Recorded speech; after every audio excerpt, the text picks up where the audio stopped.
Come and listen to my story about a man named Jed. A poor mountaineer barely kept his family fed. And then one day he was shooting at some food, and up through the ground come a bubbling crude oil, that is, black gold, Texas tea. Well, the first thing you know, old Jed's a millionaire. The kinfolk said, Jed, move away from there. Said, California is the place you ought to be. So they loaded up the truck and they moved to Beverly Hills, that is, swimming pools, movie stars. The Beverly Hillbillies.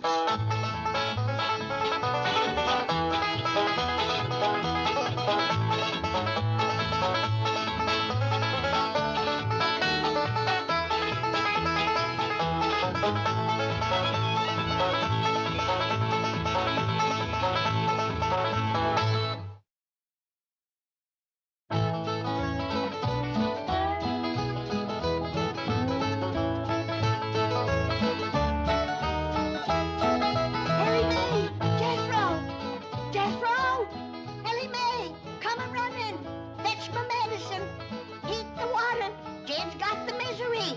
Ellie May! Jethro! Granny! Sinking fast! Granny! Quieten down. I ain't as sick as all that. You get back into your bed and stay there! All right, I'll do it if you just calm down. I'm calm. Now you do as I tell you. You're a sick man. You're deathly sick. All right, all right. Hurry, Ellie, come quick. Uncle Jed's sick. I'm coming. What can I do to help? Get them varmints and them critters out of here. Don't you know your pa is sick? Yes, ma'am, Granny, but don't worry, they won't catch nothing. Get him out of here. Get him out. Jethro, you go get me a mud dauber's nest, some rich weed, some dog bane, some stump water, dried beetles, and some lizard eggs. I got doctoring to do. I ain't never known Pa to be sick before. That man's never ailed a day in his life. What you reckon it is? It's city living, that's what it is. There ain't enough outdoors for a mountain man like Jed. They keep filling it up with buildings. First thing you know, all the outdoors is gonna be indoors. Granny! What in tarnation? I couldn't find no stump water, Granny, so I dug this up. Now you can make your own. Don't you know that stump water has got to sit in the stump to green up 30 to 40 days in order to get any power? Now, give Ellie the retchweed and get this mess out of here. I couldn't find no retchweed, nor dog bane either. Couldn't find no lizard eggs, nor dried beetle. How can you be a doctor in Beverly Hills without the proper medicine? What'll we do? How are we gonna get Pa well? Well, I'll have to make do with some old-fashioned remedies. Now, you go up and settle with your pa, and let me know if he goes to sinking. Yes, ma'am, Granny. What do you want me to do? Get this stump out of here, and don't make any noise. Don't you know that your Uncle Jed is at death's door?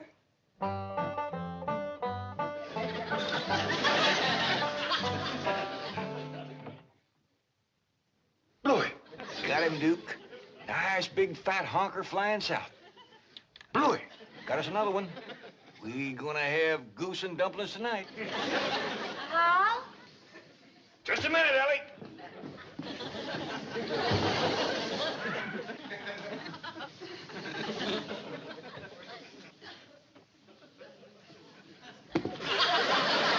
Come in.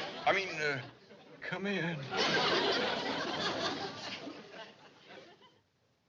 Pa?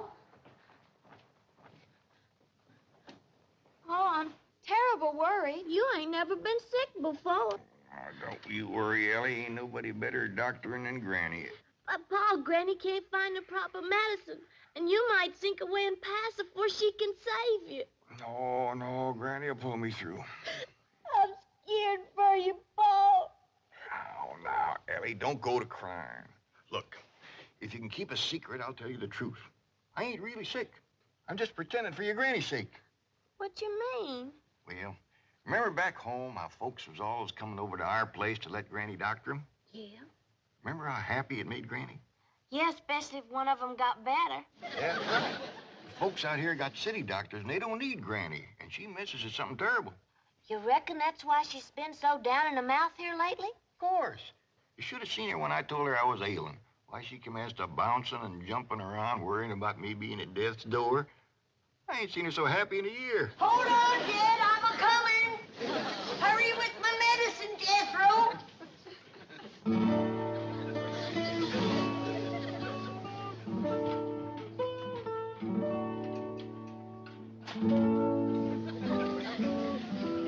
Jed, I don't want to worry you, but you're an awful sick man. Granny. Shh. Save your strength. You're wrinkling awful fast. Granny, your specs is all steamed up. That's due. Well, get him off the bed.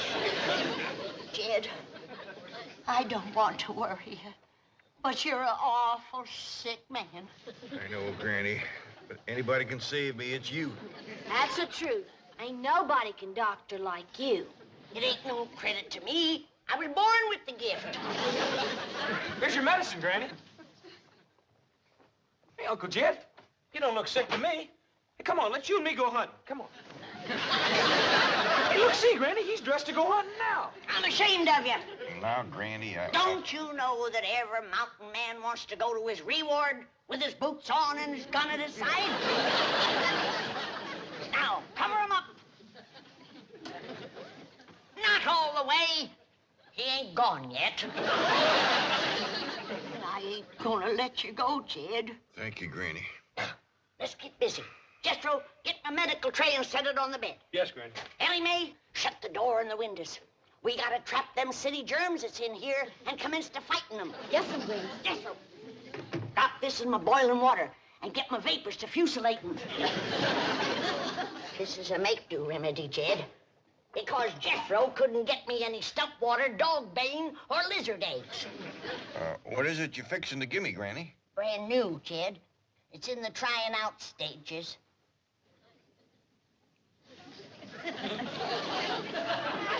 Who have you tried it out on? Well, no human beings yet. But I did give it to that big black bear that used to come around the old cabin honey stealing all the time. By doggies. I believe that's his hide hanging there. Here, Ellie, light the fumigating candles. Jethro, start a fire and throw some of that skunk weed on it. I'll put them germs down with my putting down powder. Nothing can live through this, Jed. I believe you, Granny.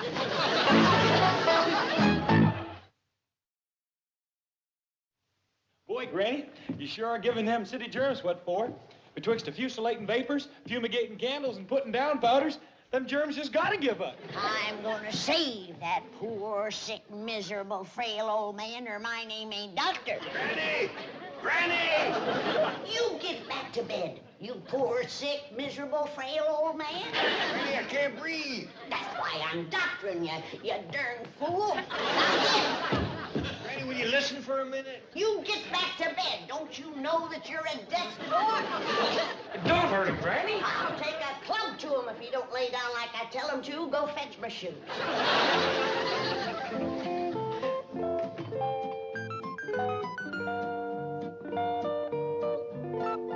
3, 4. Morning, Mr. Drysdale. Oh, good morning, Ellie May. What you doing? Well, I'm taking my morning constitutional. You are? Yes. It's got me in the best shape since my army days. Here, feel that. And they say bankers are soft, eh?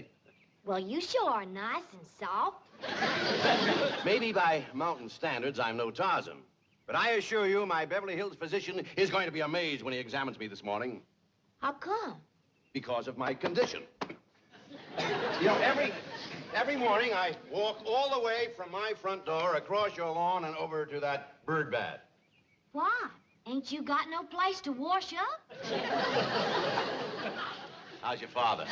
Well, right now he's trying to get Granny cheered up. She's been missing the hills back home something awful. Oh, what's the matter? Is something wrong?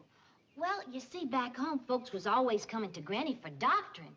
Nothing pleases her like telling folks what ails them and what to do about it. Well, I'll do my bit. Granny, Mr. Drysdale wants to talk to you. Yes, Granny, I need your advice and your help.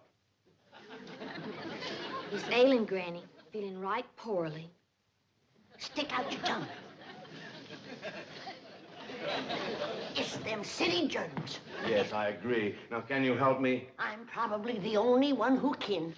Jethro, get him up to the sick room and see that he gets to bed right away. No, I don't have time for that. Just a little poultice or something I can take with me to the office. Get him up to bed, Jethro. No, really, it's not that serious. Besides, I have an examination at 10 o'clock. You'll get examined when I get around to you. Now get him up to bed, Jethro. Yeah, then you Granny. go find me some stump water. Wait, stop! I haven't got time for this. I've got to get down. You need patience.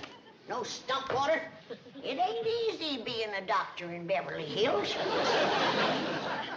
Uh-huh. Yes. Fine. All right. Thank you, Mrs. Drysdale. I'll try there. She thinks he may have stopped at the Clampetts next door. You're going to be amazed when you examine the chief. I am. He's in splendid physical condition. Been walking every morning. To the bank. No, it's the neighbor's bird bath. But it's a nice little jaunt. Well, I'm glad to hear it. Most bankers are soft as marshmallows. Till you try to borrow money from them. Oh, hello, Granny. Jane Hathaway here. Is Mr. Drysdale there? May I... What? Sick in bed? At your house? Well, I'll send his doctor right over. What's that? I said he's already got the best doctor in Beverly Hills. Now, excuse me, I'm too busy to talk. She says he already has the best doctor in Beverly Hills. I'd better get over there right away. Best doctor in Beverly Hills? How can there be two of us? Pa? It's me, Ellie. Come in. Mr. Drysdale. What are you doing up here? A funny thing happened to me on my way to the bird bath. Granny be up here directly to give you some more medicine. Oh, no, not me. I'm getting out of here. Ellie May, leave the room. What did Jethro do with my clothes? I only give them to Granny to have them fumigated. Well, clothes or no clothes, I am leaving. You ain't got no chance of getting down them steps. Granny watches them like a hawk. Let's go take a look out the window. Well, it's pretty far to jump. Well, maybe you can make that limb of that tree yonder. Well, I'm in pretty good shape, but not that good. Shut that window! I just had these germs put down.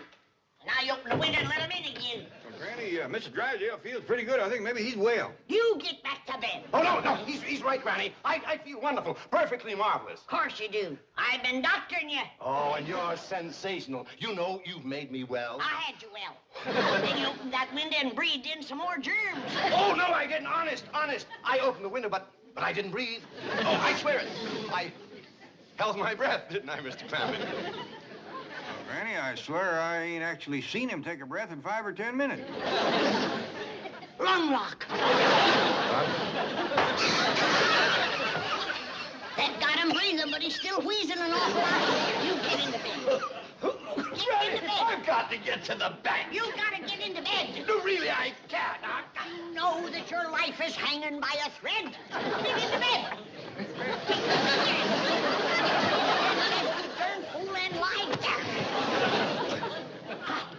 This calls for a different kind of medicine.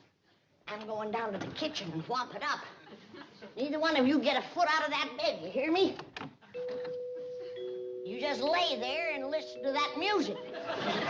And be glad it ain't harps you're hearing.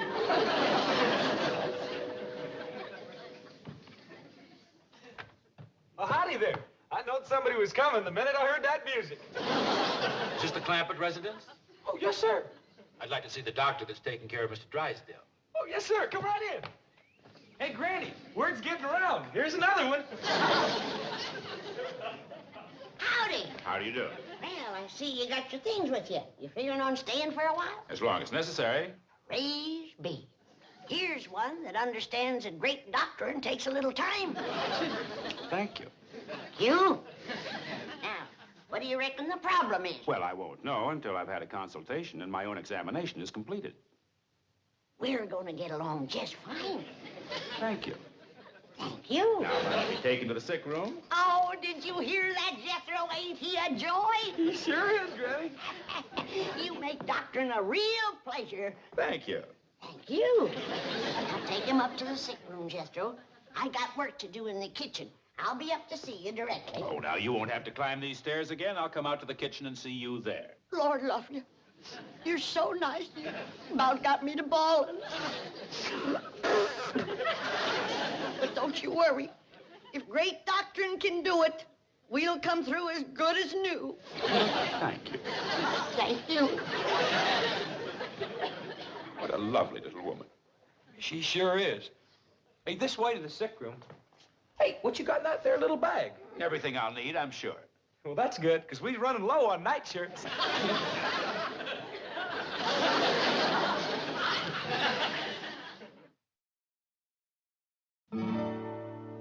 Coon root.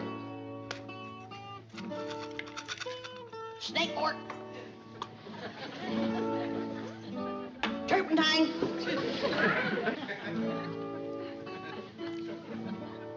Pokeberries.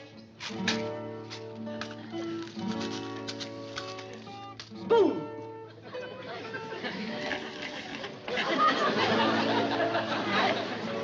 Sulfur. Salt water. Ain't got none, Granny. Corn squeezins.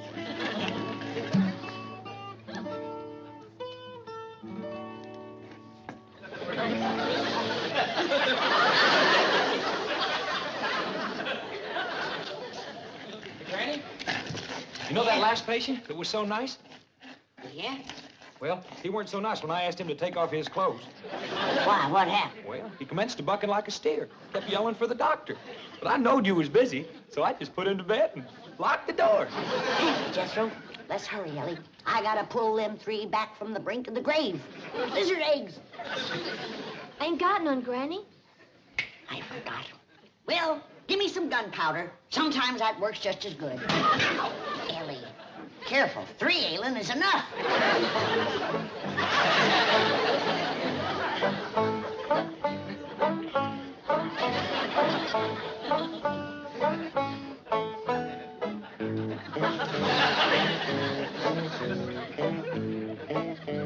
Either one of you fellers know any funny stories? Well, the good doctor there usually regales his patients with a few of the latest. How about it, Doc? All right. Have you heard the one about the busy doctor who made a house call, was seized, forcibly undressed, and thrown into bed? No, what happened? Well, his patient was a rich banker. So this busy doctor doubled his fee. And if he has to stay locked up here much longer, he's going to triple it. I didn't ask you to come here. But if you're going to charge me, then by George, you're going to examine me. So get your bag of tinker toys and get at it. Show a little more respect for the dignity of the medical profession, shall we?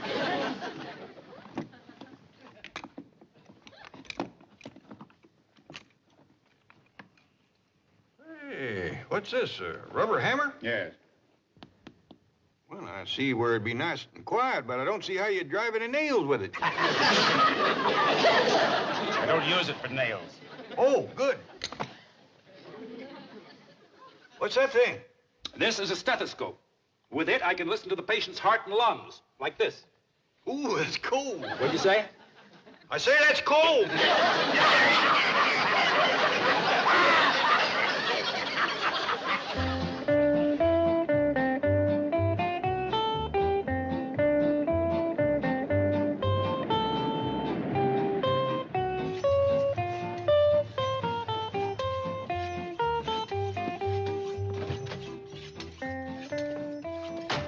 Jethro, how's Mr. Drysdale? Did the doctor treat him?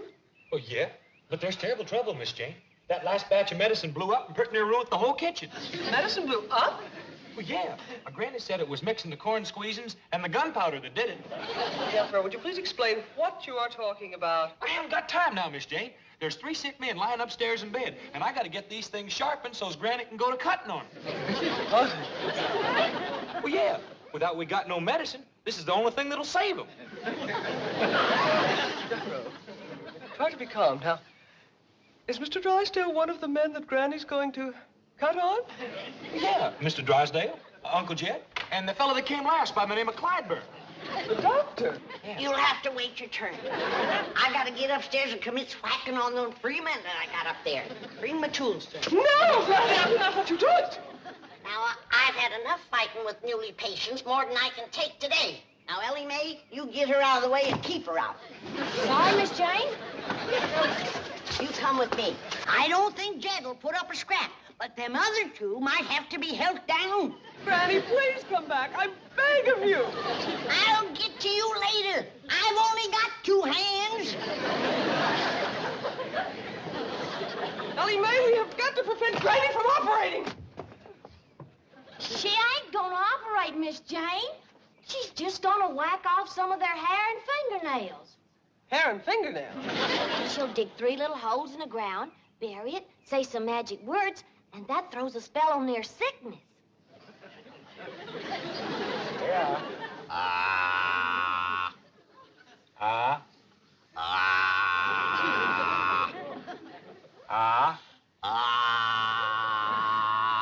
Say, Doctor, I bet you he could talk a heap better if you took that stick out of his mouth. Lock it, Jethro. Get back in bed. You heard her. Get back in bed. Get this junk off of the bed. I got doctoring to do. Now, look here. You heard her. Get that junk off of there. Those are the finest medical instruments that money can buy. Thank you. Razor sharp, too. All right, Mr. Drysdale, I'll commence on you. No, just a minute. What do you have in mind with that knife and those scissors? Well, I gotta cure you somehow. And without medicine, there's only one way left. Oh, no.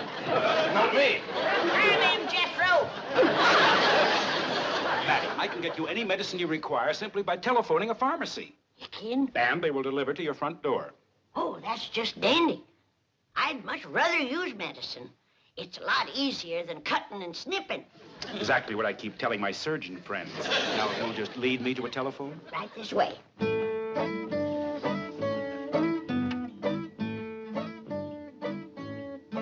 Child's Pharmacy? Petey? Yeah, it's me. Now, look, I'm going to put this lady on. She'll tell you all the medicine she needs. I want you to give her A1 service. Attaboy. Right. I'll go reassure Mr. Drysdale. He seemed a little panicky. Hello? You got a pencil to mark this down with? All right. Now, I want a quart of good, raunchy stump water. The kind that's been aged in the wood stuff. It's been sitting there from 30 to 40 days, and it's nice and green. Wait a minute. That ain't all. I want a heaping cupful of lizard eggs, a double handful of dog bane, and a couple of dozen of dried beetles. And I want a mud dauber's nest. And I mean a big one. Don't send me over one of them little 2-holers. Everything all right? Who wants to talk to you? Yeah, Petey. Now, look, I don't care what she ordered. You get it over here fast. No, this is no gag. Now, look, you pride yourself on having the finest supply of pharmaceutical... Hello? Hello? Yeah, well, I'll call another pharmacy. Oh, that won't do no good. You just can't buy proper medicine here in Beverly Hills. Jethro! Yeah, Granny? I'm gonna have to go to cutting and snipping on those 3 sick ones. Oh, not me. I'm getting out of here. Get him, Jethro. Ellie May! Yes'm, Granny. Dig me 3 deep holes out and back. Right away, Granny.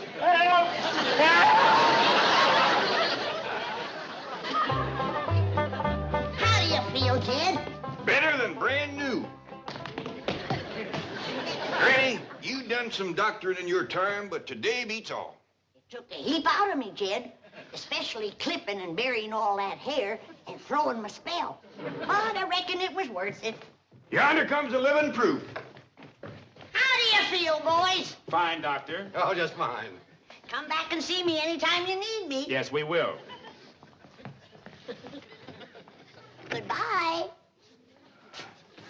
Bye. Bye. You did take considerable hair off them, Granny. Had to. Their nails were so short. Well, Small price to pay for good health.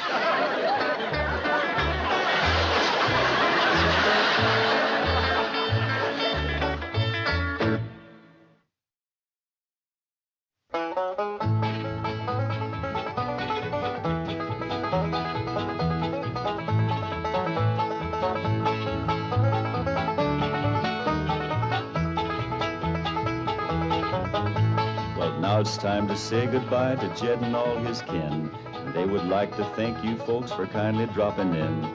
You're all invited back next week to this locality to have a heaping helping of their hospitality. Hillbilly, that is. Set a spell. Take your shoes off. Y'all come back now. Here? This has been a Filmways presentation.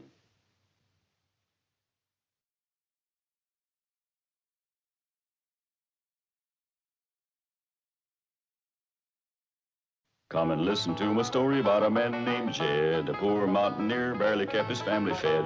And then one day he was shooting at some food, and up through the ground come a bubbling crude oil, that is, black gold, Texas tea. Well, the first thing you know, old Jed's a millionaire. The kinfolk said, Jed, move away from there. Said, California is the place you ought to be. So they loaded up the truck and they moved to Beverly Hills, that is, swimming pools, movie stars. The Beverly Hillbillies.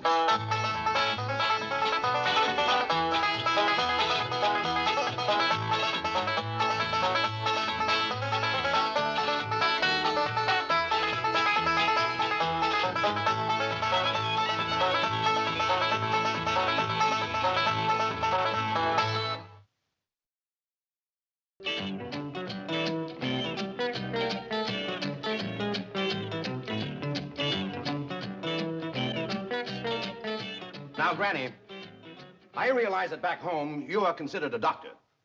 But this is Beverly Hills. And you are not allowed to practice medicine here in Beverly Hills. Especially the way you practice it. Cutting off a person's hair and burying it in the ground overnight to cast a spell on his sickness. Now, Granny, this is it. No more doctoring. How's that? Very good, Chief. Very good indeed. That should stop, Granny. Fine. Now get up there and tell her. Well, you don't think I'm crazy enough to talk to her like that, do you?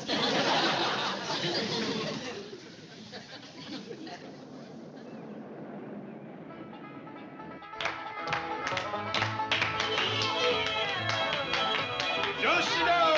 Come on, Granny.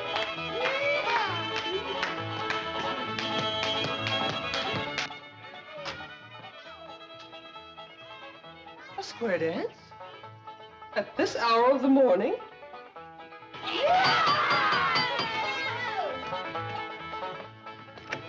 Howdy there, Miss Hathaway. Come in, come in. Howdy, Miss Hathaway. Look who's come out here to help us celebrate the holidays. Holiday? What holiday? What holiday? She can't mean that. She better not mean it. Granny, don't get riled up. Miss Jane is just greening us. She knows what day this is. Well, everybody knows what day this is. Oh, I guess it just slipped my mind. You're gonna feel like a darn fool when I tell you. It's Possum Day. Remember, Niall? Of course she does. Anybody who disremembers ought to be stood up against the wall and shot. Granny, it just slipped her mind for a minute. It'd come back to her when she got downtown seeing the parade. Sure it would. Boy, I can't wait to see that parade. What time do they hold the Possum Day parade out here? Hey, I got a swell idea. We can watch it from Mr. Drysdale's office at the bank. Yeah, it looks right down on the main street. You get a good look at the possum juggler. Possum juggler? Yeah, that's the fellow. We got a good one back home. He can juggle 3 live possums in the air at the same time, whilst the 4th sits on his head and waves a little flag. How about it, Miss Jane? Can we watch the Possum Day parade from Mr. Drysdale's window? Oh, well, I'm afraid not. Of course not. What's the matter with me? They wouldn't have them banks open on Possum Day.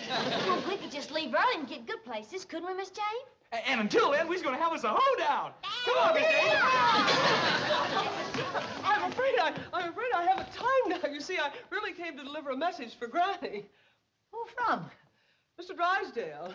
I reckon he wants to thank you for curing him of his sickness. Well, it did take a heap out of me, Jed, throwing them spells. What's the message? Well, Mr. Drysdale says to tell you... Yes? Well... He says, Happy Possum Day!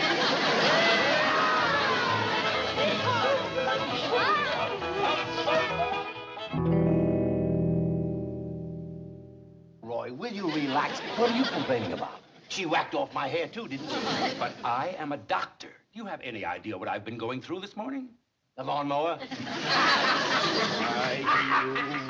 Now remember your Hippocratic oath? I have a few oaths for you that Hippocrates never even heard of. If word gets out that my hair was snipped off, buried by a little hillbilly witch doctor to cast a spell on my sickness, do you think I'd have one patient left? Yes, I see what you mean. They'll all be going to her. Drysdale, I am going to the state medical board, and when they get through with that little woman, she won't be able to prescribe an aspirin for her own headache. Oh, Roy, will you relax? I've already taken care of that. You have? My exact words you heard this morning, this very morning, I said, Granny, this is it. No more doctoring. And what did she say? Well, I won't know till my secretary gets back. You sent your secretary to tell her that? Well, she's much more persuasive than I am. She knows how to handle them. So do I. Roy! Dr. Clyburn to you. Doctor, I appeal to you as a poor, helpless patient. You don't even appeal to me as a rich, helpless patient. If you make trouble for the Clampetts, I'll be facing major surgery. What major surgery? The removal of $35 million from my bank.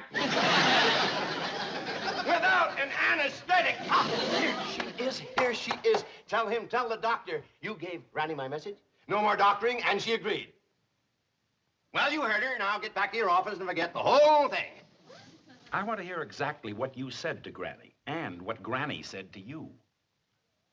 Well, upon my arrival at the Clampett mansion, imagine my surprise to find them arrayed in their Sunday finery and having a square dance. Look who's here to help us celebrate the holiday, exclaimed Mr. Clampett, happily. What holiday? I inquired, innocently. Possum Day, he replied, earnestly. Well, you... Never mind the Tom Swift dialogue.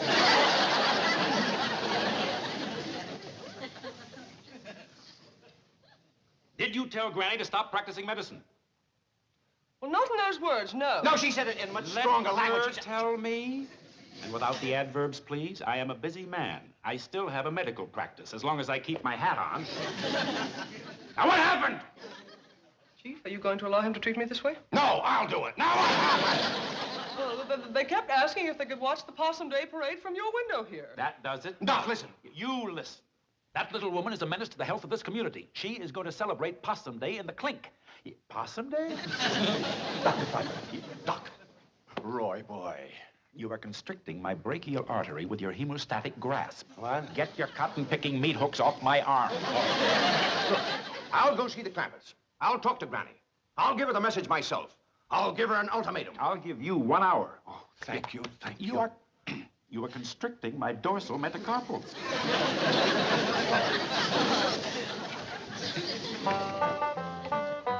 What all you got in here, Granny? Oh, just a few victuals to nibble at the parade. Any baked possum? Of course not. Don't you listen to him, Wendell. Jethro, you know it's getting low to eat possum on Possum Day.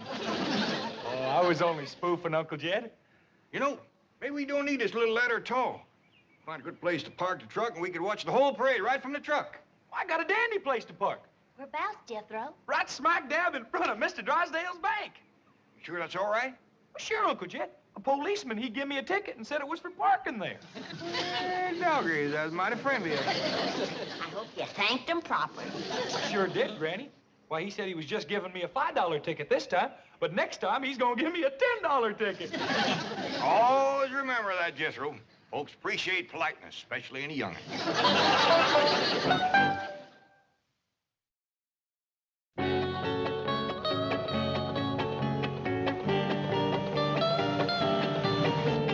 What else can happen to me today?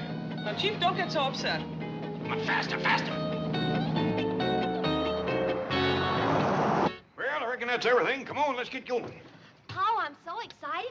This is the first time we ever watched a Possum Day parade in Beverly Hills. Yeah, I reckon they do it up proper out here. Oh, hey, Uncle Jed, shouldn't we bring along old Duke? I don't reckon that'd be such a good idea. What do you think, Granny? I don't think so. The way he's been eyeing old Wendell here.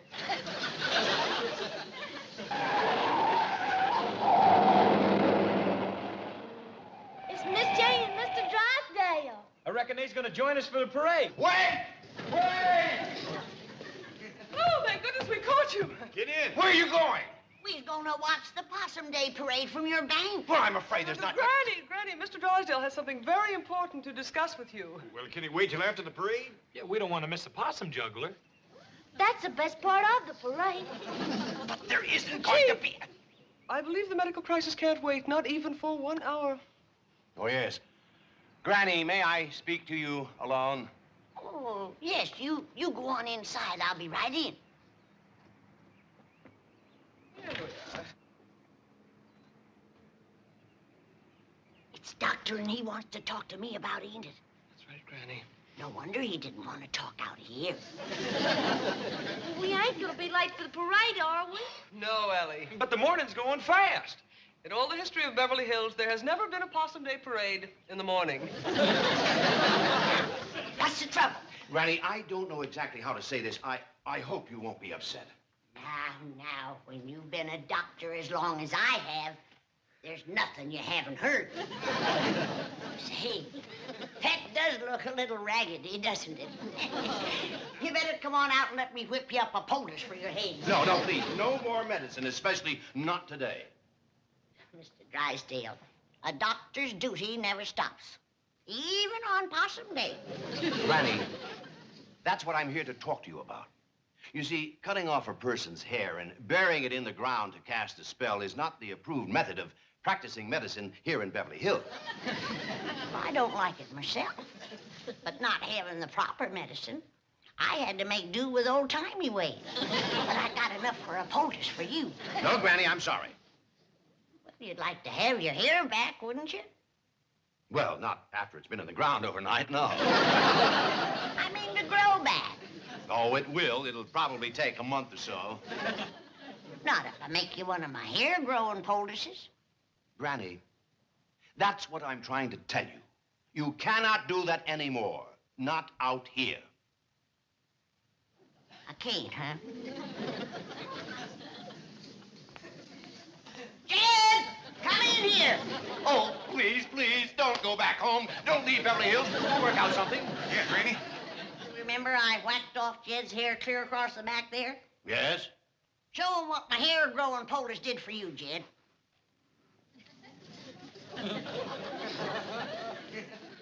It's a mite ragged. It ain't been trimmed yet. Why, that's impossible. You can't grow hair like that overnight. Ow! It's real. It's actually growing right out of his scalp. That's what Granny's poultice does. It just draws the hair right up through your hide. Kept yours on a mite too long, didn't you, Jed? Hadn't ought to slept in it. It's a miracle. Come on. I'll whip you up one. Granny, how did you discover this hair-growing poultice? Oh, that goes way back to my great-great-great-granny. You see, in her day, they had considerable trouble with the Indians.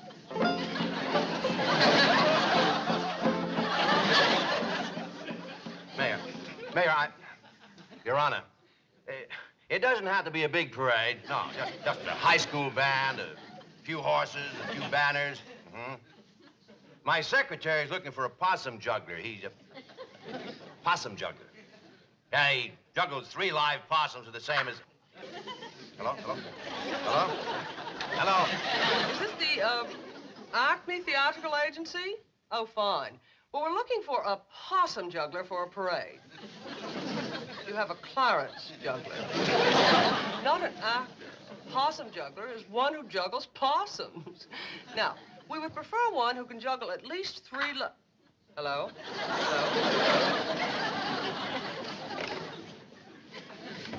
Oh, Dr. Clyburn, what a pleasant surprise.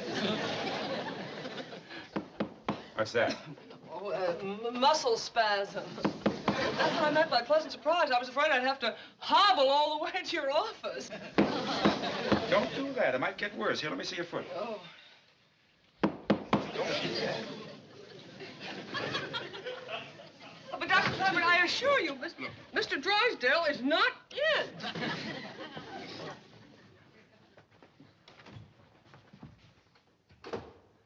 See? Told you. Not here. I wish I could stay out of my office. Have you any idea how it destroys the confidence of a patient to be examined by a doctor who keeps his hat on? Patient gets the feeling things aren't going well. The doctor's ready to skip out of town. But Dr. Clampett, everyone knows you're the finest doctor in Beverly Hills. Now, don't try flattery on me. Now, what about Granny? Oh, that wasn't flattery. I didn't say it was. I just said don't try it. Now, what about Granny? Did Milburn speak to her? Absolutely. I drove him there myself. Did he lay down the law? Tell her no more doctoring? Or did he chicken out as usual? Oh, Mr. Drysdale is not one to chicken out. He has an excellent war record. Yes, I've heard it.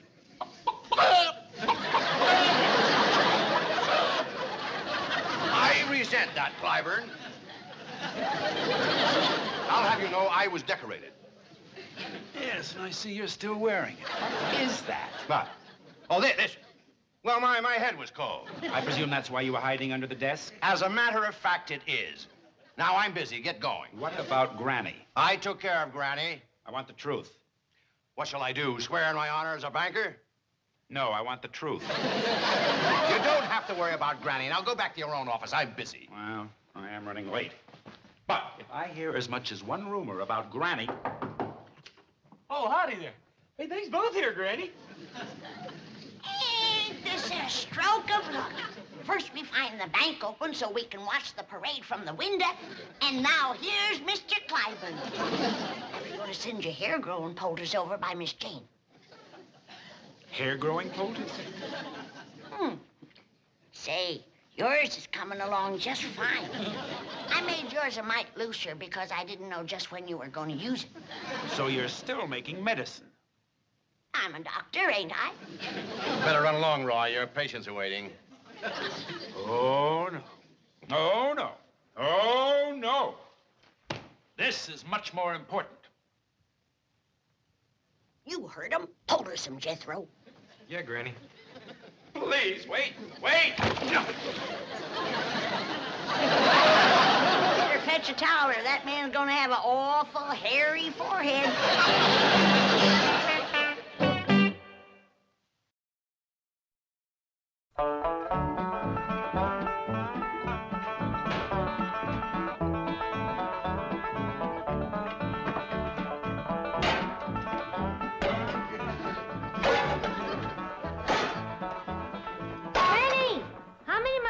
Take back home with me. None that you didn't bring with you. I don't want nothing around that's gonna remind me of this miserable place.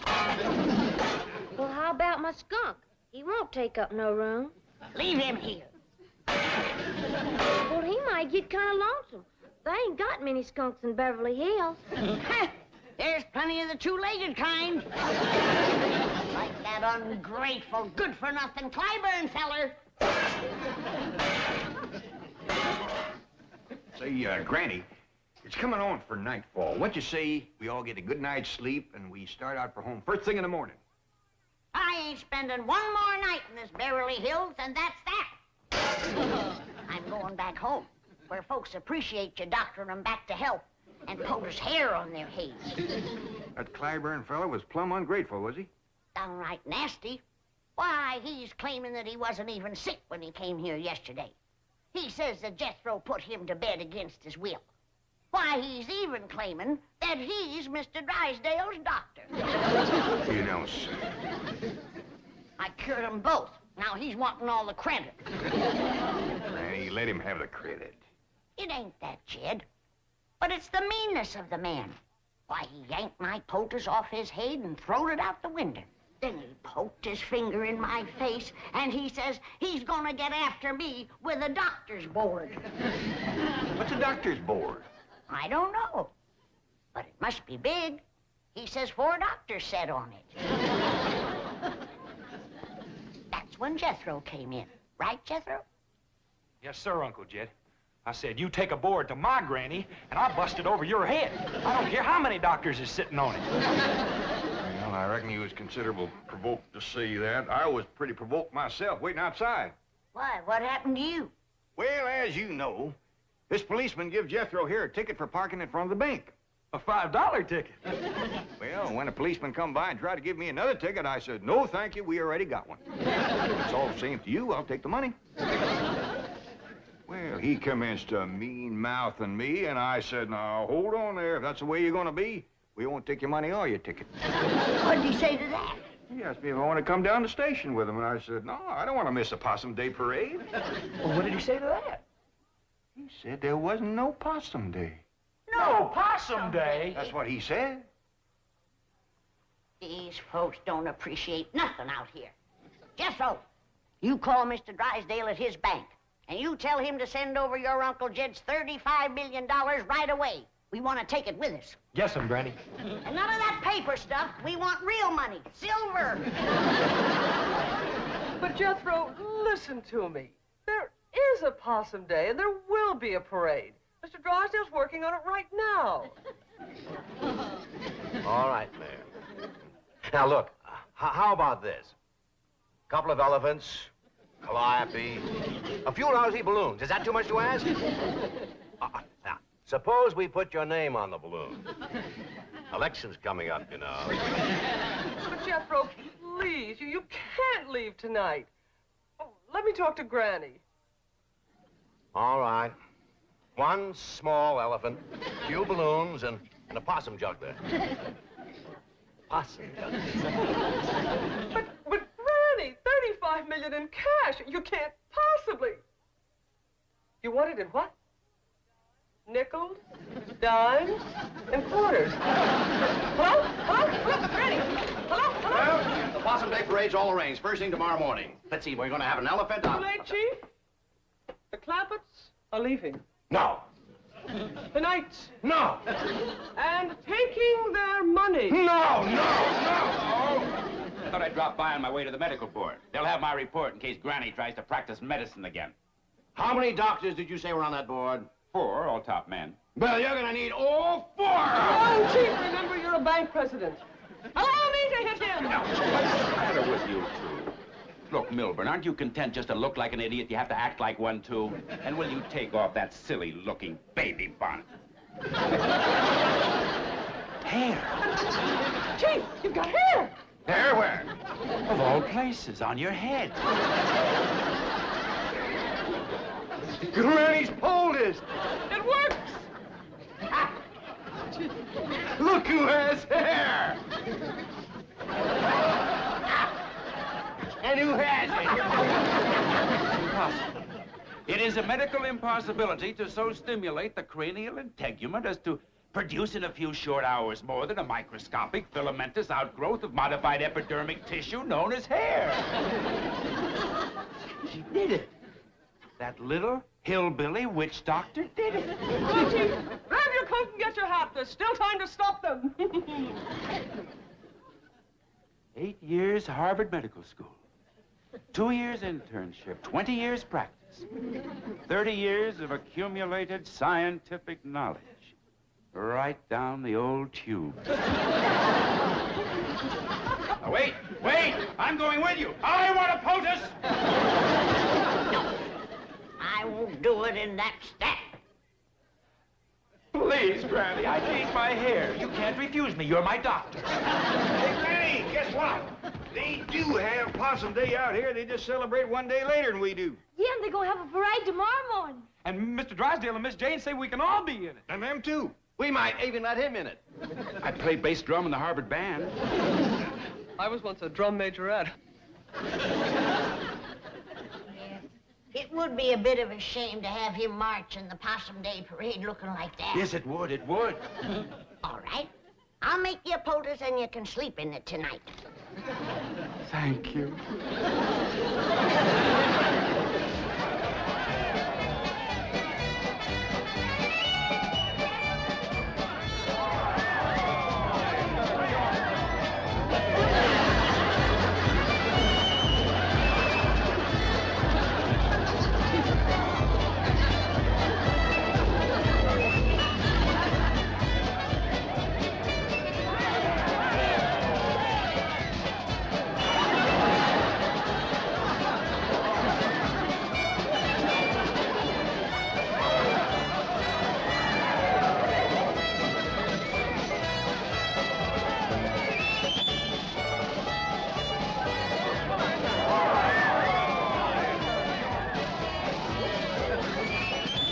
Dandy parade, ain't it, Granny? All except the possum juggler, sorriest I ever seen. Well, she's doing the best she can.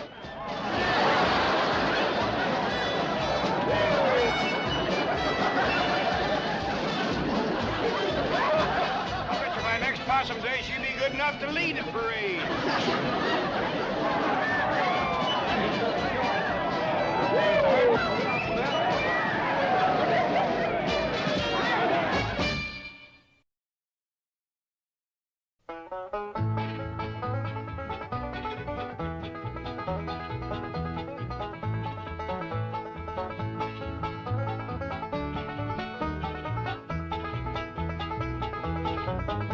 Well, now it's time to say goodbye to Jed and all his kin. And they would like to thank you folks for kindly dropping in.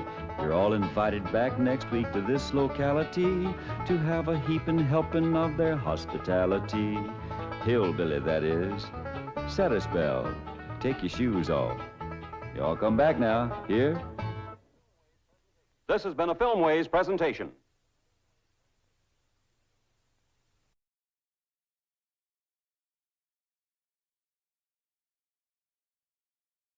Come and listen to my story about a man named Jed. A poor mountaineer barely kept his family fed. And then one day he was shooting at some food, and up through the ground come a bubbling crude oil, that is, black gold, Texas tea. Well, the first thing you know, old Jed's a millionaire. The kinfolks said, Jed, move away from there. Said, California is the place you ought to be. So they loaded up the truck and they moved to Beverly Hills, that is, swimming pools, movie stars. The Beverly Hillbillies.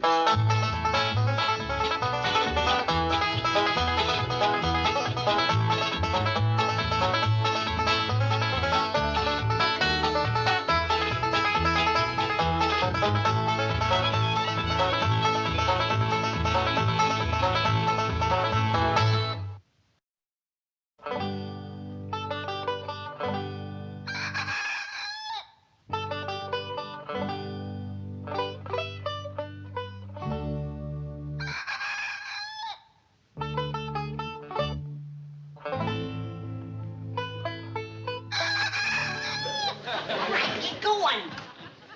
Man, it ain't even daybreak yet. Earl, did you have to crow this early? You did fine, Earl.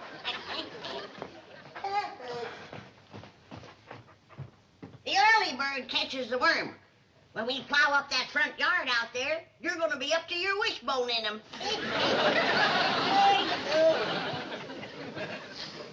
You'll start plowing the first light of daybreak.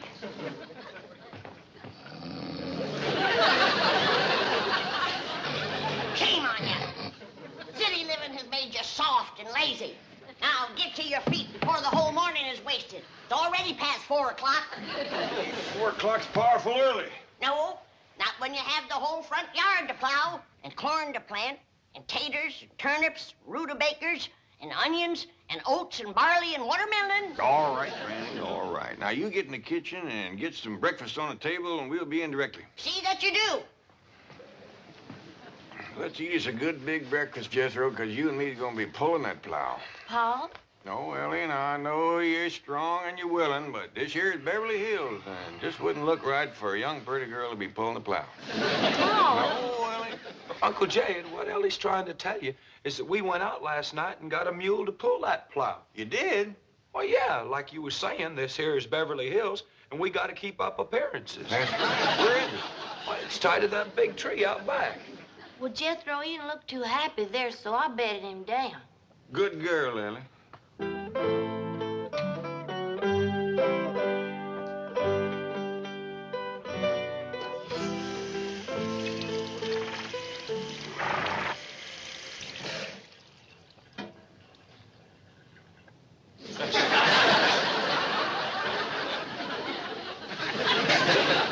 didn't see no mule laying on the floor. Couldn't have seen a mule laying on the floor. There ain't no mule to see.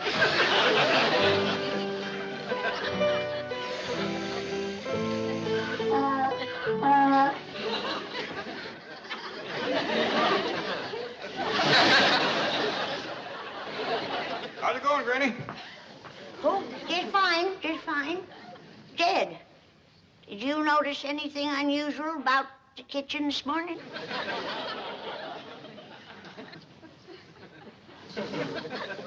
Nope. Unless you mean that mule sleeping on the floor over there. Oh, praise be, Jed. I thought I was having visions. Who brought him in here? You know as well as I do who's always bringing outdoor critters indoors. Well, see if you can get him back outdoors again. I don't cotton to mules laying around my kitchen. Tain't neat. I'll take care of him. Now then, young feller, if you'll just come along with me quietly. Don't rile him, Jed. I got kicked by a mule once. I want to tell you, it's smart. Granny, can I help you? You can help your pa get that mule out of here. You sure can. You won't move for me. Well, y'all just stay here and I'll talk to Nelson. Nelson? Come on, Nelson. If she could just talk to folks the way she talks to critters, we'd have us a politician in the family. Well, get that mule bed out of here and wash up for breakfast. All I'd get.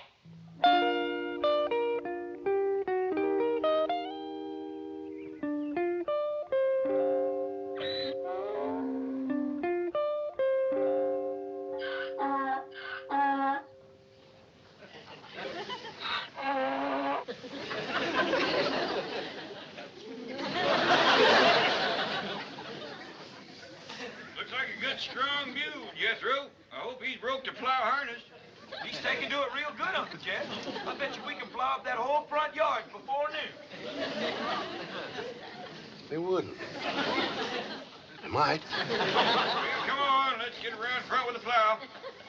They are. Haw, mule, haw, haw, yes. Mr. Clampett! Mr. Clampett, wait! Wait! Wait!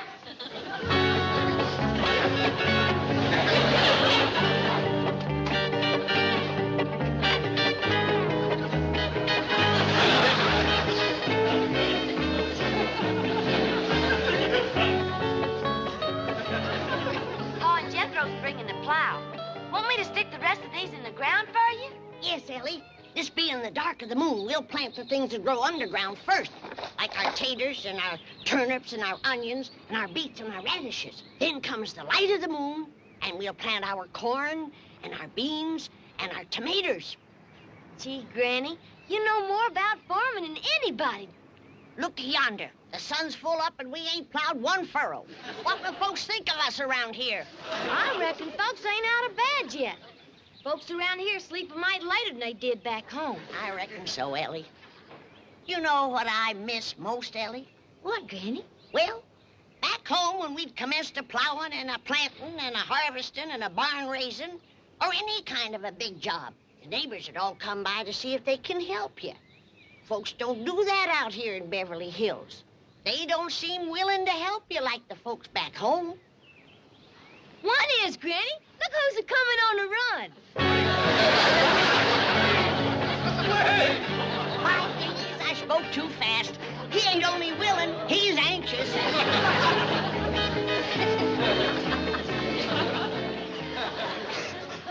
Oh, howdy, Mr. Drysdale. Is them your work clothes?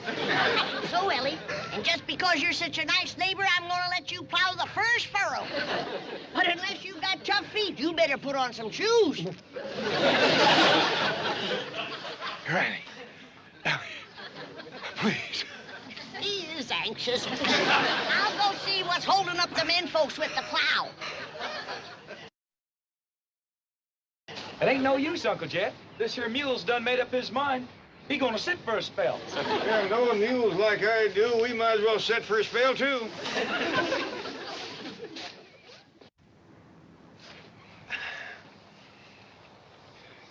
You know something, Uncle Jed? He's smarter than us. This sitting beats plowing any old day. No wonder we ain't getting any work done. I ought to take a switch to the three of you, sitting back here hiding and loafing. He's the one that's loafing. Ain't a thing we can do till he gets his fill. I'll see about that. Here, Jethro. Mr. Mule, what did Ellie call this thing? Nelson. Mr. Nelson? Nelson! oxen. Now, you get up off of your big fat tailgate and commence to pulling that plow, you hear? It's gonna be a real battle of wills. I'm betting on the mule. I ain't so sure. If there's anything muleier than a mule, it's Granny.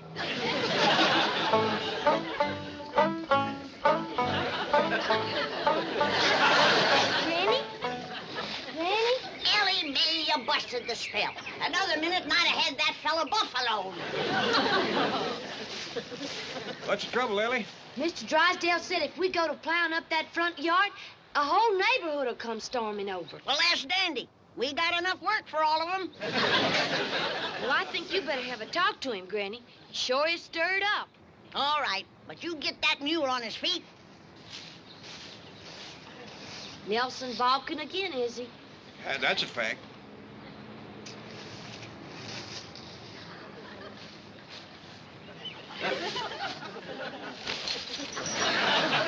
Hey, Ellie, what'd you say to that there mule? You wouldn't understand, Jethro. It's mule talk. I bet your Granny'd understand it.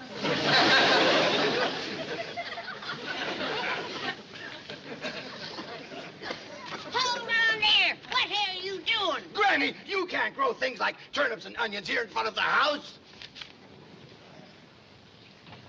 That's turnip and onion soil if I ever tasted it. You can't grow anything. There's a zoning ordinance here. Now you tell me. I already swallowed it. Bless you. Thank you. Granny, you don't Bless you again. You better get some shoes on your feet. Hi, Mr. Drysdale. Hey, Ellie got the mule up, Granny, and Uncle Jed will be here with the plow directly. Bless you. Oh, I've got to get home and get some clothes on or I'll catch pneumonia. Promise me you won't do anything until I get back. I've waited as long as I'm going to wait. Jethro, you take him in the house and put some shoes on him and some dry clothes. Okay, Granny. Come on, Mr. Drysdale. No! Hey, you better never say no to Granny unless your hide wants standing.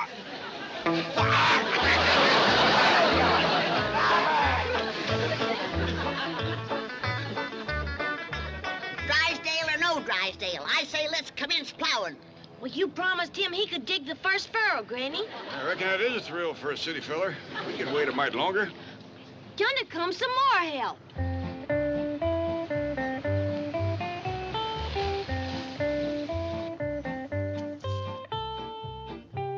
What in the name of Secretary Freeman are you doing? We're fixing to plow and plant. What does it look like we're doing? That's what it looks like you're doing. Oh, thank goodness I got here in time. You city folks are willing, but you sure don't know how to dress for plowing. Does Mr. Drysdale know about this? Oh, yeah, we was waiting for him to plow the first furrow. And we ain't gonna wait much longer. Granny, yonder he comes. Don't start yet! Don't start! Don't start yet! Don't start!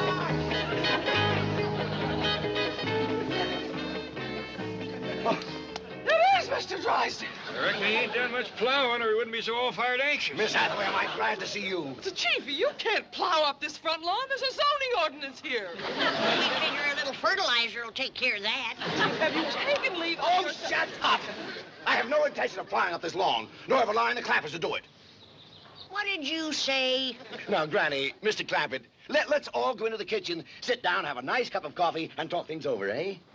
That's a city farmer for you. He ain't turned one spoonful of dirt, and already he's tired. Mr. Clampett, as your friend and neighbor, I beg you, I implore you, let me explain the whole thing. Well, while you two are jawing, I'll be plowing. Ellie May, pull up them markers. I'm going to start to work.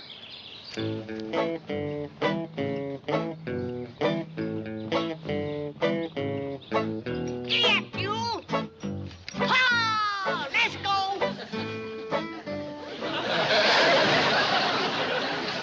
Here he goes again.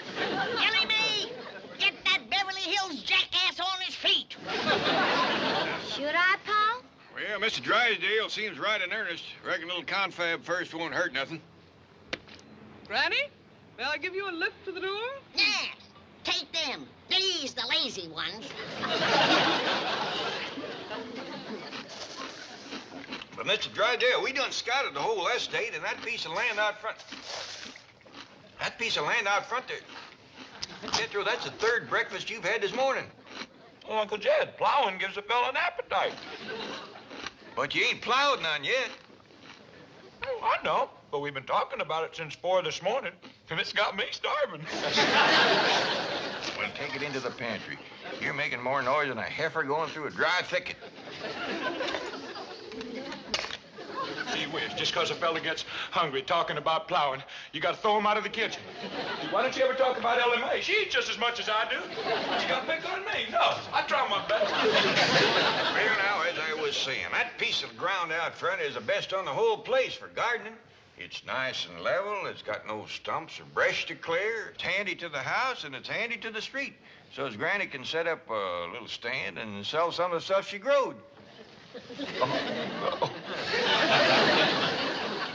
I reckon Mr. Drysdale got up a mite too early for a city fella. Ellie May, give me some more coffee.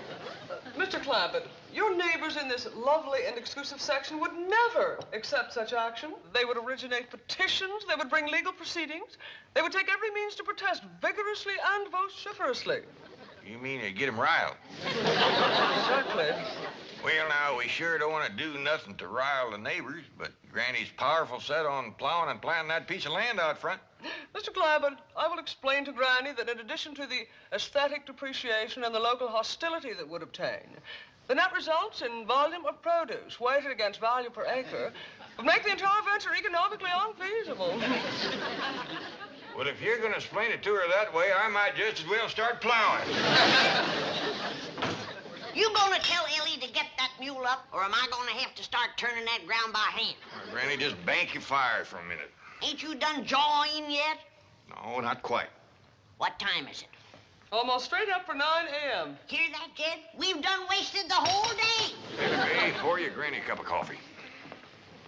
You want to do your granny a favor? You get that four-legged friend of yours to pull in the plow, like he was paid his bucket of oats to do. Granny, I dassn't without Pa tells me it's all right to do. Are you going to tell her? Not right this minute. Now, sit down. Setting is for hens, not for farmers. Now, I'm going out there and look that mule in the eye till he does my will. And I want to warn you, Jed Clampett, you're going to own a mule with a powerful headache and a broke spirit. Now, mule, you going to get up and pull that plow?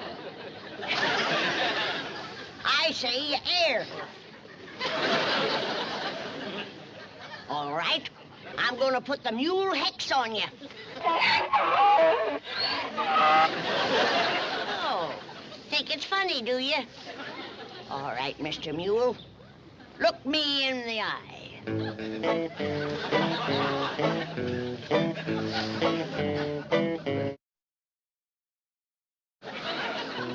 I hope your field trip idea works. That little woman out there is harder to convince than a bank examiner. Don't worry, Chief. I shall carry the message to Garcia, or in this case, to Granny. Well, I'll change clothes and get down to the bank. Lots of luck. Now then, shall we put Granny in the front seat with me? Well, I kind of favor the back seat twixt Jethro and me. I figure maybe we got the best chance of holding her in the car. Yeah, because Granny ain't going to take this sitting still. That's a fact. Well, I got her hat and her reticule. Granny won't go no place without she totes her reticule. How far is it to the place we's going, Miss Jane? Oh, it's about an hour's drive from here. That's going to take considerable holding. It sure is, because right out there is two of the stubbornest critters that ever faced off.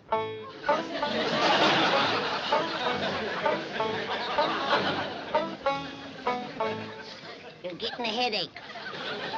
You're getting a headache. You better, because I sure am.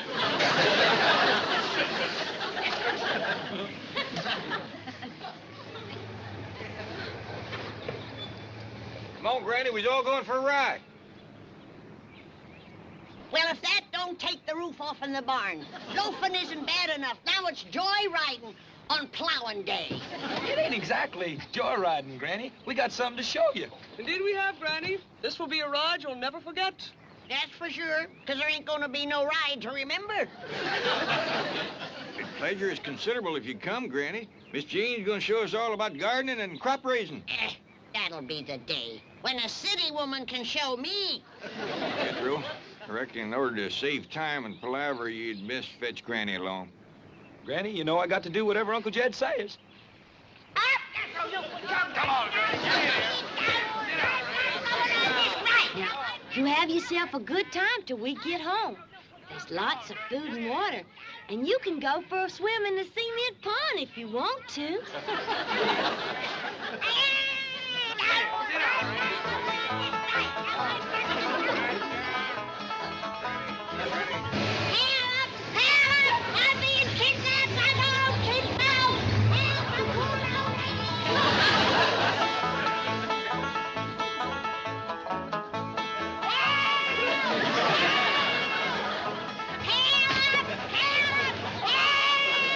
Granny, quieten down. Not me if I'm going fighting. Quiet down. Look out yonder, Granny. Ain't that something? Now do you see why we brought you here? Sure I do. You want to drown me in one of them ditches.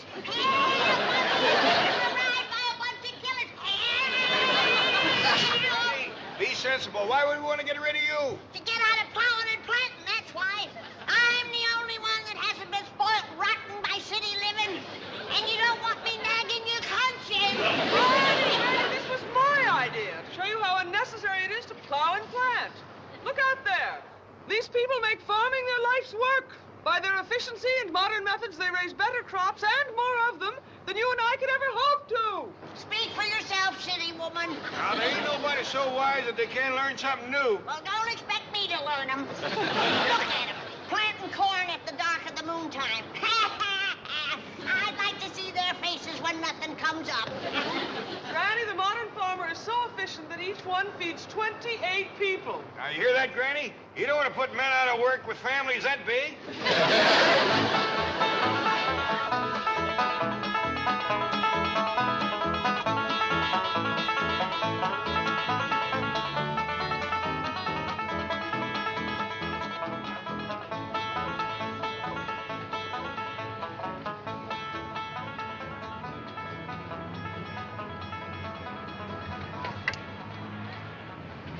How come we stopping here, Miss Jane? We's only a half a mile from home. We got plowing to do. Granny, ain't you convinced yet? Precisely why I stopped you, Mr. Clampett. I have something else to show Granny, and I think you'll find it very rewarding. What's that mean? It means you're going to get a reward. In that case, get out of my way.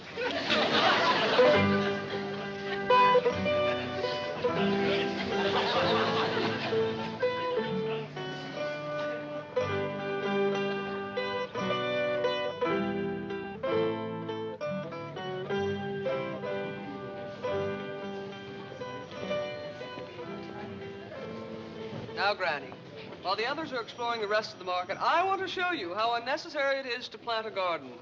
Look, could you grow a watermelon like that? That's a watermelon. Yes. Back home, that'd be a cucumber. Serious. But I must admit, that's the biggest cockleburr I ever did see. Granny. I'd sure hate to comb a mess of them out of a mule's tail. Granny, this is a pineapple all the way from Hawaii. In fact, there are fruits and vegetables here from all over the world. Come on. Ah. You know what this is? It looks like a hairy hickory nut. It's looking back at me. This is a coconut from the Philippine Islands. And over here are bananas from Central America, and here are nuts from South America. Well, that's one thing they don't have to bring to California. Nuts. Granny, you just won't take me seriously, will you? Well, everything's so mixed up out here. It's got me discombobulated.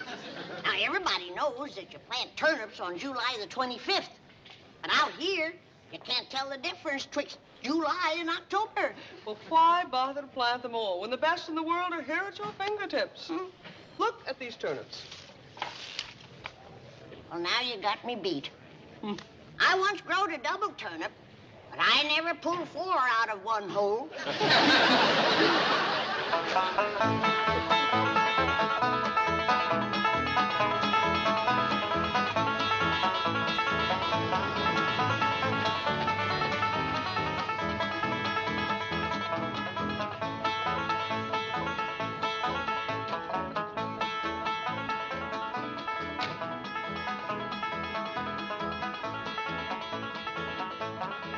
Now, Granny, how'd you like the trip? I liked it fine. Wasn't that supermarket an eye-opener? Best fiddle store I ever did see. Wonderful. Now let's get busy and start plowing. But, Granny, I thought you done give up the idea of growing your own victuals. I did, till I went through that thing they call the checkout stand where you pay for what you got. Well, I went through one of them. I thought it was pretty fair. Well, by diggies, when I can't buy a sack of victuals for $5,000, then I'm going to start growing my own. $5,000. Cold cash, my life savings. I handed that girl $5,000 and she handed it back to me. Said it wouldn't buy nothing.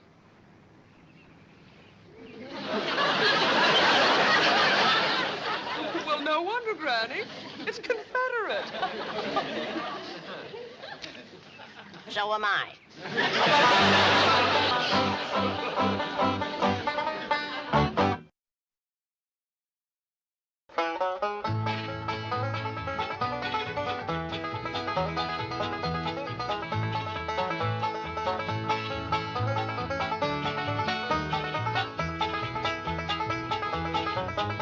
Well, now it's time to say goodbye to Jed and all his kin. And they would like to thank you folks for kindly dropping in. You're all invited back next week to this locality to have a heaping helping of their hospitality. Hillbilly, that is. Set a spell. Take your shoes off. You all come back now. Here? This has been a Filmways presentation.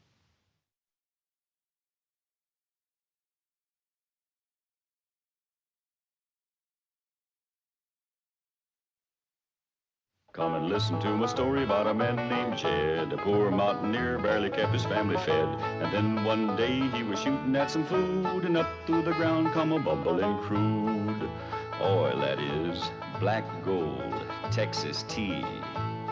Well, the first thing you know, old Jed's a millionaire. The kinfolk said, Jed, move away from there. Said, California is the place you ought to be. So they loaded up the truck and they moved to Beverly Hills, that is, swimming pools, movie stars. The Beverly Hillbillies.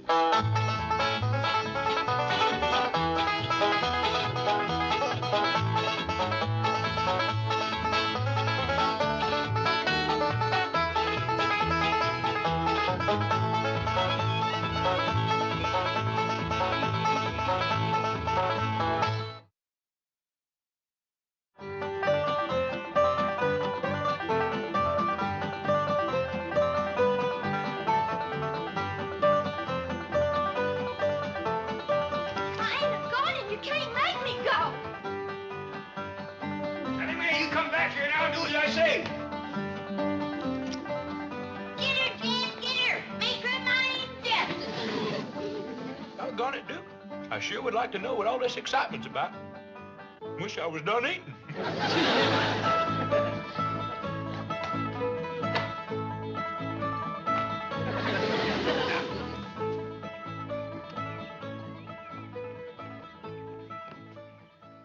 You might as well give up, Jed. She's made it to the big tree. Granny, I'm going up after her and bring her down. That's a mighty tall tree, Jed, and she's going plumb to the top. Granny, this is something that can't be put off no longer. That girl has got to start to school. Good, Duke. Ellie May, take to that girl's finishing school. I reckon you ain't much interested in school. You'd rather be chasing a raccoon up a tree, wouldn't you? I'm afraid Ellie would, too. Oh, hello, Granny. Did you get her into a dress? I did. Got her hair up in braids, too. I kind of favor Ellie May's hair hanging down nice and loose and pretty. Oh, Jed, she's commencing to school. And a schoolgirl should wear her hair in braids. How come? That's so the boy that sits behind her can stick her pigtails in the inkwell. That's how they get acquainted. Might work all right back in the hills, but here in the city, things is a mite different. Boys is boys and girls is girls, city or country. I bet you Ellie May has a boy toting her books home tonight. I'm afraid not, Granny. You see, in the school where Ellie's going, there ain't no boys there. What kind of a fool school is that? I want Miss Drysdale to hear it was her idea. I might have known it. That woman is a troublemaker. She never did cotton to us living here, and she's up to something now.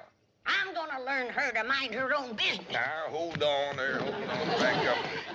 Miss Drysdale done Ellie May a favor to get her into that school. That's what you call a girls' finishing school. Without any boys, I don't know how they even get started. Well, here I am, Pa. Ellie May, you are prettier than sunup. And you want to waste her on a school full of girls. Come on in and see yourself in the looking glass. Pa, do I have to wear a dress? Ellie May, that's the dress that your Aunt Pearl made for you. Hey, this is all handwork, Ellie. Pearl spent 4 weeks on this. And 50 cents in cash. Ellie May, you just be thankful. Why, there won't be a girl in that exclusive finishing school with a dress like this. Like lunch I fixed for you. I even throwed in a surprise for the teacher. A nice, big, fat, baked old possum. Swimming in gopher gravy. I tell you, Ellie May, you're gonna cut a wide path through that school. Pa, why can't I wear my regular clothes to school? Because this is Beverly Hills and girls is just... Jed Clampett speaking. Oh, howdy there, Miss Drysdale. Well, yeah, she's just about ready to go now, but she's wanting to wear her old pants and shirt, and I told her that... It is? Well, that sure is going to pleasure Ellie. Well, thank you, Miss Drysdale. Bye. Miss Drysdale said it'd be just fine for you to wear your old pants and shirt to that exclusive finishing school.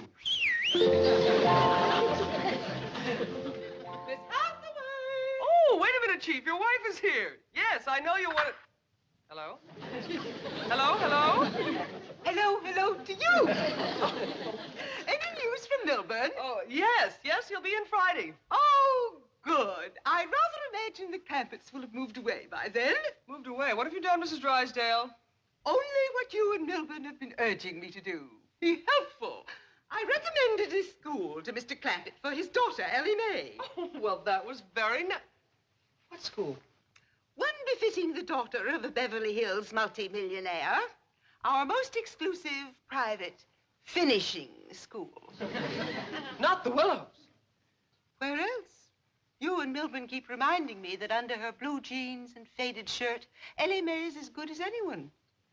She is. But those girls at the Willows are insufferable snobs. They'll cut her to ribbons. Well, don't blame me if she finds herself beyond her social and intellectual depths. I've been saying from the first that the Clampetts didn't belong. I've tried to spare them this humiliation. You are all heart. They must be on their way to the Willows. After the reception they get there, I rather imagine they'll be on their way to the hills or the caves or wherever it is they came from. Mrs. Drysdale, this may cost me my position here, but there is something I must say. You are a fink. This is the way we go to school, finishing school. This is the way we go to school with a possum for the teacher.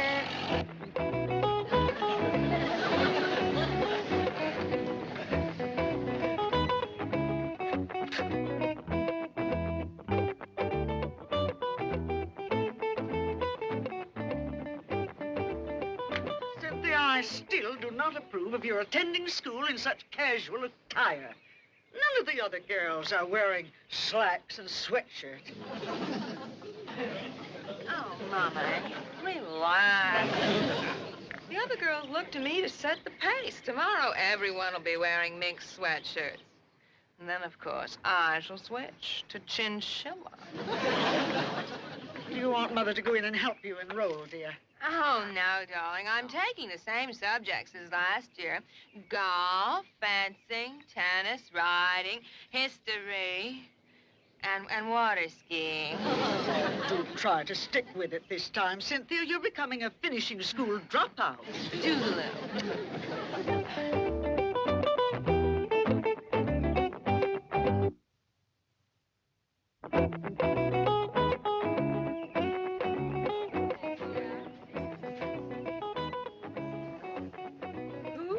dreamed that up for you, Sin? My couturier, but of course the idea was mine. Oh, pardonnez-moi, mademoiselle. Je cherche mademoiselle Clampett.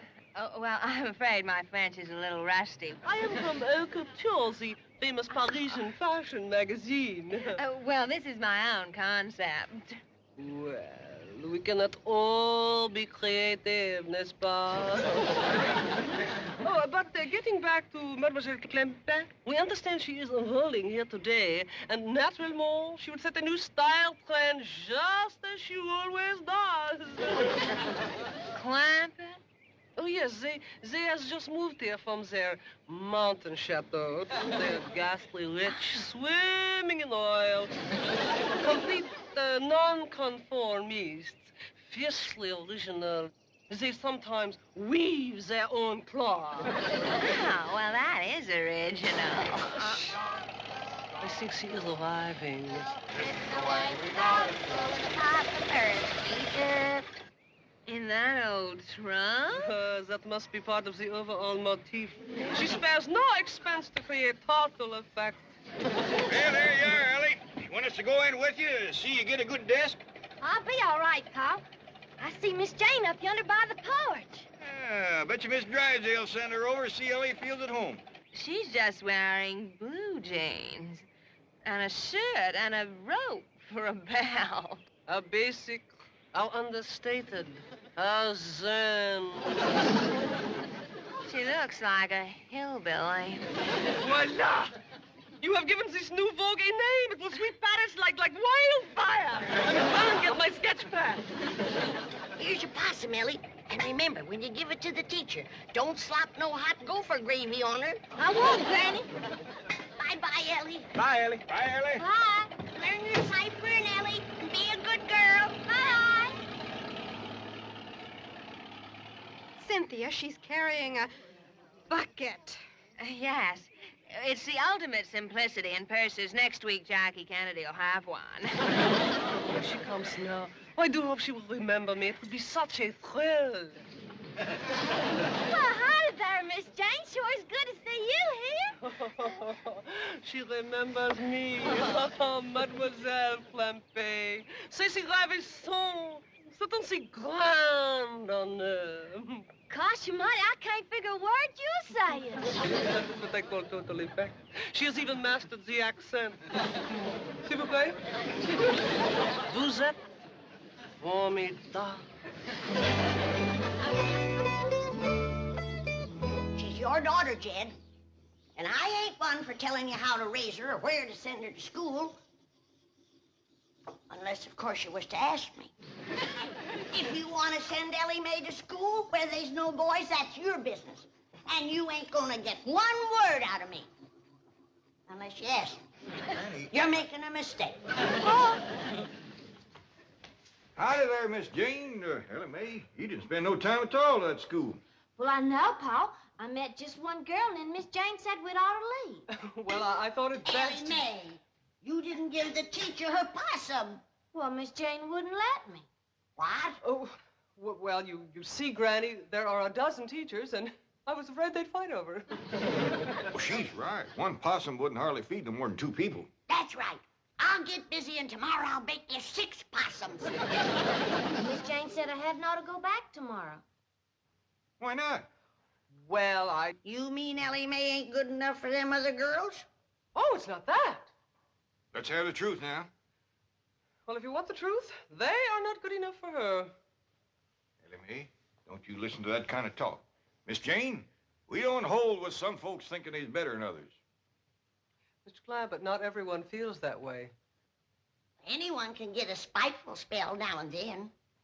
Yeah, now you take Miss Drysdale. For a time there, she was treating us like we was polecats at a picnic. Yesterday, she turned real nice, and she told me about that school for Ellie to go to. I can see this is going to take time, and I must get back to the office now. Don't let Ellie May have anything more to do with those girls at the Willows. I declare, I never thought Miss Jane would put on airs. Me neither. Ellie May, I hope them girls over to the school didn't get the feeling that you held yourself above them. I hope not, too, Pa. Why don't you invite the whole kit and caboodle of them over here for a possum supper? Granny, I just met one girl, Cynthia Fenwick. Well, invite Cynthia and her whole family. I'll do it, Pa.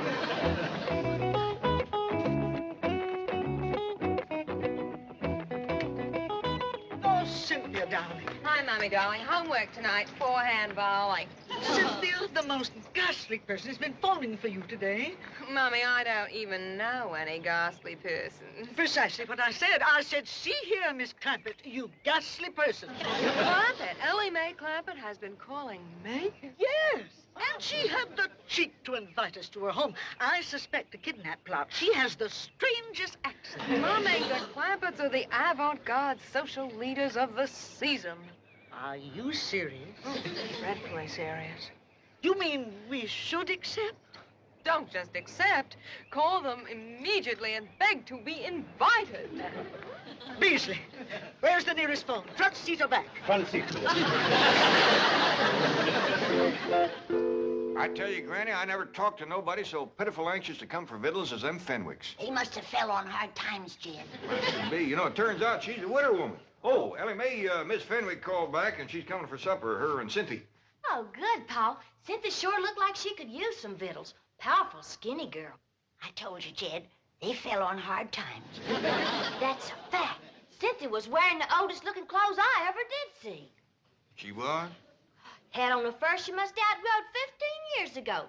It barely come to her middle. And her pants had been worn till he was plumb shiny. Her ma's in worse shape than she is. That poor old widder ain't got nothing to wear. You don't say. Well, it must have shamed her something terrible to have to say it, but right on the telephone, she asked me, did she have to dress for dinner?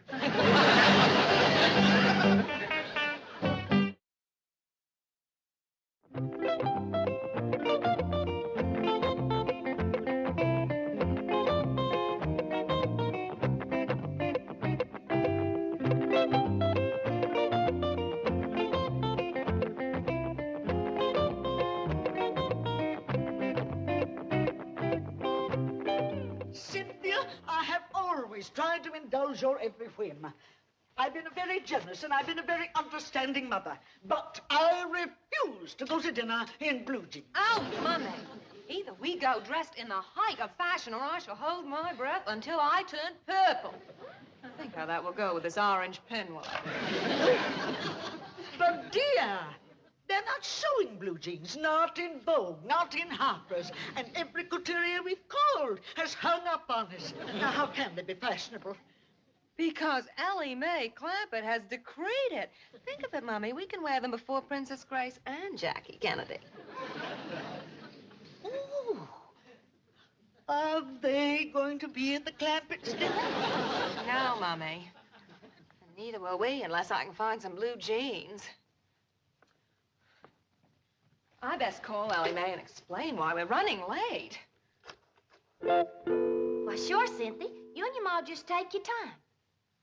That's all right. Bye. Paul, you sure was right about them folks being hard up. They's gonna be late because they can't find clothes to wear.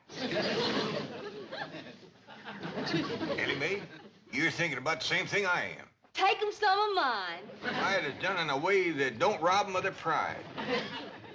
Jethro, I want you to drive Ellie May. She's going over to Fenwick's to take him some clothes. Oh, yes, sir. Oh, they can have some of mine, too. Mine, too? That's the spirit. Come on, Jethro.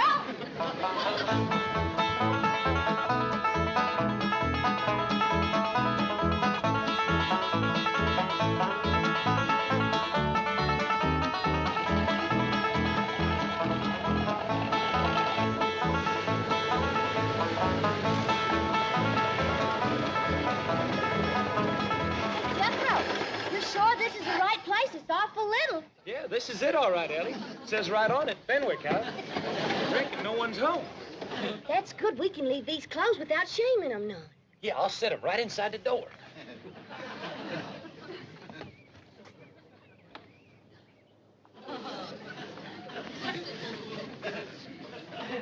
Look at Ellie. Just one teensy little room. Ain't not a stick of furniture in it. Hey, and look. He's trying to grow a little garden right here in this box. No wonder poor Cynthia's so thin. There ain't enough in there to feed a baby rabbit. Cynthia! Perhaps we could buy blue jeans, already made, at a, what do they call it, a clothing store. Oh, Mommy. Well, you needn't be crude about it. The butler's buzzing. Yes, Jason. Mommy, are you expecting a caller? There seems to be someone at the gatehouse. No, dear. No, Jason. Mummy, the gatehouse. The gardeners sometimes leave work clothes there. Surely you're not suggesting that... This is an emergency. I shall dash right down to the gatehouse and have a look. Jason, have the car brought around immediately. It would have broke your heart to see where they live. Their whole house ain't no bigger than a chicken coop. They don't even have a place to roost. Not one stick of furniture. No victuals except some little old greens that's trying to grow in a bar. Pitiful, just pitiful. You know, I always wondered why the Lord give us so much, but I reckon this is the reason. He wanted us to share with poor, needy folks like the widow Fenwick and her young'un. Now, Ellie May brought them some clothes. Granny is going to give them some food.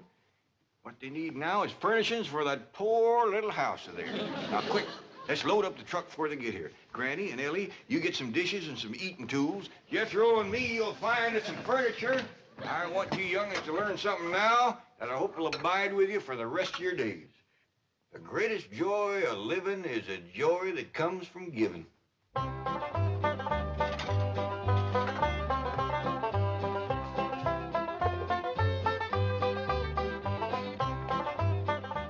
It worked. They're moving. The Clampetts are actually moving. Sure you only got room for one bed, Jethro? Just barely. Reckon it'll be big enough for the both of them? All I hear from Ellie, that Cynthia Fenwick is so skinny you couldn't hit her with a handful of corn. Oh, Mr. Clampett. I thought I saw you moving things out. I hope you're not angry over Ellie May's experience at the Willows, but apparently it did open your eyes. It sure did. We didn't know there was people like the Fenwicks in Beverly Hills. The Fenwicks. Did Ellie May meet Cynthia Fenwick? Yes, ma'am. That's how come we's loading all this stuff up on it. Jethro. No use robbing folks of their pride. He's right, Jethro. The less said, the better. Just load up and go. We's hurrying quick as we can. Let me help. Yeah, that's mighty neighborly of you. I'll go see how Granny and Ellie's getting along in the kitchen.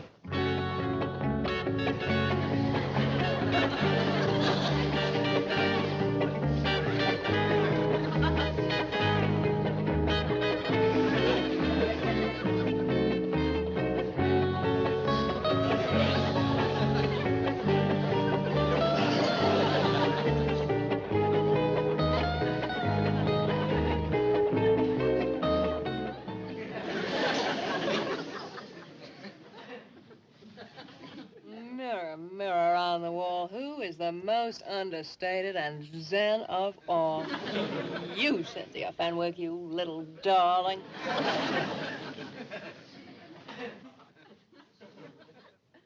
Come to the mirror, Mums. Let's see how you look. I can't look. I just can't. Don't be silly. Now, here's your bucket. Bucket?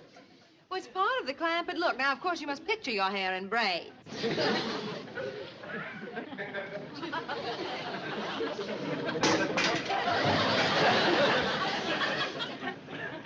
Really?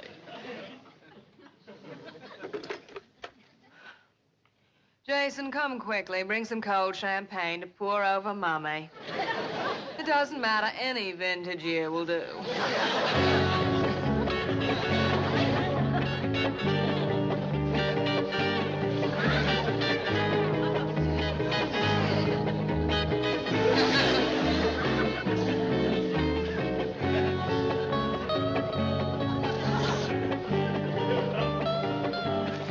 By doggies, I never seen a woman so overcome with the spirit of giving as Mrs. Drysdale. She's still toting things out. I wish she'd get the spirit and start giving some of her own things. If you don't let up soon, I may hint about that. Jed Clampett speaking. Oh, howdy there, Miss Cynthia. Y'all coming over today? Well, I'm afraid Mummy's not well. Might we have a rain check? Why, you betcha you can. Just a minute. Granny's gonna rain tonight? All the signs point to it. Granny says yes. You'd best keep your mower inside and in the dry tonight. Yes. Well, I shall. How about tomorrow? Just a minute. How about tomorrow, Granny? Fair and sunny. Granny says tomorrow'll be fine. You all come over and spend the whole day. Oh, thank you, Mr. Clampett. Thank you and bless you. We are so deeply grateful to you for your kindness and understanding. Well, I'd really just love to say more, but Mummy's fainted and I must attend to her. Well, yes, ma'am. You do that. Them Fenwicks is so overcome by that little show of kindness of ours that Cynthia just about bawling and the widder fainted dead away. Jed, you best come see the Mrs. Drysdale.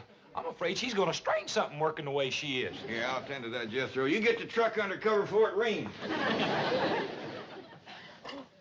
Ellie, we gotta get upstairs and close them windows.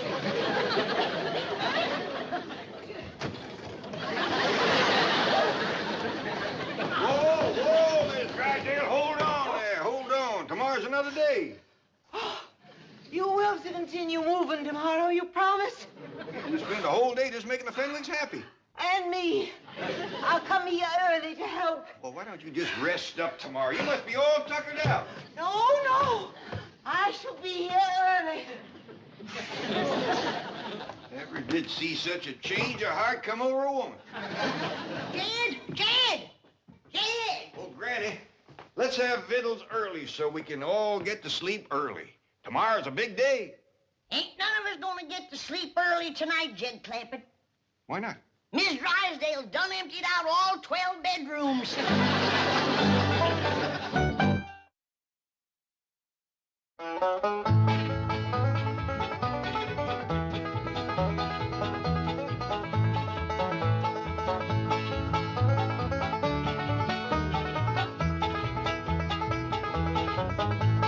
Now it's time to say goodbye to Jed and all his kin. They would like to thank you folks for kindly dropping in. You're all invited back next week to this locality to have a heaping helping of their hospitality. Hillbilly, that is. Set a spell. Take your shoes off. Y'all come back now. Here? This has been a Filmways presentation.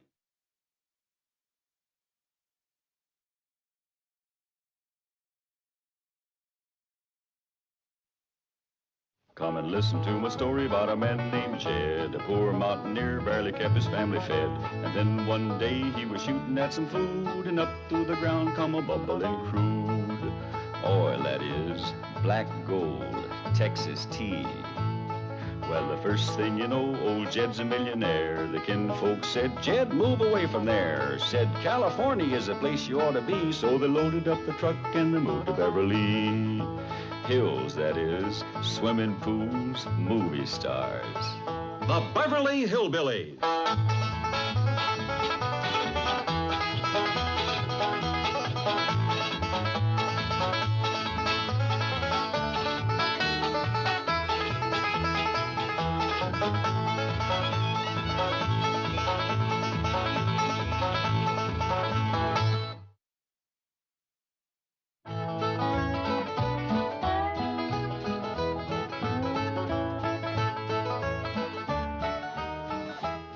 Oh, good. You're both here. I want to have a family confab. Where's Ellie? Well, she's out back with her critters. Ellie May? Yeah, Pa? Come on in here. Going to have a family confab.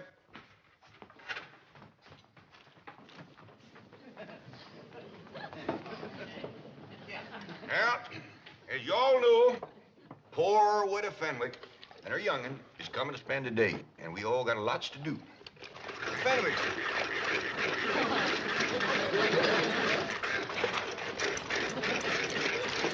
Hold it. We'll start doing right away. I'd like to say a few words first. Now, let's commence with the victuals.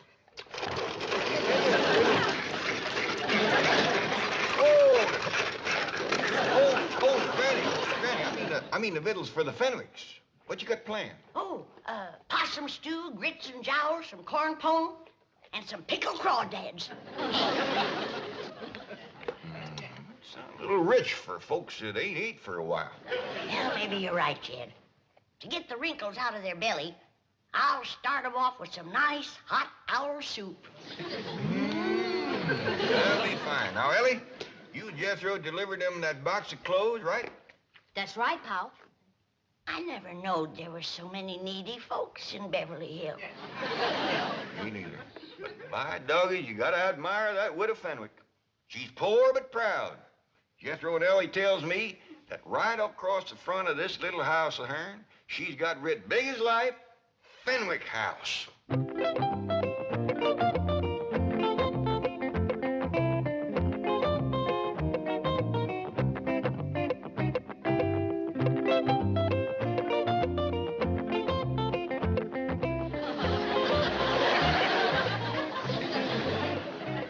Cynthia, I have not refused to visit the Clampetts. It's just that I can't bring myself to wear those dreadful clothes.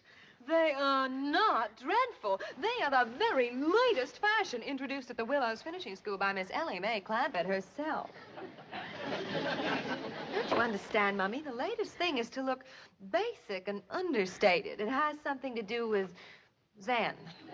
But they just don't look right. Mummy, when a girl as rich as Ellie May Clampett wears something, it's got to be right. Now, come on, let's not be the last millionaires in Beverly Hills to get the new look.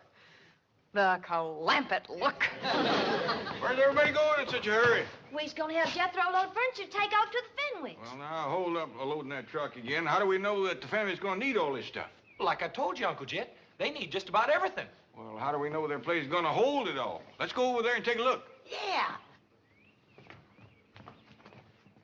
I'd like to see the widow's place. Well, now, Granny, I think the women folks better stay here in case they get here while we're gone.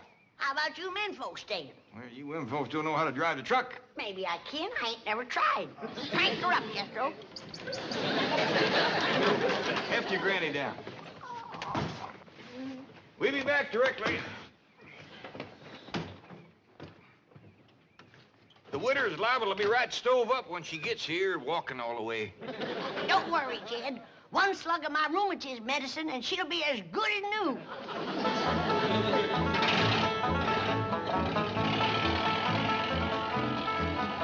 Granny, can your rheumatism medicine sure enough cure rheumatism?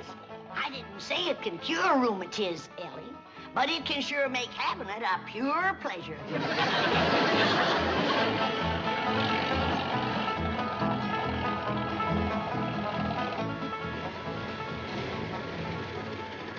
Now, we don't want to embarrass them, Jethro, so if they still at home, we'll right quick drive by. Don't look like nobody's home, Uncle Jed.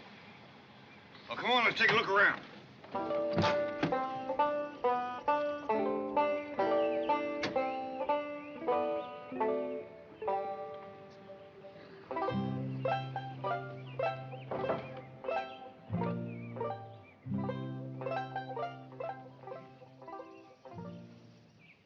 They found the box of clothes, Uncle Jed. Right here's where Ellie and me left them. Jethro, I've seen places with little or nothing in them, but this is pitiful. A chair to sit in. Nor a bed, neither. Ain't got a wash bowl, or a pitcher to fill it with water, or a window big enough to throw it out. Hey, Uncle Jed, we gonna bring them some stuff? No, Jethro, you couldn't squeeze enough stuff in this place to make it fit for two women to live in. Well, then what are we gonna do? We gotta get him to move into our place. It ain't gonna be easy, the widow being such a prideful woman. But it just ain't right for us to have so much stuff and to let them live here in a place like this.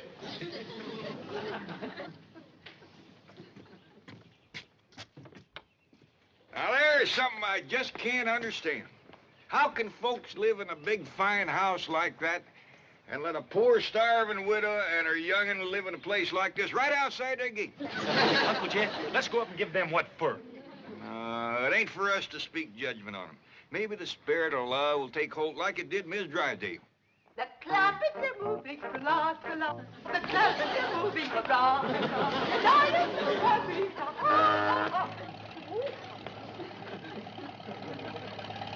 Hi, Miss Drysdale. Splendid. You came back with another load. Well, now, hold on. We decided not to move these things. Why not? Well, we're hoping that the Fenwicks will move in and use them here. The Fenwicks. Mrs. Radnor Fenwick? Yes, ma'am. You know, the widow with the skinny daughter named Cynthia. They are moving into this house? Well, we're hoping they will. But this is marvelous. I've been trying for years to meet Mrs. Radnor Fenwick, and now she's going to be my next-door neighbor. Well, it ain't for certain yet. Have you engaged a real estate agent to help you sell them on the place? No, ma'am, we just kind of figuring on talking them into it when they come over. I'll help you. I'll dash home and change and come back and help you.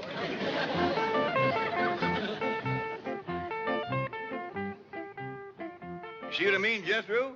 The spirit of love has put wings on her feet. That's what I'll say, Uncle Jed. Just look at her go over that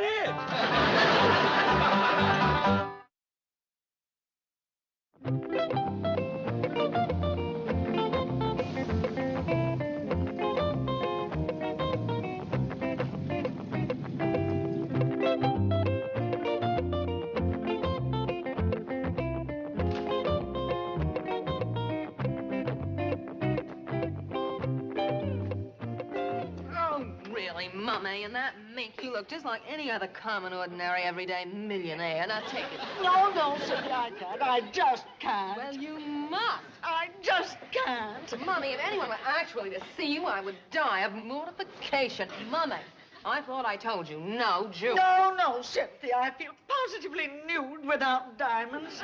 We are trying to achieve the Clampett look, a look of studied slovenliness. Oh, Cynthia. Beasley, our purses, please. No, Cynthia, not those buckets.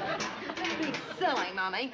Yesterday, Ellie May Clampett carried one to school, and the effect was devastating. Oh, dear, if your father could see us now, he'd just turn over in his mausoleum.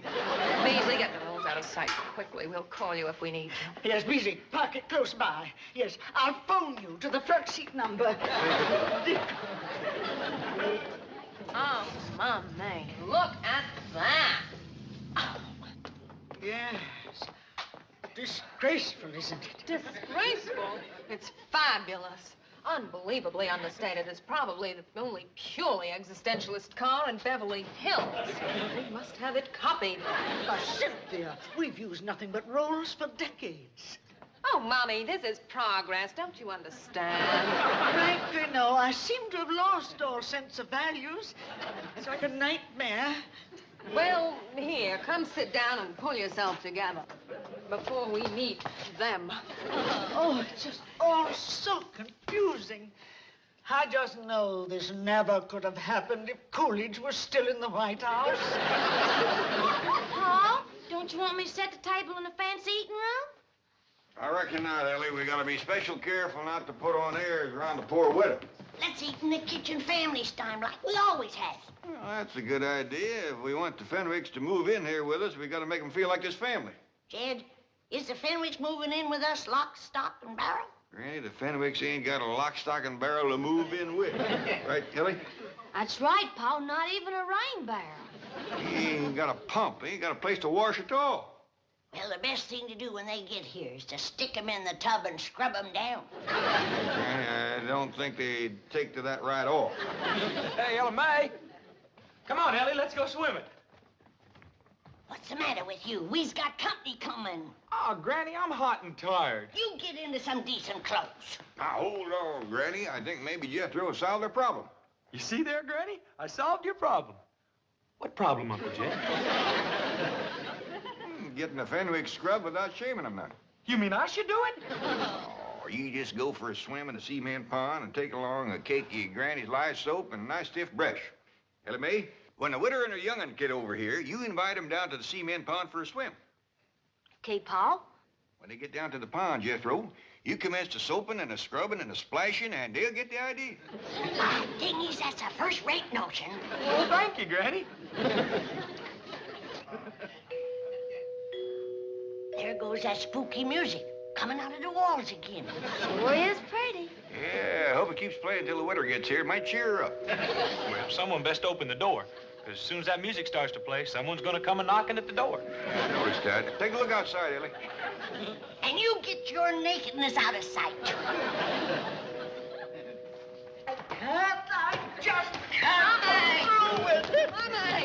Mommy, please, you can do it. Come on, I'll help you. They's coming, but that poor old widow woman can't hardly make it. I'll get my jug. Is they wearing the clothes you bring them? Yeah, Pa, and toting buckets. The carry home leftovers. Lord love 'em. Let's go give 'em a helping hand. Howdy there, Cynthia. This here's my pa, and I reckon this is your mom. Welcome, welcome. Well, dogged if you ain't plumb tuckered, Widow Fenwick, but don't you worry. Granny will fix that.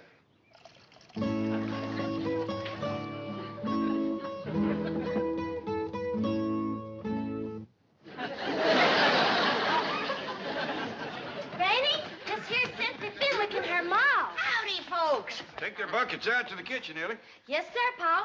See you in a little bit, Cynthia. Thank you, darling. Too low. Ellie May, be sure they're scoured good and don't leak. Do it, Granny. Here, Widow, this'll brace you up. Oh, thank you. Orange pico? No, white lightning. Oh, I'm not familiar with the blend, but tea is tea.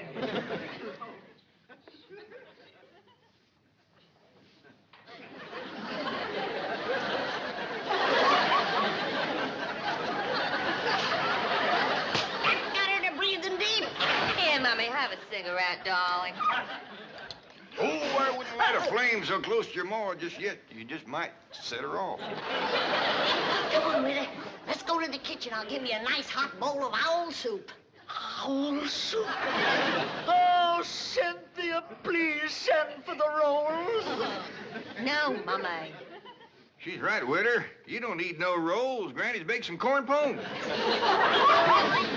my corn. Oh, no. Come on, Widow. Oh, Cynthia, please help me. Mr. Clampett, if I might be alone with Mummy for just a few moments, I think I shall be able to compose her. Okay, Cynthia. Just follow your nose to the kitchen. Yeah, the grits and jowls will lead you right to the door. Good girl, Widow. Cynthia, did she say grits and jowls? Yes, Mummy, doubtless the maid and the butler. Now, come, do get a grip on yourself. Oh, yeah.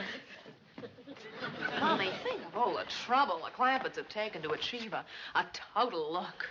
The truck, those clothes, their speech.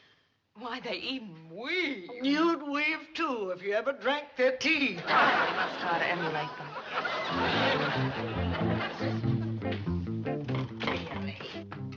They'll never sell this house to the Fenwicks. We can practice on the cleaning woman. Howdy there. Are you Grits? I beg your pardon. Oh, we all is looking for grits and jowls. Well, you'll find them in the kitchen. And please stay there, out of sight. Now, see here, you. We uns is friends of the Clampetts. Obviously. And the sooner you're all out of Beverly Hills, the better. Meantime, stay out of sight in the kitchen. That is the surliest cleaning woman I've ever seen. See, Mummy, even the Clampetts have a servant problem. Yes, for the first time, I'm beginning to feel a common bond with them. We're both members of an oppressed minority group. Millionaires.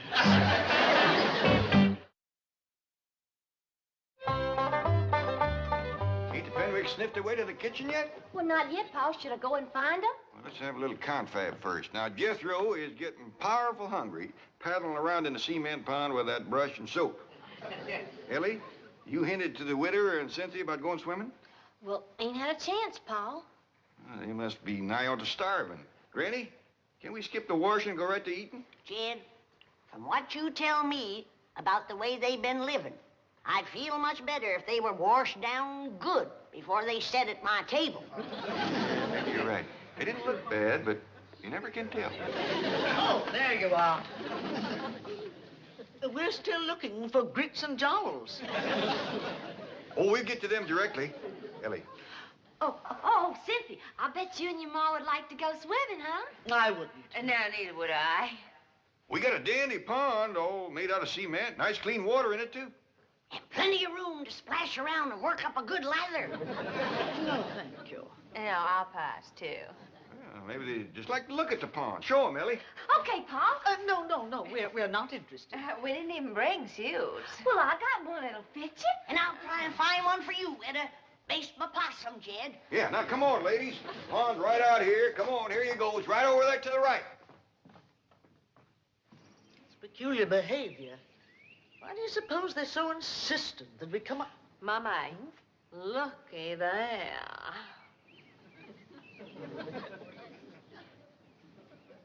Magnificent. What a specimen of manhood. Who do you suppose he is? Let's find out. Clampett! Oh, Mr. Clampett. Who is that Adonis by the side of the pool? Adonis? That magnificent creature with the rippling biceps. Let's take a look, ma'am. That's why they wanted us to see the pool. They're going to attempt a little matchmaking. Oh, I hope so.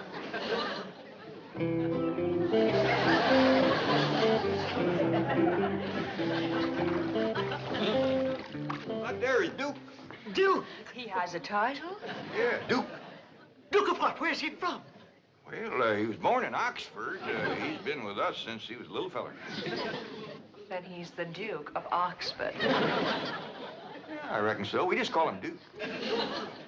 He hasn't got a wife, has he? Well, he's had his share of lady friends, but nobody right at the moment. Cynthia, I sure do hope you change your mind about going swimming. Oh, I have. Oh, Cynthia, you seem right fond of Duke. If you want him to like you, just tickle him behind the ear. He just loves that, Cynthia. And when he lays over on his back, scratch his belly.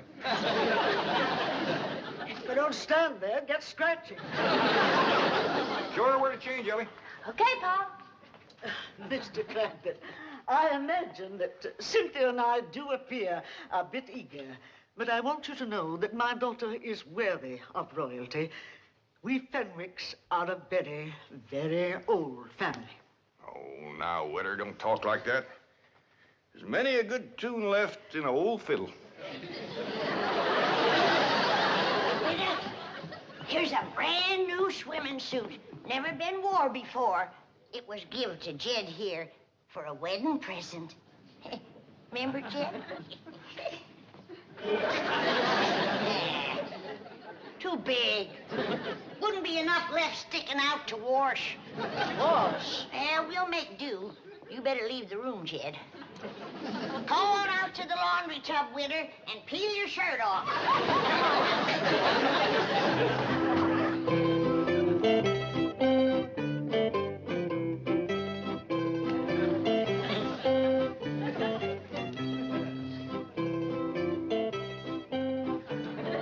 Cut it out, Ellie. Oh, excuse me. Howdy, ma'am. Your Grace. Yours, too. Permit me to present myself to you. Well, thank you very kindly, but I don't think my Uncle Jed would let me keep you. Oh, Your Grace. Yours, too. I am Cynthia Fenwick. Oh, hey, is your ma coming? No, we are quite alone. Well, shall we go in the water? No, I'd rather not. Well, then why don't you just sit here and you can watch me? Your Grace. Yours, too.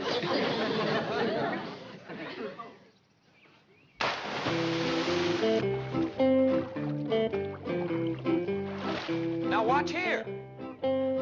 Are you watching, Cynthia? Oh, yes, I am. All right, now, here we go.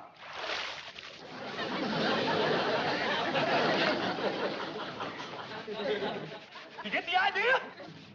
Well, it looks as if you are taking a bath. That's all right. Come on in. Your Grace. Yours, too.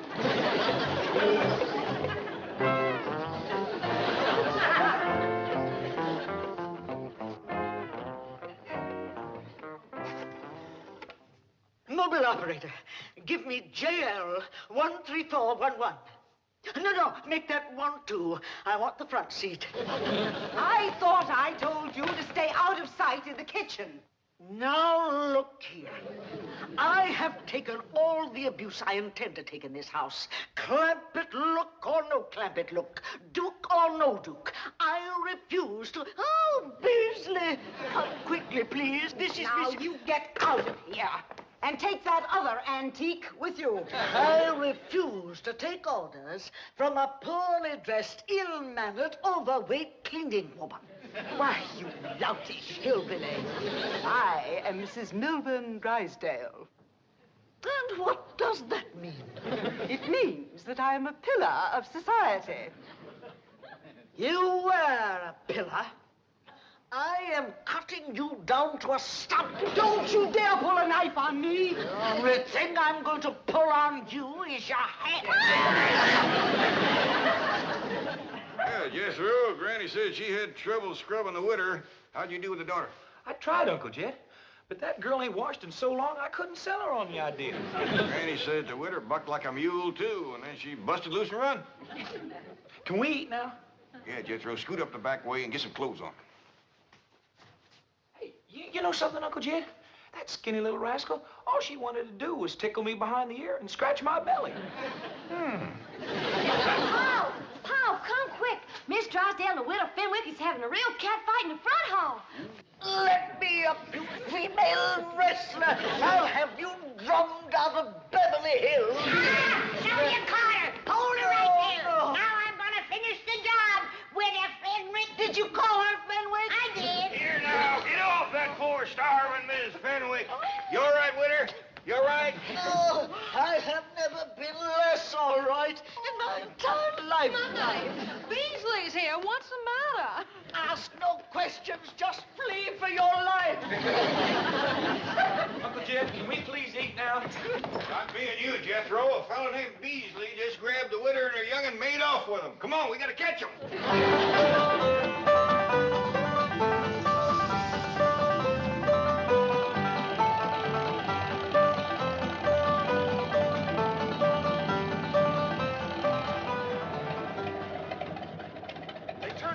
Uncle Jed, and now the gates are closed. Well, I'll be doggone. That Beasley feller is the one that lives in that big mansion. And he's taking the widow and Cynthia into his house. And bowing and scraping to him, too. Uncle Jed, you was right about not speaking judgment on that rich fella. Yeah, looks like the spirit of love sure took a hold of him, all right. Come on, Jethro, let's go home and have some possum.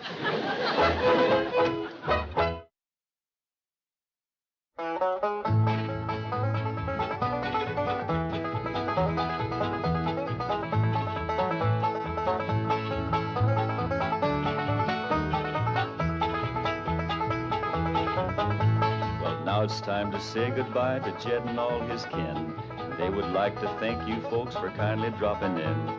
You're all invited back next week to this locality to have a heaping helping of their hospitality. Hillbilly, that is. Set a spell. Take your shoes off. You all come back now. Here? This has been a Filmways presentation.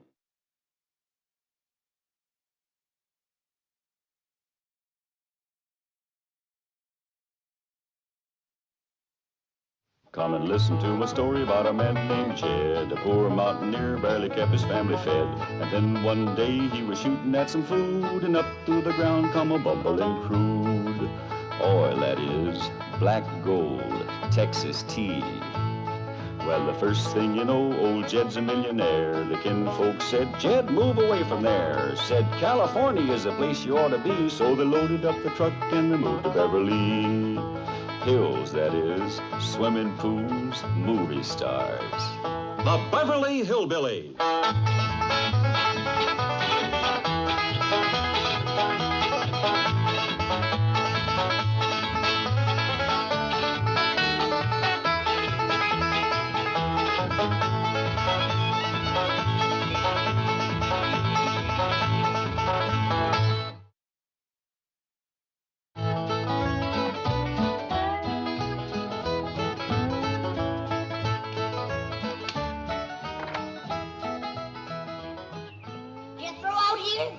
He'll be back directly, Granny. I got him running.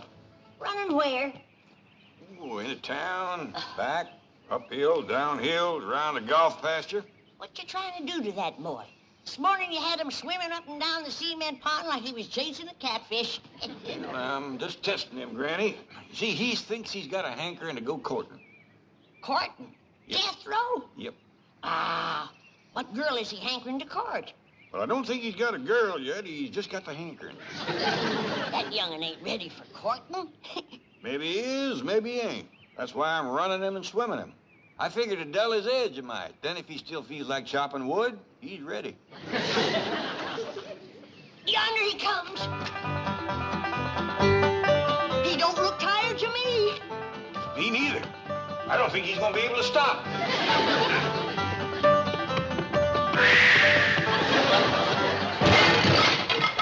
It could have been worse. He could have took out 5-10 foot of wall. I'm sorry I busted this fancy vase, but I reckon I got going too fast. Yeah, I reckon. How far'd you run? Oh, I figure 15, 20 miles. Top speed? Oh, no, sir. I stopped once. Oh, there was some fellas digging this here ditch, and they looked right tuckered. So I dug them a block or two of ditch while they rested. But I run extra special fast the rest of the way home to make up for it. We seen you. And heard you. Well, boy, you swum about 5 miles, run 15 to 20, dug a couple blocks of ditch. How you feel about courting right now? Uncle Jed, if they was a pretty girl on the other side of this house, I'd jump clean over it. He's ready. Here you are, Paul. Thank you, Ellie. Now then, Jethro, let's talk about courting. Well, Ellie, I'm fixing to advise Jethro on courting. Yes, sir. I want to hear the advice, too. Well, advice to girls is liable to be a mite different than advice to boys. Well, different how? You go ask your granny. Yes, sir. Granny? Close that door. Granny, what you doing in there? I'm listening. What for? You ain't liable to hear anything you don't already know. I realize that. I'm just checking my memory. You women, folks, you have your talk someplace else. Jethro and me is fixing to talk man to man. Come on, Granny. Let's go talk outside, woman to woman. Then we'll go courting. Ellie May, courting's for boys. Girls just sit around and wait. Jed, you sure got your work cut out for you.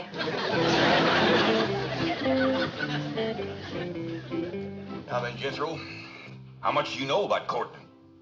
Well, it's kind of simple. You find a girl and then you marry her. Boy, I want to tell you something. There's a whole heap of in-between. Like what? Like finding the right girl, for one thing. Sometimes that ain't so easy. Well, Uncle Jed, how will I know when I find the right girl? Well, the way it happened to me, I knew just like that. I looked at her, she looked at me, and music commenced to play. Well, where was the music coming from? From our hearts, I reckon. Well, I ain't never heard no music come from my heart, or no one else's neither. Of course not, because you ain't met the right girl yet. But when you do, you'll hear it. I heard a bell ring. Does that mean something?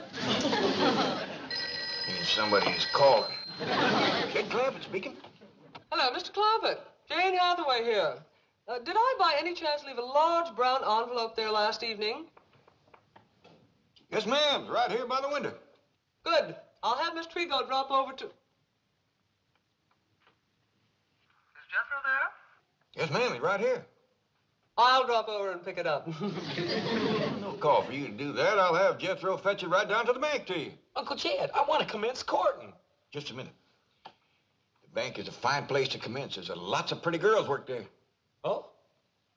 Oh, yeah. Jethro will be down directly as soon as he washes up and puts on his good clothes. Well, no bother at all. Bye.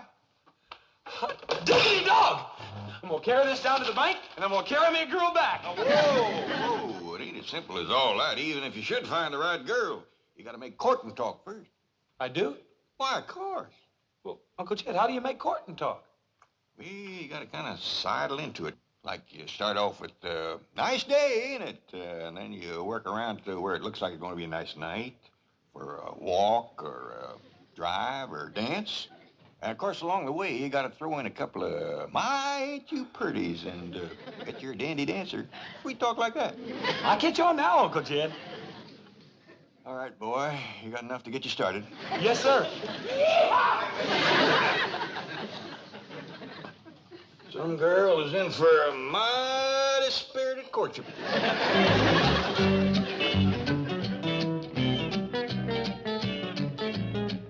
Oh, now then, type up a business expense voucher for last night's dinner conference. Food, $150. Beverage, $200. Entertainment, $15. Entertainment at a business dinner? Guest speaker. Gave a very interesting demonstration of the 27.5% depletion allowance benefits. I'd better make a note of his name. Of course. C.D. Laverne. Laverne C.D. That's right. Now, take a letter to, Excuse me, I'm sorry, but there's a Chickadee Laverne who insists on seeing Mr. Drysdale. Chickadee? What? You tell old Chick I'll call him from the club. Call me nothing. You promised me cash on the barrel like for the show I did last night. You are C.D. Laverne? Just call me Chickadee. That was a very interesting demonstration of depletion allowance benefits, Miss Laverne. Thank you. I do this dance where I take off everything except 27.5%.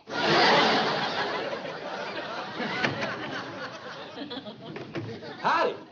Well, howdy to you. You're Jethro, aren't you? Oh, yes, ma'am. You hear any music? No, should I? Oh, yeah.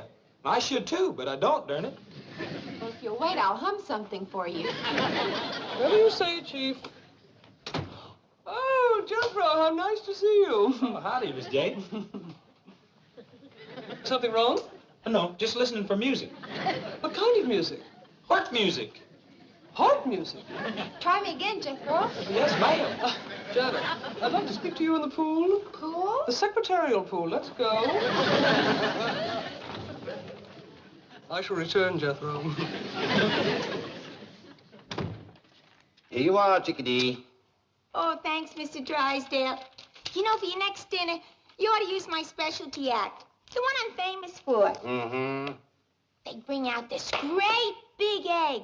There's music coming from it. The MC says, "Here's Chickadee." And I pop out of the egg, and I go into my dance. Oh, cute, huh? Try the Chase Manhattan Bank. They love big eggs. You don't even have to hire an orchestra. Look, I got this little transistor radio. See? Watch. I tuck it in here. That's very interesting. Don't call us, we'll call you. Of course, for my specialty, I have to charge a little more. Those big eggs cost a lot of money. I'll keep you in mind. Oh, howdy. Hi. I hear it. I hear the music just like Uncle Jed said I would. Uncle Jed? Yeah, he said that I'd know you was the one just as soon as I heard the music. Oh, he caught my eye. Come on, let's go. Wait a minute. Don't rush me. Oh, I forgot. It's a nice day, ain't it? I mean, it's gonna be a nice night for a stroll, a drive, or a dance. I mean, you sure are pretty. And I bet you're a dandy dancer and lots of sweet talk like that. Come on, let's go.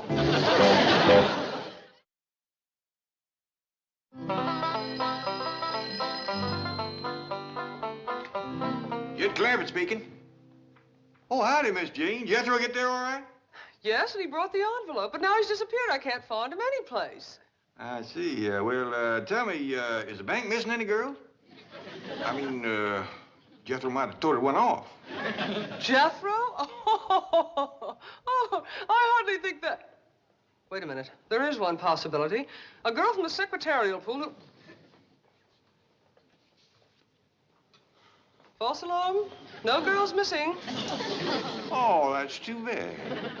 Well, thank you, Miss Jane. Bye. What's too bad, Jed? Jethro didn't find him no girl down to the bank. I told you that young'un wasn't ready for courting. Yeah, maybe just as well. I was worried I hadn't given him a good enough talk first. With Jethro, it takes a little extra. That's a fact. The last I heard, he thought his ma found him under a cabbage leaf.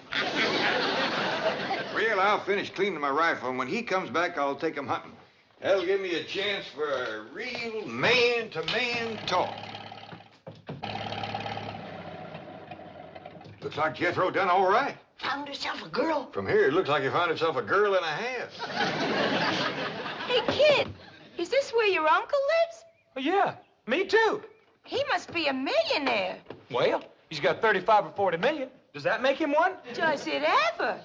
Tell me something. Why do you drive this, truck? Well, I already run to town and back once today. Huh? Ooh-wee. That's a big one. Big strapping girl like that can sure help you with the housework, Granny. Housework, that girl can pull a plow. Let's go meet Uncle Sugar. Well, that's Uncle Jed. Yeah. Yeah.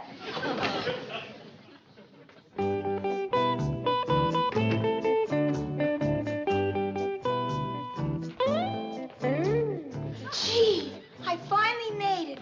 A private engagement in a big Beverly Hills mansion. Oh, hey, hold on. You're not engaged yet. That's right. Where's your uncle? Hey, Uncle Jed, I done found her. Come see. Here she is, Granny. Jethro, stop your beller and Louisa coming. Here she is. I heard the music, just like you said I would, Uncle Jed. The girl, the one and only, Miss, I don't know your name. Laverne. Chickadee Laverne. Howdy there, Miss Laverne, Chickadee Laverne. This here is Granny. Howdy. Howdy. You people live here? You own this mansion? Yes, ma'am. They found oil on our place back home, so we moved out here. Oh, you're one of those oil millionaires. I played all over Oklahoma and Texas. You don't say. This here's my daughter, Ellie May. Howdy. Honey, I don't want to worry you, but your fur piece is moving. These here is possums. Ellie May, take them critters outside. I told you again and again, the house is no place for them. Yes, sir, Paul. Well, when's the engagement? Tonight? Tomorrow night? I'm ready. Me too. Now, maybe we better get better acquainted before we start talking engagement. Why don't we all sashay out to the kitchen? Oh, come on, Miss Chickadee. I'll take you. Well, what do you women folk think of her? Well, don't you think she's a little bit too old to marry up with Jethro, Paul? Of course she is. It kind of worried me, too, especially her talking about playing all over Oklahoma and Texas. Take a heap of years just to do that. She's about the right age for you, Jed. Granny. Yeah, why don't you marry up with her, Paul? Then I could have me a mom. You hush that kind of talk to both of you. She's Jethro's woman. He found her. According to what he told me, it was true love, too. He heard their hearts making music and everything. I still say she's too old for Jethro. Well, you can't tell about city women, Granny. I've seen old ones that look young and young ones that look old. Well, I'll just go and ask her how old she is. Now, wait, Ellie. If we're going to find out Miss Chickadee's age, we got to do it in a kind of roundabout way. I don't want her embarrassed now. You leave it to me, Jed. Come on. What a kitchen. Oh, yes, ma'am. This here is my favorite room in the whole house, because this is where Granny keeps the victuals. Do you like to eat victuals? I don't know. I don't believe I've ever eaten any. Well, Miss Laverne, Chickadee Laverne, how are you and Jethro getting along? Oh, just call me Chickadee. I love this mansion. And this kitchen is the end. Oh, no, there's a lot more out back. Ain't that right, Granny? Speaking of that, how old are you? Granny, that ain't hardly what I'd call roundabout. Excuse her, ma'am. Oh, that's all right. By the way, I don't want to rush you, but I'm ready to work anytime. It's going to be a thrill working in this beautiful mansion. You hear that, Granny? Jethro, I'll say this for you. You didn't pick a lazy woman. Thank you. Maybe you better get better acquainted with Granny here, because she's the one you're going to be working with. You got to be kidding. Huh? I can do anything you can do, honey. Granny's little, but she's wiry. She moves around real good. Yeah, I know, but, well, couldn't I work with her? Oh, sure, if you'd rather. Well, I mean, she's, younger and all. She's a heap younger than you. Granny. How old are you? Granny, how about you and Ellie May wamping up some victuals for Miss Chickadee, and I'll show her around the outside. Can I go along with you, Uncle Jed? No, Jethro, you finish eating. You're still a growing boy. You're kidding. Paul, can I come along and show her my critters? Well, we can do that later, Ellie May. Right now, Miss Chickadee and me got a little talking to do. young'uns. You better clear out. Something tells me there's gonna be fireworks any minute. I realize that Jethro looks like a full-grown man, but he's still kind of a boy. Yeah. He's cute, though. Well, I'm glad you feel that way. He's a fine young'un. Now, I'd like to know a little more about you, Miss Chickadee. Oh, you mean about my work? Yeah, everything. Just everything right from the start. Well, I got my start in burlesque, New York. Sounds like a nice place. About how long ago was that? You don't have to be exact. I'm just trying to get a notion. Oh, about 18, 19 years ago. Is that a fact? That's when I first broke out of the egg.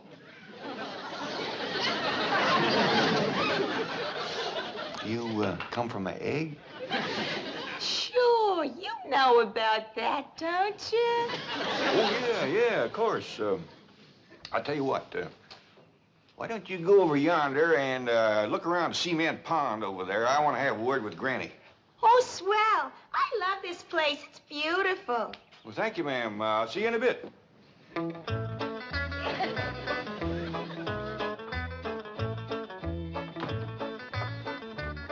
You know, Granny, maybe Miss Chickadee ain't the right woman for Jethro. Of course she ain't. He's too old for him. Well, ain't that so much. Fact is, she's only a little older than Jethro. Who says? She said. She told me she was born 18, 19 years ago in a town named of Burlesque, New York. Hogwash. She ain't no 18 or 19. Well, whether she is or whether she ain't, there is a bigger problem. What's that? Well, what with Jethro thinking he was found under a cabbage leaf, and her thinking she come from an egg, I just don't see much future for them two.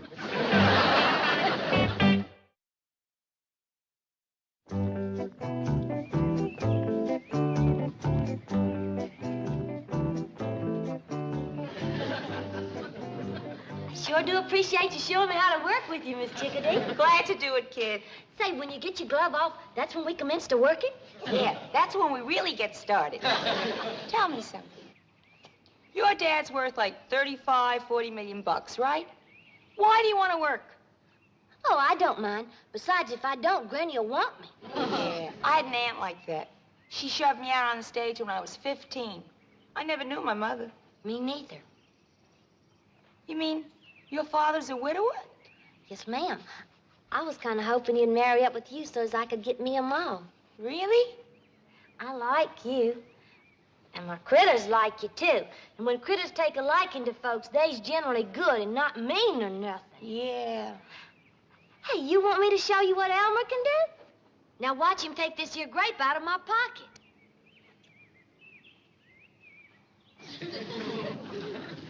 Say, he sure is clever with those little hands. Could he untie a bow? Sure he could. Elmer, you and I may be working together.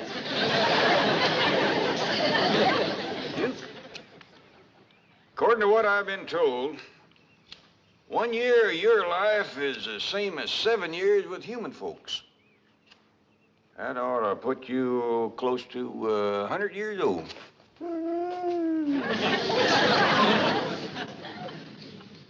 Now, I didn't aim to worry you none. It's just that if I'd lived as long as you had, I might be able to work out this vexing problem I got with Jethro and Miss Chickadee.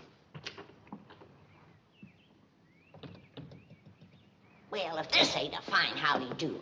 You sit there a whittling like you ain't got a care in the world, when your own kin is fixing to marry up with a woman old enough to be his ma. I'm studying on the problem, Granny. Well, you better study fast, because as soon as Jethro is done eating, he's going to want to commence courting.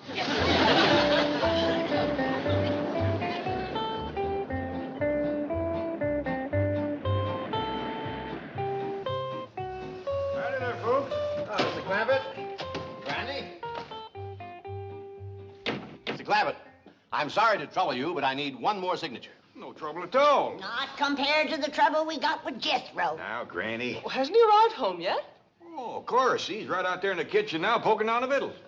I shall pop in and pass the time of day with the handsome lad. Miss Jane would make a heap better match for Jethro than that old... Now, Granny, don't bother Mr. Drysdale with our family problems. Now, Mr. Clampett, as I've said before, your problems are my problem. I am willing and I hope able to help you in any way possible. Well, that's mighty neighborly of you to take so much interest, but... Don't think nothing of it. We bankers like to take as much interest as we can.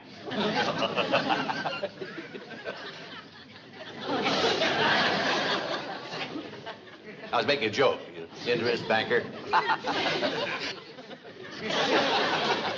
I suppose you might call that an inside joke.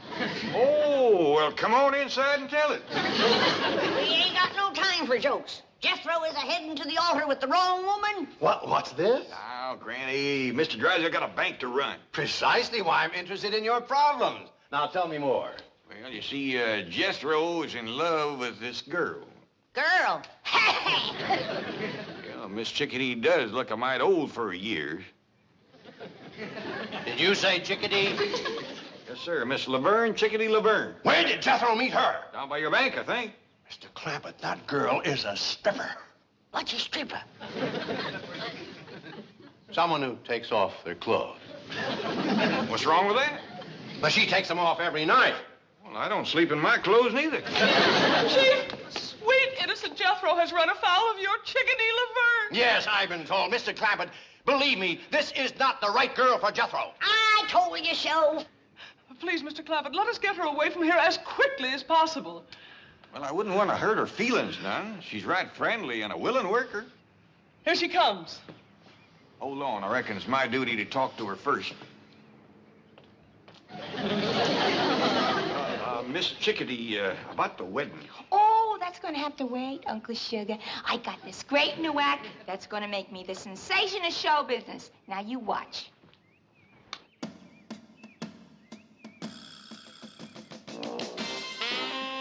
This is going to be a great act. The MC gives me a big intro. I walk through the curtains with this raccoon. Right away, he starts infesting my... Great act. Great act. Now, let's hurry down the bank, and I'll sign you up for the big convention exhibition. Hey, Uncle Jed, where's Mr. Drysdale taking my sweetie? Never mind, Jethro. But I found her. She's mine. I courted her and sweet talked her and all. Forget about her, Jethro. Go take yourself a swim.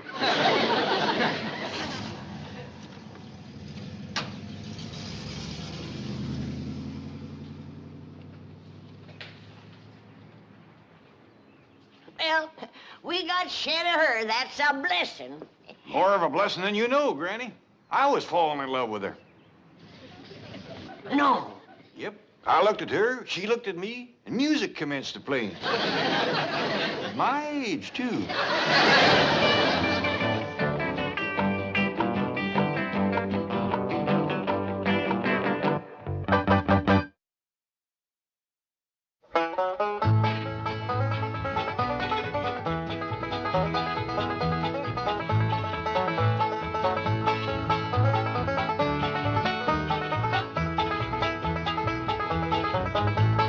Now it's time to say goodbye to Jed and all his kin. They would like to thank you folks for kindly dropping in. You're all invited back next week to this locality to have a heaping helping of their hospitality. Hillbilly, that is. Set a spell. Take your shoes off. You all come back now. Here? This has been a Filmways presentation.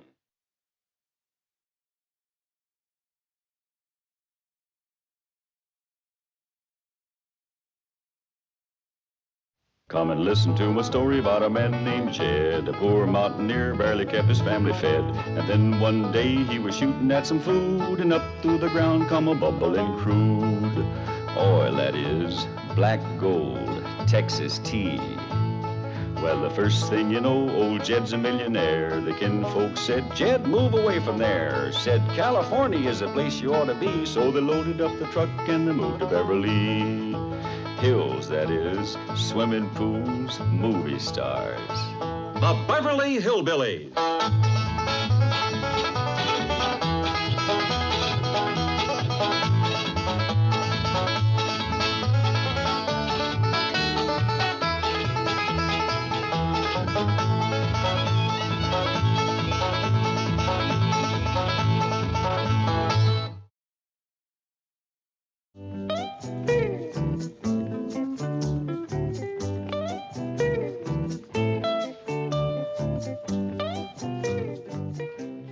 Drysdale, your past is here to haunt you.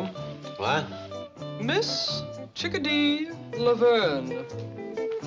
That stripper you engaged for one of your business dinners? I am not a stripper. I am an exotic, interpretive dancer. And I've got a great new act for your bankers' convention, Mr. Drysdale. That is Elmer and me. Elmer? Isn't that Ellie May Clampett's raccoon? Yeah. Gee, it's a cute act. See, I'm Little Red Riding Hood, and I'm walking through the forest with a basket of food for my granny, and I get lost, and this raccoon finds me. He's sitting on a rock, and when I pass by, he reaches out with these cute little hands, and he unties the bow that holds up my skirt. Then... Miss Laverne, we are not interested in the sordid details of your ecclesiastical performance. What'd you say? Don't ask me. And shame on you for contributing to the delinquency of a raccoon. I shall harbor him safely in my office until such time as I can return him safely to Ellie May. Come, Elmer. What's with her? Without Elmer, I got no act. Yeah. Get yourself another raccoon, but not for the bankers' convention. I don't think the act is suitable. Oh, so you're backing out on me, too. Just like the Clampetts did. The Clampetts? Yeah. I was promised an engagement up in their mansion. Then they changed their mind. Jed Clampett would never hire you. His idea of entertainment is square dancing. Well, I've danced for plenty of squares. And speaking of squares, it was that big kid Jethro that asked me.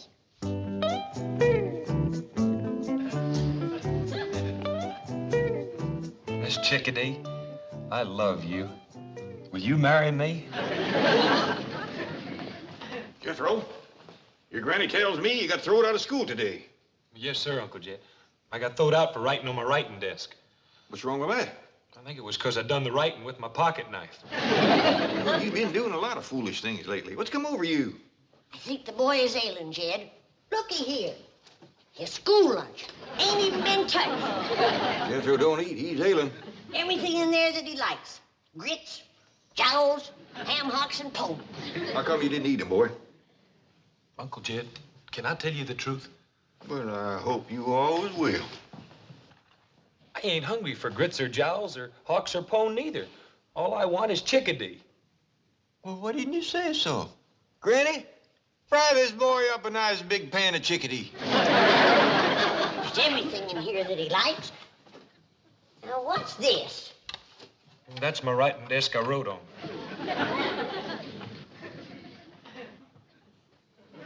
Chickadee, ain't that big strapping girl you brung home the day that you went courting? Yes, sir, Uncle Jed. Found her in Miss Hathaway's office. Yeah, she's a mighty handsome woman. Said it afore and I'll say it again. She's too old for Jethro. I'm deep in love with her, Granny. Hogwash.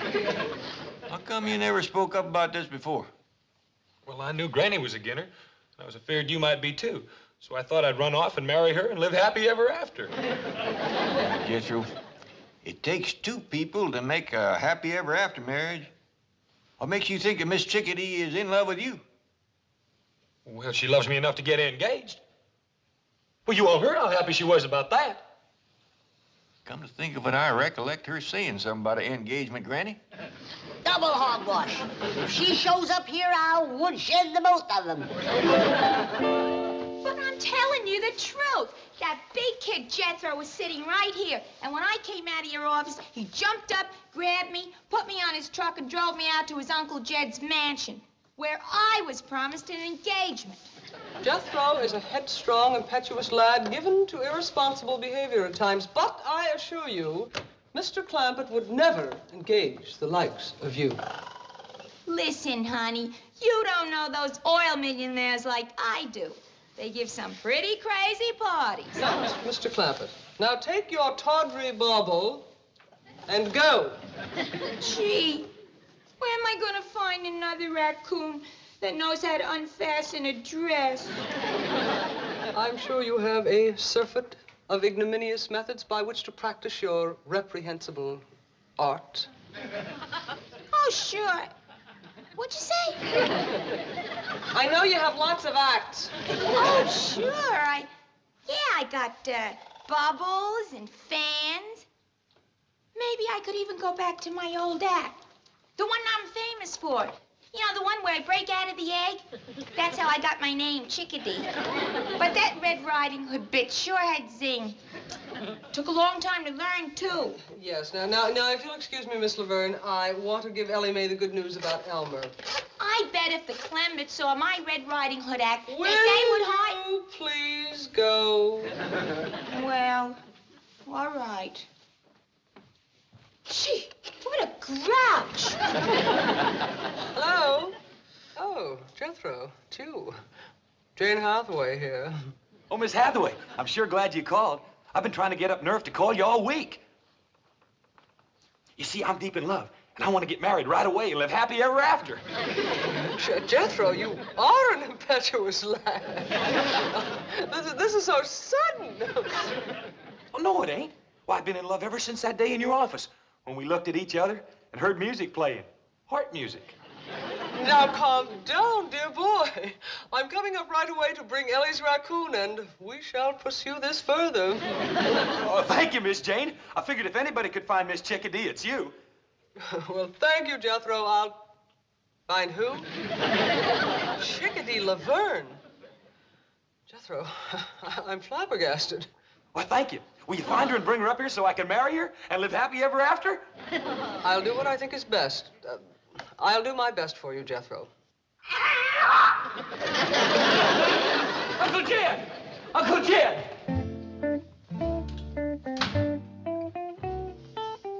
Well, Chief, the fat's in the fire now. You and your exotic dances. Corrupting that sweet, innocent boy. What are you babbling about? Jethro is in love with Chickadee Laverne. Oh, baloney. At his age, I was in love with every showgirl I saw. It's puppy love. Jethro thinks it's the real thing. He says they looked at one another and he heard music play. Music? Oh, I know how that happened. When Chickadee left my office the other day, she had this little concealed transistor radio. So obviously, when she ran into Jethro in your office, he heard the music and thought it was love. How horrible. Oh, forget it. Jed Clampett can handle a case of puppy love.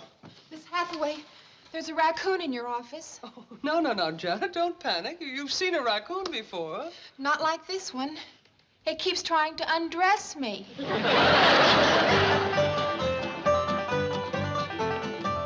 Couldn't catch him, huh, Ellie? No, sir, Pa. Jethro's running top speed, and he just keeps yelling for you. Well, we let him circle the house again and head him off out here. Jed, look what Jethro done. I was sitting in my rocker and he run me down. Didn't even stop. Well, you gotta remember, Granny, that boy's in love. We's gonna stop him this time around. Well, when you catch him, I'm gonna smoke his britches for him. Uncle Jed! Sound like he's rounding a far turn. Uncle Jed! Want me to trip him and set on him, Pa? No, I'll head him off, Ellie. Uncle Jed! Uncle Jed! You come in slowing down now, Jethro. I'm right here.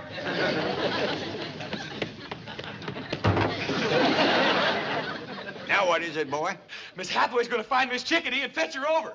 Yeah! I'm gonna see my sweetie!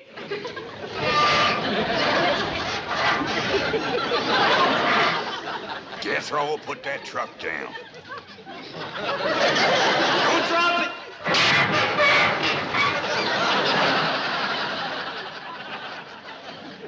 Jethro, you's acting like a bee-stung bobcat. He's in love, Ellie. Jethro, you go have yourself a nice long swim in the cement pond, and we'll let you know when Miss Chickadee gets you. Wild young'un, I'm so dad-burned mad, I could bite nails. Granny, I reckon you forgot how it feels to be in love. Why do you suppose I'm so dad-burned mad?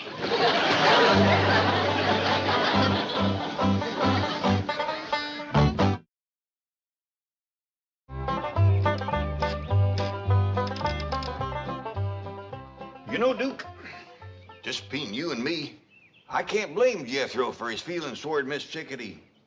I was about to fall for her myself. No, it's the truth. I didn't aim to. It just happened. I looked at her, she looked at me, and dogged if I didn't hear music playing. Uh-oh, yonder she comes.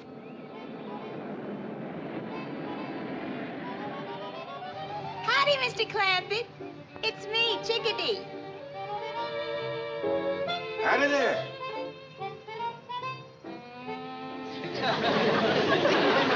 What's the matter? Is there something wrong? Yes, ma'am. I mean, no, ma'am.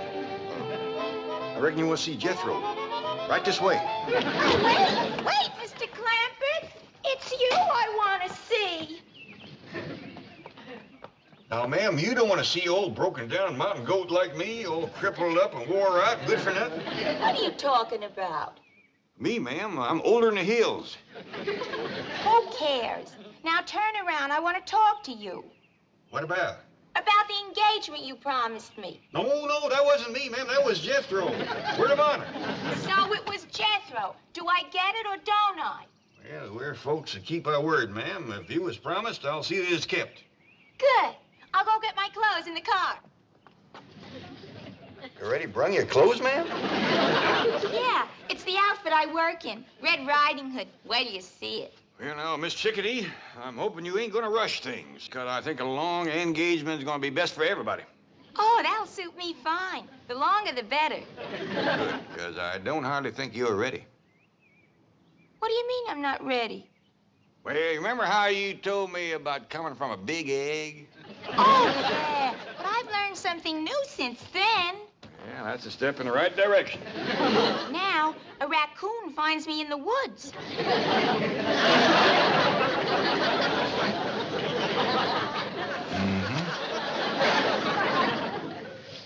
Miss Jane, I sure do appreciate you bringing Elmer back. My pleasure, Ellie. Could you tell me where I might find your handsome cousin? Who? Jethro. Oh, Jethro, he's out swimming in Cement Pond. Thank you. Something tells me we're finally going to make music together.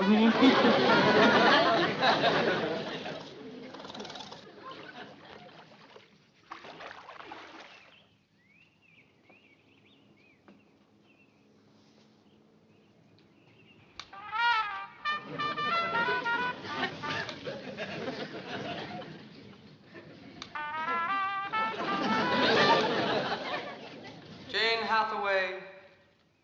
Who's that? I am your conscience, and I am shocked at this nefarious scheme to trap handsome but innocent Jethro. Is that what they taught you at Vassar, Wellesley, and Smith? No. As a matter of fact, I got the idea from a stripper. This is not a matter for levity. Remember your sorority motto, super omnia fides. Yes, of course. Honor above all. Conscience. Yes, Jane. I'm sorry. I must have lost my head. Forgive me.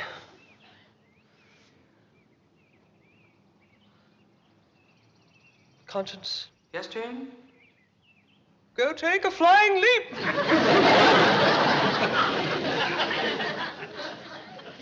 Oh, howdy, Miss Jane. Hey, did you bring Miss Chickadee? No, forget about her, Jethro. Look deep into my eyes. And now, stay tuned for the news.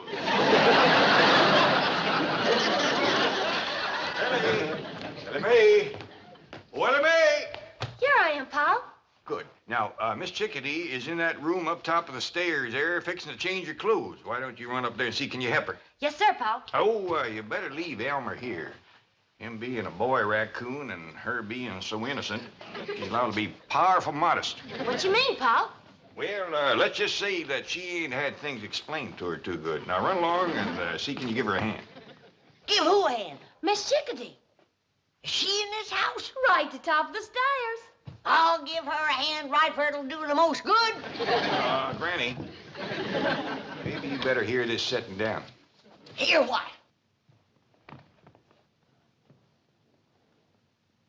Jethro is engaged to Miss Chickadee. No. He gave his word, and she's holding him to it. She's too old to marry Jethro. She's too old to marry anybody. Why, she's done past 20. In years, maybe, but in some ways, she's just a little child. Besides, women gets married older out here. What you mean? I hear tell of a movie star that got herself a man when she was 27. Oh. And then just to prove it wasn't no fluke, she up and married 5 more.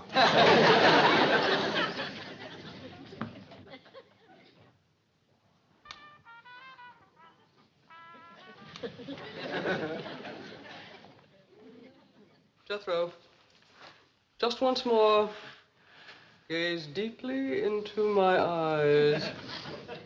Have you brushed your teeth today? Miss Jane, are you going to help me find Miss Chickadee or ain't you? I am not. Well, I'm going to go out and find her for myself. Jethro, listen to me. We can make music together. Please, just give me one more chance. And another thing about her, Granny, she ain't lazy. Why, she's up there right now putting on her working clothes. We'll see. We'll see. Miss Chickadee's a coming!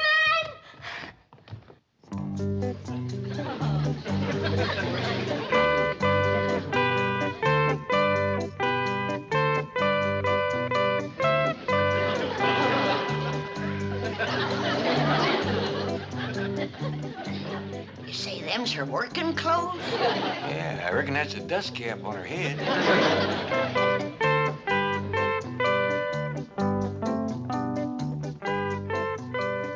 What you got in the basket, Miss Chickadee? Why, it's a basket of food for Granny. Did you hear that, Granny? Yeah, I hear it. I'll wait till I taste it before I get too excited. Now, stand over there. You can see me work better. Oh, well, if you're going to show off how you work, I'd best go fetch Jethro. He'll be right interested. All right, now stand right over here so we can get a good view of everything. That's fine. Now, you just watch.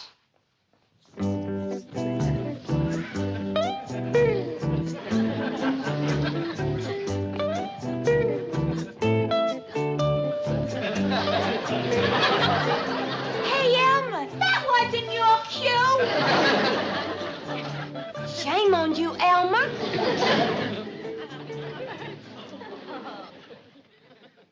I'm sorry. You mean she's here? Yes, ma'am. I think she's fixing to dust the hall first. Get ready for a wedding, everybody. Jethro and Miss Chickadee's gonna get married right away. Who says so? The code of the hill says so. He done seen her in her underclothes.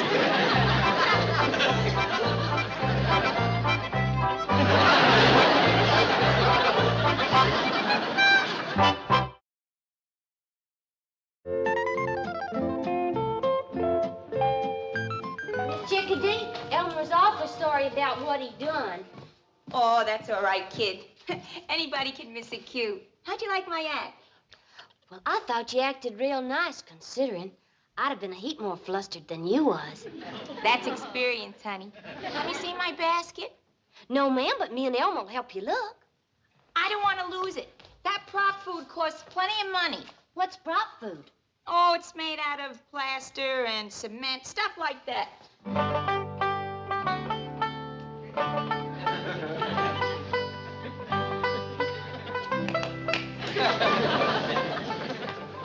Yeah, I reckon that'll keep Jethro out of our way for a spell. What'd you do with him?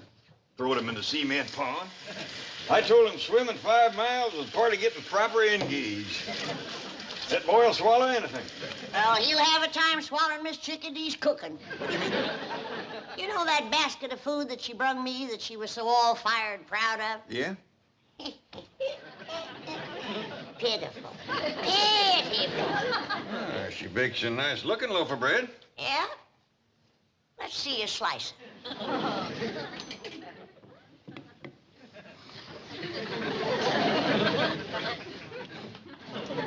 Don't seem to be strictly fresh. Why don't you come right out and say it? It's as hard as a rock.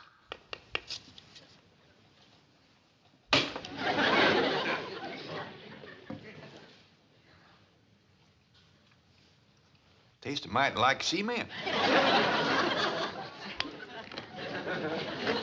I don't think she used any baking powder.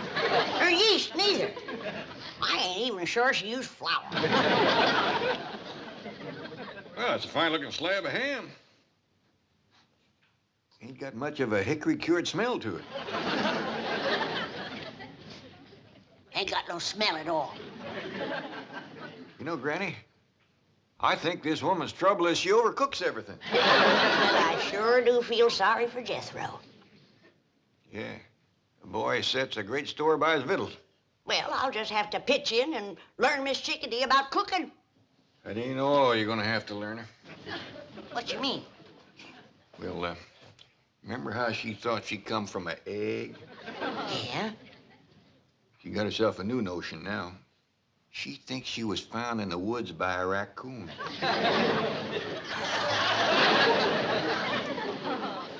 Yonder she comes. She took off her work clothes. Sure. Now that she's got Jethro hooked, we ain't gonna get no work out of her. Well, come in, Miss Chickadee. I hope you're feeling right to home. Oh, I'd love it here. Well, I see you changed out of your working clothes. Oh, I thought everyone had seen enough. I reckon Jethro has seen too much. Miss Chickadee, I hope you still favor a long engagement like we was talking about. Oh, like I said, Uncle Sugar, the longer the better. I'm glad to hear you say that. Now, I'm going to leave you two alone here to have a little woman talk. Woman talk? What we talk about? Everything, honey, right from scratch. And we'll commence with victuals. What are victuals? No. Well, we gotta start somewhere. Do you know how to fix a possum supper? I don't even know what a possum eats for supper.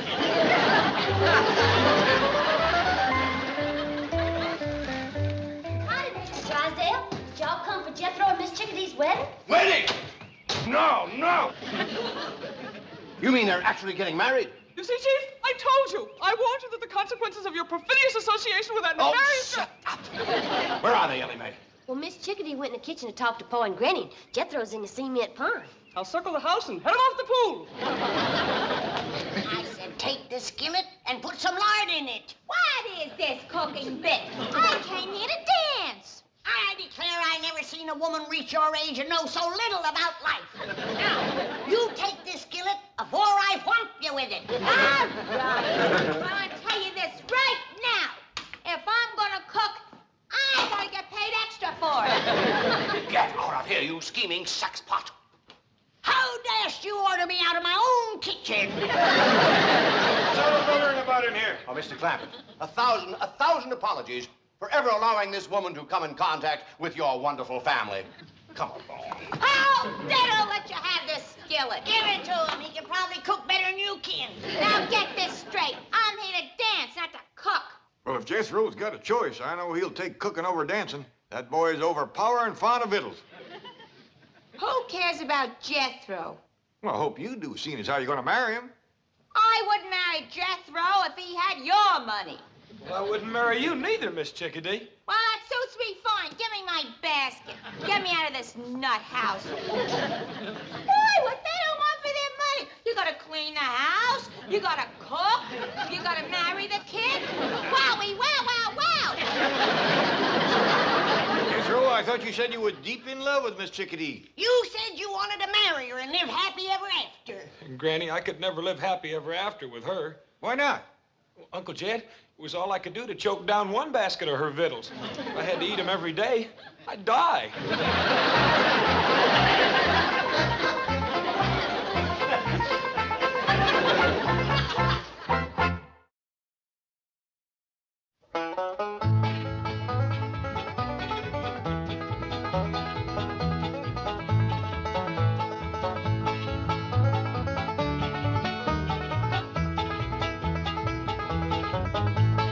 Now it's time to say goodbye to Jed and all his kin. They would like to thank you folks for kindly dropping in. You're all invited back next week to this locality to have a heaping helping of their hospitality. Hillbilly, that is. Set a spell. Take your shoes off. Y'all come back now. Here? This has been a Filmways presentation.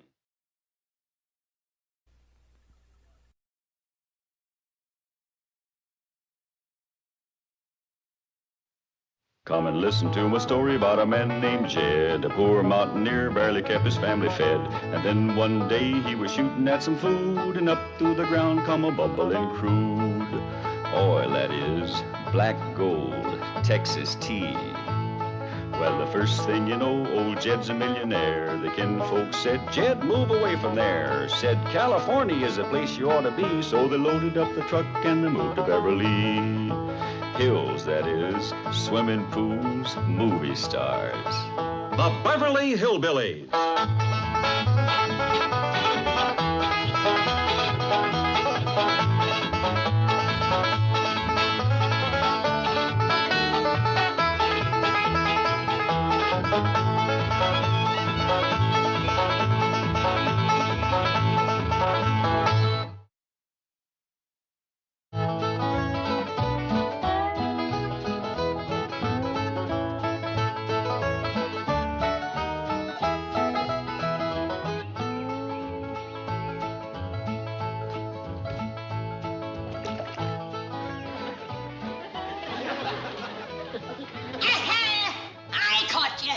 What? So you're the rascal that's been poisoning our pond. Get to your feet. I'm not poisoning anything. You're not, huh? Get over. Get around there. Now, if you're not poisoning the pond, let's see you tip up that jug and take a swig. Well, I can't do that. It's concentrated chlorine. It kills the algae and fungus. It kills fish, too. We've tried 2 or 3 times to stop this pond. But this water's only for swimming. What do you think fish do, walk? Now you take your jug of poison and get out of here. Lady, I'm only following orders of Mr. Drysdale. Aha! So Mr. Drysdale put you up to this, did he? Yes, ma'am. And now, if you don't mind, I'm running a little late. You're running fast, that's how you're running.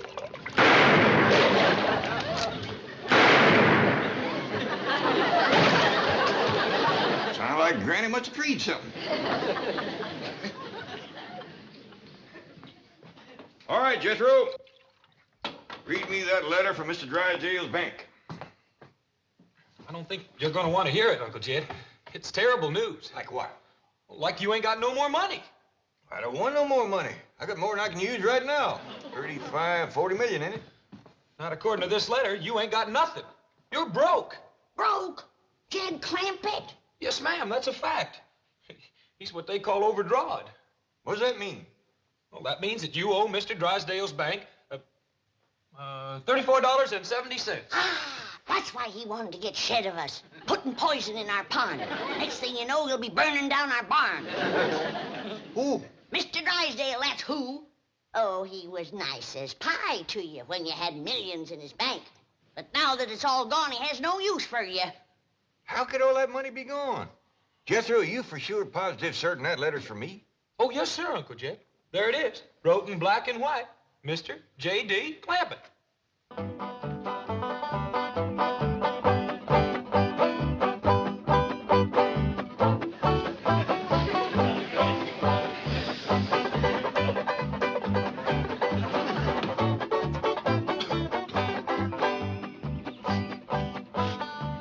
Why don't you go out and get yourself an honest job? Oh, Paul, an actor must keep himself available in case the studio calls. You've been available now for over 10 years and they ain't called you. Must you tell it to all the neighbors? Who's telling them? They already know you're a bum. I am an actor. You are a bum. Oh, Paul, you are going to regret that when my big break comes, and it's due. Charles Boyer has switched to character parts. So? So, who do you think is going to take his place as the suave, continental leading man? Not you, Jake. That's Jacques. That's jerk. Oh, maybe the good news. It's right here in this mailbox. Now, you listen to me. You open that box and you're going to pick up every single bill that falls out. Hold your apron, Opal. Why I put up with this, I'll never know. Someday, this will all be fan mail. Can't even go home to Mother. We're living with her. Someday, I will open this bank statement, and it will say that I am worth $36,422,000. And that day, I will turn into Liz Taylor. It did say that. Did say what? I'm worth $36,422,000. Well, don't just stand there, Liz. Help me look.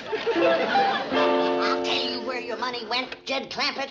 Why you're flat busted broke. You're living too high on the hog. Hello? Could I speak to Mr. Drysdale, please? Oh, thank you very kindly. Mr. Drysdale done left for the bank. What do you mean, too high on the hog? That's what I mean, too high on the hog. Back home, you used to holler 2 miles to your neighbor. Out here, you can't even holler next door. You have to use an expensive telephone. Granny, I don't hardly think I spent $35 million on the telephone. Milkman, come. Want some? That's what I mean. Buying milk off of the truck instead of having our cow and squeezing our own. There you go, using your finger instead of your lungs. Well, now, Granny, the bank's about a 4 to 5 mile holler. Uncle Jed, I'll drive you down to the bank in the truck. That's the most sinful waste of all. Buying expensive gasoline for that fancy truck instead of walking a paltry 8 or 10 miles. I don't mind walking. Just got my shoes fixed. And you wonder where your money went. Well, Granny's cheaper than buying him a new pair. Young'uns don't need shoes out here in Beverly Hills. That's one thing this place has got. Barefoot weather the whole year round. Morning, Paul. Can I ask you something? Sure, Ellie. There you are. There's the whole thing in a nutshell. Take a good look, everybody. Well, what's the matter, Granny? I was just fixing to give Wendell his breakfast. That's just it. Back home, we used to live off of possums. Out here, possums are living off of us. Fetch me my big lard barrel, Jethro. Lard barrel? Granny, you ain't fixing to fry Wendell, are you? No, child. I'm fixing to pack up our things and all our belongings and go on back home and stop this mad, crazy spending spree before we all end up in the poorhouse. Or maybe get poisoned from the poison pond. Poison pond? Well, Granny, me and Wendell was just going swimming. Well, save your swimming for the creek back home. Now, simmer down, Granny. I don't believe Mr. Drysdale poisoned our pond no more than I believe we spent all our money. Here you are, Granny. Hold it, Jethro. Put that down. Well, if it ain't spent, where is it? That's what I'm calling up to find out. Well, good morning to you, Commerce Bank of Beverly Hills. This here is Jed Clampett. Could I speak to Mr. Drysdale, please? Thank you, ma'am. Everything must be fine. It's real friendly. Mr. Drysdale's office? No, I'm sorry. He's on his way to the airport for an out-of-town trip. Mr. Drysdale's leaving town? That's where your money went, leaving town with him. Now, hold on. Could I please talk to Miss Hathaway? Well, I'm afraid she's with Mr. Drysdale. Is both gone? It took them both to tote your money. Start packing, young'uns.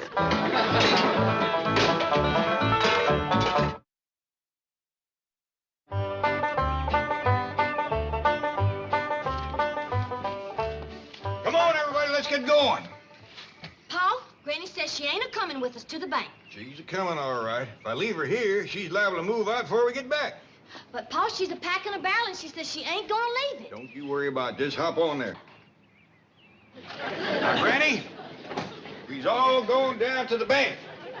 You want to sit up there next to Ellie? Or you want to ride in that barrel? I'll ride with Ellie. But only because I'm sitting on the cabbage grater. Start her up, Jethro. Yeah, start her up and squander some more of that money that we ain't got none left of. Gasoline or no gasoline, we's all going down to the bank and see about this overdrawed letter. Let her roll, Jethro.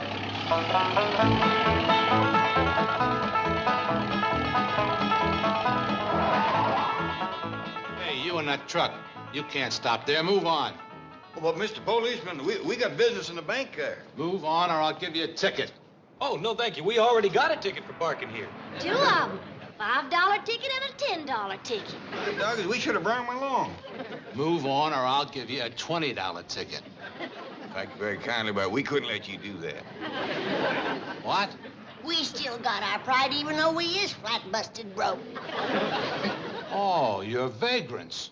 No, sir, we's Clampetts. I'm Jed, this Ellie May, and sitting next to her. Listen, you want me to run you in? Well, no, sir. You just stand aside. I'll walk in. See, we got business in there.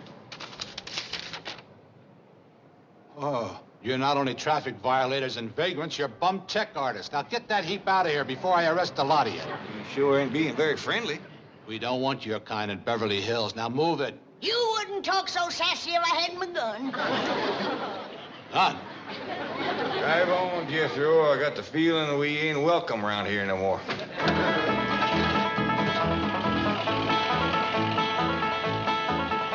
Jake, there's a cop.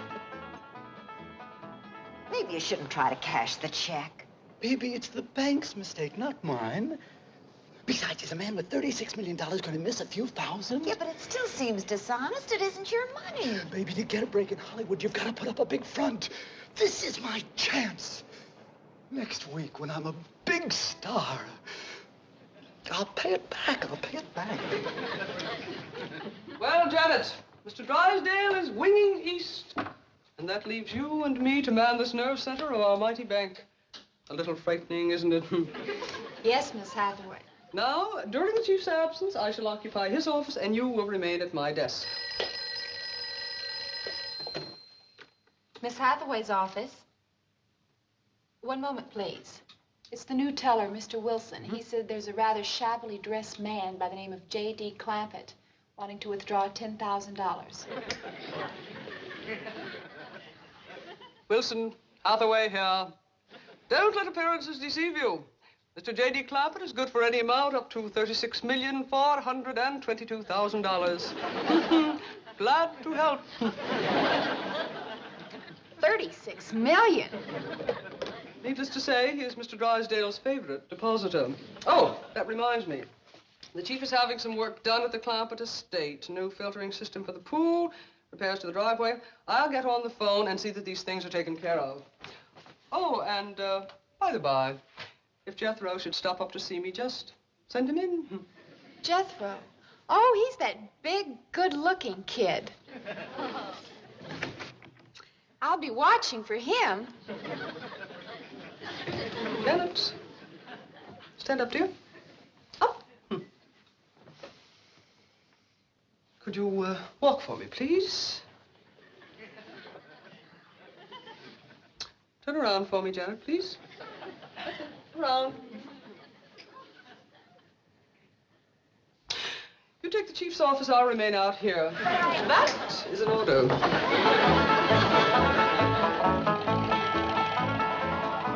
How about it, Uncle Jed? We gonna pack up and go back to the hills? It's up to you to decide, Jed. You're the head of the clan. Whatever you say goes. What's it gonna be, Paul? Go back home or stay here?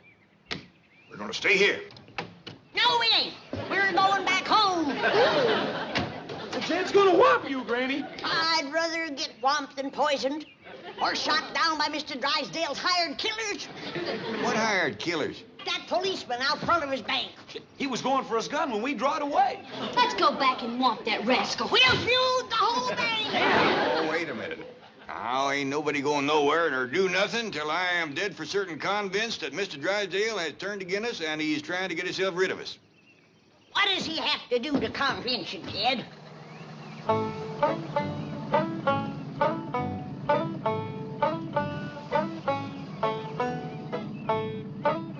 Who's that? I don't know, but I smell hot tar. Me too. Well, Jed, does tar and feathers convince you? Now, just calm down, everybody. Hey, mister, what you got in that little tank there? Hot tar.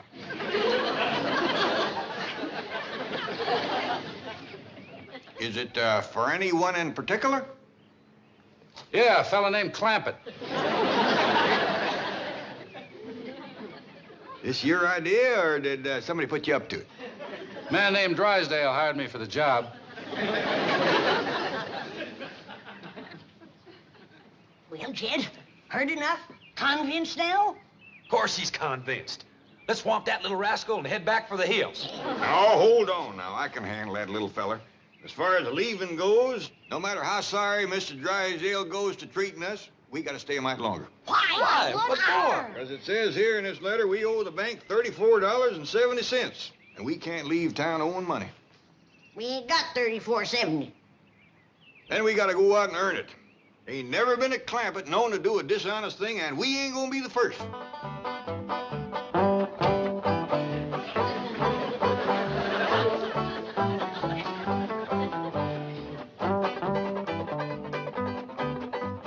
Don't you and your mother wait dinner for me, doll. I'll grab a bite at the studio commissary. What studio? Well, how can I tell until after I've weighed all the offers?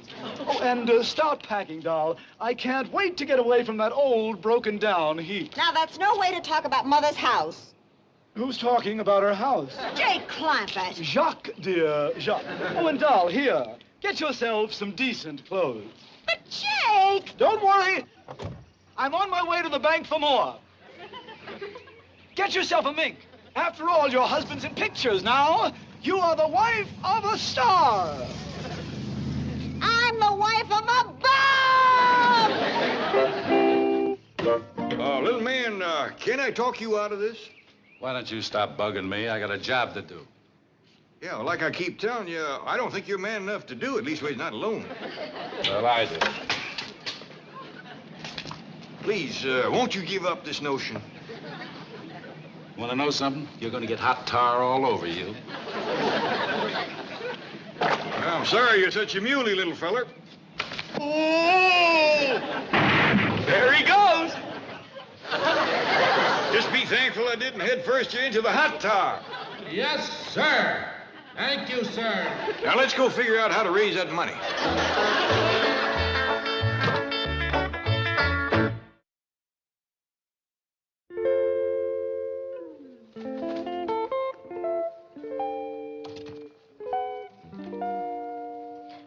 How about Rusty, my swimming, bird-loving cat, Paul? Do I have to sell him? Well, I tell you, Ellie, we do need the money, and swimming, bird-loving cats ain't too common. Might bring good price.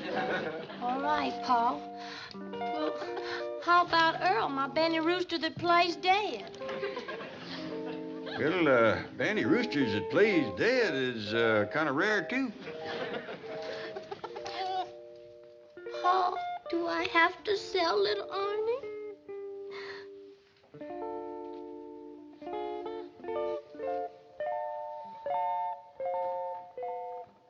Well, I'll tell you what, Ellie. I figure on making so much money cutting and selling wood, and with Jethro helping, and Granny peddling her pickled crow's gizzards, you're selling your animals liable to burden us down with a lot of money that we just don't need. So, turn them all loose.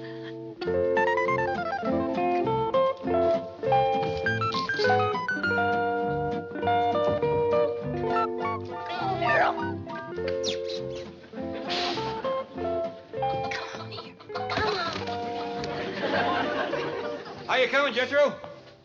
Putting everything all together, and we got 80 cents. We owe $34.70. How much does that leave for us to have to earn? Well, let's see. 34.70. Naught, take away naught, leaves naught. 7, take away 8, leaves -1. 4, take away naught, carry over -1, and bring down the 3. Doggy, you sure can cipher. That's one thing we got out of Beverly Hills, a fine education for you. Where's my gun? Fetch my gun. Get me my gun. What's the matter now, Granny? I just caught another varmint out by the cement pond. Says he's gonna shut off my water. What for? Drysdale's orders. Says he's putting in a new system. I reckon that means he wants to get rid of us. I can't believe a man would be mean enough to thirst us out of here.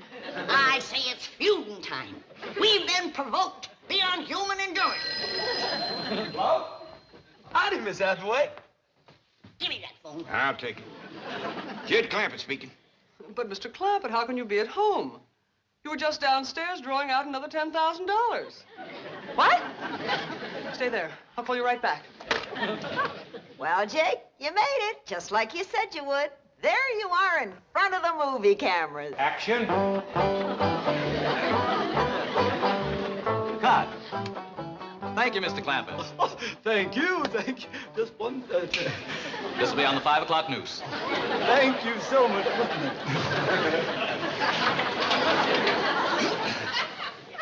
Well, did you hear that, Jake? You're going to be famous, just like you always promised. So, maybe a producer will see me. Call the studios and tell them to catch the 5 o'clock news. Of course, mere words can never express our deep humiliation over this unforgivable error. But your bank account has already been reimbursed, and Mr. Jake Clampett is safely in jail. In jail? Clampett? Well, yes. I don't hardly think we can hold still for that. But he took your money.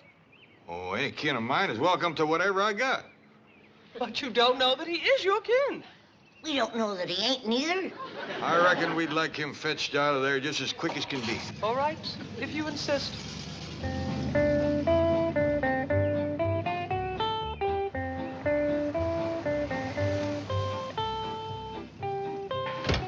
Now, this is what I mean by putting up a front. Wow, Jay. That's junk. I warn you not to try and take advantage of this situation. I am certain there is not the remotest possibility that you could be even distantly related to these wonderful people. And I am rushing back to the bank now to check you out thoroughly.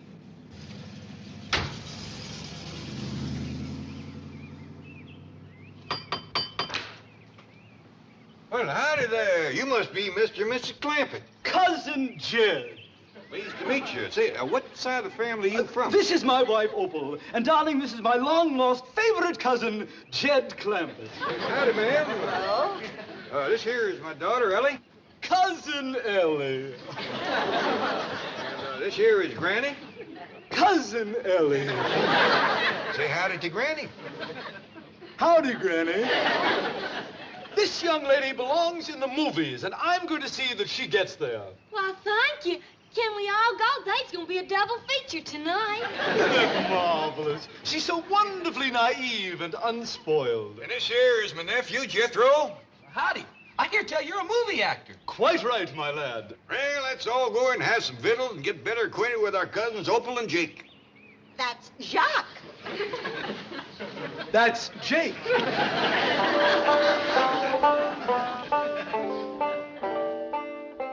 Wow, Jake, look at this room. Yeah, well, I reckon you being married to a movie actor, it ain't quite what you used to. You can say that again. Well, we got bigger rooms down the hall. Oh, no. This is fine. Oh, by the way, don't let this thing fool you the way it done Granny. She thought it was some kind of a fancy bathtub. And duck your head when you walk under this thing. Of course, you can't hurt it none. It's been walked into so much, it's just hanging there in 100 pieces. Mr. Clampett, that's a crystal chandelier. Yeah, but you don't want to try to light none of them candles. I reached up, stuck my finger in one of them one night to feel for the wick. Knocked me clean across the room. Well, it's electrically wired. Oh, yeah, it's held together real good. Well, that's one thing Jake doesn't have to worry about, being too tall. Yeah, I noticed that. He's about the shortest Clampett I ever did see. You can say that again. Short of money, short of talent. What you say, man?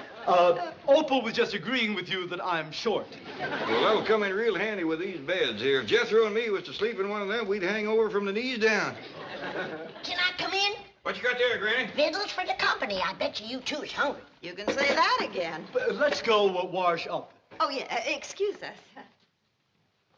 I reckon Cousin Jake's woman is kind of hard of hearing. That's the third time she's asked to have something said again. Maybe she'll get some help from these pickled crow gizzards. She just might. Ain't nothing here is better than a crow. Help yourself, kid. I got 56 jars of them. Oh, yeah, you made these to peddle to help raise money. Yeah, but now that we don't need the money, we got ourselves a couple of weeks of company eating. Hey, it's finger-licking good, Granny. Can I have seconds? Hold on. Here comes Jake and his missus. Well, now, isn't this nice of you? I reckon it is. But Jake here being our cousin... And a movie picture actor. You deserve the best. Hope you folks can stay a spell. Well, we wouldn't want... Well, eat and run? Oh, I think we can manage at least a week. How do you like my pickled crow gizzards? What did you say they were? I said they're pickled crow gizzards. Granny's got 56 jars. We can have them 3 meals a day. Not into her. I reckon she ain't partial to crow gizzards. What do you think of them, Cousin Jake? Oh, I'm saying a week. This isn't the first time I've eaten crow.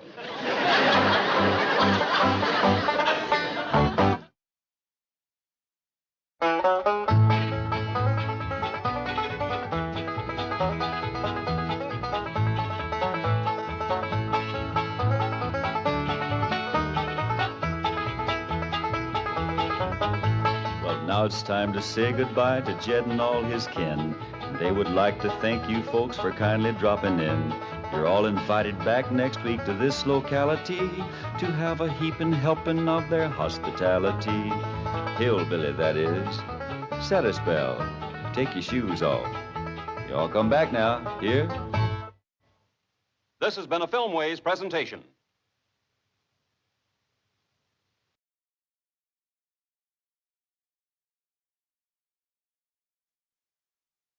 Come and listen to my story about a man named Jed. A poor mountaineer barely kept his family fed.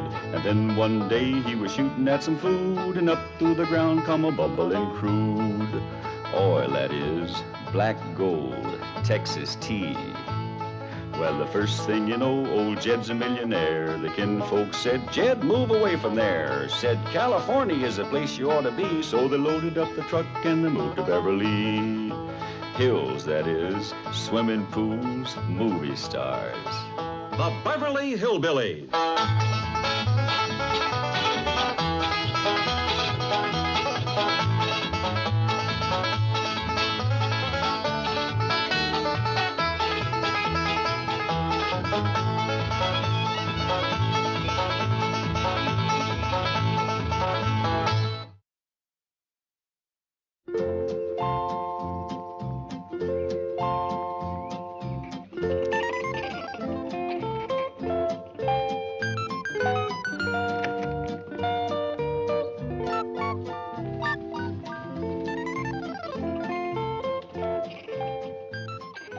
You'll have to wait a spell for the rest of your breakfast, Mickey. Movie stars come first. Tell Granny more juice for Aunt Opal, and Uncle Jake would like another pot of coffee. Right. Now, don't forget, tomorrow it's my turn to serve 'em breakfast in bed. Well, all right, Jethro, hurry now. Goodness knows, Jed, I ain't one to complain. But when able-bodied folks have to have their victuals toted up to bed to them, I think it's downright sinful and lazy. Especially when they bear the proud name of Clampett. Well, I reckon movie picture actors like Cousin Jake is used to living a different kind of life from us, Granny. Besides, the young'uns don't seem to mind fetching and toting for him. Hey, Granny, that Opal wants some more juice. Oh, and I'll need this pot of coffee from my uncle, the movie star. Jethro, you... My dingies, Jed. You'd think we were the poor relations instead of them two upstairs? Now, Granny, I don't hardly think it's fitting for you to be calling a big movie star like Cousin Jake poor relations. I ain't never seen him in a movie picture. Have you? Well, Granny, you and me don't go to a whole heap of pictures neither. Well, I've seen enough to know who stars and who ain't. That's more than he does. What do you mean? Well, I got to asking him questions last night. He don't even know Hoot Gibson. Go on. Everybody knows who Gibson. He don't. He don't know Dustin Farnham, Ken Maynard. He don't even know Jack Hoxie. He was a green in you. Why, them is the hardest riding, straightest shooting, moving picture stars there is. Of course. But do you know who your cousin Jake wants to put in a movie picture? Who? Some fella by the name of Marlon Brando. I kind of admire that in Cousin Jake. Ain't everybody take a chance on a new fella nobody ever heard of. Good for you, Cousin Jake. How long do you think you're going to get away with this movie star masquerade? It won't be a masquerade once I make a picture with Marlon Brando. I'll be a star. You've never made a picture with anybody. What makes you think you can get Brando? With this mansion and Cousin Jed's money, I can do anything. Hon, it's Hollywood psychology. When you look like you don't need a job, everybody wants you. In your case, it'll be the police. Baby, I am not doing anything illegal. I am merely accepting the hospitality of my cousin, Jed Clampett. You're also spending his money, and you're not even sure that he is your cousin. Neither is he, which makes it all work out very nicely. How do you know he's your cousin? 'Cause he says so, and a word of a Clampett is good enough for me. His being a Clampett don't make him your cousin. No, but his saying so does. How come? 'Cause he's a Clampett. And a word of a Clampett is good enough for me. Hey, come quick, everybody. My uncle, the movie star, is about to come down the stairs, and we can all watch it. What for? Does he come down the stairs different from other folks? For a fact, he does, Granny. I watched him yesterday, and he is something else. Hey, come on, Granny. Let's all go watch.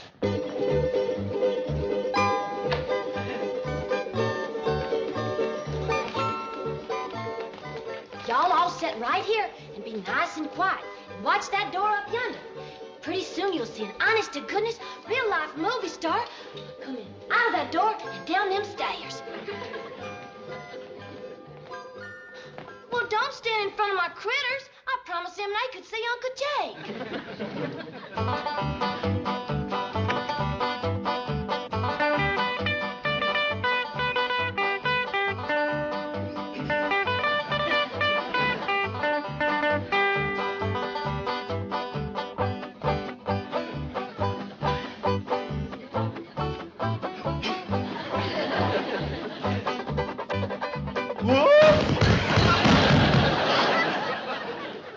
It's the first time I ever seen him come down that way. See, Granny, I told you he was worth watching.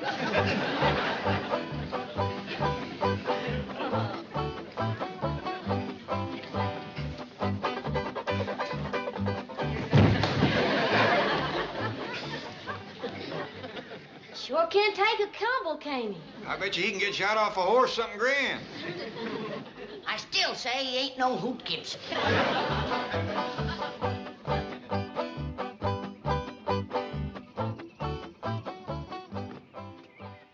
Now, Jethro, before I speak to Cousin Jake, you sure it is what you want to do for a living? Yes, sir, Uncle Jed. I done decided I want to be a movie star. You give up the notion of being a pig farmer? Oh, yes, sir, Uncle Jed. I give that up to be a brain surgeon. What steered you off of being a brain surgeon? Well, I ain't give that up altogether now. If I don't like movie starring, I'll go back to brain surgeoning. Good thinking, boy. Never put all your eggs in one basket.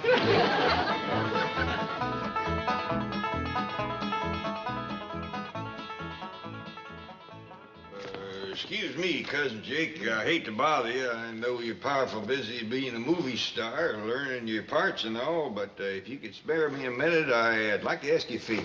Quite all right, Cousin Jed. What can I do for you? Well, I know you're figuring on making a picture with this feller, Brando. Marlon Brando, yes. Yeah, that's a feller. Well, now, Jethro here has got a right powerful hankering to be a movie star. And I figured, since you're using an actor nobody ever heard of, couldn't you just as well use Jethro? Use Jethro instead of Marlon Brando? I'll make it up to you any way I can. Of course, I ain't got much to offer except money, but you're welcome to that. How much money? Much as you need. 5, 10 million? You know, there's a lot of Brando in that boy. It's fantastic. He is Brando. Jethro, let me hear you yell, "Hey, Stella!" I don't know nobody named Stella. Pretend you do. Howdy, Stella. Hey, he took that off real good, just like he knowed her. Cousin Jed, I think that you have come up with a great new discovery. Well, now, I can't claim the credit. After all, it was you discovered he was a great actor. Yes. Well, now, I'll tell you what. Jethro, there's a Marlon Brando movie playing in town. I want you to go see it. Study Brando. Learn all you can. All right? Is it all right, Uncle Jed? Hop to it, boy. Yeah, I'll be a movie star. Well, thank you, Cousin Jake. Thanks a million. Just a minute. I thought you said 5 or 10. Oh, you mean I... Think nothing of it. My pleasure. Where's Jethro going in such an all-fire hurry, bellowing like a bee-stung calf? He's going into town, Granny. Cousin Jake here done made that boy a movie star. Well, then, Cousin Jake here can just do that boy's chores. Granny, movie stars don't do chores like common, ordinary people. They do a lot of special stuff like getting shot off of horses and whooping a whole saloon full of bad men. Ain't that right, Jake? Quite right. Well, now, if you'll excuse me. You see, Granny, that's the kind of stuff he does. I still say he ain't no Hoot Gibson.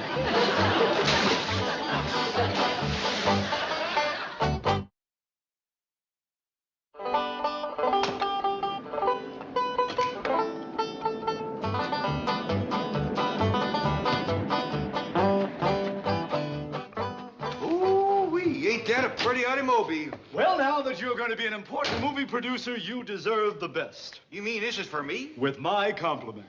Oh, you hadn't ought to done that. I ain't no movie producer. Oh, you certainly are. You're financing my picture, and that makes us partners. You own 20... I am cutting you in for 10% of the profits. That sure is nice of you. Jake, I've been looking all up.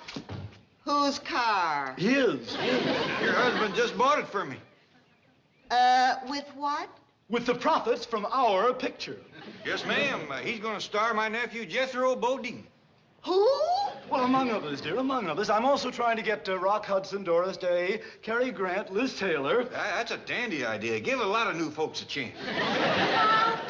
Oh, Granny says Jethro's gonna be a movie star. Well, I want to be a movie star, too. Well, right here's a fella can do it. It was him discovered Jethro. How about it, Uncle Jake? Can I be a movie star like Jethro? Like Jethro? Yes. It's entirely possible, my dear. With that figure, I figure that with right clothes and makeup, you could be sensational.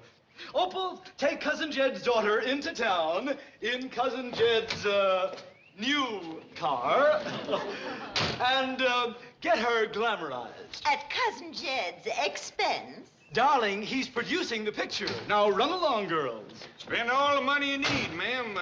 Turn her into a first-class movie star, a regular Lillian Gish. Pop. Thank you, Uncle Jake. Glad to do it.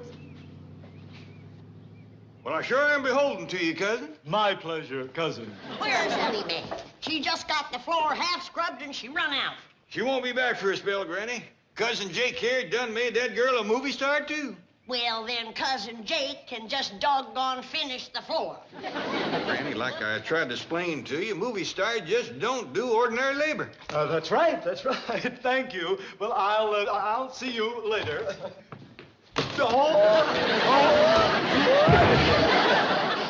He's getting better every time, Granny. I still say he ain't no Hoot Gibson.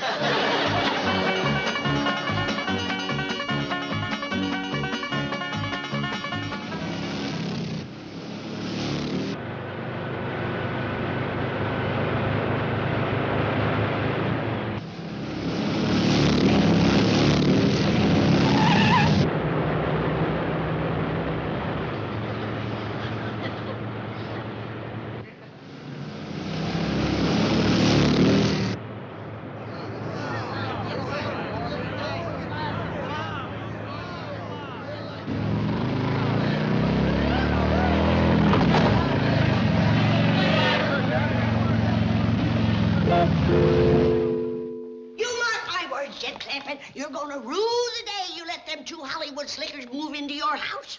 Granny, I don't hardly think you ought to call Cousin Jake and his woman Hollywood slickers. Well, you tell me. What kind of folks lay in bed till after sunup and stays up till 9 or 10 at night? I got some more wood to cut. And goes around turning young'uns' heads, telling them they're gonna be movie stars. And then they run off from home and leave their chores. Folks, get ready for the treat of a lifetime. I would like to present Hollywood's newest and most glamorous star, that queen of the silver screen, that dazzling beauty, Miss Venus Adore.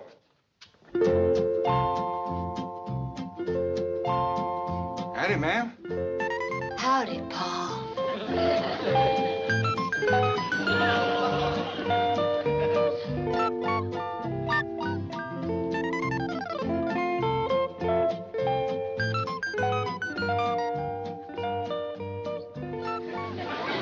Holy jumping toad gizzards, it's Ellie May. What was it you called her? Venus Adore. That will be her screen name. Well, Jed, have you seen and heard enough? Do you want me to take my shotgun to that rascal? I think I hear my wife calling. If you'll excuse me, please. I thought I'd better keep the engine running just in case. Jump in. They'll never catch you. Oh, very funny, very funny.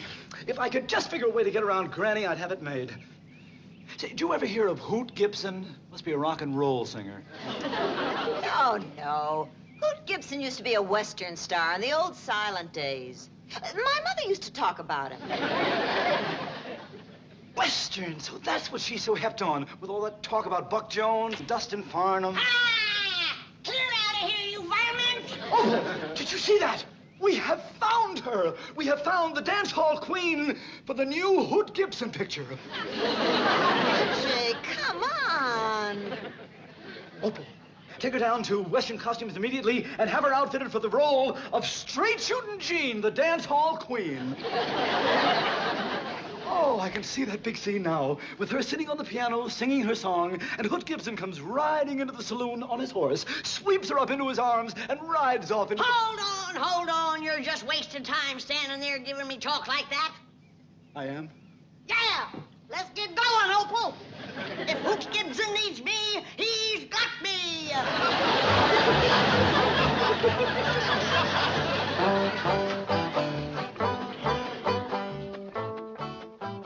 Don't you like me as a movie siren, Paul? Well, yeah, Ellie, of course I do. You're something to see.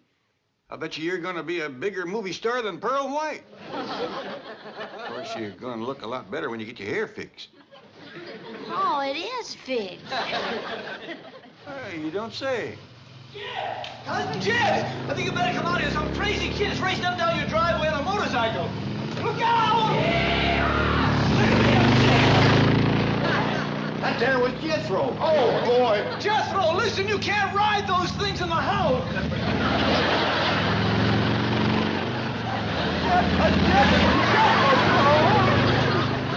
Well, Granny sees Jethro ride that thing. Wait till she sees Cousin Jake. Even Hoot Gibson don't do trick riding no better than that.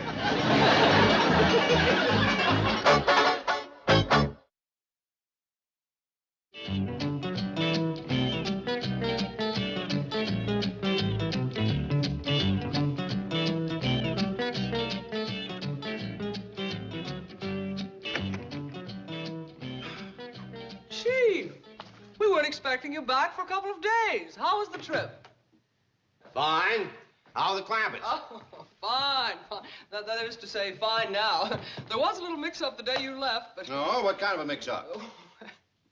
Seems there are two J.D. Clampetts banking here. Jake Clampett's an out-of-work actor who is habitually overdrawn. His statement was sent to Jed Clampett by mistake. Oh, no. Oh, Jake, it's all been rectified now. The two are now friends. In fact, Jake and his wife are visiting at the Clampett mansion. Hello? Who's this? This is J.D. Clampett. Who's this? This is Milburn Drysdale, president of the Commerce Bank. Are you the actor? Yes, but I already have the financing for my new picture. My cousin, Jed Clampett, is putting up the whole $10 million. Try me next time. All right, Granny, let's try it again. He rode into the dance hall, scooped up his straight shooting jeans. Then he rode out from them swinging doors with his pretty dance hall queen. He was her man. And he was taking her home. Hello. Look, Mr. Drysdale, we are very busy rehearsing for the new picture. Hello! Listen, you crook! Hello! Something amiss, Chief? Chief, my woman's intuition tells me all is not well. You are fired! I was right. As soon as you drive me up to the Clampetts. A reprieve. Duke, I'm right perplexed. First Ellie, then Jethro, now Granny, all acting like there was chickens got into the corn man. Hi, Uncle Jed. Of course, I could anger myself up and put a stop to the whole thing, but I'd much rather they'd see for themselves how darn foolish they look. Uncle Jed, look, no hand. I don't know about you, Duke, but it's getting too noisy for me out here.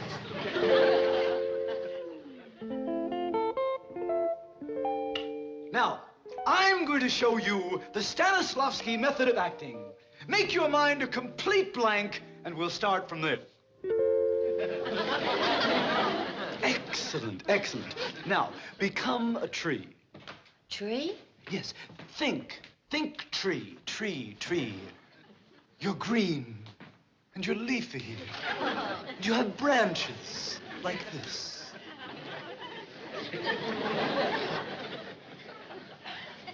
Howdy, Pa.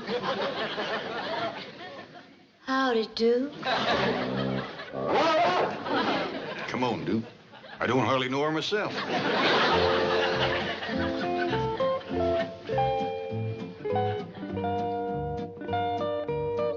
Oh, Jed, come and listen to the new song I'm going to do in the new Hoot Gibson picture.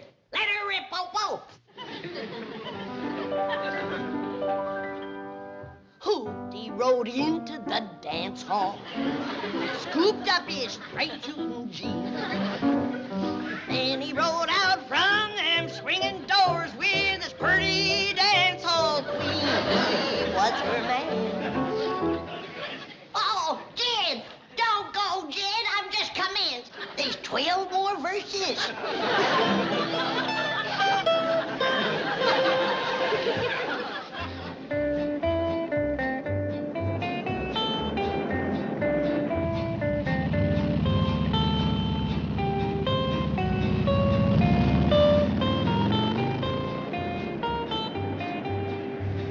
was that nut on the motorcycle?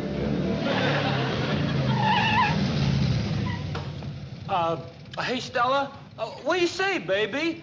You want to drag me in that heap? See here, you young hoodlum. Jethro, get off that thing. I got split. I see you, Stella. That was Jethro? I'm afraid it was. Mr. Clampett, I want to talk to you. Let's go inside. Well, things is worse in there than they is out here. Oh, why don't you both get in? You can talk while I drive. That's a dandy idea. Come on, Duke.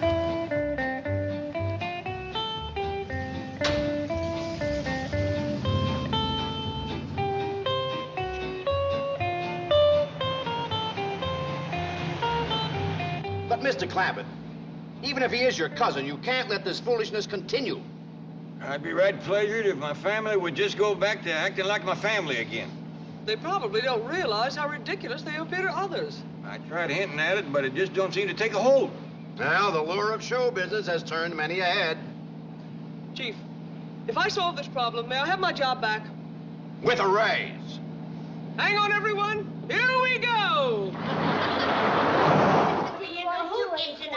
All right, let's have it quiet. Hey, Stella! What is the scoop? Where's Paul? Mr. Drysdale will explain everything. Ready, Chief?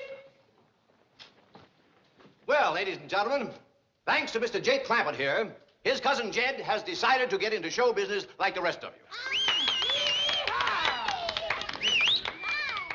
And so, without further ado, allow me to present the newest sensation of the entertainment world, Jed Clampett!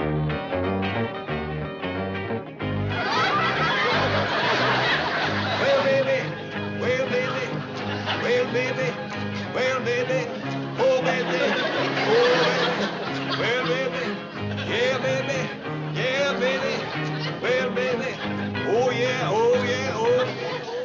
I declare, Ellie, the Paul's acting like a darn fool. Sure does look funny. Oh, baby, yeah, baby. And he's making a noise like a stepped-on frog. Yeah, baby. Yeah, baby. I reckon the men folks in this family just ain't got good sense. I wouldn't talk so much if I was you two. You look pretty darn foolish yourself. Well, so do you. Shh. You know something? I guess we all look darn foolish. Folks, my next number is a special for my cousin Jake here, because it was him made me what I am right now.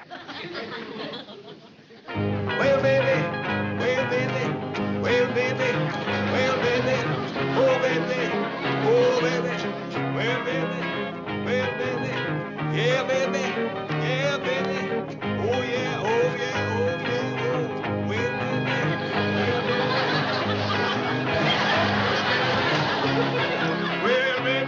Oh, baby. Mr. Clampett. You're marvelous! Yeah, baby. Mr. Clampett. Oh, baby. Mr. Clampett, you can stop now! Yeah, baby.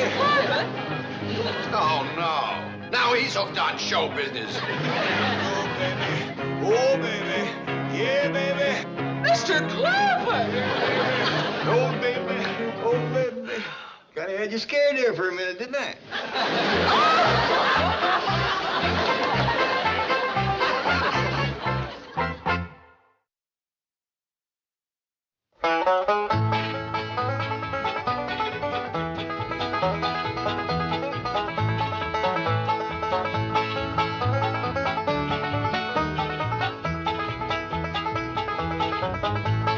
Now it's time to say goodbye to Jed and all his kin. They would like to thank you folks for kindly dropping in. You're all invited back next week to this locality to have a heaping helping of their hospitality. Hillbilly, that is. Set a spell. Take your shoes off. You all come back now. Here? This has been a Filmways presentation.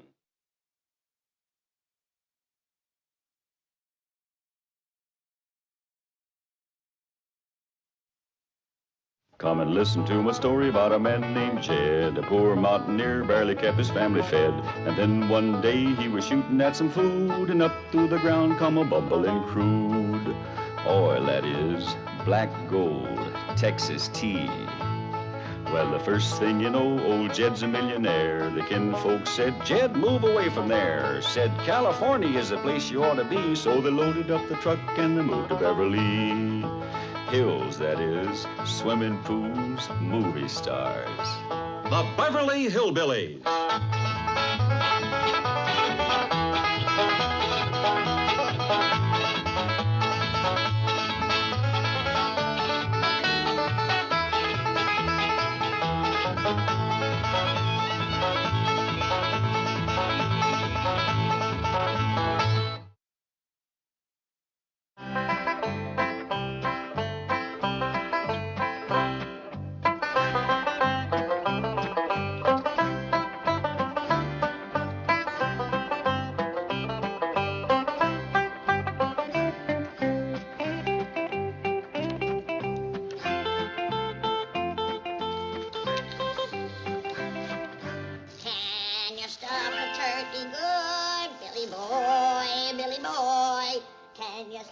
Turkey good for Thanksgiving.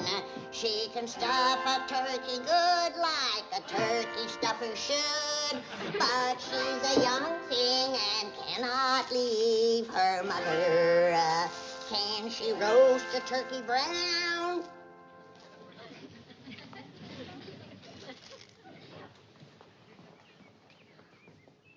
Don't pay no attention to what Granny's singing, Turkey.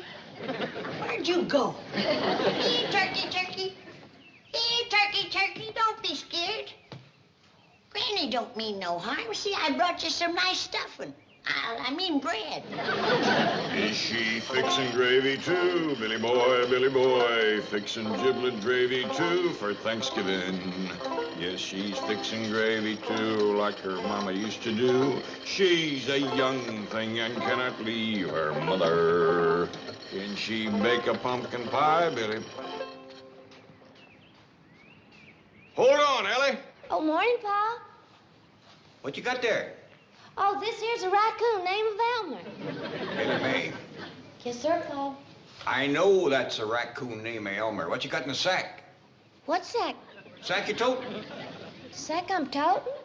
Yeah, the sack that turkey just stuck his head out of. Don't just stay out of sight. Hey, come here. Yes, sir, Pa.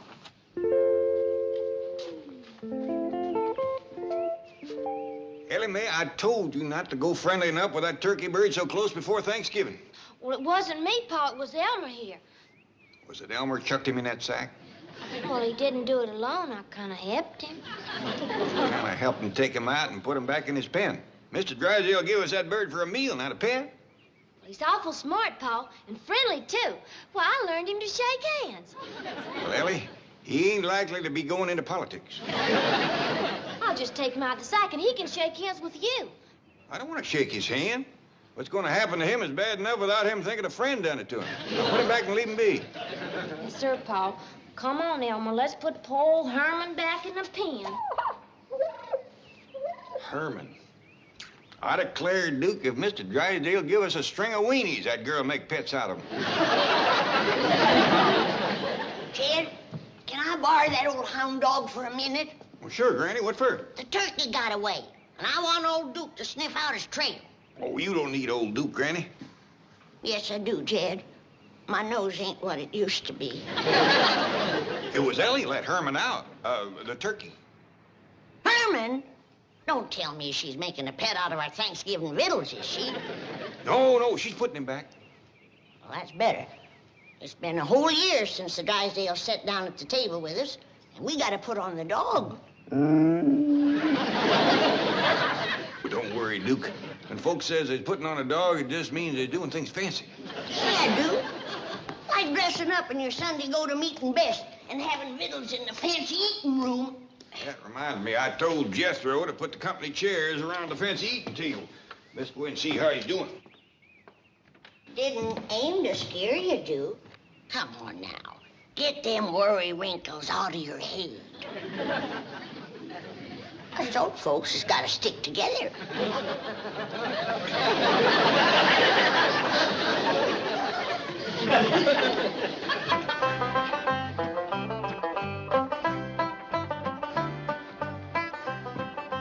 Uncle Jed, Granny, Ellie, me, Mr. Drysdale, Mrs. Drysdale, Miss Jane. How's it coming, Jethro? Oh, fine, Uncle Jed. My doggy, there's one thing you got to say about the folks out here. They believe in building a good, strong eating table. Why, you could serve up a whole barbecued steer on this thing and not bow it down. Oh, yes, sir. Hey, you remember that little feller that came home from school with me the other day? Yeah? Well, he says this here room is what you call a billiard room. And this here table is what you call a billiard table. And you know what I got figured out? What? This here rascal must be what you call a billiard. Man, doggies. I always wondered what that critter was. Mean looking, ain't he? That's a fact. Judging from the size of his head, he must be monstrous big. I reckon that's why they had to build an extra strong table. You reckon we could shoot one of these sometime? We live around here in Beverly Hills? I reckon so. This little feller says his pa shoots billiards a couple nights a week. Kind of at night, do they? Yes, sir. I ain't so sure I'd want to run into him in the dark. Awful ugly, huh? Well, maybe that's one good thing about catching us a billiard. I don't reckon even Ellie would want to make a pet out of him.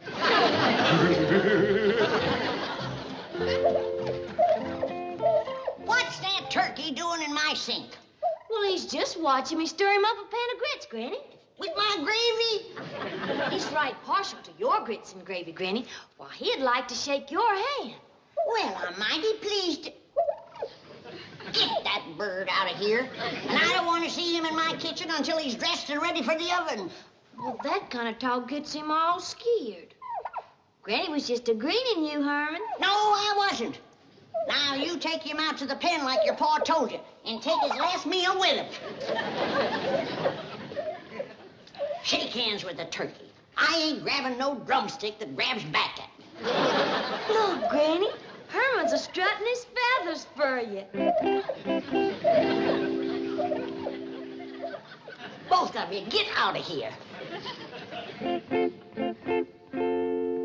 Well, Granny, I'm ready for that gobbler. Oh, praise be. If we leave him around Ellie much longer, he'll be wanting dessert and coffee with his meals. All right now, Herman. You ain't gonna let him scare you no more. Is it a deal? Attaboy. Now, you do your best to make friends with everybody. Oh, Ellie May, would you do me a favor? Well, sure, Pa. Would you, shinny up that walnut tree out back there and pick me a nice big sack of nuts? I sure will, Pa, and you can visit with Herman. Yeah. Hmm? Oh, well, now, Herman, Mr. Gobbler, I reckon the quicker we get this over with, the better. Oh, I'm sorry. I don't usually refuse a hand offered in friendship, but in this case, I just got a feeling it wouldn't be lasting.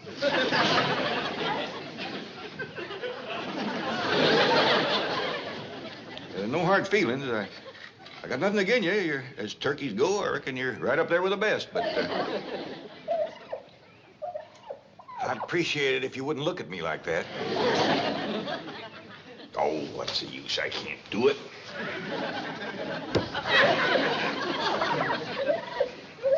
Reckon we just gotta shoot us one of them billiards for Thanksgiving.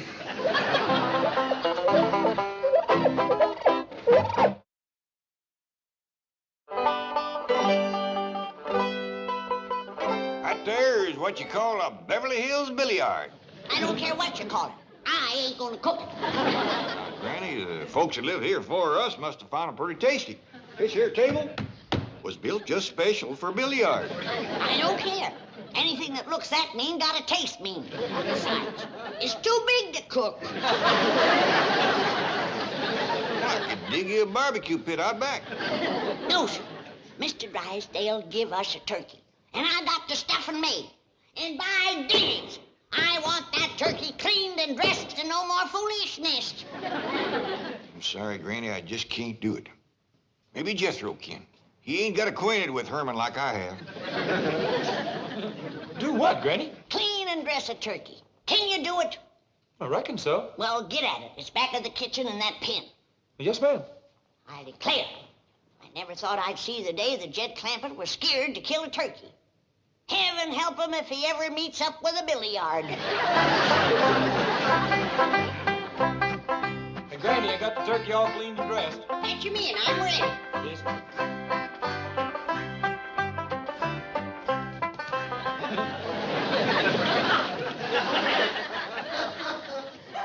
Put him in the pan. What in tarnation? Do you call that dressing a turkey? Well, I did the best I could. I didn't have no clothes that'd fit him. I borrowed them clothes from a little fella down the street. I think he's kind of cute myself. So does he. He even shook my hand. Well, howdy there, Miss Jean. Greetings, Mr. Clampett. I wonder if I might borrow one of Granny's ancient outdoor cooking pots. Well, you bet you can. But ain't you taking Thanksgiving victuals with us? Oh, yes, indeed. I merely wanted to borrow the venerable vessel as a photographic prop. You see, Mr. and Mrs. Drysdale are posing as Governor and Mrs. Bradford in a recreation of the first Thanksgiving some 342 years ago, when the Algonquins Squanto and Massasoit befriended the beleaguered Pilgrims and so made it possible to perpetuate the Plymouth colony and bring into being what is now one of the most important holidays in the American calendar. What was it you wanted again? Hot. Oh, yeah. I'll fetch you right out.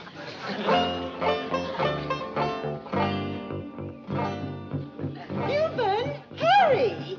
Oh, here you are. So sorry for the delay. Miss Hathaway is out getting a kettle, and Mr. Drysdale doesn't have his costume on as yet.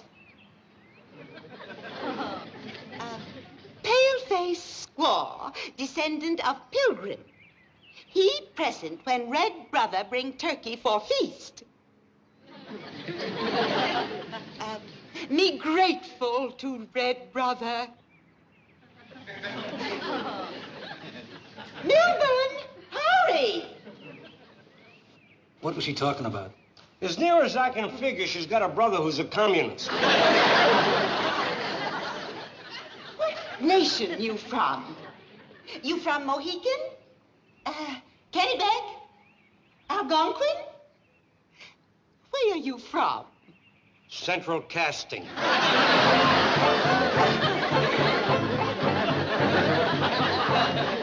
There you are, Miss Jean. Now you got somebody to help you unload it over to the Drysdale? Oh, yes, and thank you. I'm so grateful. My pleasure. See, maybe you can tell me something. Gladly. Whereabouts would a fella go around here to shoot himself a billiard? Billiard? Oh, you mean the game, shoot billiards? Yes, ma'am. Ordinarily, one would go to a billiard parlor. A parlor? Indoor? Definitely. Oh, not a parlor as you know it, Mr. Clampett. No, it's a large room with several tables, and people come in and shoot billiards. Indoor? Yes. You see the tables on which... Oh, wait a minute. You have one in your billiard room. Yes, ma'am, and I got to say it's the ugliest thing I ever did see. Well, that's a matter of individual taste. They're quite expensive, and many Beverly Hills mansions have one. Usually you'll find them in the playroom or the game room or the billiard room. But they keep them in the house. Always. Sure would have figured billiards for outdoors. Never out in the weather, no. Oh, Drysdale's are waiting. I'll see you later. Yes, ma'am. Bye.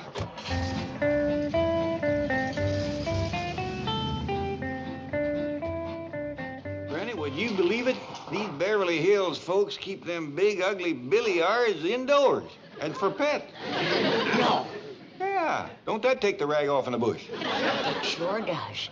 Now you go and take the head off of that gobbler. I just can't do that to a critter that keeps wanting to shake my hand. What is the matter with you?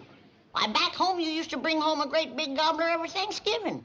Yeah, but they was wild turkeys that hunted and shot out in the woods. They had a sporting chance. Well, then you take iron out and turn it loose in the woods and hunt it. Dang it, I think you got an idea there. I hope so.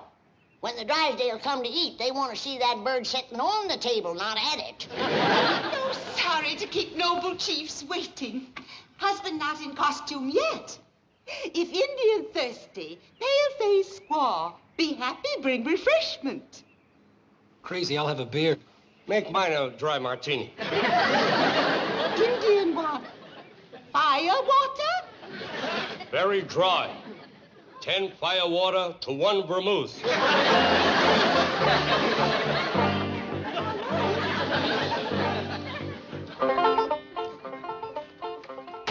where y'all going with Herman? Oh, Jethro and me's taking him out in the woods to go hunting. Oh, good. He'll like that. Hey, you want to go hunting with us, Ellie? I brung Granny's shotgun. Well, no, Ellie can't do that. She's got to take them walnuts into her granny. And then she's got to go find her granny some hickory nuts. Well, where, Pa? I ain't seen a single hickory tree on this whole place. Well, why don't you try over to the Drysdale? They might just have one. Yes, sir. Why, they ain't got none of the Hurry with the hickory nuts. Drive on, Jethro. Bye, Ellie. Bye. Have a good time, Herman. There. We're going to have a very authentic reproduction of the first Thanksgiving. Massasoit? And you are Squanto. No, lady. That's the clown that rides around with the Lone Ranger. Hi-ho! No, I won't do it. I won't. Please, Milburn. Not have my picture taken in this ridiculous getup. But it'll be in the society section tomorrow. Oh, no, it won't. Please, Redskin help Pale-Face Squaw. Pale-faced squaw, speak with forked tongue. No bring Redskin firewater. Hot, Miss Hathaway, quickly. 1 beer and 1 firewater. Dry martini. I could use one of those myself. Grab him. No. Oh, Come Milburn, back. I'll fix you a drink myself. I just don't want you disappearing again. Let go of me. Sorry, mister. You no pose, we no get paid. Come on. Hold still.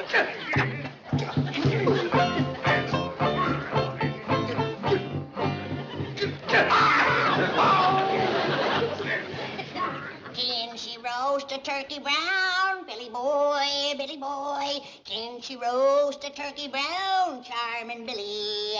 She can roast a turkey brown. Quick as Jed shoots him down. She's a young thing and... Granny, get the gun. Injuns, get your gun. The Injuns is attacking. Injuns? You mean Redskin savages? Yes, ma'am, they's on the warpath. They done captured Mr. Drysdale. Where's my gun, Ellie? Ellie, where's my gun, Ellie? Jethro took it to the woods with him this morning when him and Pa went hunting. Just like my granny always said. Them Redskins wait until the men folks disappear with the guns, and then they attack. What'll we do, Granny? We'll fight them tooth and nail. We'll sell our scalps dear. Come on, child, but protect your hair.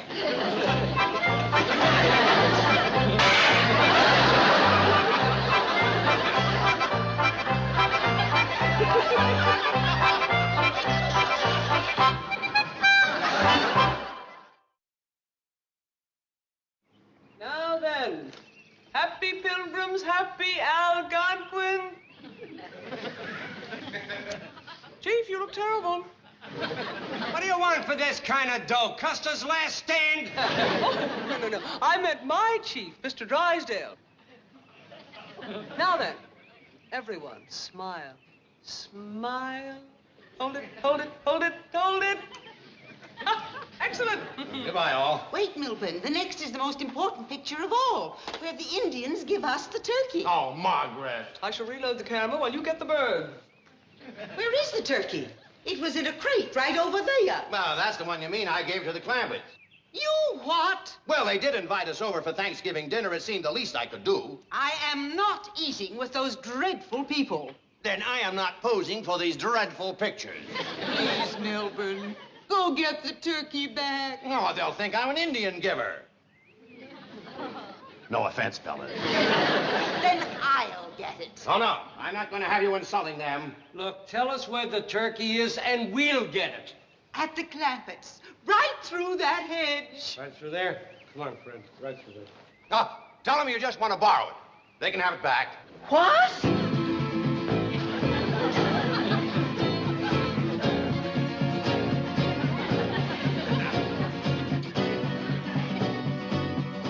There's 2 of them coming through the hedge. They ain't toting guns. We'll hide and ambush them. Remember now, don't let them grab your hair.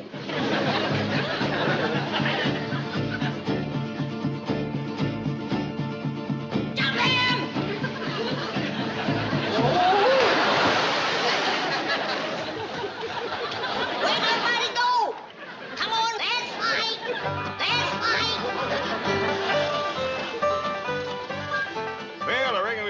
face Granny. She's gonna be powerful mad. Yeah, but Ellie's gonna be powerful happy. With Herman, that's two happies to one mad. I'm kind of happy myself. So am I, Jethro. Well, let's get him around the back. You fetch the gun. Come on, Herman. Outside of a politician, I ain't ever seen any critter so all-fired anxious to shake a man's hand.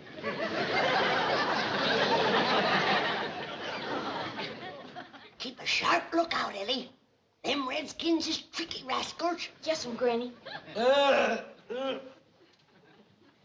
Keep quiet, you! Don't you try to signal the rest of your tribe. Lay down, you hair-stealing varmint! Granny, I hear something. It's a turkey gobble. There it is again. Don't let it fool you, child. That's an old Indian trick. They're sneaking up to attack. Lucky, here comes Pa and Jethro with the guns. We saved! We saved, Ellie! We saved! We saved! We saved! Oh, quick! Let him in before they get an arrow in the back. Now you're gonna get it, you red devils!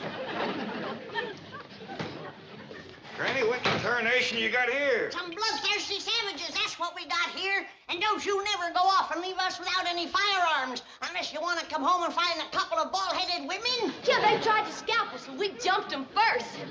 Well, how in the world could there be wild Indians in Beverly Hills?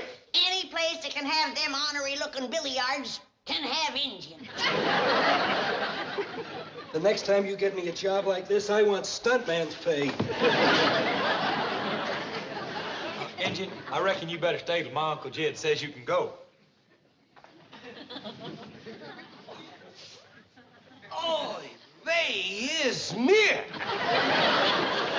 Anybody understand Indian talk? Here, have a slug of Granny's rheumatism medicine. Thank you. Get the kinks out of your joints. So, here you are, lollygagging while we're waiting. And you, always after the firewater. You'll never work for me again. If I do, I'll want to read the script first. Me? Well, shame on you. No, I warned you not to come over here and insult these people. I'm not insulting anybody. I'm being insulted. Oh, baloney. What's keeping everybody? The turkey's right outside. Don't you dare touch Herman. Who's Herman? Hold on. I want my money. Seems to me that Thanksgiving is a mighty poor time for folks to be yelling and arguing at one another. I realize we got a whole heap of misunderstandings to sort out, and I think we all ought to sit down and start sorting them out. Granny, this is mighty fine Thanksgiving victuals. Best tasting fish I ever had. What do you say this is called again, Chief? Gefilte fish. My mother fixed it. I'm dingy. You Indians sure do know how to cook. That's a fact, Granny. That there chicken soup was the best ever. Everything is delicious. Marvelous dinner. Delightful. Herman and me sure like it, don't we, Herman?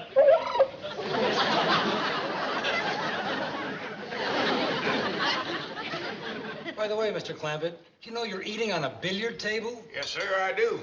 And next year, we gonna have us one of them rascals for Thanksgiving. I still say I ain't gonna cook it.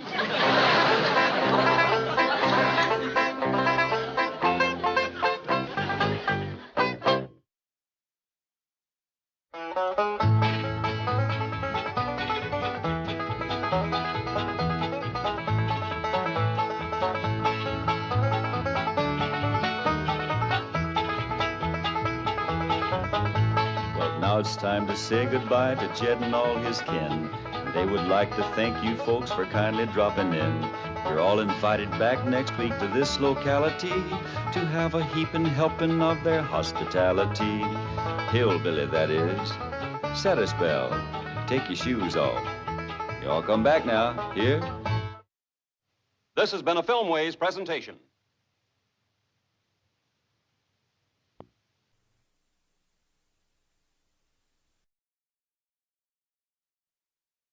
Come and listen to my story about a man named Jed. A poor mountaineer barely kept his family fed.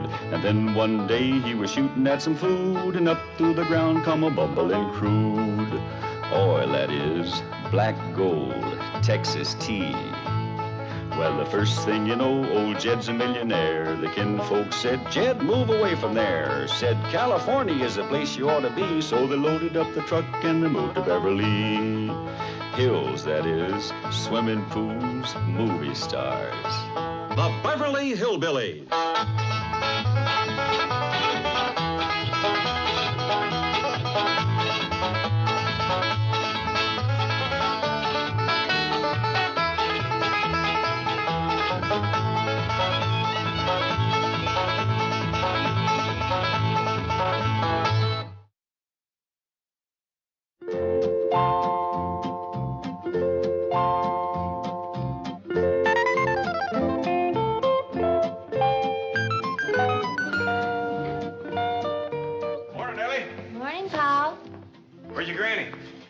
See me at pond?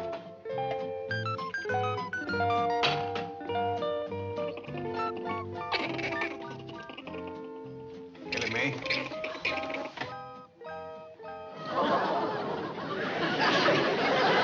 I'd like to strike up a bargain with you. What's that, Paul? If they won't eat in my kitchen, I won't eat in their tree. Well, it ain't their fault they're in here. They'd heap rather eating a tree. Then why ain't they? 'Cause Granny's making soap on it. These poor little critters couldn't hardly stand it. Yeah, Granny's lye soap of cooking does give off some right powerful fumes. Miss Jane says it's commencing to kill Miss Drysdale's hibiscus. What's a hibiscus? Some kind of a flower plant. Miss Drysdale's got a prize one that sits right next to her patio. Drysdale place does sit downwind of our pond, don't it? Yes, sir. I'll have to speak to Granny about cooking her soap someplace else. You know, I've seen them fumes bring a full-grown mule right down to her knees.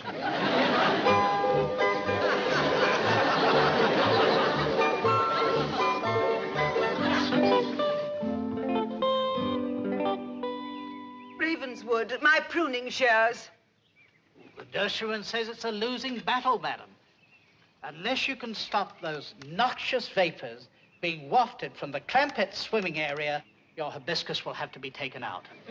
Go over and speak to them emphatically. Help me up. Begging your pardon, madam, the last time I spoke emphatically, I was picked up and tossed into their pool. Jethro? Granny. I'll not let them ruin my garden party this afternoon. I shall speak to them myself. Oh, good show, madam. If I hear a splash, I shall come immediately.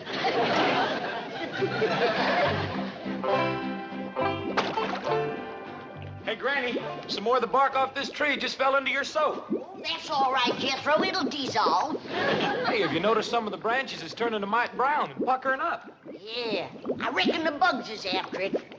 Could it be your soap? Nah, bugs won't go near my soap.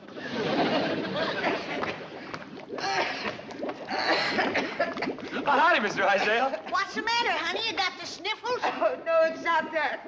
Granny, could I speak to you over there? Why, sure, honey, and don't you cry. Whatever's troubling you, I'm here to help you.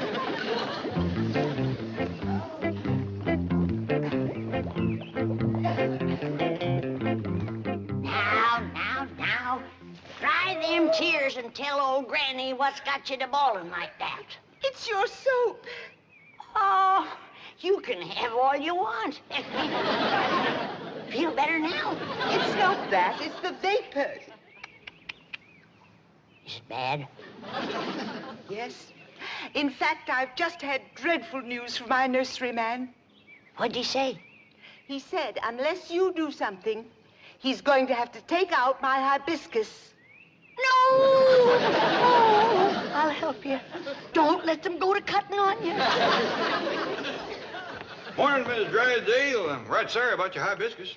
Jed, maybe she'd rather not talk about it in front of you. Oh, no, that's all right. I'm glad Mr. Clampett is here. As you know, your pool area practically adjoins my garden. Yes, ma'am. Well, I'm giving a garden party this afternoon about 3. You will be through cooking soap and hanging wash by then, won't you? Oh, I can be, yeah. Oh, please do. The very best people in Beverly Hills will be there. And I was hoping that you folks would cooperate. Oh, we'd be glad to cooperate. You betcha we will. But even with our help, should you be giving a party with your ale and hibiscus? I shall rise above that. Well, don't let him take it out. I'll doctor it back to health for you. Thank you. Perhaps tomorrow. Now, remember, the party is from 3 until about 5:30. And I'll appreciate it if all of you will be as inconspicuous as possible. Perhaps Jethro could drive you around in the truck. Oh, no need to do that. We can walk over to your place. And we'll be on time, too. 3 o'clock sharp. Granny, this poor little critter just can't stand no more of your soap cooking. Well, let him go some other place then. Take him over your place for a while, Miss Drysdale.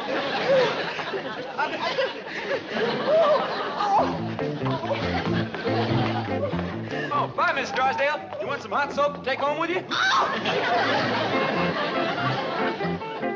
Your soap's done, Granny. It's commencing to thicken.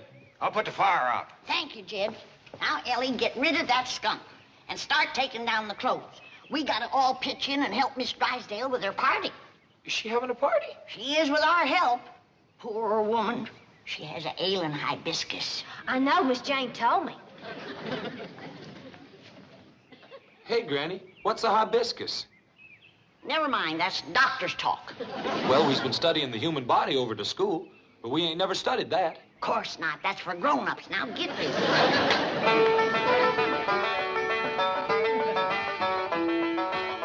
No, Ellie. It's a long time since I run into anyone with a ale and hibiscus. It has? Yeah. And a funny thing, not everybody has them in the same place. Well, I reckon that's so. Yeah. Did Miss Jane happen to mention where Miss Drysdale's is? Yes, ma'am, Granny. She says it's right next to her patio. Yeah, that's where the generally is. And a right awkward place to poultice, too.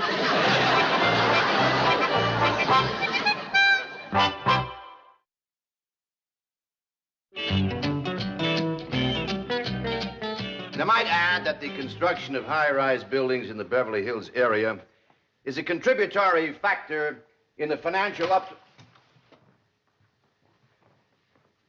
Who let these tramps in? Get out of here! See here, you derelict. You're... Oh, Mrs. Drysdale. Ravenswood. What? Here, Milburn, have a skunk. That's only a toy. I was handed the real thing. Margaret, what's the meaning of this masquerade? It's a graphic illustration of what will happen this afternoon unless you do something about those hillbillies. What do you mean? They're going to crash my formal garden party. Oh, nonsense. They couldn't care less about that tea-sipping poodle pack you run with. That's true. They think they've been invited. And I warn you, Milburn, if they ruin my garden party... No, Margaret, will you relax, dear? I'll solve this problem just as I've solved dozens of others. Now, you and Ravenswood run along home, and I'll handle everything, all right? All right. Sir. And please take the freight elevator. Tell me, Chief, just how do you plan to solve this problem? Just as I've solved dozens of others, I'm turning it over to you. Well, Ellie May, now that we got your granny soap out of the way, I reckon it's safe for your critters to get back in their tree. Well, I'll tell him, Pop. Wait, Jethro! Don't take Granny's soap in there yet. What's the matter with that girl? I ain't just for positive certain, but I got my suspects. That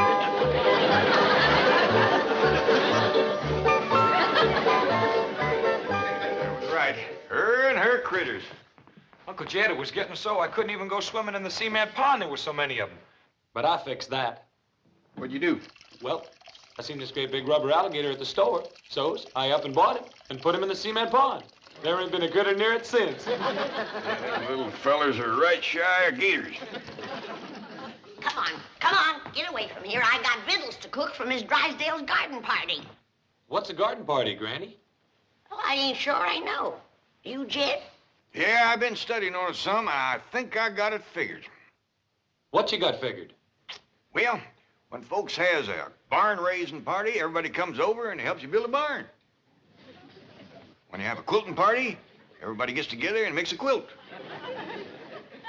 So I reckon when you got a garden party, everybody comes over and makes a garden. That figures. Jethro, you and me got to get the shovel and the spade and the tater fork all honed up nice and bright. The chances are these Beverly Hills Society folks is going to show up with some fancy, shiny tools. Come on. Just a minute. Just a doggone minute. What's the matter? Well, when I wanted to plow up our front yard and make a garden, it was the Drysdale that said I had an order.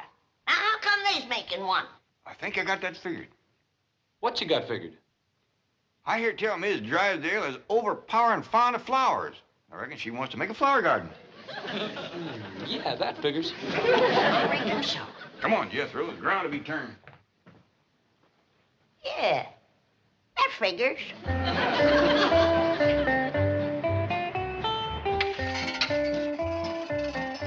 How's this tater fork look, Uncle Jed? Give her a few more licks, Jethro.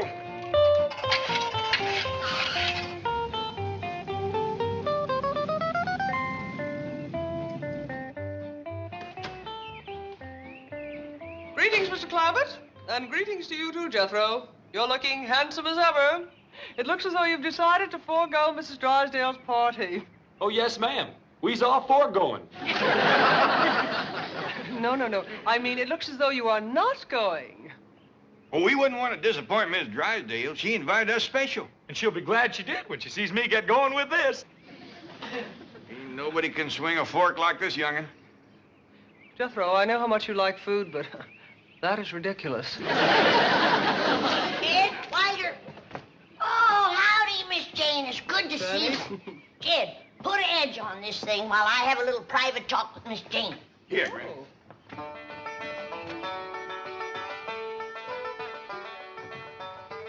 Now, what is it, Granny? I promised Miss Drysdale that I would do my best to doctor her hibiscus. Oh, that's wonderful of you. I know she's terribly worried about it. Yeah, the poor thing was crying the last time I seen her. Tell me, just how bad is it? Well, I'd say it's about half gone. No! Yes, one side is withered and turned brown. Oh, this is going to take some doing to save that. Yes, the nurseryman is in favor of just taking it out completely. No! I told Miss Drysdale that. Don't let him do that. Cutting something out is the last resort. No, I'm sure Mrs. Drysdale agrees with you. She wants desperately to save it. She's had 2 blue ribbons on it. Don't you tell her I told you. That ain't going to help nothing. There you are, Granny. You can split a frog's hair with that. Oh, thank you, Jed. Come on out to the kitchen, Miss Jane. I'm mincing me some crawdads for Miss Drysdale's party. Oh, no, wait. That's what I want to talk to you about. Please don't go. What? What? And disappoint Miss Drysdale? Just when she needs us? And we give our promise? Please believe me, you will not enjoy it. Well, this is a poor time for us to be thinking of our own enjoyment when you-know-who has got a withered you-know-what. Uncle Jed, everything's honed and sharpened. Howdy, Miss Jane. Are you going to the party? No, Ellie, and I hope none of you will go either. What? What's got into you? Now, hold on, everybody. I'll handle this. Miss Jane, you know how fond we are of you. You've been a good friend to us, but I reckon the time has come when we got to do what we know is right, and we're going to that party. All right, if you insist. But you can't go to a garden party in those clothes. Oh, of course not. We're going to put on our old clothes. Old clothes? Yes, ma'am. You can't expect us to do gardening work in our good clothes. But you don't garden at a formal garden party. What do you do? You stand around and sip tea and listen to music and boring conversation. Now, do you still insist upon going? All right, but first, will you do one thing for me? Chief, I would like you to meet a society family who are on their way to your wife's formal Garden party. Are you kidding? I've got no time for those professional tea tasters. I think you're going to like these people. Entree. Hi, Mr. Grand Deal. Jed Clampett.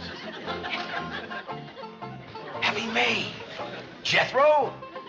And Granny, can that be you? I ain't sure. You don't look like me. Miss Hathaway, how did you do it? Well, Chief, the fact that the bank held a mortgage on a certain movie studio was a great help. Mr. Drysdale, you coming to the party? Well, I don't ordinarily, but I will today. Well, we see you there. Bye. So long. Goodbye. He don't act a bit worried about his wife's hibiscus. He couldn't care less. His wife's the one with the green thumb.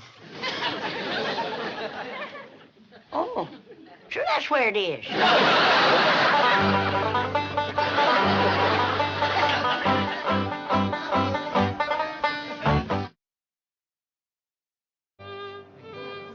Oh, hello, Millicent. So glad you could come.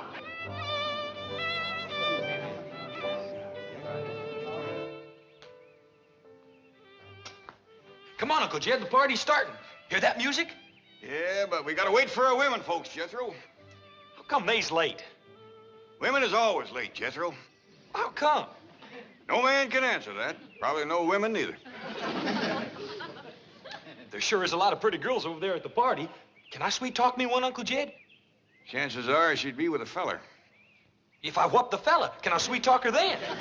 No, Jethro, this being our first Beverly Hills High Society garden party, I reckon we ought to just watch the folks and not go to scrapping. Unless, of course, everybody else does. In which case, be careful of your borrowed clothes. Yes, sir. Paul?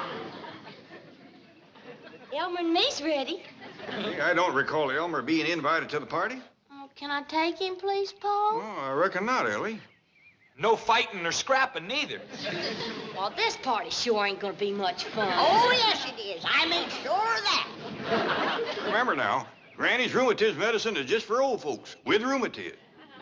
For not so old folks who want to ward it off. Providing, of course, they's married. Well, come on, everybody. Let's load up and cut through the hedge and get to the party. Bye, Elmer. Dorothy, all the way from Santa Barbara. How lovely. Oh, is everybody else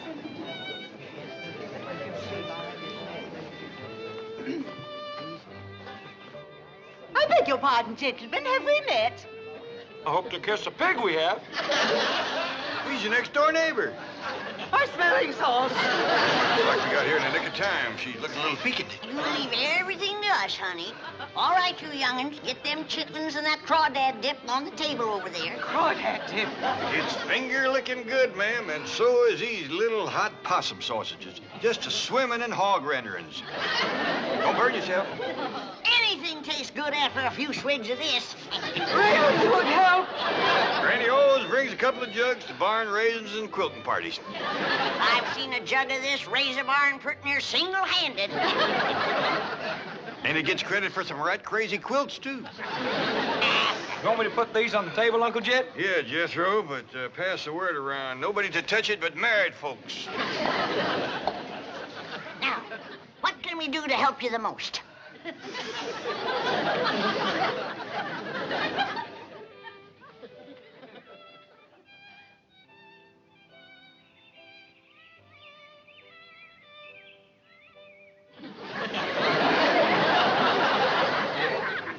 How soon did she say the overflow would commence to overflowing over here? She didn't say no particular time, Jethro, but when it commences, we's in charge of it. I'll see how it's going over there. My possum sausages will be stone cold. Granny, want me to take them in and put them on the stove for you first, Bill? Thank you, Ellie. But be careful. Don't splatter any hog renderings on your party dress. I won't, Granny.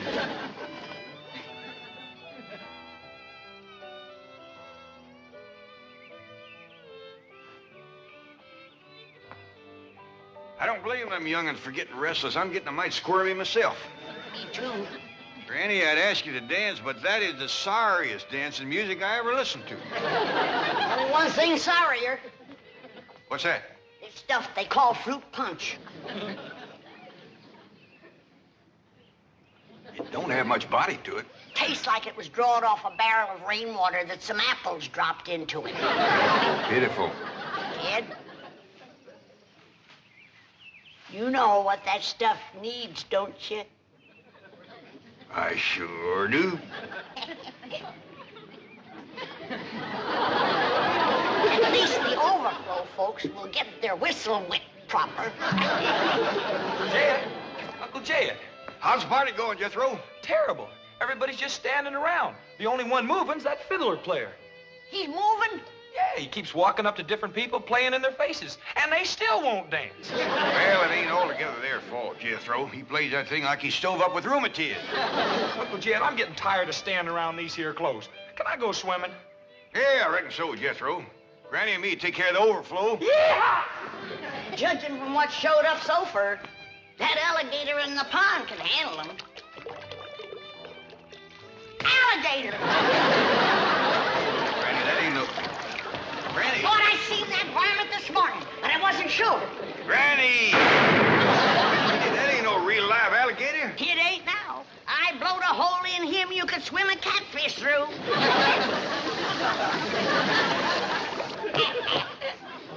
Granny, I reckon it's a mite late to be telling you now, but... Hey, what happened? Is everybody all right? Howdy, young fella. My name is Jed Clampett. Kirk Massey. This here's Granny. Howdy. How do you do? Hey, we've been listening to you sawing on that thing. Kind of sluggish, ain't it? Well, that's what they want over there. Well, it ain't what we want over here. Now, come on. We got the overflow here. Come on, let's liven things up a little bit. Well, may I have some of the punch for it I first? recommend it. Come on, everybody, get some punch. Here comes the hot sausages. This here is my daughter, Ellie May, and that young fella carrying the sausages is my nephew, Jethro. Well, howdy. Wow. Hey, Fred. Howdy. Wow-wee. Hey, Doris. Hey, fellas.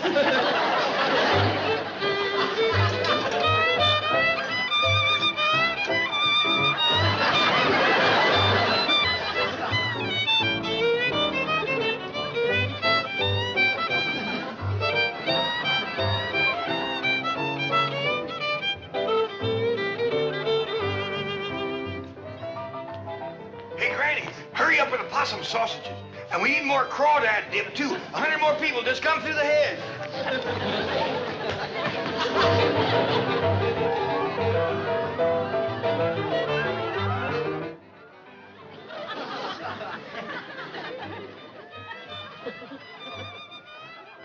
Ravenswood, did you find anyone in the house? No, madam. It's as deserted as the garden. Oh. Madam, might I have the rest of the afternoon off? What? Oh, yes, I suppose so. Oh, thank you, madam. Party over so soon? It's only 4:30. Those dreadful hillbillies have stolen all my guests, all 300 of them.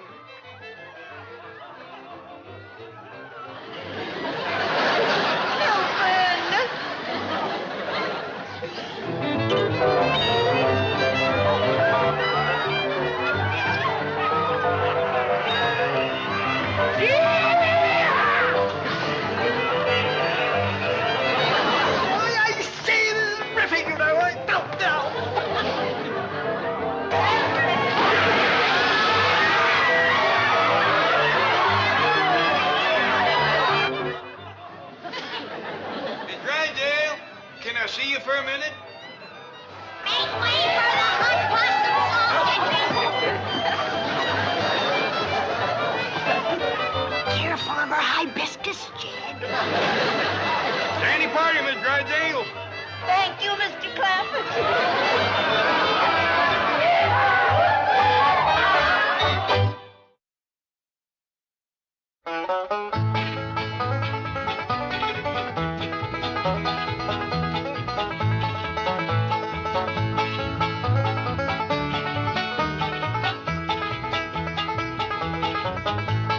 Now it's time to say goodbye to Jed and all his kin.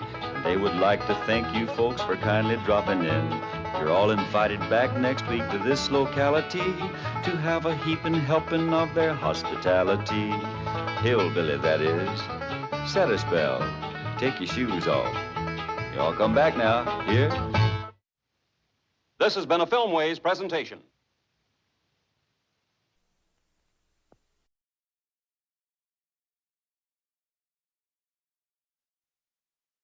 Come and listen to my story about a man named Jed. A poor mountaineer barely kept his family fed. And then one day he was shooting at some food, and up through the ground come a bubbling crude oil, that is, black gold, Texas tea. Well, the first thing you know, old Jed's a millionaire. The kinfolk said, Jed, move away from there. Said, California is the place you ought to be. So they loaded up the truck and they moved to Beverly Hills, that is, swimming pools, movie stars. The Beverly Hillbillies.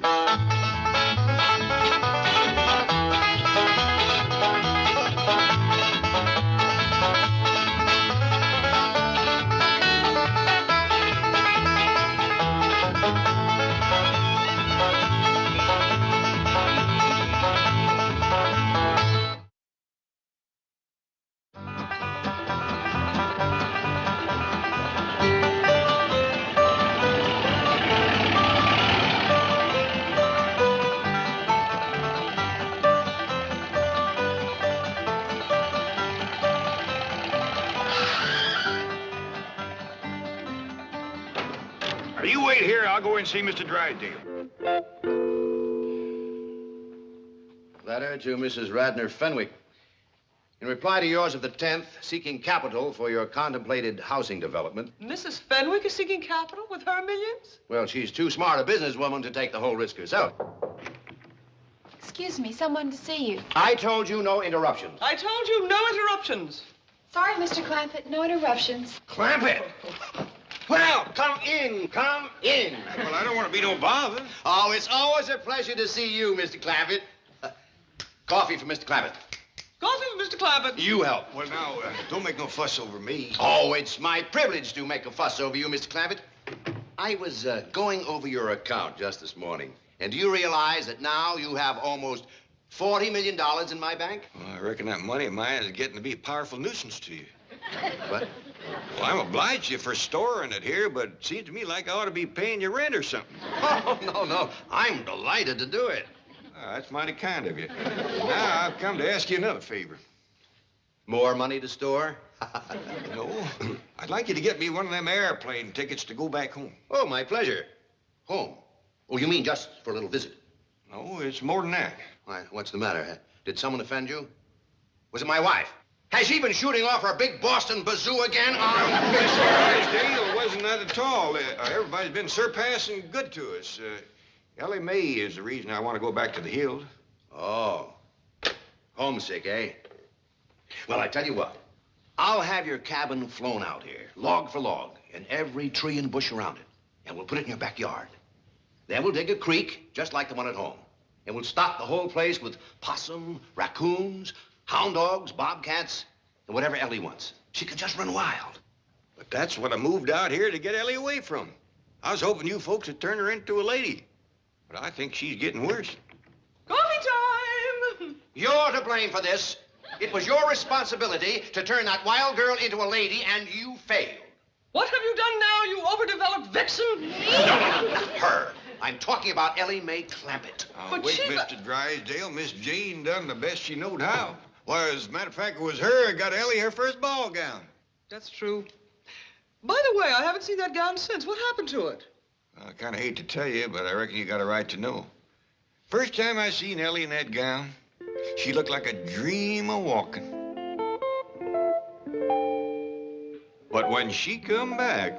Oh, you sure was right. Oh, Hobby, you don't have to wear boys' clothes to have fun with boys. Hey, May, you promised me you wouldn't wrestle. I ain't been wrestling.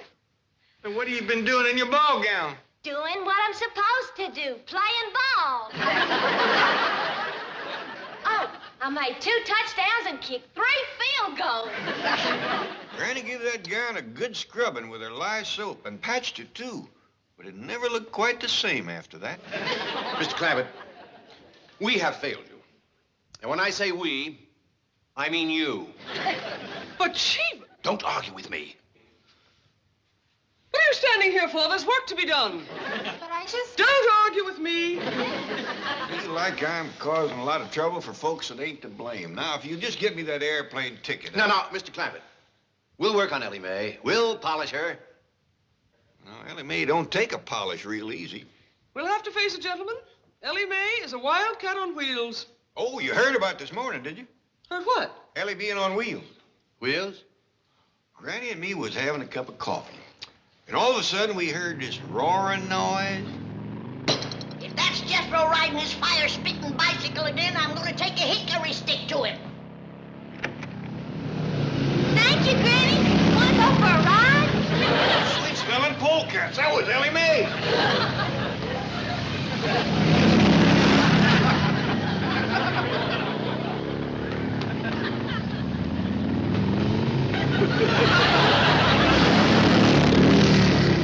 Shut that door, Jed. I'll cut through this way and snatch her off that contraption and paddle her bridges.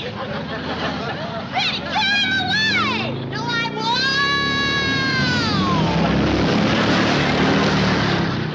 Hold on, Granny, I'm coming. I never would have caught her if she hadn't rode that thing into the cement pond. Oh, poor Granny. When I pulled her out, she was madder than a wet hen. Wetter, too. Right then, her and me decided that what Ellie needed was a full-time ma. You mean you're getting married? Oh, I got to, for Ellie's sake. That's the reason I need that airplane ticket. I'm fixing to go home and court myself a hill woman. Well, how about a Beverly Hill woman? Oh, these fine city women wouldn't look twice at a grizzled-up old mountain goat like me. What are you talking about? Mr. Clampett, you are one of the most eligible bachelors in this entire city. When word gets out that J.D. Clampett is seeking a bride, there will be women beating down your door. Might be a good test for him. It'd take a strong one to handle Ellie. That's the reason I think I'd best do my courting back home, and the quicker the better. No. Let me take care of everything. I guarantee I will find the woman right here in Beverly Hills. And today... Well, that's mighty nice of you. My pleasure. Thank you. Chief, I am as eager as you to find Mr. Clampett a mate locally. But should you have guaranteed to find him one today? I'm not worried. Beside me, stalwart and true as always, I have the finest secretary in the world. Thank you, Chief. A loyal and dedicated girl, to whom responsibility is a sacred word. A girl who will never fail me when duty calls. Thank you, Chief. You'll make Jed Clampett a fine wife. Me? I? You. But, Chief, I promised to Jethro. Oh? Who promised you? Me, I. Excuse me, Mr. Drysdale. Hey, what about her? Oh, she's too young for Mr. Clampett. I mean for Jethro. You're for Mr. Clampett. What is it, Janet? The guard downstairs just phoned to say that Mrs. Radnor Fenwick is on her way up to see you. Oh, yes. It must be about that new housing development. She's... Hey, wait a minute. She's a widow. Chief, Mrs. Fenwick and Mr. Clampett have absolutely nothing in common. Are you kidding? They've got $100 million in common. And if I can get them together, I can have it all right here in my bag. I'm looking for the office of the president. Mr. Pyersdale or Skyrsdale or something. Welcome. Oh, you're Mr. Flysdale. At your service, madam. Very well, Beasley. Bring in the maps and the blueprints. Let me take your money. Mink. Hey,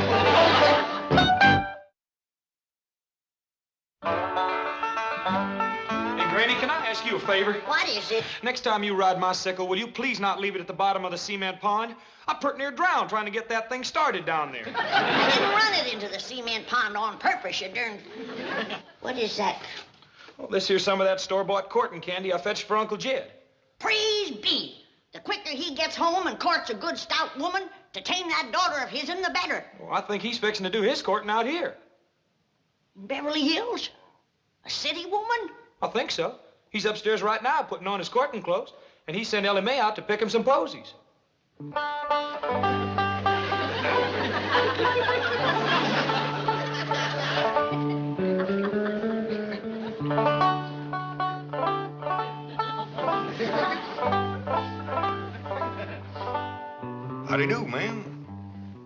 My name is Jed Clampett, and Mr. Drysdale, my neighbor, said you're prime for a little courting.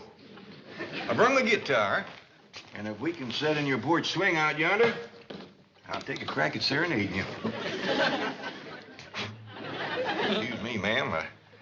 I ain't done no active serenading and courting in nigh on to 20 years.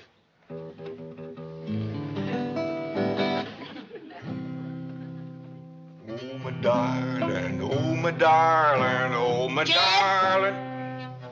What's all this nonsense about you courting a city woman? Well, it was Mr. Drysdale's idea. Well, it ain't worth shucks. City women is spoiled rotten. Mr. Drysdale's gonna cull through a bunch of them and trot out the best of the lot. All they think about is smearing themselves with beauty grease, fancy-smelling renderings. Why, if you was to hug one of them, she'd squirt out of your arms like a prune pit. Well, at my age, I don't figure to do a whole heap of hugging. What do you mean, your age? Why, you're a fine figure of a man. A heap too good for these Beverly Hills society women.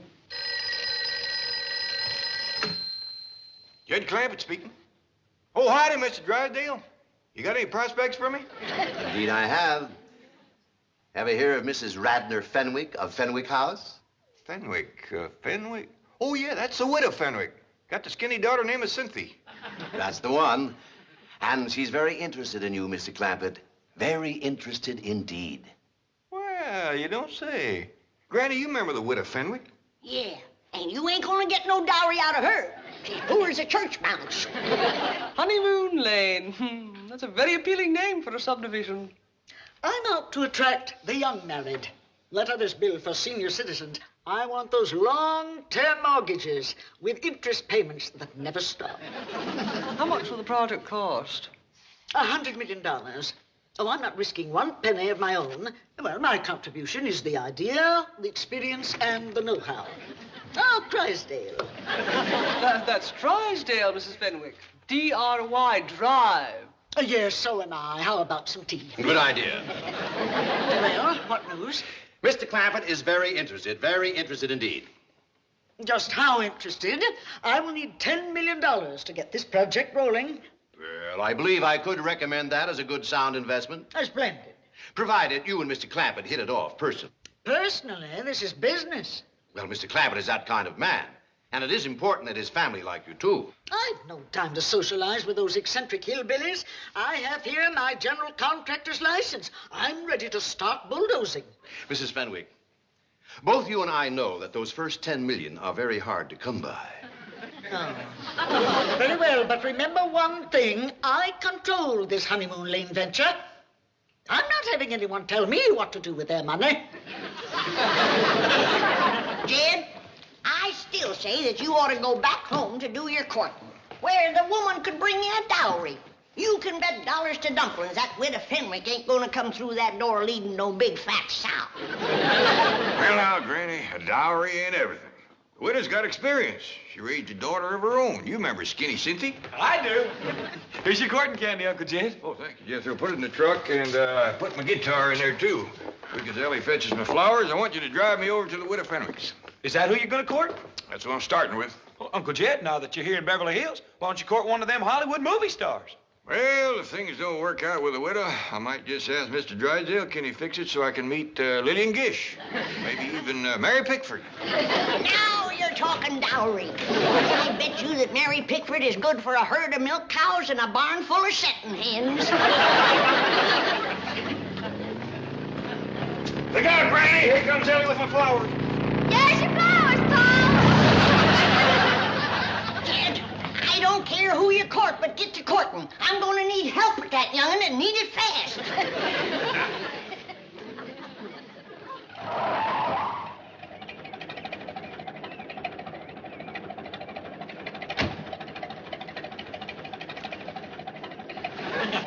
How come you're wearing that? I want my courting derby to blow off and get dented. Quick as we get to the widow's house, I'll change back. Drive on.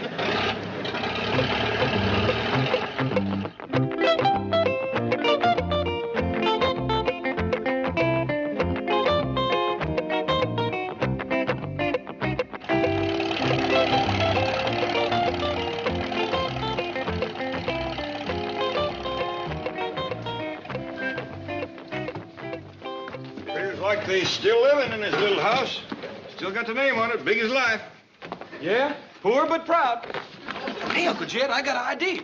How about me going inside with you and courting Cynthia while you court the widdy? I don't hardly think there's room in that little house to do double courting, Jethro. I'll tell you what. You come in and say howdy, and then take Cynthia for a walk, leaving the widow and me alone. I get you on. You want to do some sparking, huh? Widow Fenwick? Anybody home? Widow?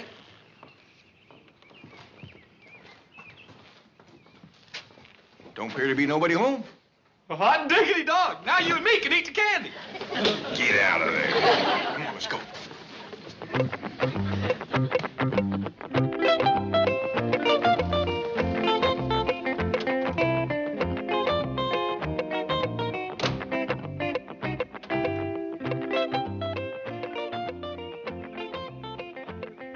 Do you wish the mink, madam? No. I think it's better psychology not to appear too affluent in front of these hill types. However, I will take blue chip. Ah, Helms always makes such a good impression. Wait in the car. I'll telephone if I need you. Very good, madam.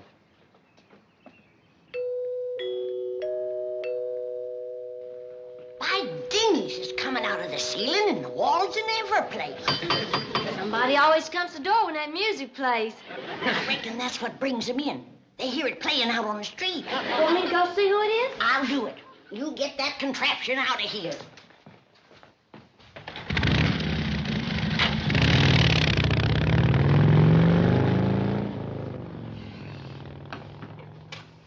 Well, Widow Fenwick, come in. How do you do?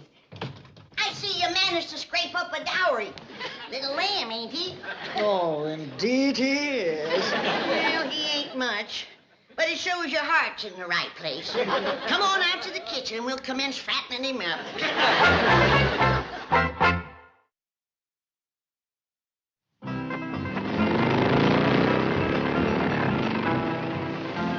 Hey, Ellie May! You bring my sickle back here! Now, quiet down, Jethro.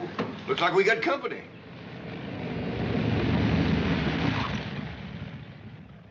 This ain't your sickle no more than it's mine. 'Tis so. It ain't neither. His. Tonight, you want to wrestle? You don't. Now, hold on, both of you. I don't want no more of that kind of talk. Jethro, you put that sickle in the shed and get this truck out of the way. Yes, sir. Ellie May, I want a word with you. Yes, sir, Paul.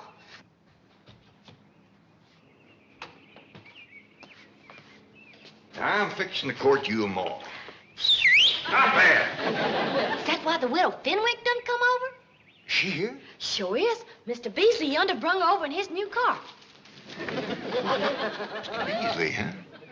I sure hope Mr. Beasley ain't got first call on the widow. Wouldn't want to be grazing in another man's pasture. Especially him being a soldier in uniform. Oh, splendid you've returned. Howdy, Witter. I reckon I was at your place when you was coming over here. Well, we're together at last, and now we can make up for lost time. Ellie May, why don't you go out back and see if your granny needs some help? Yes, sir, Paul. Well, Witter, seeing as we ain't at your house and we's over here, you mind stepping into my parlor? The sooner we get down to business, the better. Sure don't beat around the bush, man. Mr. Clampett, may I ask you a question? Yes, ma'am? Your banker tells me you're worth $40 million. Well, that's what I hear, give or take a few million. Why do you drive around in that truck and dress as you do and eat grits and hog jowls? Well, the way I look at it, Witter, if you got it, spend it.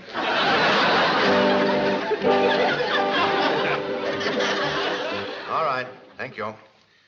Well, Mrs. Fenwick crossed me up, went over to see Jed Clampett. I wanted to prepare him before she got there. Chief, you're a banker, not a matchmaker. Aren't you meddling where you don't belong? Any place where there's $100 million floating around, I belong. Oh, hello, Granny. Milburn Drysdale. Yes, may I speak to Mr. Clampett, please? No, you can't. He's in the parlor fixing to spark the widow. Bye. Well, I've heard of skin the cat, spin the bottle, but what is spark the widow? Spark the widow! You see, it's already working. Now, who says I'm not a matchmaker, eh? Come on, let's get over there and help. I smell money.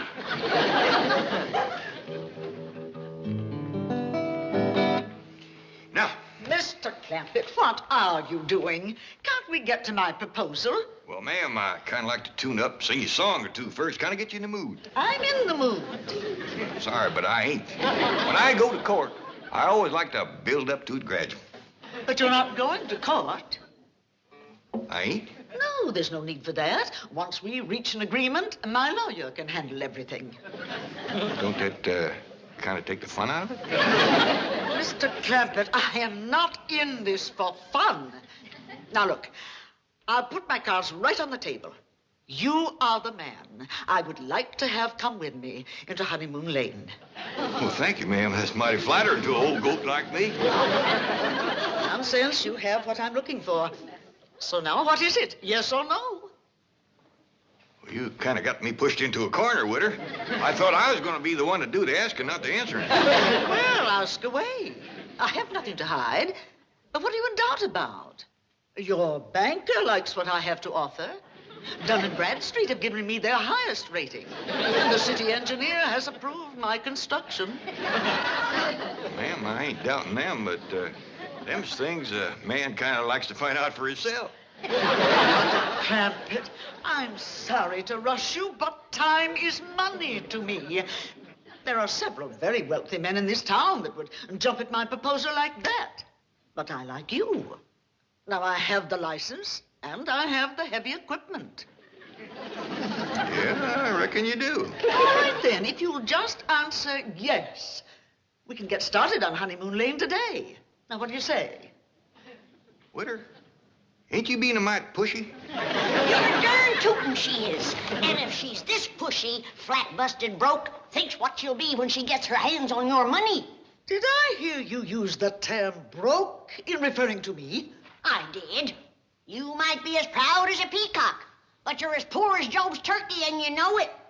My dear, quaint little woman, I am Mrs. Radnor Fenwick of Fenwick House. That home alone cost me $3 million. For that little place? Widder, you got slicker. Look out! I can't stop!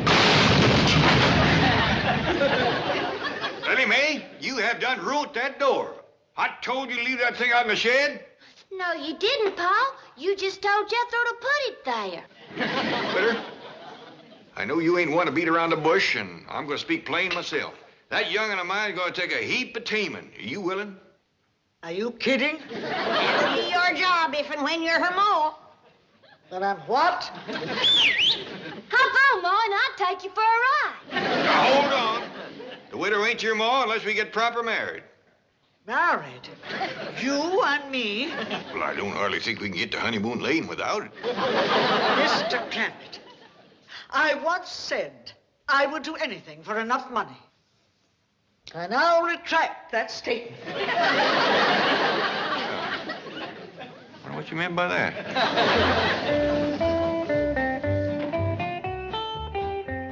Mrs. Fenwick is still here. That's a good sign. She and Jed must be hitting it off. Ah, Mrs. Fenwick. Out of my way, dry pail. Did something go wrong? Everything. That hillbilly untouchable wants to marry me. What? Me! You can't blame him, Mrs. Fenwick. You're a ravishingly beautiful, devastatingly seductive woman. You are intoxicated. Just a minute, Widow Fenwick. Oh, my darling, I almost left you come to my arms. I'm sorry, Widow. I just don't think we'd hit it off. Here's your dowry back. Widow Fenwick, sometimes the happiness we're looking for is right in our own backyard. Now you take Mr. Beasley there. Thank you, I shall. Quickly, Beasley, take me home. Oh, it's just all so confusing. Kind of a skimpy dowry, but don't set too much store by that. How long you been in the service? 15 years, sir. That long, huh? Well, maybe now with a good woman behind you, you'll soon have some stripes on them sleeves. World of happiness to the both of you.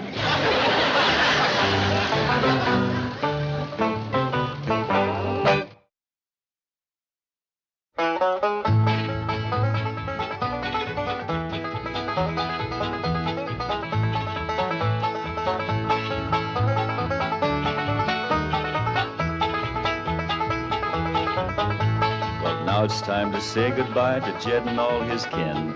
They would like to thank you folks for kindly dropping in. You're all invited back next week to this locality to have a heaping helping of their hospitality. Hillbilly, that is. Set a spell. Take your shoes off. You all come back now. Here? This has been a Filmways presentation.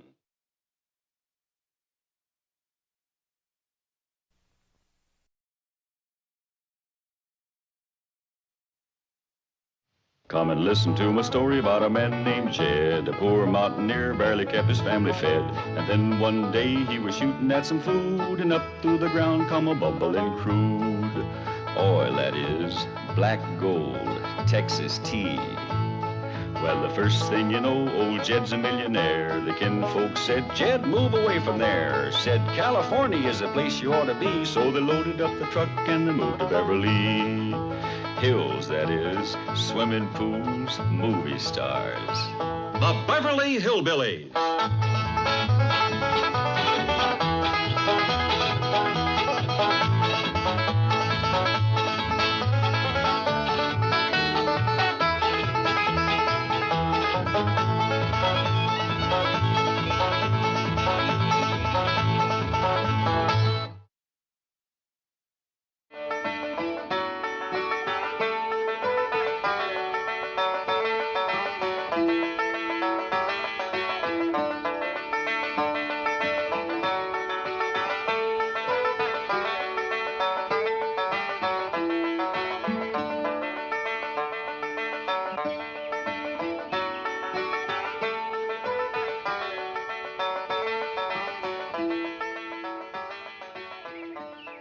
My dog is Granny. You sure are doing some high-powered rocking? I'm doing some high-powered thinking. Thinking and rocking goes together. Well, tell me, Granny, what is this problem that's got you to rocking so? It's us, Jed. We don't belong out here. These la-di-da city folks don't want our kind around. Well, whatever put that notion in your head? Well, here it is pert near Christmas. Back home, folks should be stopping by, passing the time of day, fetching presents, and hefting a friendly jug with us. Well, you got to remember one thing, Granny. Back home, we knowed everybody, and everybody knowed us. Out here, we ain't much acquainted yet. You can't get acquainted with these folks out here. I've been trying all morning. I put on my friendly hat, brung out my rocker, and a jug of hard cider, and I've been sitting here waving and hollering at folks and pointing to my jug. And nobody stopped? Only a policeman. That's where my jug went. He took it to the police station. I bet you got a bunch of friends down there by now. Might as well face it, Jed. We ain't got as many friends out here as a horse has toes. Looks like you spoke too soon, Granny. You ought to come, Miss Drysdale, and she's fetching a present. Morning, Miss Drysdale. Will you please take this animal and keep it here? Well, thank you very kindly. And will you please tell Ellie May that we have a pet ordinance? Well, I'd rather not. She'll be wanting one. Come on, sit down, Miss Drysdale. We'll chew the fat and heft a jug together. 30,000 people in Beverly Hills. How did I get you as my neighbors? Just lucky, I guess. If I find any more animals in my flower garden, I will give them to the police. They wouldn't appreciate it. Why, they took my jug without so much as a thank you, by your leave, or kissed my foot. Oh, I do hope the new year will be better. Well, thank you, and the best wishes to you, too. Granny, you gotta admit I was right friendly. Nice fat little goat, too. You can stop your fretting, Thelma. Pa's done found your baby. Her and Earl and Albert and me's been looking all over the house for that little rascal. Oh, Ellie May, is this your baby goat? Well, Thelma's her ma, but there's both mine. Come on, everybody, let's go swimming. Well, if that ain't a new low and gift-giving, I'll put in with you. Getting our own goat give to us. Granny, don't get riled up yet.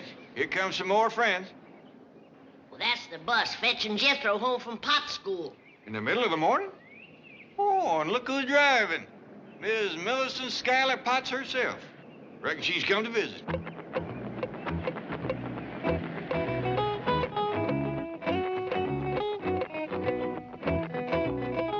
Howdy there, Miss Potts. Good morning, Mr. Clampett. Granny, I wonder if I could have a talk with you. Well, you betcha. You see, Granny, she's come to visit. Hey, Granny, can I have some victuals? What'd you do with your school lunch? Oh, I ate that at recess. All right, help yourself. Yeah. Oh, bye, Miss Potts. Thanks for the ride. You want to come into the kitchen, have some grits and jowls with Jethro while we visit? No, thank you. Well, set yourself. You can have a bench, a bucket, or a rocker. No, what I have to say is quite brief. It's simply that Jethro has become my #1 problem student. Well, did you hear that, Granny? You deserve all the credit, Miss Potts. I beg your pardon. Well, when Jethro started in your school, he couldn't cipher a problem for shucks. But now he's #1. Come on into the house. We'll heft a jug on that. Really, you don't understand. Your nephew is a most disrupting influence. Well, let me put it this way. It will not be necessary for Jethro to return to school after the holidays. That's smart, is he? You done it, Miss Potts. Why, back home, he couldn't even keep up with his class. And here he is graduating ahead of everybody. No, please. I'll get the jug. No, Jethro is not graduating. He is being expelled. Oh, I don't know how to say this, but Jethro is ruining my school, and I do not want him to return. Well, for not knowing how, you said it pretty plain. Jethro ain't good enough for you, huh? What? Simmer down. Well, you can keep your old private school. Jethro has been there a whole year, and you haven't even made him a private. You couldn't even get him into the Army. Faker, cheater, Jethro's too good for you. And you think you're a teacher? I can learn him more. You can't even spell cat.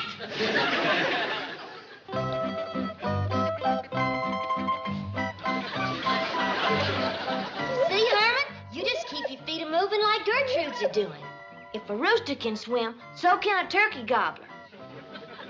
How about it, Herman? You willing to try it? Well, let's shake hands on it. Attaboy.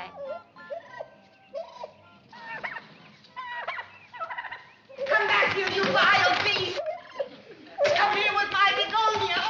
Mrs. Drysdale, I sure would appreciate if you wouldn't chase Thelma. It shakes her all up. Help! Get this thing off me!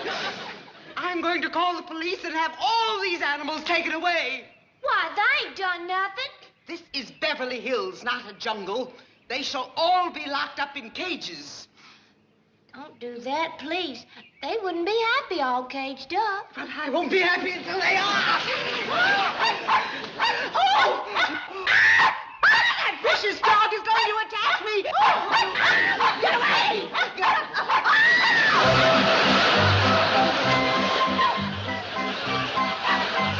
Who is that in the cement pond? Well, that's Miss Drysdale. Kid, she's trying to steal Ellie's chicken. Probably wants to give us that for New Year. You get your chicken-picking hands off our livestock.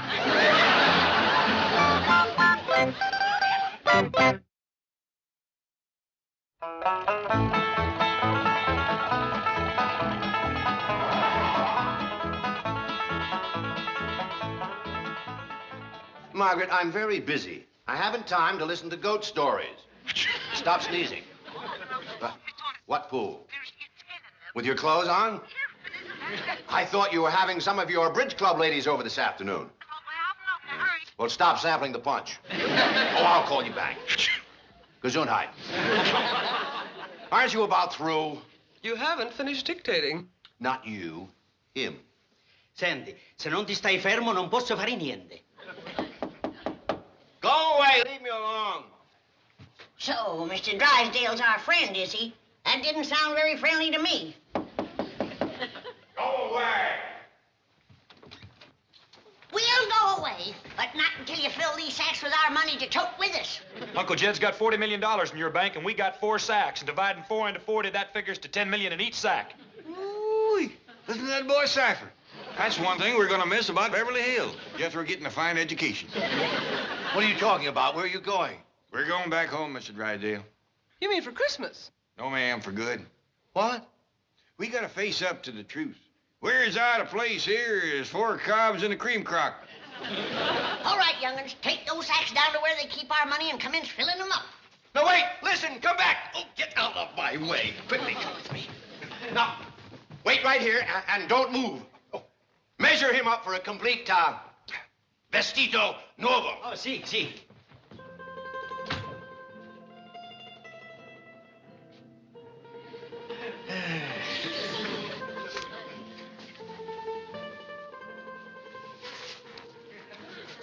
Well, little man, you're fixing to tie me up. That ain't enough rope and you ain't enough man. Dovete stare fermo, altrimenti non posso fare niente, sa. I couldn't catch them, Chief. Well, phone down, have them lock the outside doors. But it isn't closing time. It will be if the Clampetts withdraw their money. Aiuto, per piacere, subito. Now, if you ever get to be this big, try me again.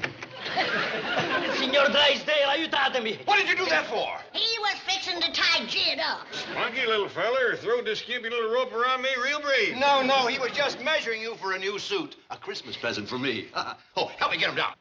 You fill my sack up for me. I got a few words to say to Mr. Drysdale before we go. Granny, this little fellow was just fixing to sew me up some clothes like he done for Mr. Drysdale here. Shame on you for doing woman's work. And bad, too. You call this sewing? Why, them clothes wouldn't hold together in a stout wind. Porca del diavolo, questo è un manicomio. Don't you sass me, little man. I'll hang you back on that hook. No, I understand. Granny, they won't give us your money. Let's get the guns off in the truck. Hey, we gonna feud the bank? Down to the last man. No, wait.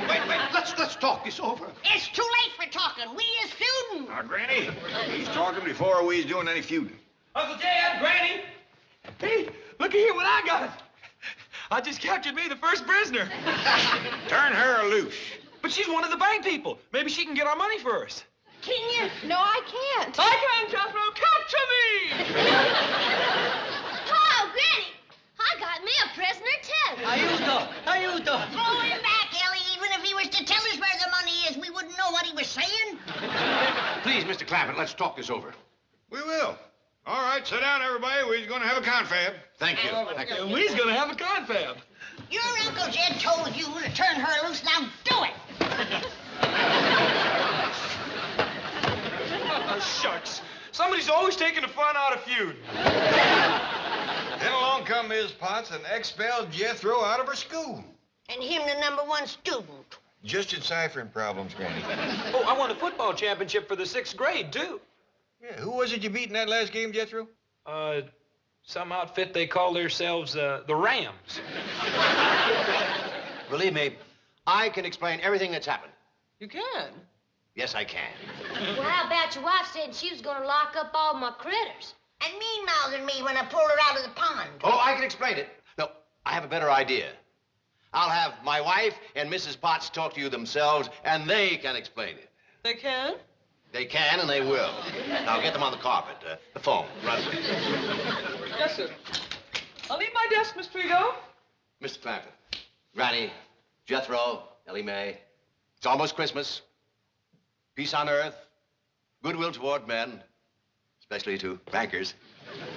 Now, please go back to your home. That is, the home in Beverly Hills. And everything will be explained to your satisfaction. Well, that seems fair. Come on, family, let's go. Oh, thank you. Now, on your way home, if you see anything you want for Christmas, just pick it up and charge it to me. Hot diggity dog! Thank you. Come on, Uncle Jed, I done picked up my present.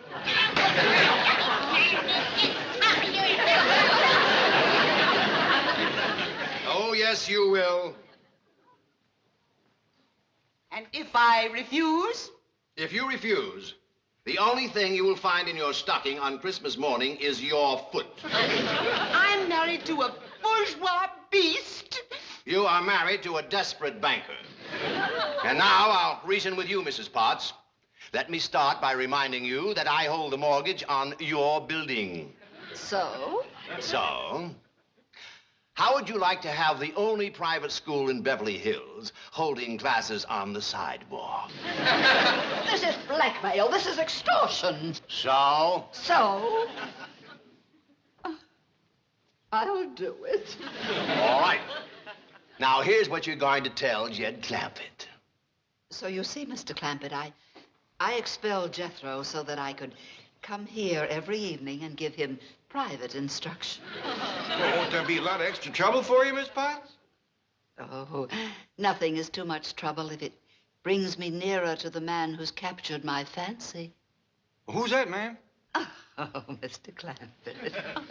Can't you guess? No, ma'am. The only men folks around here are Jethro and me. You see Jethro every day, and that only leaves...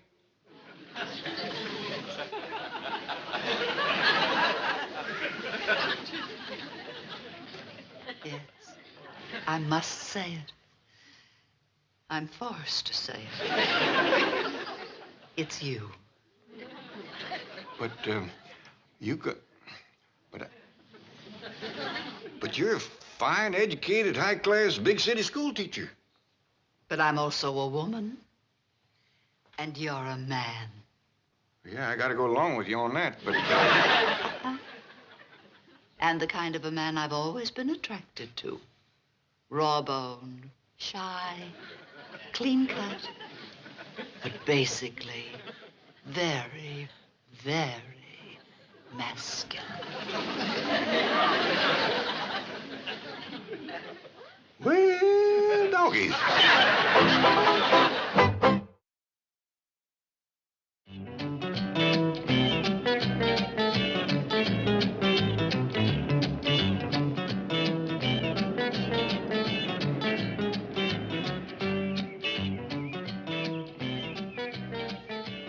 Come on, dear.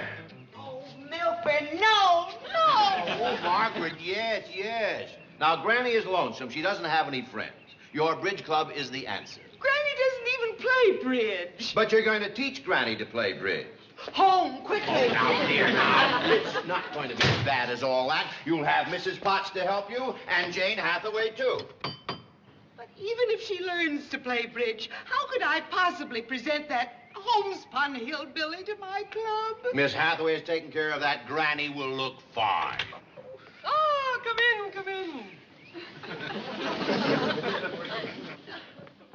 You're just in time to see your hostess and her beautiful new hostess gown. Granny, entrez-vous.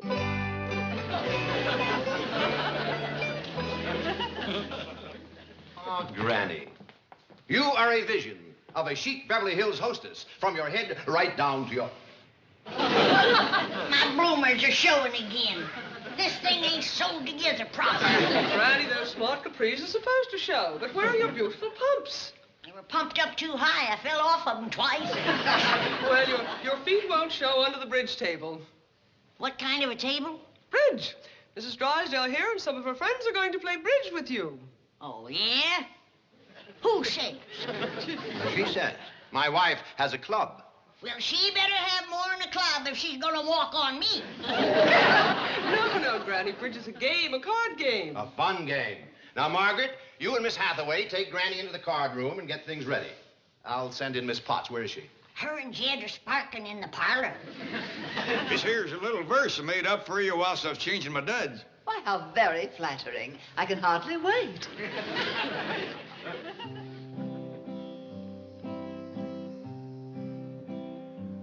Oh, my darling, oh, my darling, oh, my darling Millie sent just to see me every evening. To such trouble you have went.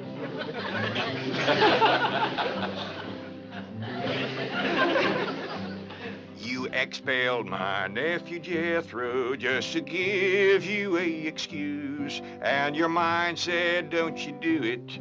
But your heart yelled, what's the use?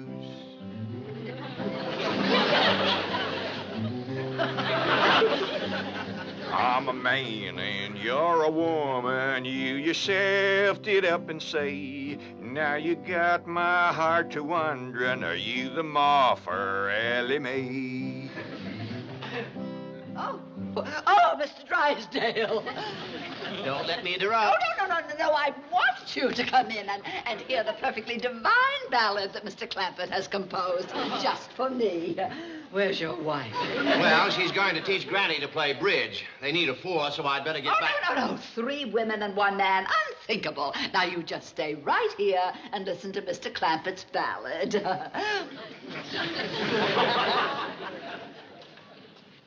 Oh, my darling, oh, my darling, oh, my I'm sorry, Mr. Drysdale, but I feel like a darn fool singing this to you. You're right. Besides, I have some very exciting plans that'll keep you busy for the rest of the day. You do? Yes. I want you to be a guest at my club. We'll shoot a little golf. Oh, you mean go over to the golf pasture? We call it the country club. Uncle Jed, I don't want to watch them women play a sissy old card game. Well, why don't you come with us, Jethro? We're going to shoot some golf. Yeah, I'd like that. But you ain't going to go shooting in your courting clothes, are you? Oh, I reckon I'd best change. Mr. Drysdale, no use you waiting for us. Jethro and me will meet you there. All right, Jethro. I'll see you at the country club. And meet me in the locker room. I'll have some golf clothes for you to change into. Oh, yes, sir. Thank you. Hold it right there. You done give us 12 cards. That's right. You fixing to give us 1 more? Yes, each player receives 13 cards. Not this player. Nobody gives me 13 or nothing. But, Granny, that's the way bridge is played. Not by me. Give me your lucky dozen. You keep the rest. Granny, this is Please, let's all just play with 12 cards. No. Take the other card, Granny. I might give you a slam. Why, you... Bridge expression, Granny. No.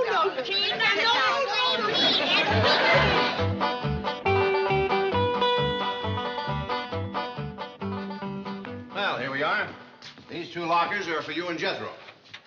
Somebody's clothes in there. I got them for you. Now, I want you to change into these clothes before we play golf. Then we'll spend a nice, relaxing half hour in the steam room over there. Oh, yes, sir. Now, when you change, leave your old clothes inside the locker and close the door. I'll see you outside. Well, Jethro, you're younger and more willowy than me. You try it first. Yes, sir, Uncle Jed. You know all right, Jethro? I can't move, let alone change clothes. These city fellas sure must be runts. What are we going to do? Well, there's one thing certain. We can't strip naked out here in the hall. Tell you what, let's go over there into that steam room and wait for Mr. Drysdale. Sure. You can't see nothing through this little windy. Well, let's just go on in.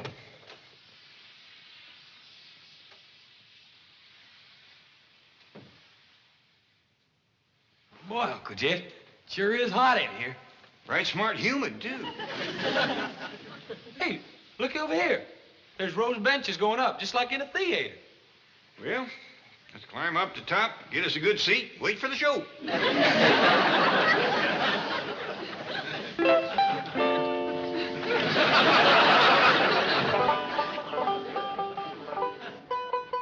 Well, it's about time you men folks was getting home. Let's get ready and head for the hills. What happened? Something go wrong with the bridge game? Sure enough did. Granny got riled, busted it up. What riled you, Granny?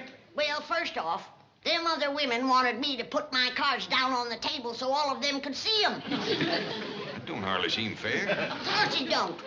And when I asked them why, they said because you're the dummy. Ain't nobody calls Granny a dummy and gets away with it.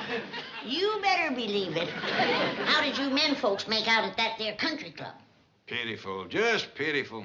Granny, they got the hottest, steamiest theater there is. If that wasn't bad enough, they put on the worst show I ever did see. That's a fact. Nothing but a bunch of fat old men parading around wrapped in towels.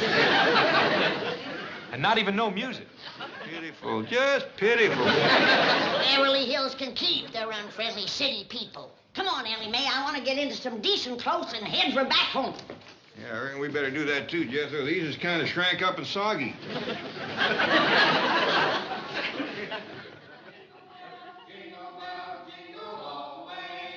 Oh, what fun it is to ride in a one-horse open sleigh. Jingle bells, jingle all the way. Oh, what fun it is to ride in a one-horse open sleigh.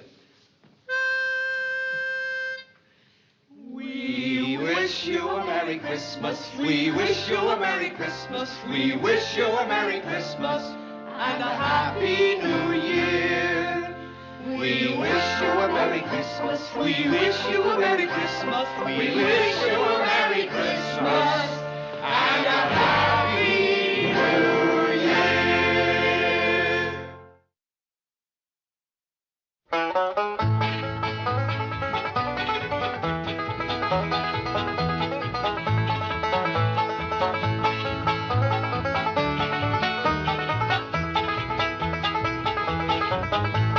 Now it's time to say goodbye to Jed and all his kin.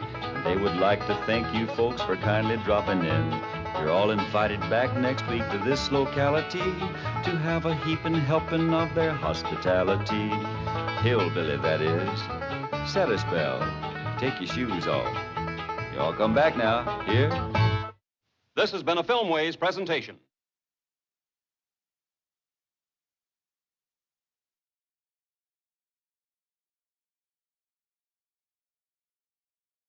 Come and listen to my story about a man named Jed. A poor mountaineer, barely kept his family fed. And then one day he was shooting at some food, and up through the ground come a bubbling crude oil, that is, black gold, Texas tea. Well, the first thing you know, old Jed's a millionaire. The kinfolk said, Jed, move away from there. Said, California is the place you ought to be. So they loaded up the truck and they moved to Beverly Hills, that is, swimming pools, movie stars. The Beverly Hillbillies.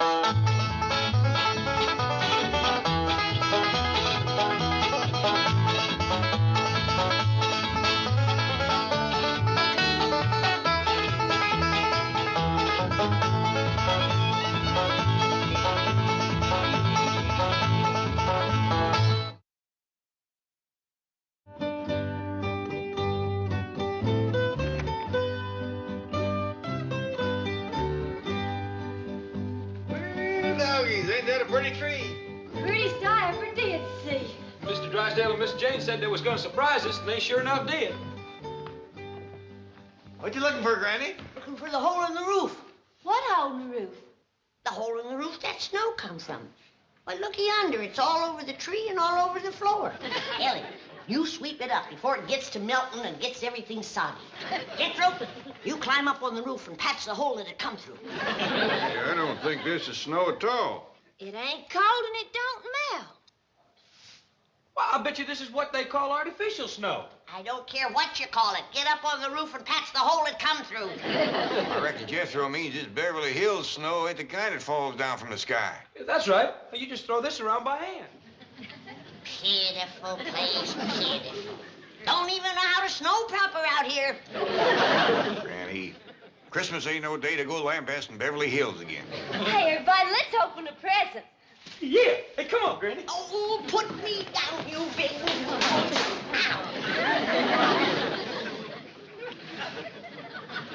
Hey, Ellie May, this one's to you from Miss Jane. Listen to this. To Ellie May, so sweet and fair.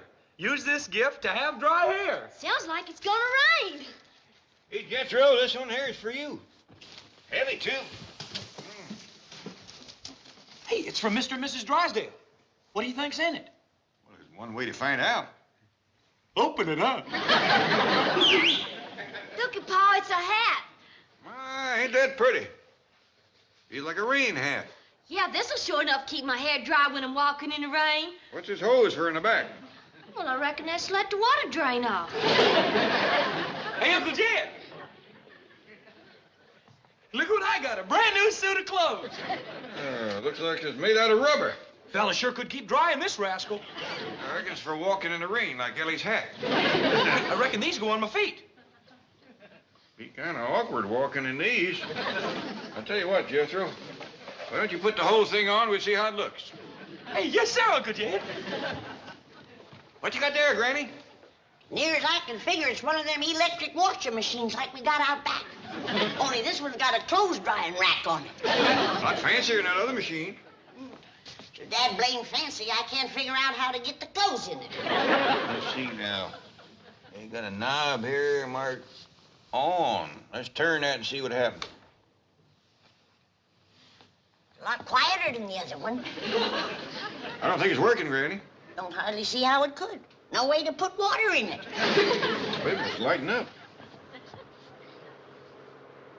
Looky yonder. It's done got water in it. Water in it? Look at that.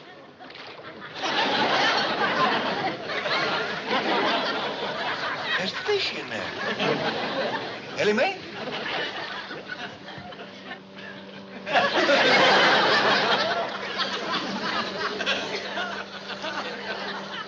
I didn't see it.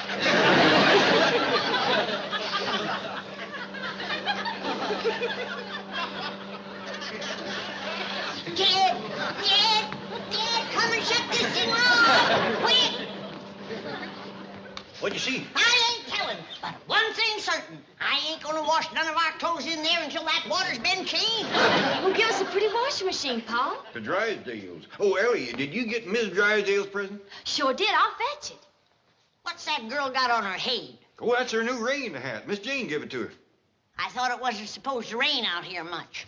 Sure it is. What kind of a varmint is that? It's what Miss Drysdale wants most of all for Christmas. A mink. Well, Miss Drysdale especially wanted a full-length mink. Is this one fill a bill? Yes, sir. It's as long as they come. I know the answer to this, but I'm going to ask you anyway. You didn't by any chance steal this critter, did you? No, sir. Well, I knowed you hadn't, but Miss Drysdale made such a point of it. She said she didn't want no mink stole.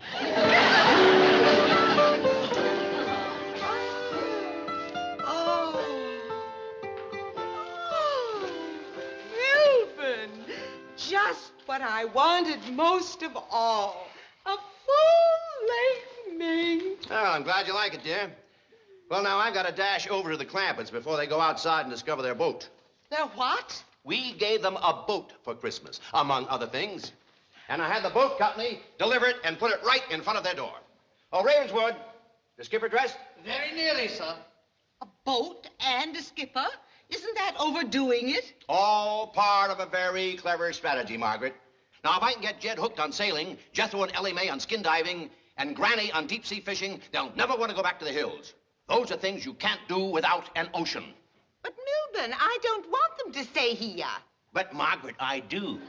Now, you don't get coats like that with bottle caps. And just for insurance, I gave them a television set. That's something else they can't get back in the hills. The skipper is ready, sir. Here he is, sir.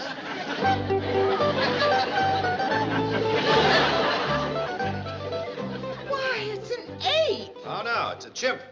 And Ellie May will be crazy about it. Oh, I hope so, sir. I would not like to add to my regular duties the daily grooming and dressing of a anthropoid. Well, let's take him next door. We'll put him on the boat, ring the doorbell, and run. Yes, sir. Madam. After you, sir.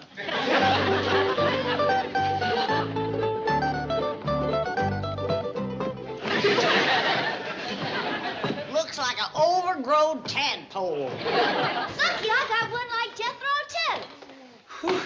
Sure is hot in this thing. Reckon it was meant to be wore mostly in the rain. How come the Drysdales are giving us so much rain stuff when it ain't supposed to rain out here? Maybe they know something we don't, Granny. Well, I'm gonna get out of this thing. There goes that rascal playing that music again. You'd think he'd learn something new for Christmas. Yeah, I heard somebody drive off. Maybe it's that fella that plays the music. Well, we can't begrudge him taking Christmas Day off.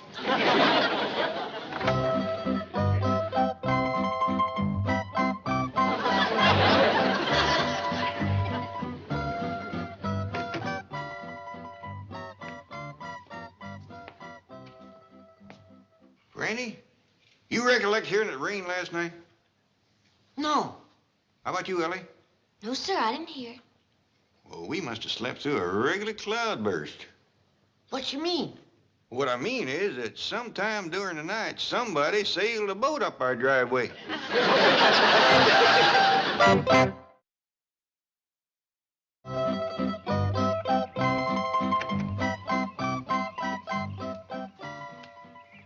do you reckon anybody could sail a boat up here? I don't see no high water mark on the house. Well, if there wasn't no water, he must have got caught in a heap of wind. Let me fetch Jethro out here. I'm going to need help moving this thing. Yes, sir, Pal. Well, whoever done this was a mighty poor sailor. Well, Granny, maybe he was just celebrating a mite too much last evening. Let's face it, he was drunk as a skunk. See if he's still in there.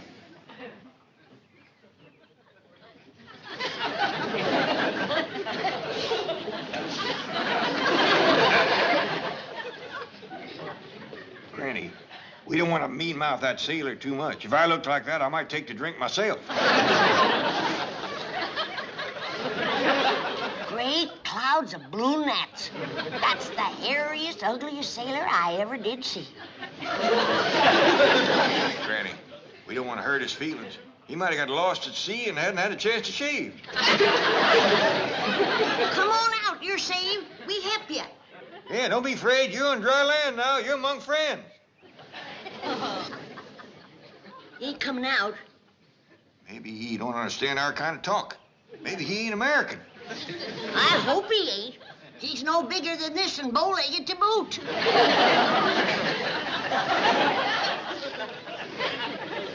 My doggies, I'm glad he ain't one of our boys, too. If that's a sample of what's running our Navy, our country's in for a whole heap of trouble. Come on out, sailor boy. We'll give you some victuals. Maybe we got to talk sailor talk to him. You know any sailor talk? Well, I heard some. Let's see.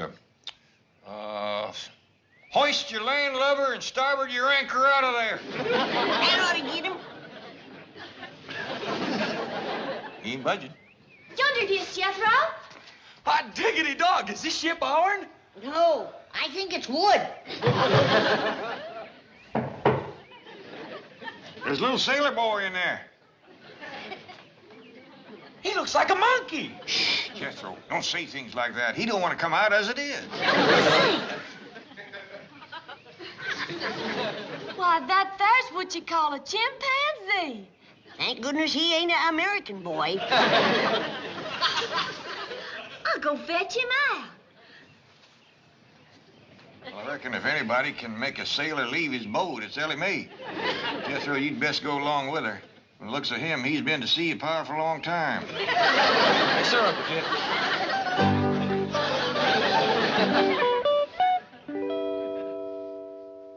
Oh, come on, Margaret, hurry up.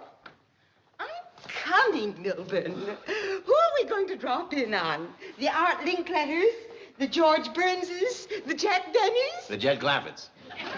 I refuse to go slumming on Christmas. Well, suit yourself. Oh, I understand they have a sensational gift for you. Oh?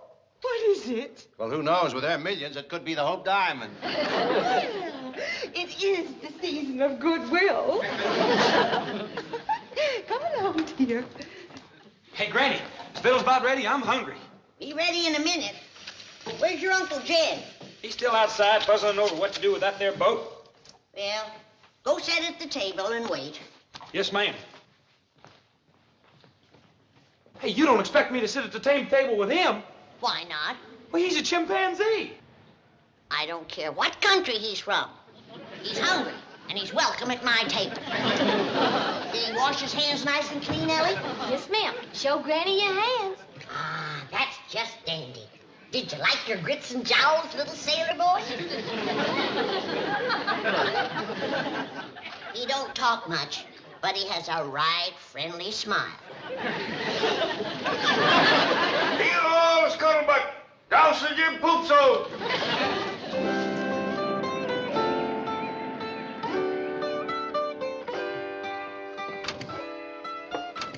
Howdy there, Mr. and Mrs. Drysdale. Merry Christmas to you. Oh, the same to you. And many, many more. I'm sorry about this boat kind of blocking the driveway here. It was sailed up there last night by a little critter called chimpanzee. Oh, no. The chimpanzee didn't do it. He's a present for Ellie May. From Milburn and me, we know how fond the dear girl is of critters. Well, thank you very much. I had the boat put there, Mr. Clampett. It's a gift for you. From Milburn and me, we know how fond you are of outdoorsy things. Yes. Oh, by the way, you'll find a trailer for the boat in your garage. Trailer? From Milburn and me, we know how fond Margaret. you are. It has wheels. You can put the boat on it and haul it any place you'd like to go. Well, we sure are obliged for all the nice things you give us. We got a mighty nice present for you, too, Miss Drysdale. How big? How nice. Well, speaking of size, Ellie May says it's the biggest there is. Oh, you shouldn't have done it. We shouldn't? Well, we could always take it back. Oh, no. That was just an expression like diamonds are a girl's best friend. Margaret, why don't you go on in? There are some features of the boat I'd like to point out to Mr. Clampett. Yes, dear. See you later.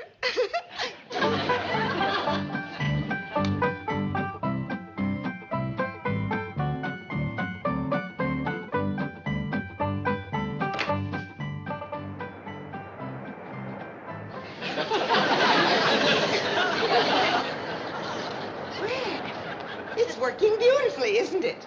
I guess so. Where all the water coming from? From Lake Erie. Where's it going? Lake Ontario.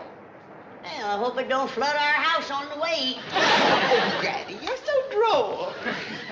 Mr. Clampett tells me you have a gift for me. You betcha we have. Ellie May's got it out back, playing with it. Oh, my goodness. I hope she doesn't lose it. Oh, no. She's got it on a chain. Oh, well, let's hurry anyway, huh?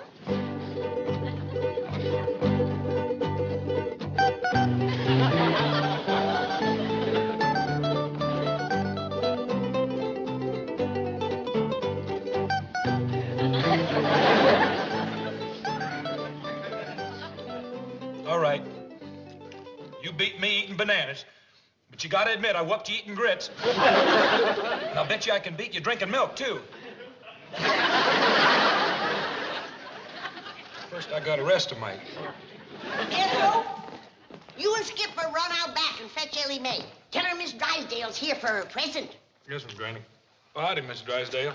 Hello, Jethro, dear boy. Hello, little sailor. He don't talk American. No, ma'am, he's a chimpanzee. Come on, Skipper.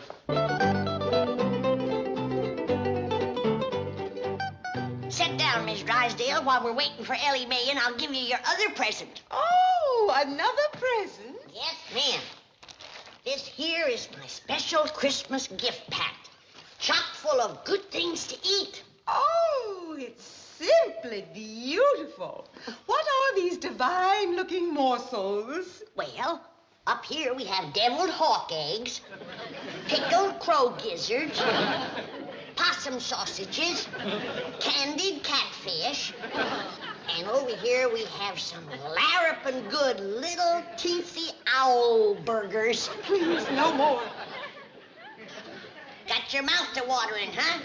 Well, help yourself. It's Christmas. Miss Drysdale, I'm awful sorry, but I lost your present. Oh, no. Yes, ma'am. I was playing with it by the cement pond, and the chain broke, and it got away, and I just can't find it. This is terrible. This is tragic. Oh. Awful sorry, Granny. Oh, don't worry, Ellie. I'll make it up to her. I'll give her 2 of my special Christmas gift packs.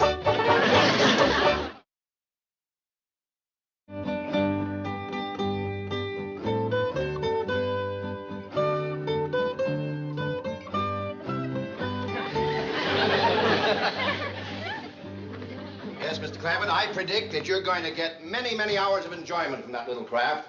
Boating has become a tremendously popular sport here in... How do you like that? That hunk of fur lying on the floor is worth $10,000. You don't say. I only paid 2 bits for him when he was a pup. You hear that? You're worth $10,000, you old rascal. No, I was referring to this hunk of fur, my wife's brand new coat. Oh! I gave it to her this morning, and already she leaves it lying around on the floor. That fur cost you $10,000? Yes, it did. That's a heap of money to pay to keep warm in a place that's warm to start off with. Yes, you're right. But this is a Beverly Hills status symbol. Oh. By golly, I'm going to teach her a lesson. That woman thinks my money grows on trees. Where are you going, Mr. Drysdale? I'm going to take this home and hide it. I'll see you later. Duke, I never will understand these city husbands. Back home, when a woman done something to rile her man, he'd just take her over his knee and whomp her a few. Mr. Drysdale's fixing to play hide and seek. We want to get a better look at Skipper's boat. Well, that's our boat, Jethro. It's a present for Mr. and Mrs. Drysdale. Oh, by the way, Ellie May, did you give Miss Drysdale her present? I'm awful sorry, Pa. I was playing with the little critter and it got away. Miss Drysdale is fit to be tied. Yeah, you ought to see her, Uncle Jed. When she's crawling around on her hands and knees, rooting through the bushes like a hungry hog. Come on, Skip. It ain't funny, Jethro. She done give the little critter a name and everything. You don't say. Yes, sir. She calls it Jim. She's a-crawling around and moaning and a-saying, where is it? Where's my beautiful Jim? You think Ellie May is fond of critters? Why, that woman is like to go out of her mind over that pesky little varmint. What'd you say you called it again, Ellie? A mink. I offered to give her my squirrel, my polecat, or my possum, or anything. She wouldn't even listen. She just went right ahead a moaning and a rooting. I even offered her 2 of my special gift packs. Even that didn't quieten her down. Well, when that little mink gets hungry, he'll show up. Come on, let's go look at our boat. Hey, Skipper, this boat is something else. Why, there's beds down here and even a wash basin. Hey, let me try that.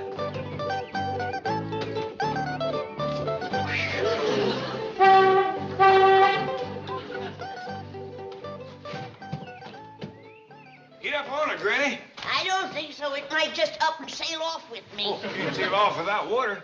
Jethro, you got to bring your truck around so we can find some water to sail this rascal. Oh, yes, sir. Hey, Uncle Jed. Hey, what's this thing?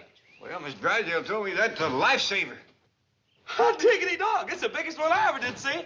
Jethro, it ain't for eating. You can say that again. Got no taste at all. Oh, where's my mink?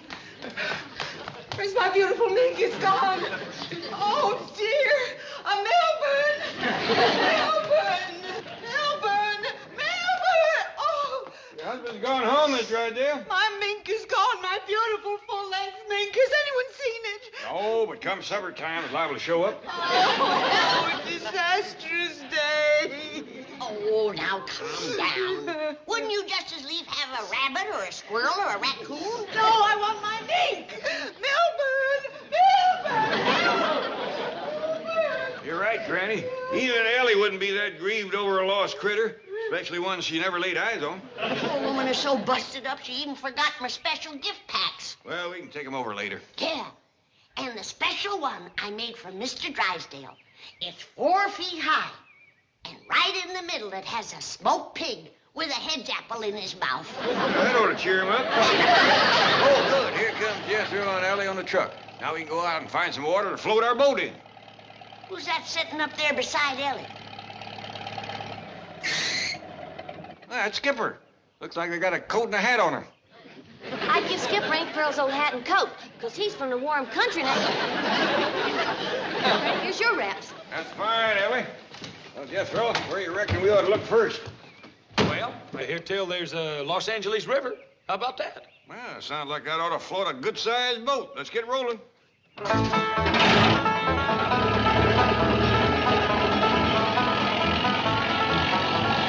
Pitiful, pitiful. They call that thing a river? Oh, yes, ma'am, Granny. That there's what they call the Los Angeles River. Well, there ain't enough water down there to wet down a good-sized crawdad, is there, Pa? Pitiful, pitiful. Well, it's for certain we can't float our boat in there. What are we going to do then, Uncle Jed? Let's take a drive around and see what other folks does with their boats. How about we drive up onto the freeway? Let's go.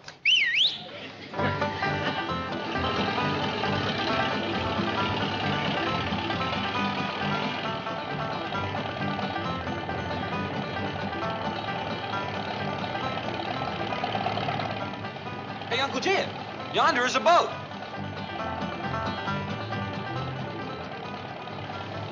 That boat was rolling on wheels. Mr. Drysdale give us wheels for our boat, too. Yonder goes another one. Let's get off the freeways, Jethro. Try some other streets. Now, everybody keep your eyes peeled for water and boats. Yonder's one.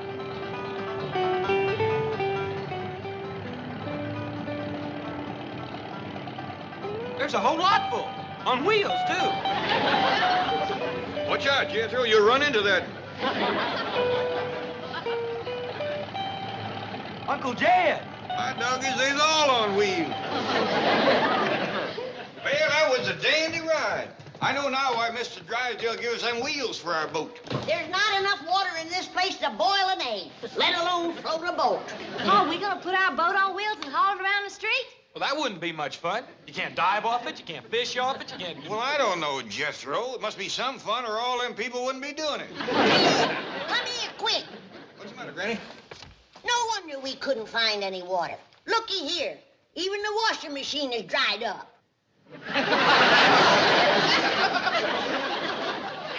Well, it's been a dry Christmas, but a right merry one.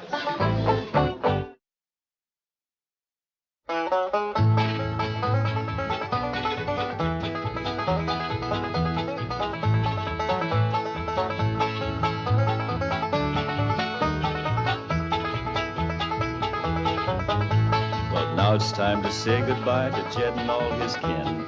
They would like to thank you folks for kindly dropping in. You're all invited back next week to this locality to have a heaping helping of their hospitality. Hillbilly, that is. Set a spell. Take your shoes off. You all come back now. Here? This has been a Filmways presentation.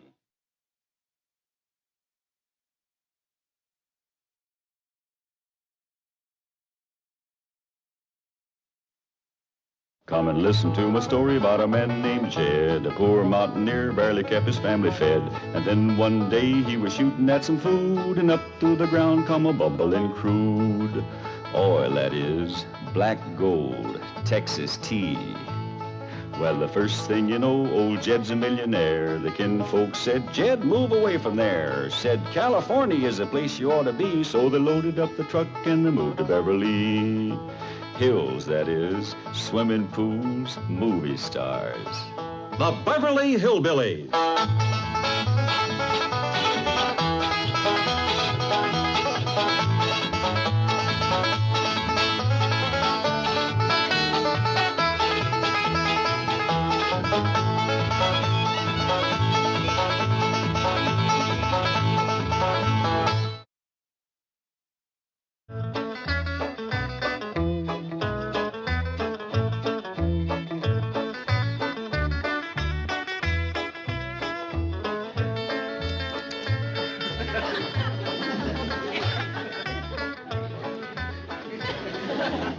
This enough taters, Uncle Jed? Don't hardly look at Jethro. Well, a peep, pretty near 2 dozen. Better fetch me the peelings. I got a feeling that's where most of the taters is. Yes, sir.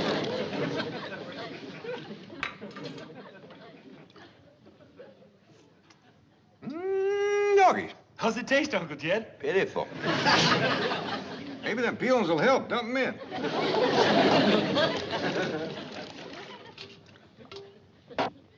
Doggone, it just don't seem right, us doing women's work, whilst Granny sits in front of that TV set all day. Ever since she found out it wasn't a washing machine, she ain't been more than 3 feet away from it. She's like a young'un with a new toy. Like Ellie with a new critter. How come she ain't in her doing this cooking? Jethro, I just don't believe Ellie was cut out for fixing victuals. I'll never forget the time she made that gooseberry pie. Ruined our best goose and a whole bucket of berries. You mean she put together? Did, and it was a mess, I'll tell you. I got her and Skipper out looking for stuff to put in this here. Pa, Skipper found some onions. Onions? Hey, they ought to go dandy in here. Go on, Skipper, give them to Pa. Thank you, Skipper.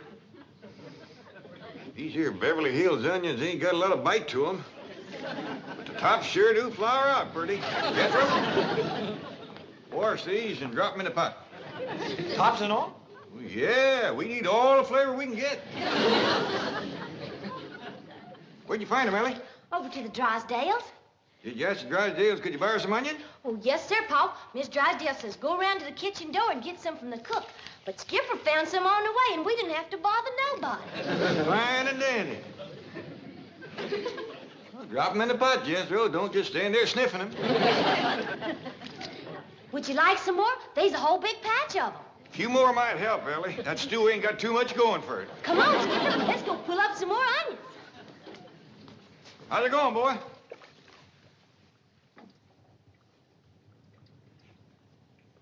Better? Still pitiful. Even these onions ain't doing nothing. We just got to get Granny to help us. You ain't gonna pry her loose from that TV set now. This is the time her favorite is on. You mean that big strapping cowboy star? That's right. Marshal Quirt Manley, two-gun tamer of the Wild West. Look out, Quirt! Them rustlers are sneaking up behind you, fixing to shoot you in the back. Look out! Ooh, they got you. Ooh, they got you again.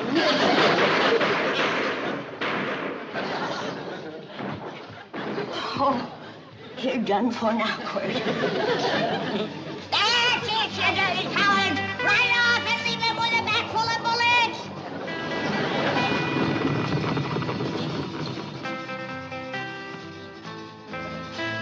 Attaboy, Quirt, after him! Get him! Catch him, Quirt! I can tell you where they's headed, Quirt. To town to hide in the saloon. Granny. It won't do you no good to hide in that saloon, you dirty yellow cowards. Quirt will find you. He'll get you. Granny, Shh! Yonder comes Quirt, riding like the wind. That's it.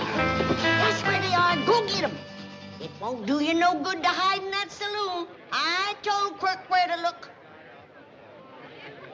Say your prayers, yellow bellies. I'm coming in. Is he gonna tackle that whole saloon full of bad men all by himself? You betcha. Quirt Manley don't need no help.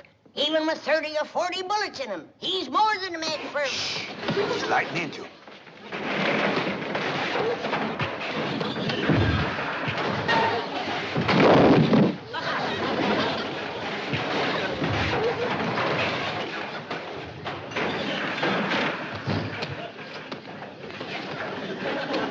See, Jed? I told you he didn't need no help.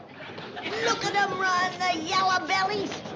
He's right smart of a man, all right. Old Quirt chased them clean out of town. Next time, I won't go so easy on you. Yes, sir, Granny. He sure is a rip-snorting fighter, old Quirt. Oh, look yonder. Now he's fixing to wrestle his horse. No, Jed.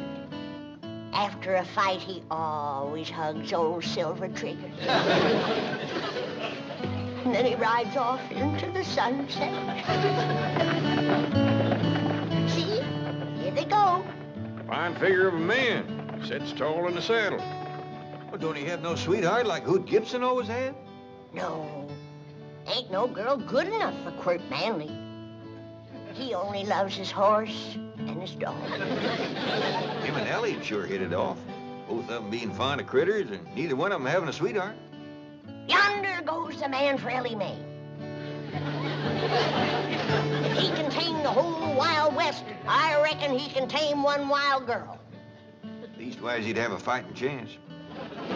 Whereabouts would a fella go to find old Quirt? Off into the sunset, I reckon. That's where they always go. Mighty big place to commence looking. Sorry, Skipper, but you must not uproot Mrs. Drysdale's prize, Bulbocodium vernum. That's the botanical term for daffodil. Now, if you're a good boy, if you're a good boy, Jane has a reward for you. A genuine Quirt Manley cowboy outfit. Bet you like it.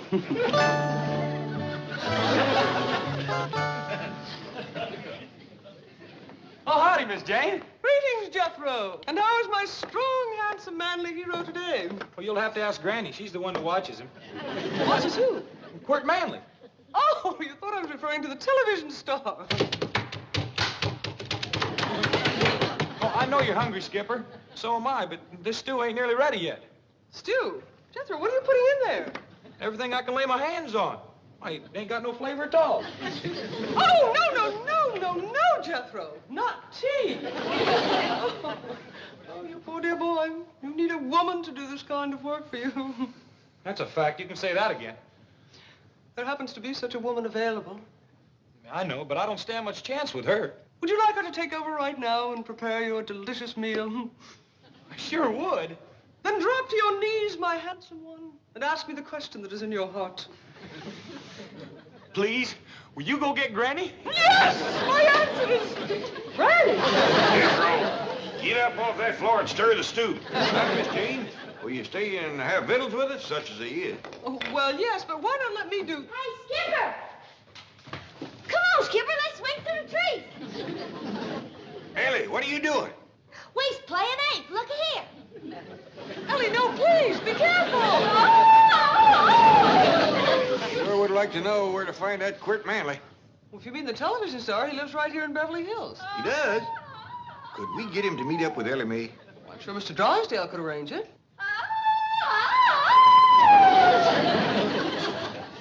I sure wish he'd hurry. That little monkey's liable to get himself hurt.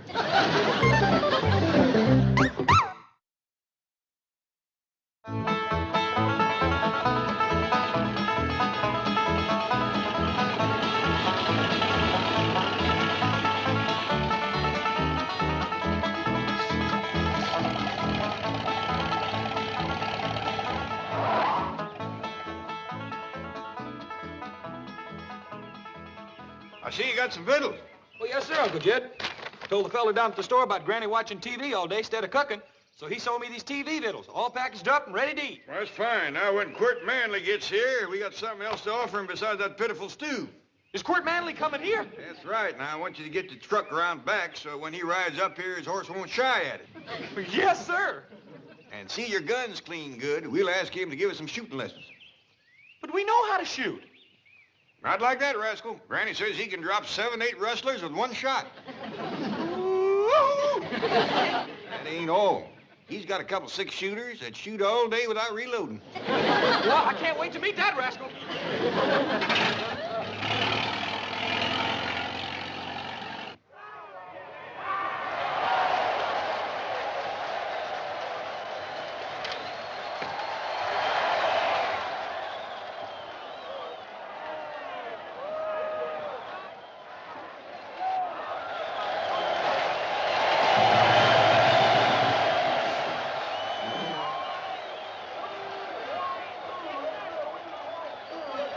What are they scrapping over, Granny? Little leather pouch, no bigger than that. What's in it? I don't know, but there's 22 men tearing each other apart trying to get it.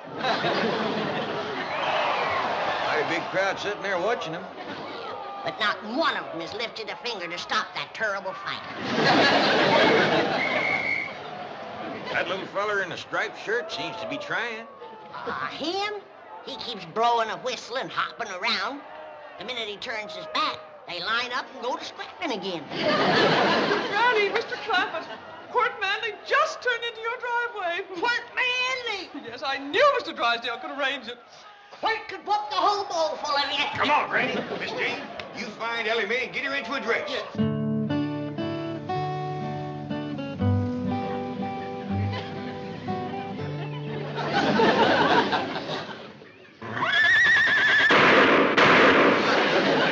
That's Quirt, all right. I'd no silver triggers in any place. What about them 2 gunshots? Brace yourself, kid. We're liable to find 30 or 40 rustlers laying out front.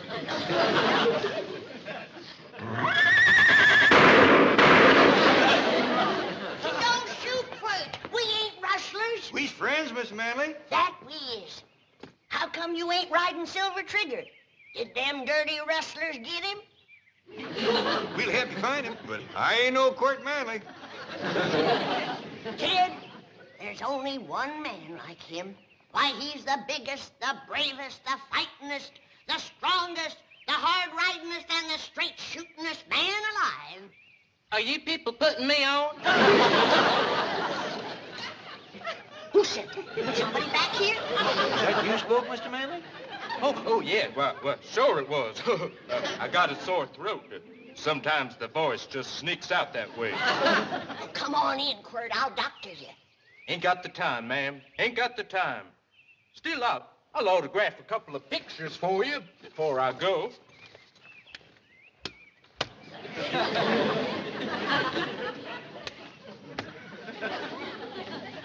There you are.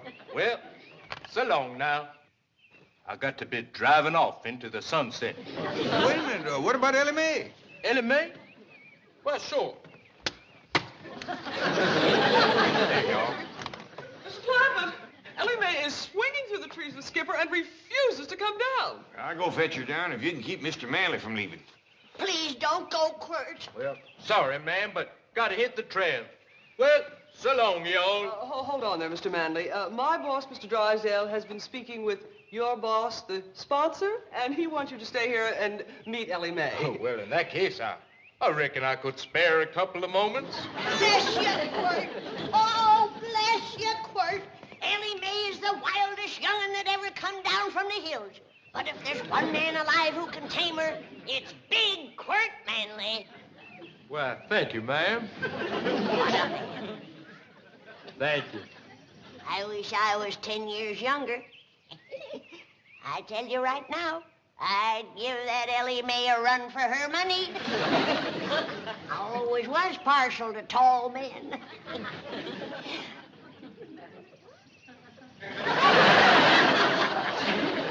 Come on, Quirt.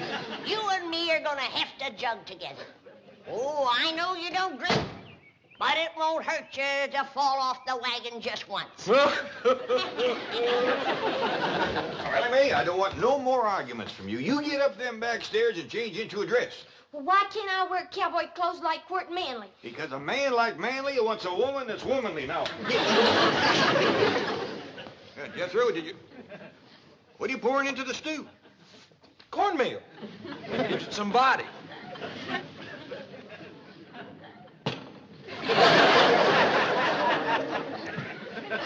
Now, you sit down and make yourself to home while I run upstairs and fetch Ellie May. If you want to see a real rip-snorting fight, turn on the TV. There's 22 fellas are having a real knockdown and drag-out. Of course, you could whoop them with one hand.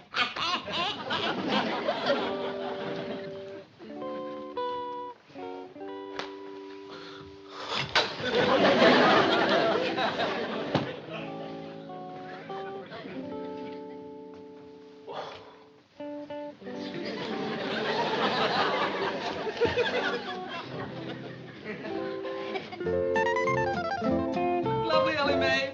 Simply lovely. Here. I'll go the back way and get your father. Yonder he sits. That's him, with the broad shoulders and hat. Sits tall in the chair, don't he? Sure does, Granny. Wait till he stands up. Your heart will jump right into your mouth. Mr. Manley, this here is Ellie May. Howdy do. Let's make your acquaintance. Dad! The rustlers must have jumped Quirt whilst we were out. Look, look! We gotta catch him, Granny. They done run off with the best part of it.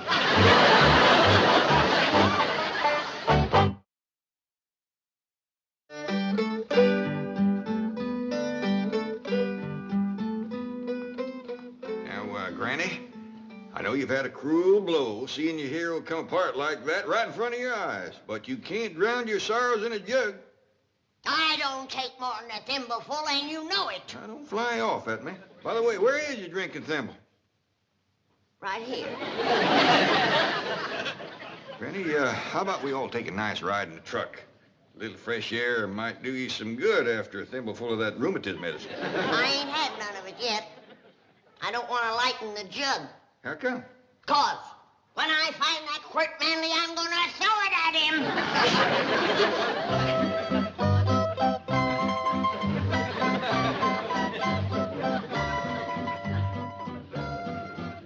Gee, that's the first time I've ever seen a swimming chicken. Shucks, that's nothing. I got a cat that swims, too. and a rooster that plays dead, a dog that climbs trees, and a turkey that shakes hands. My goodness, I just love animals like these. That is, the little ones. Big animals like horses kind of scare me. But you ride like the wind on TV. Oh, that's not me, Ellie May. That's my double. He does my riding, shooting, fighting, falling off cliffs and things like that. I have another double who does the deep voice for me. I call him my double-double. What do you do, Mr. Manley? Oh, please, Ellie May. Call me Henry. That's my real name, you see. I'm only on the show because my father's the sponsor. They just use me for close-ups. They say I have a sincere face. Got a nice face. I like it. Oh, thank you, Ellie May. I like your face, too. And now that I come to think of it, I like the rest of you. Did you notice that rhymed? Yeah. Well, that's what I really like to do. Make up poems for girls like you. Well, there goes another one right there. They just pop out of me at times. Would you like me to make up a poem about a raccoon? I sure would, and Elmer would, too. Very well. I like the raccoon because he is so filled with goodness and generosity. Well, look how he gives us his skin for use on our garments and other apparel.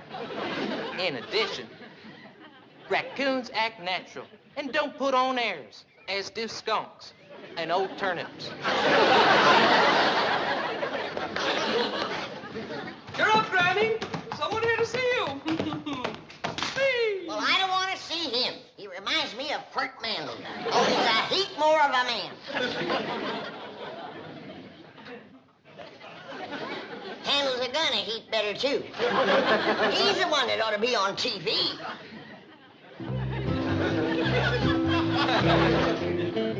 Hi, Ellie May. Hey, excuse me, little fella. Can you tell me where I can find Mr. Quirt Manley? I noticed you was toting his hat for him. Well, this here is Quirt Manley, Jethro. Stop joking, Ellie May. I'm in a hurry. I want to ask him if I can borrow his pretty car to drive around the block a couple times. Oh, yes, you may, Jethro. The car belongs to my father, so it's all right. Phew! Hey, do you think he'd tear me to pieces if I borrowed his hat, too? I can promise you he won't.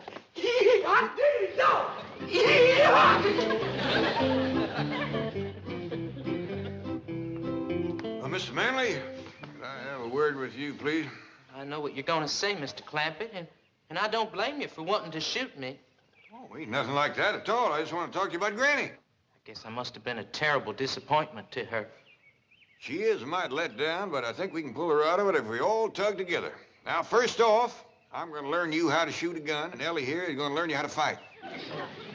I'm afraid of guns, but I might like learning to fight.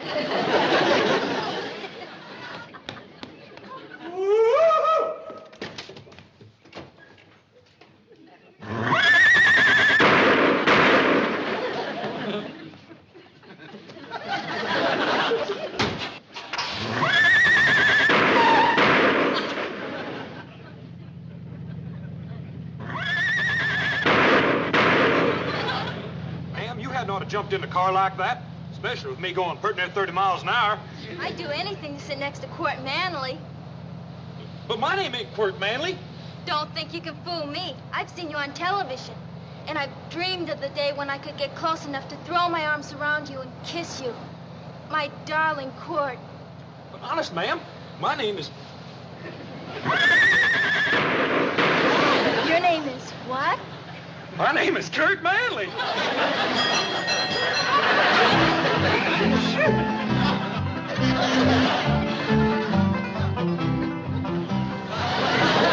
Fight over me, girls. There's plenty for everybody. I tell you, Granny, that little feller is a crack shot. He can stand on our front porch and light a match clean out by the front gate with a 6-shooter. I don't believe it. Come on out. He'll show you. Jed tells me you're pretty good with them 6-shooters. Granny, he's a blue-tailed marvel. He's gonna whip out them guns and bam, bam, bam, light them 3 matches stuck in the ground down there this side of the wall.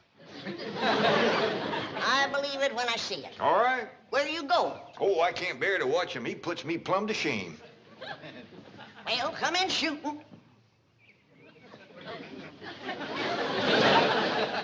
You count to 3, and I'll draw and fire. 1, 2, 3.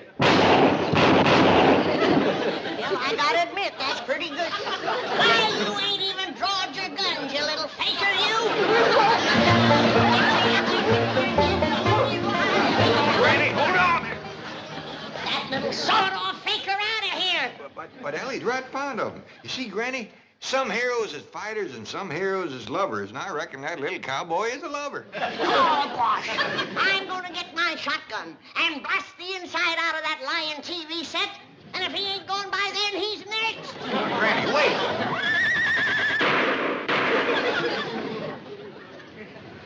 Hey, look at there! Look at what I got! Jethro, where'd you get all these girls? Well, they think I'm a rich TV star. Say, if you girls cotton the money, I'll show you how you can divide up that whole roll. He's a little cowboy inside there. All you gotta do is go in there and make a big fuss over him and take on about how cute he is. Will you do it? Sure.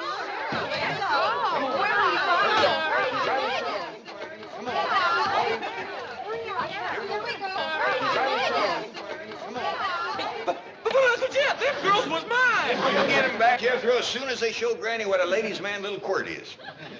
The house is swarming with girls. Yeah, and you see who they's all crazy about? You betcha. He's a real star, that little feller.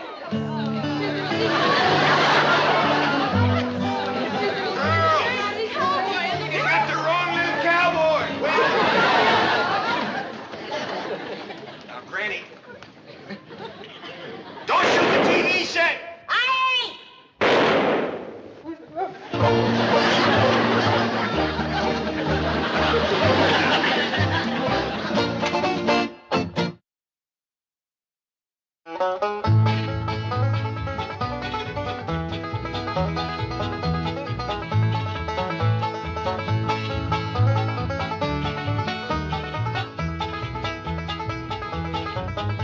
Well, now it's time to say goodbye to Jed and all his kin. And they would like to thank you folks for kindly dropping in.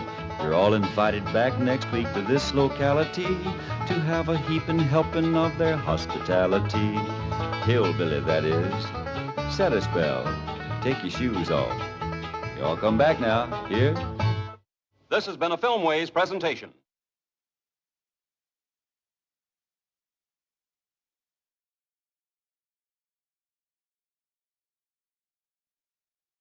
Come and listen to my story about a man named Jed. A poor mountaineer barely kept his family fed. And then one day he was shooting at some food, and up through the ground come a bubbling crude oil, that is, black gold, Texas tea. Well, the first thing you know, old Jed's a millionaire. The kinfolks said, Jed, move away from there. Said, California is the place you ought to be. So they loaded up the truck and they moved to Beverly Hills, that is, swimming pools, movie stars. The Beverly Hillbillies.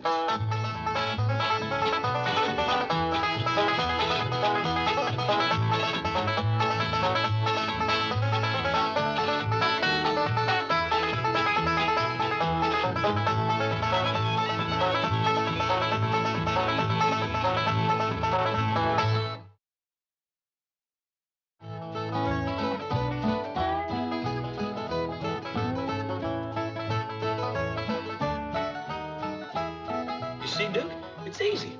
I just throw this stick out yonder, you pick it up and fetch it back. Okay? Well, we'll do it again. Go on, boy. Get it. Fetch it, Duke. Fetch it, fetch it. All right, I'll show you. Just once more now. Now you watch.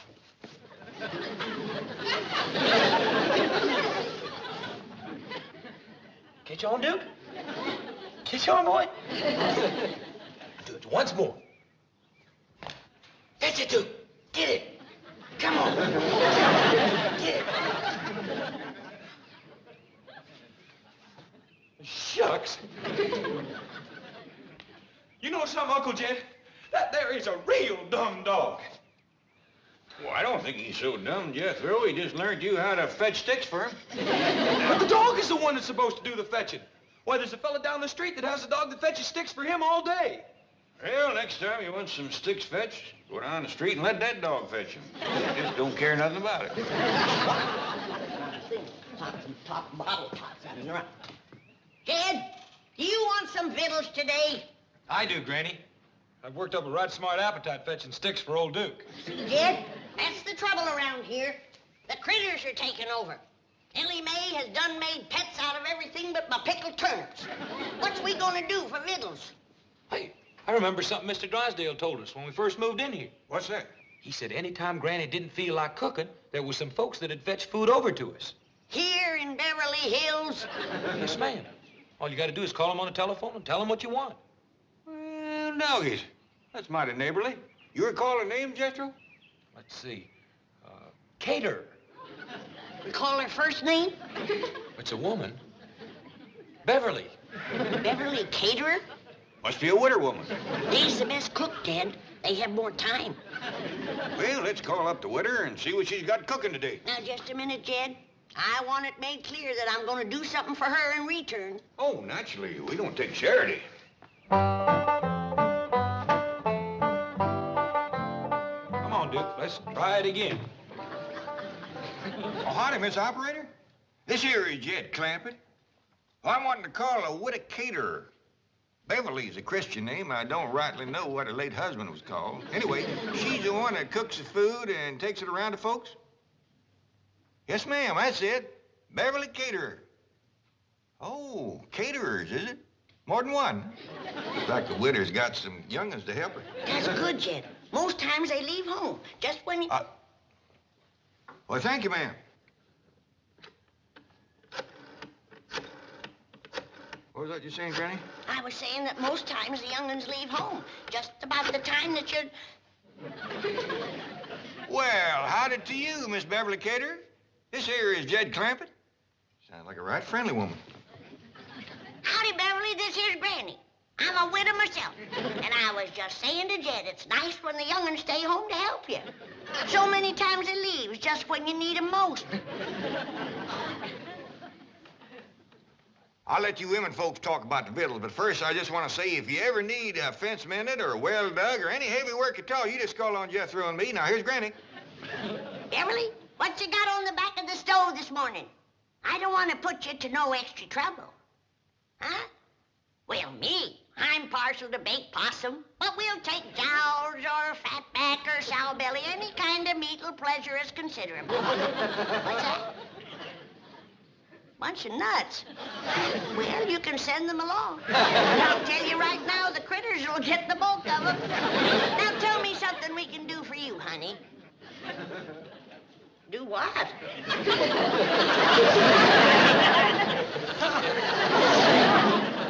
Hello? I declare, Jed, I never knowed anybody could turn nasty quicker than her. I wonder what set her off. Hard to tell, Jed. A generous woman like her probably gets took advantage of a lot. And tired to boot, I reckon. Uncle Jed, I can't learn this dumb old dog to fetch his stick. Well, Duke ain't about to waste his time chasing a piece of wood. He's a hunting dog. Well, can I take him hunting then? I'd like to see him chase something. Praise be. That's an idea that might put some fresh meat on our table. All right, boy. It makes more sense than fetching the stick, especially the Duke. You want to come along, Granny? No, I better stay here and guard my kitchen. Okay. Come on, Duke. Let's get the guns. Guard your kitchen against who, Granny? Against Ellie's critters, that's who. They's beginning to take over. Why, I can't hardly... That little rascal learned to open the icebox. Them's the last of my pickled pawpaws. Come back here, you hairy little varmints. Get your paw picking paws off of my pickled pawpaws. Well, howdy, Miss Beverly. It's me, Jed Clampett. Sounds like you're in the right friendly mood again. Jethro's going out to shoot us some fresh game meat, and the monkey got in the icebox, and Granny's right upset. Now, Beverly, could you spare us a jar of pickled pawpaws? What's that? Why, Miss Cater, I never... Hello? Miss Cater? Hey, Uncle Jed, see that Miss Cater being a widow, such a good cook and friendly and generous and all? How about you courting her? Get Ellie a new ma, huh? I don't think so, Jethro. She's got a temper, goes off just like that. And when it does, she turns plumb nasty. Matter of fact, I'm beginning to wonder whether Mr. Cater passed on natural or not. Just an idea. Come on, dude. How come you're toting so many guns in that shovel, Jethro? Granny gave me strict orders not to come back empty-handed. I'm ready for anything that jumps, flies, runs, or digs into the ground. Good luck, boy. Oh, Chief, thank goodness you're back. I didn't want to disturb you at the meeting, but your wife has been calling frantically. Oh, that woman gets hysterical over nothing. What's it now? Well, it seems there's a kangaroo in your backyard. You see, the slightest little... What? What? A kangaroo? Where did it come from?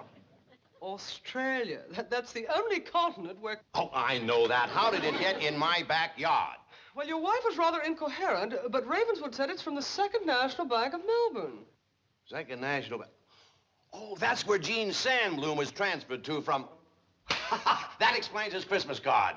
May I share the humor of the situation, Chief? Well, I sent him an alligator wallet, so he said he was going to send me a kangaroo pouch. Kangaroo pouch? On the hoof, as it were. Mr. Sandbloom does have a sense of humor. Yes, we'll have the zoo pick it up. I'll call Margaret. Mr. Drysdale's office? Oh, Ravenswood. Uh-huh. Mm-hmm. Good, I'll tell Mr. Drysdale. Oh, and don't worry about the kangaroo. The zoo will take care of it. Right. Chitty-o. Ravenswood has your wife under sedation, and she's resting comfortably. Oh, good.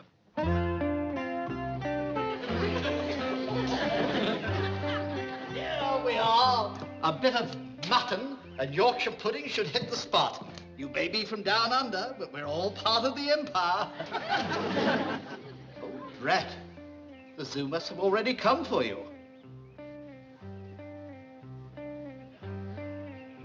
Oh, I'm gonna cook up a rabbit stew. Soon as Jethro shoots me one or two, then we'll all sit down to the table and we'll eat, and we'll eat.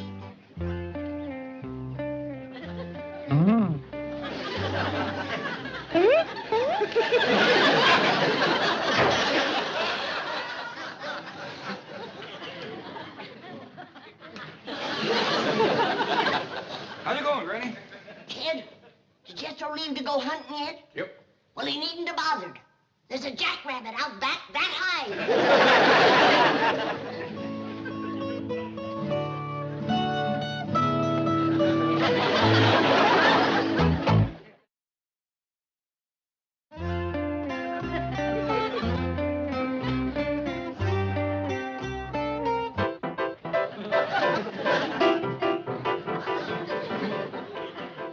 Now, you hold on, Jed Clampett. I tell you, I ain't touched a drop. And there is a giant jackrabbit out in our backyard, and it is this high. Granny, you and me has seen some good-sized jacks in our day, but not 5 foot tall. Kid, there's a lot of things we never seen back home that we are seeing out here.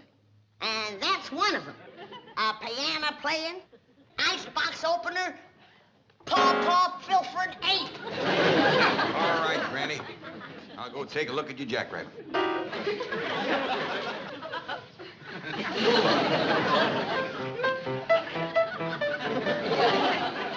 Come on, you can see for yourself. He can jump over this house, I tell you, in one hop. Whereabouts is he? I don't know. But sure as I live and breathe, he was sitting right there, 5 foot tall and looking me in the eye. 5 foot tall sitting, was he? Yes, he was. Where did that jackrabbit go? Well, why don't you look out front? Maybe he hopped over the house, just like you said. You think I'm talking nonsense, but you'll see, because I'll find him. What's all shouting about, Granny? Nothing. Don't tell her, Jed. I don't want her making a pet out of all that meat. Ellie, go in the kitchen and get out my biggest pot and start peeling taters. Lots of them. Here, Jack. Here, Jack. Here, Jack. Who's Jack, Paul? Never mind, Ellie. Just try to keep your critters from pestering Granny. You got her so upset she's got into her jug, and now she's seeing visions. What kind of visions? Well, I reckon it's all right to tell you. Granny thinks she seen a 5 foot jackrabbit.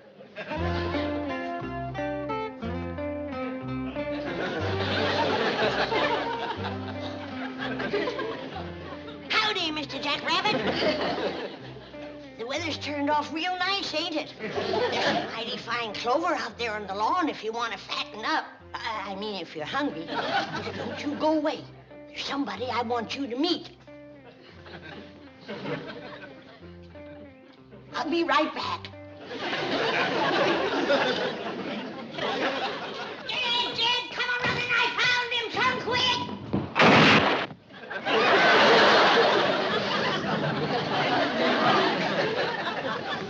Jed, right you did. He's right out front. Come on, I'll show him to you. Maybe you better lay down a spell. No, he'll get away again. All right, I'll take a look.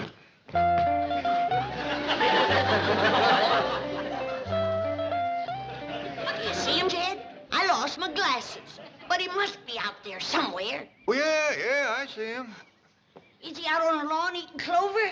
Great big old pink jackrabbit. Pink! Now, don't get upset. There's other colors, too. There's a blue one, there's a green one. Here comes one with purple polka dots. I wish I could see him. What's that you say, Mr. Jackrabbit? All right, I'll tell her. He says he thinks you ought to go in and lay down. Yeah, I think I better had Jed. Howdy, Miss Jane. Oh, Jethro! And you got a wonderful surprise. But why do you look so worried, noble beast? Because I can't find no good hunting place, that's why. And Granny gave the strict orders to bring home some meat. Oh, Jethro, food should never be a problem to people of your means. There are markets, supermarkets, caterers. Uncle Jed called that there Beverly caterer, and he got mean-mouthed something awful. Mean-mouthed? Yeah. He says she's the nastiest tempered woman that ever answered a telephone. Well, Mr. Drysdale shall hear this. The bank has a substantial interest in Beverly caterers. You wait here. Well, howdy, Beverly. This is Jed Clampett. You're sounding right pleasant again. Now, wait, ma'am. I ain't called to ask for victuals. It's just that Granny's laying down with a right smart headache. And I was wondering whether you could fix her a poultice. Tell her to do what? Well, I don't hardly see how that could help a headache. Now, wait a minute, man. Don't go flying off the handle. Hello? Hello? No two ways about it. That woman has got a temper like a wet hornet. Hello, Beverly caterers. One moment, please. Hello. Have you spoken to a Mr. Jed Clampett today? What? Now, just a minute, young lady. What is your name? What do you mean, put and tame? Now, you put Mr. Tinsman on the phone and tell him it's Milburn Drysdale calling. Well, the nastiest tempered young woman I ever spoke to.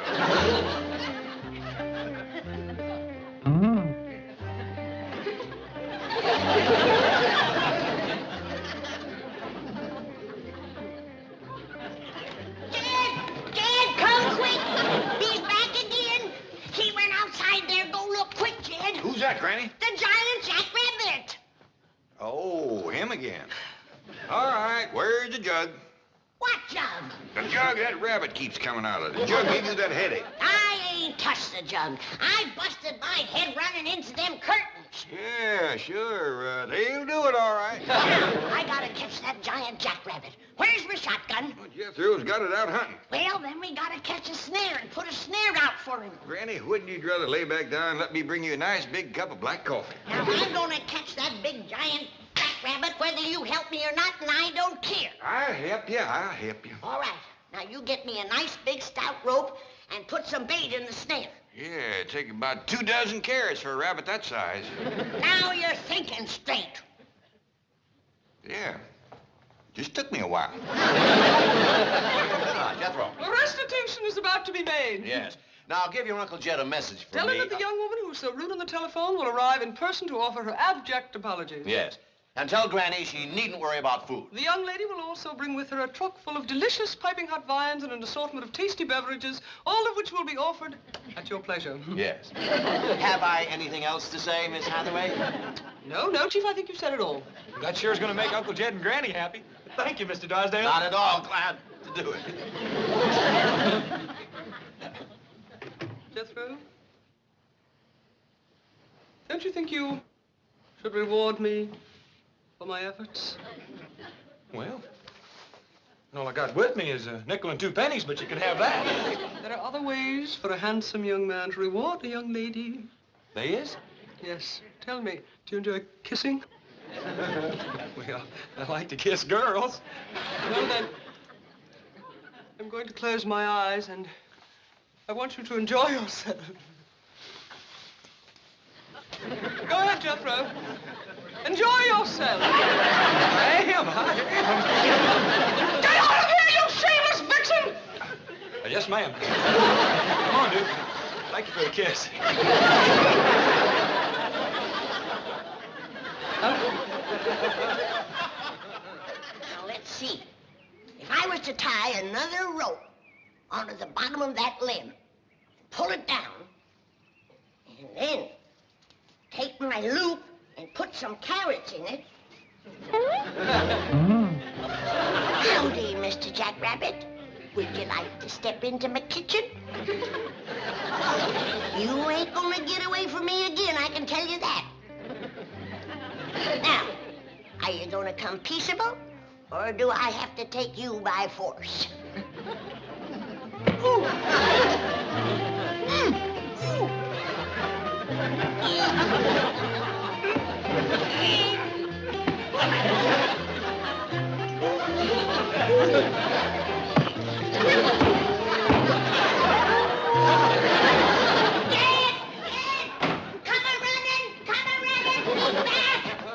Quieten down, Granny. What's the matter now? The giant jackrabbit. I had him cornered, but he fist-fought me. Fist fought you? Yes, he did. Now you go outside and belt him upside the jaw.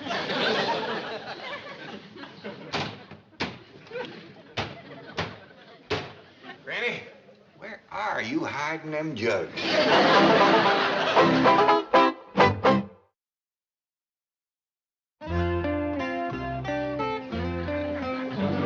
Oh, I'm gonna cook up a rabbit stew, and one giant rabbit will more than do. Hey, Granny, you don't have to do no cooking. Like I said, that there Beverly caterer's gonna bring over a whole truckload of viands and beverages. I ain't depending on nobody with a temper as bad as hers. Besides, I don't need her viands. For the next couple of weeks, we're gonna be eating high on the rabbit. Well, where'd you get all the rabbits? One rabbit, Jethro. One rabbit? He must be a whopper. Remember those big mountain jacks we used to see back home? Yeah? I seen me a jackrabbit that could put a pair of them in his pocket. In his pocket? Sure. He stands 5 feet tall and he has a pocket right. You don't believe me, do you? Oh, yes, I do, Granny. No, you don't. Oh, Granny, I sure I do. No, you don't. All right, I don't believe you. How dare you call me a liar?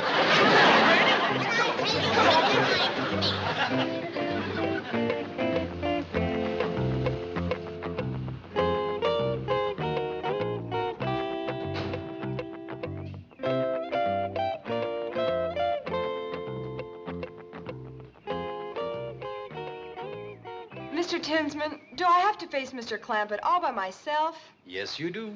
You're the one who insulted him on the phone. And you're the one he'll expect an apology from. But he talked like a nut.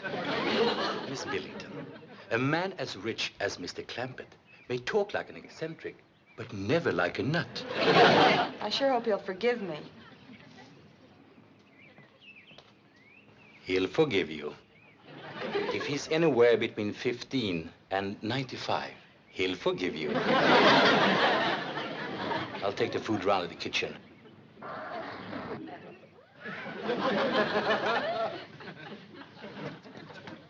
Is Mr. Clampett at home? I'm Jed Clampett. Come right in. This little fella don't say much, but he's right smart. Mr. Clampett, I'm here to apologize about the way I spoke to you on the telephone earlier today. Oh, you're, Beverly caterers. Yes, sir. Oh, you're a deal younger than I figured. He prettier, too. Thank you. I'm awfully sorry about losing my temper when you called. Oh, now, I understand. Woman works hard all day cooking and doing for others. Young'un's hanging on her apron, she gets a mite waspish. And you not having a husband to help. Yes, that's right. I don't have a husband. How many young'uns you got? Young'uns? Helping you with the cooking and fetching over to your place. Oh, help. Well, let's see. 7. 7? Well, you must be from our part of the country. Got started young, didn't you? Well, come on. Granny be wanting to meet you. She's out in the kitchen.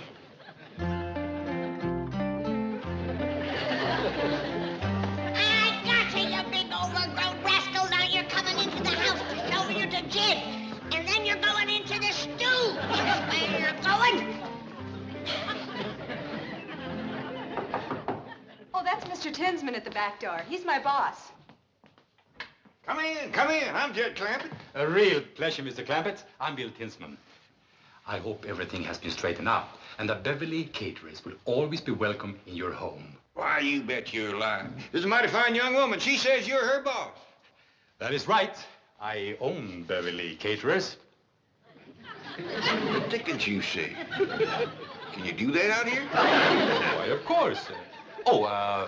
Mr. Drysdale holds a small mortgage, but as soon as that's paid off, she's all mine. Now, that don't take the ham off the hog. Now, Jed, you can see I ain't meant it no jug. Now, these folks is Beverly Caters and Bill Tinsman. These are the ones that does all the cooking. I hope we can cook for you, Granny. You can commence with this one. I caught him, now you can cook him. Why, you little varmint, you untied my giant jackrabbit. Giant Jackrabbit? Yes, my giant jackrabbit. That's what I wanted you to cook for me.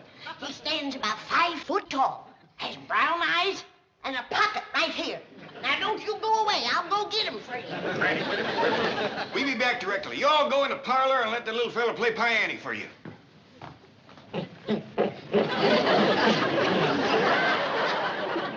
You say eccentric? I still say nuts. I say you're right.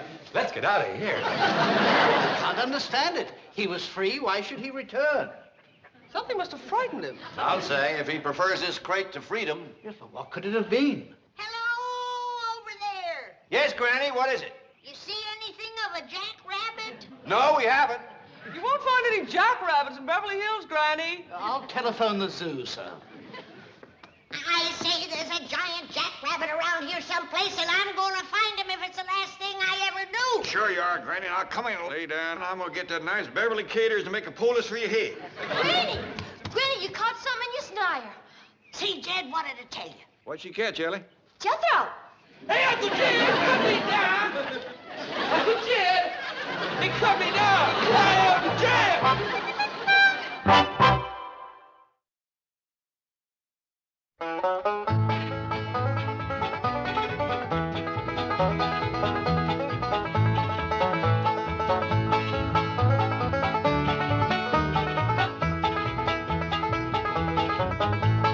Now it's time to say goodbye to Jed and all his kin. And they would like to thank you folks for kindly dropping in.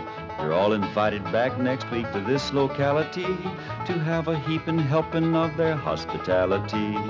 Hillbilly, that is. Set a spell. Take your shoes off. You all come back now. Here? This has been a Filmways presentation.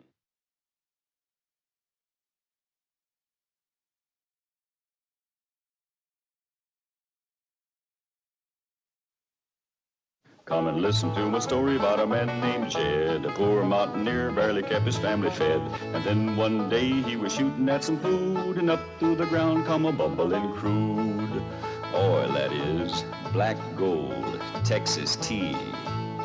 Well, the first thing you know, old Jed's a millionaire. The kinfolk said, Jed, move away from there. Said, California is the place you ought to be. So they loaded up the truck and they moved to Beverly Hills, that is, swimming pools, movie stars.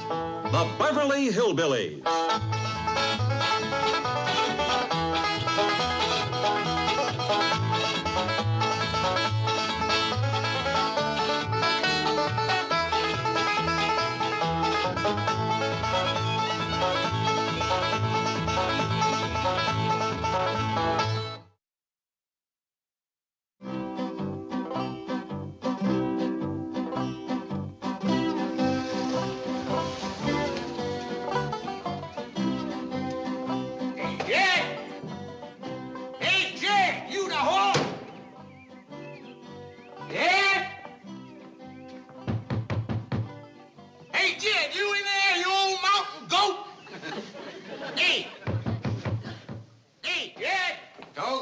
Sound like old Lafe Crick from back home. It does for a fact. What do you suppose that no account wants around here? We'll soon find out. Jed, doggone it, you come out here and let me in. Lafe, Jed. Well, this is a surprise. Granny, you little old possum, you.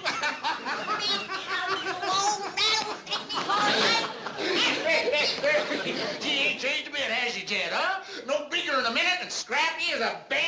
Hey, look who's here. Howdy there, Mr. Crick. Sure is Ellie May Clampett, you're as pretty as a fistful of pink hollyhocks. Yes, sir, Jed. Everybody always did say we had the two prettiest girls in the hill. Hey, is Esbel with you? You bet she is. Hey, where's Jethro? He ain't home from school yet. How about Maudie? Bring her along? Oh, I had to leave my woman home to do the chores, Granny. Roof needed patching, well caved in, had to be dug out, mule needed chewing, lots of little things like that. You know, we just poor gully jumpers. We don't roost high on a hill like you folks. Esbel ain't out in the car, nor Mrs. Crick neither. I had to leave my woman to home, Ellie May. And Essie Bell, she's over at the motel unpacking and purdying herself up. Motel? Why, Lafe, we got plenty of room to take care of you and Essie Bell right here. Well, now, Jed, you know I ain't one to trade on a friendship. Of course, after Jethro and Essie Bell's proper hitched, then we're gonna be wanting to live near our kinfolk. Hitched? Jethro and Essie Bell? You mean you don't know what that boy's been up to? No, I can't say as I do, Lafe. Then we's got some talking to do, man to man. Come on, Ellie, we'll make a pot of coffee. Mr. Crick. Yes, sir, you got a couple of fine women folk there. I reckon you're as proud of them as I am of mine.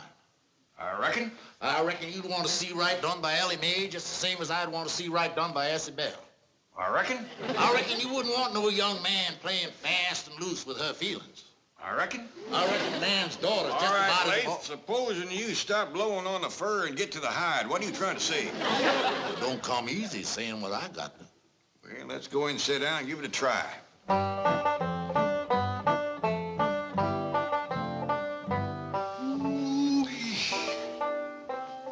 My, you got yourself a regular palace here. You got...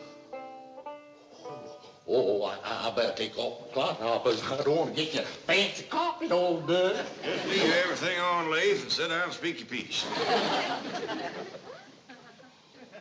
Oh, my. Sure do beat sitting on the stump now, don't it? I guess you got this here chair stuffed full of money, huh, Jed? Huh? Yeah, Lafe. Now, about Jethro and Essie Bell. Well, to speak plain out, your Jethro done grabbed a hold of my Essie Bell's heart. I don't recall Jethro mentioning Essie Bell's name since way last summer when she won that beauty contest. That's when it happened. What happened? This happened. Love letters wrote by your Jethro to my Essie Bell. Love letter? Steaming hot love letters. Someday I gotta have a long talk with that boy. Let me see the letters. Jeb, I hadn't better. You having a purty, sweet, innocent young daughter of your own, you might just anger up to the point where you'd hurt that boy. Jethro got out of line, did he? Well, I wouldn't exactly call it getting out of line, providing his intentions is honorable. These letters was wrote way last summer. How come you just getting here? Well, now, I ain't a wallering in money like you, Jeb. I had to scrimp and save to get to where I could afford to make the trip. Why, I'm a poor man. Only treasure I got's my little Essie Bell. All right, Lafe. Not knowing what Jethro wrote, it's hard for me to speak. But I know he'll want to do the right thing, and I'll see that he does. Spoke like a true hillman. Why, I said to Maudie before I left, I says, dry your eyes, Maudie. Jed Clampett's a man of honor. I says he'll see that Jethro does the right thing by our Essie Bell. And I will, too, Lafe. You can count on it. Yes, sir, Jed, you sure got yourself a palace. I expect you got more money than a pig has grunts. He's eating regular. I expect a generous man like you's aiming to settle a heap of that money on Jethro when he gets married. Him being almost like a son to you and all. Don't count your chickens before they're hatched, Lafe Crick. I want to hear Jethro's side of this first. Oh, you're a good man, Jed. Fair. Like I says to Essie Bell, I said, dry your eyes, honey. Jed Clampett's a fair man. He's going to do the fair thing. He's going to see you married fair and proper to Jethro. And like I said to you, Lafe,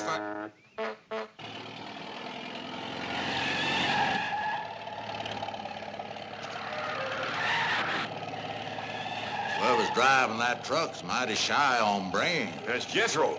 Fine boy. Jethro! Just call me Daddy, boy.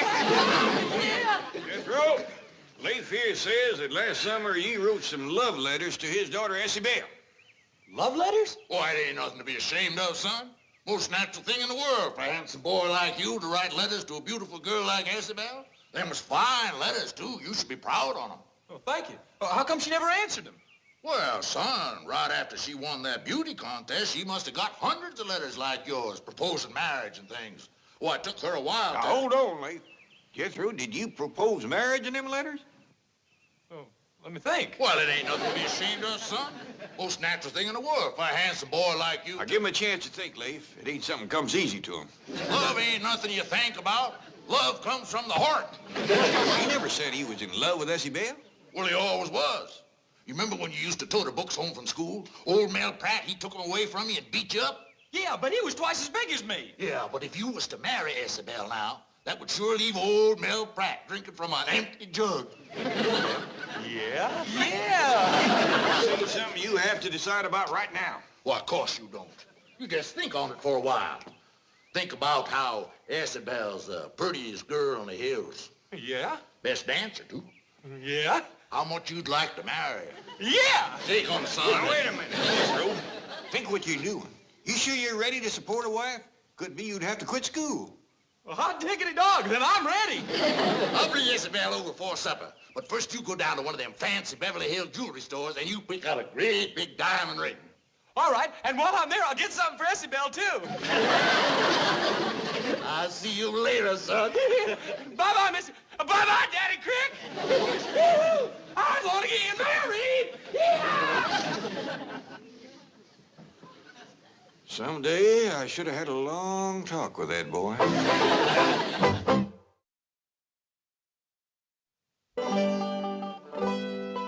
Oh, come on, Jed, cheer up. Maybe Isabel will make a good wife for Jethro. That boy ain't ready to get married, Granny. He just don't know what it's all about. He's a heap smarter than you give him credit for. Why, he's halfway through the 6th grade. And at his age, too. Grant you, he's smart at book learning, but when it comes to knowing about life... Hey, Granny, are you going to dance at my wedding and show them their pretty ankles of yarn? Now, you listen to me, boy. Getting married is nothing to fun about. Now, are you sure you're ready to give Isabel Crick your name? Yeah, if she wants it. Jethro seems like a right poor name for a girl. See what I mean, Granny? Skipper and me's ready to help pick out your ring, Jethro.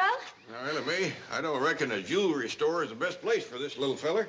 He's right giving of picking up things and swallowing them. See what you mean, Paul.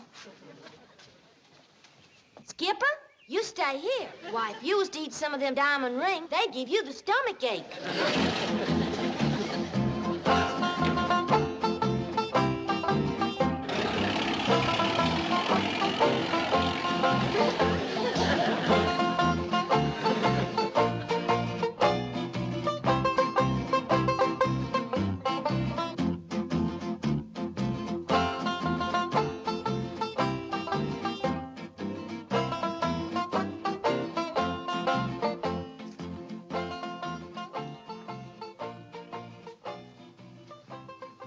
Just a moment, please.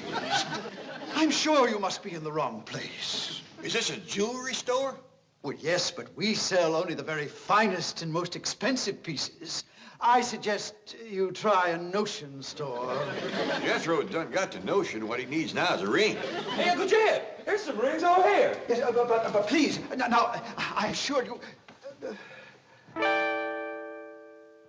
Them red diamonds is purty. Those are rubies. Well, ask her if she wants to sell one. Madam, the ruby I'm referring to is not a lady. How she got them rings is her own business. Just ask her if she wants to sell one. Perhaps you will understand how out of place you are when I tell you that no ring in this case sells for less than $10,000. Now, wouldn't you like to look elsewhere?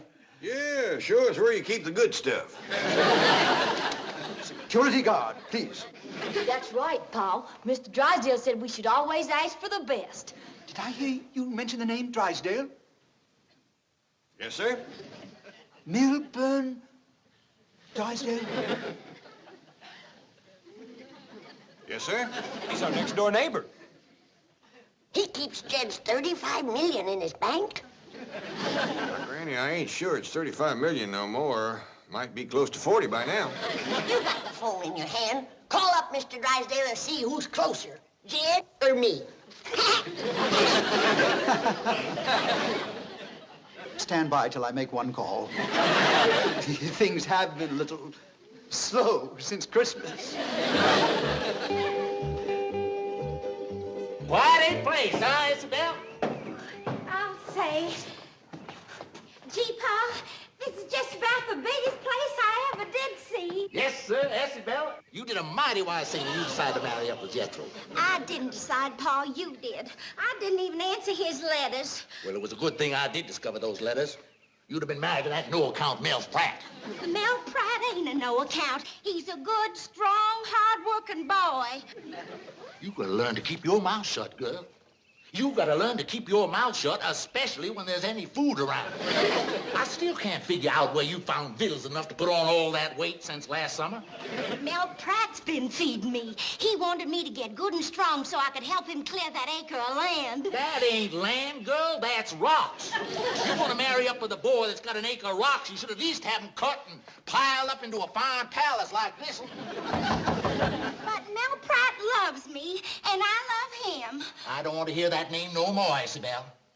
You're gonna marry into the lap of luxury, girl. You're gonna wear fine clothes and jewels. You're gonna have servants to wait on your hand and foot. You're gonna have a butler running ahead of you, opening doors, all kinds of things like that. Oh, look at that! Stay right here now, Isabel. You don't want him to think we ain't never seen a butler before, do you?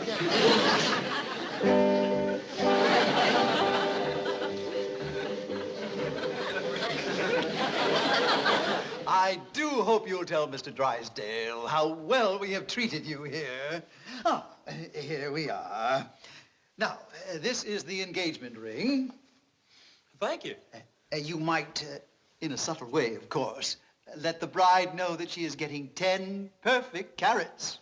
Well, that's mighty nice of you. Nice, my foot. After the money you spent, he could at least send her a smoked ham. And here are Madame's lovely necklace and earrings. How many carats did I get? About 50.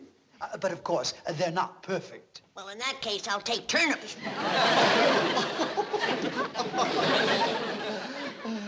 And for Mademoiselle, this beautiful diamond bracelet. Do I get some carrots, too? Oh, yes, indeed. About 30. You sure are generous with your vegetables. So are you, sir. You're going to be sending me a lot of cabbage. I am? Yes. Cabbage is money. Well, your store, but I'll be dogged if I see how you stay in business.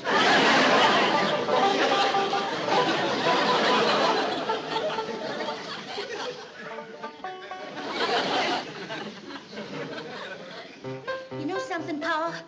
I think that there butler's nothing but a monkey. You ever see a monkey playing a piano? No, sir, Now, you but... just hush up, girl, and let me do the talking.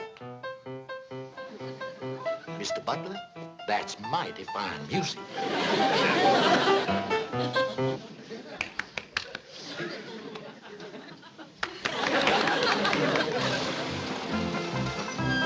Looks like Lafe and Essie Bell is here. Yoo-hoo! I want to see my sweetie. Now, Jethro, you get a hold of yourself.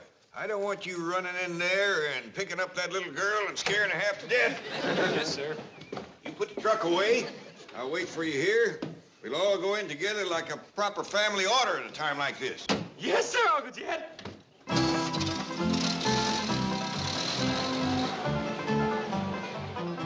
Don't be too hard on him, Jed.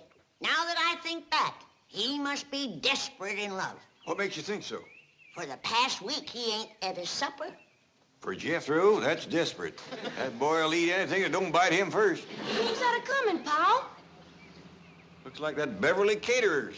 Yeah, the young widow that cooks for folks.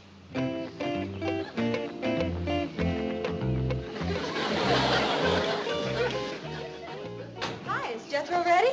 Ready for what, ma'am? For our regular date? Howdy, Mary. It sure is good to see you. You're right on time. Let's go. Wait a minute, boy. You got a date with this girl? Yes, sir, Uncle Jed. Well, every day after work, she picks me up, and we drive up into the hills and park and watch the sun go down. Then you know what we do? Ellie May, go in the house. What do you do, boy? Well, then we climb into the back of the truck and eat all the victuals that's left. No wonder he ain't been eating his supper. I've got your favorite today, Jethro. Swedish meatballs. Jethro, the girl you're gonna marry is waiting in the house. You can't go running off with her and leave Essie Bell. Oh, yeah. Hey, Marion, you reckon there's enough meatballs in the truck for the three of us? Forget it. Huh? Here's your blushing bride. Come give her a big hug. Excuse me, ma'am. I'm looking for my sweet little old Essie Bell Crick from back home. I'm right here, Jethro. Jethro, son, this here's Essie Bell. Your Essie Bell Crick? Yes, Jethro. Marion!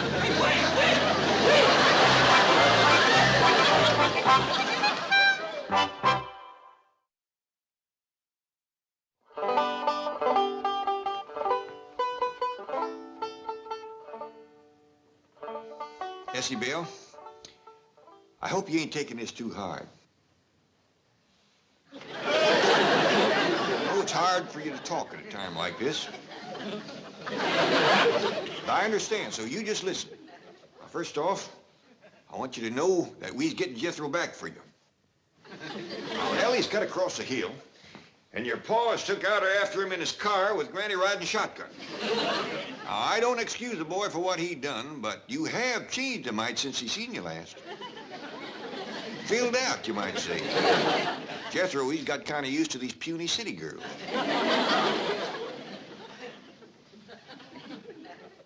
Essie Bell, I just can't stand to watch you suffer. Ain't there anything I can do? Yeah. Would you get me another pie out of the icebox?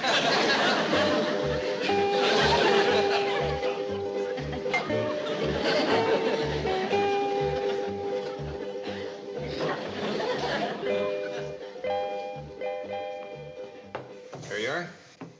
Thank you. Want some? No, not right now. You don't appear to be too unhappy. Oh, heck no. I like pumpkin pie as well as apple. I mean, how about Jethro running off? Mr. Clampett, if I told you something, would you promise not to tell Pa that I told? 'Cause he told me not to tell you. And if you tell him I told, well, there just ain't no telling what he might do. Near as I can sort out the tails and the toes, I think I can promise. It ain't Jethro I'm in love with. It's big old Mel Pratt back home. Well, now, tell me more of what your pa told you not to tell.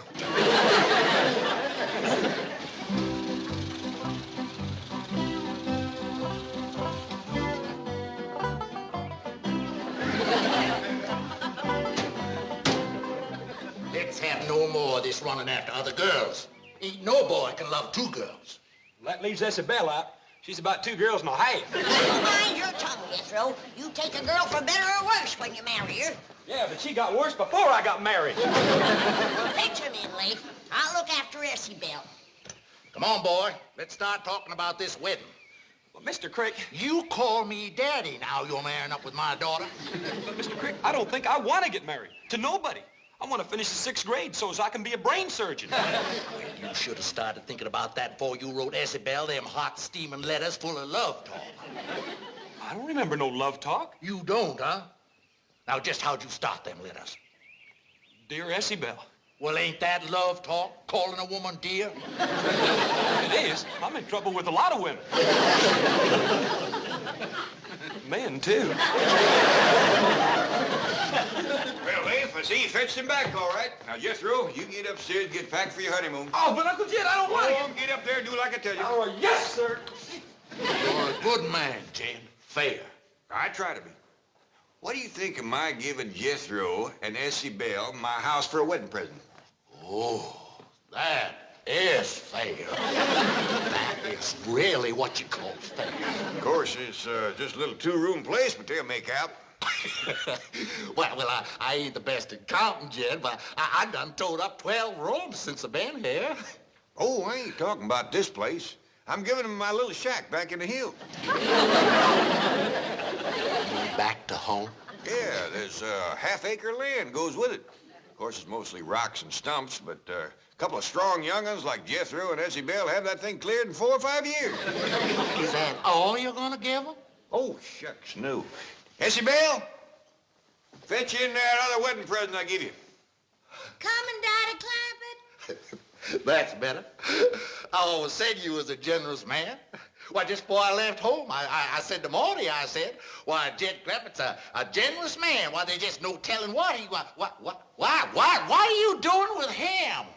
Daddy Clampett gave him to Jethro and me to take home with us. You can't take him home with you. Why, folks is liable to think he's my grandson. Well, you could tell him he's a monkey. That ought to clear it up, leastwise for some folks. Jed, you mean you ain't gonna give the young'uns no money? Oh, you bet I am. Here you are, Essie Bell. Here's a brand new penny for you to nail up over your cabin door. Ain't nothing brings you luck like a new penny. Thank you, Daddy Clampett. Look, Pa, ain't it shiny? Get that thing out of here. Why, you'd be better off marrying that Mel Pratt. He's got a whole acre and a nice cabin, and he's got a sow with a litter of pigs. Now, just a minute there, Lafe. Essie Bell was promised to Jethro. While we're on that subject, let's have a look at her dowry.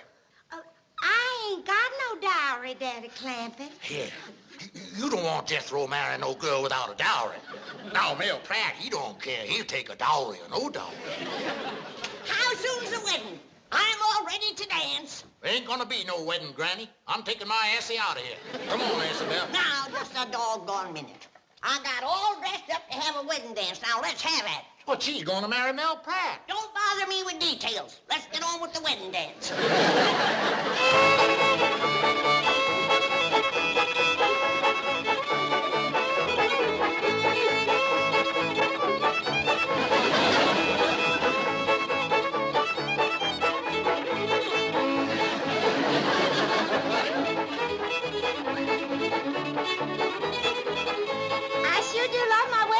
From the Clampetts, Pa, don't you? For a fact, I do, daughter. Always said you was a generous man, Jed. Forget it, Lafe. All it's gonna cost me is some cabbage.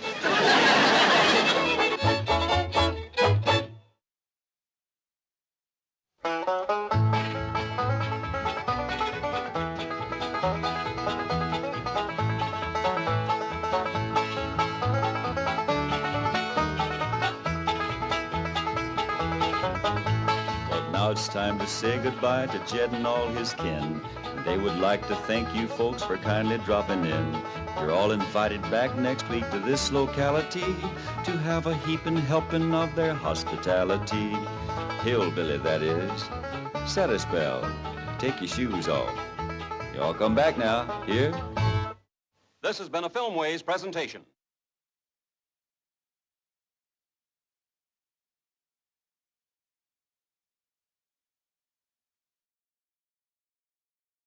Come and listen to my story about a man named Jed. A poor mountaineer barely kept his family fed.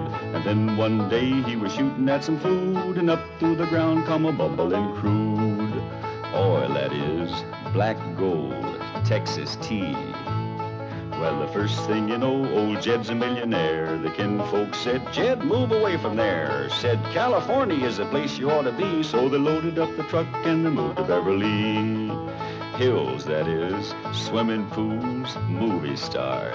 The Beverly Hillbillies.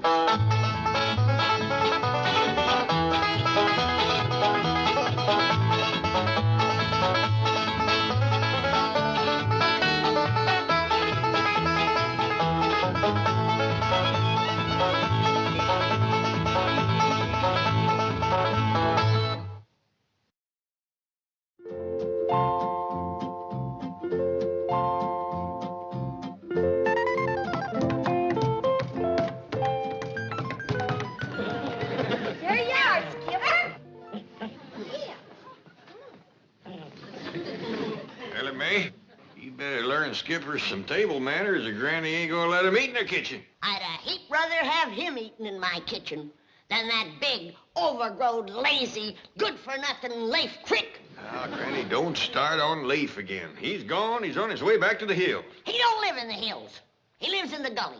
And it's his kind that give the hill people a bad name. He's on his way back to the gully and his daughter with him. Now, let's forget him. Granny, don't get yourself all angered up. Who's angered up? You are, because that Lafe Crick tried to get you to marry his daughter. Ain't that right? Shucks, no. They's both going back home. I'm the only one that has the gumption to hold a grudge. It's a sorry thing when a poor old stove-up, wore-out, gray-haired old granny has to do all the grudge holding in the family. Well, leave go of it, Granny. Now, Lafe is gone, and you can't start a fire without you got two sticks to rub together. You calling me a stick? Start in on me. Here. Have some of this scalding hot coffee. It'll cool you down.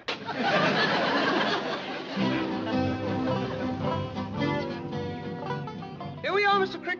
Ma'am, I just don't know how to thank you. A fine, beautiful young city girl like you giving a poor old hound dog like me a ride in your beautiful automobile? Nonsense, Mr. Crick. The moment you told me that you were Mr. Clampett's nearest and dearest friend... Like that, Jed and me. 2 peas in a pod. Always was. I'd be so happy that you're staying over. Missing my own daughter's wedding to do it. But I says to myself, I says, Lafe, I says, if you can pleasure Jed and Granny and them young'uns even that itty-bitty bit by staying over here like they begged you to, you just gotta forget your own pleasure. Just like Mr. Clampett, always thinking of others. Like that, Jed and me. 2 birds and a mule's tail. Always was. I wish I could stay and see this joyous reunion between 2 old friends, but I must be getting back to the bank. Yeah. You take good care of old Jed's money, you hear? You keep a tight hold on it now. Don't you worry, it's safe. That's comforting to know. It's comforting to know that Mr. Clampett has friends like you. I hope you can stay for a while. I'm gonna try my best. You got my word.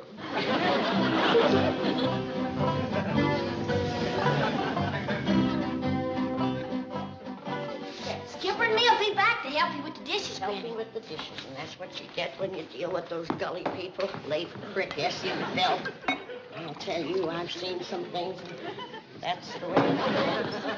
I never won fancy trash.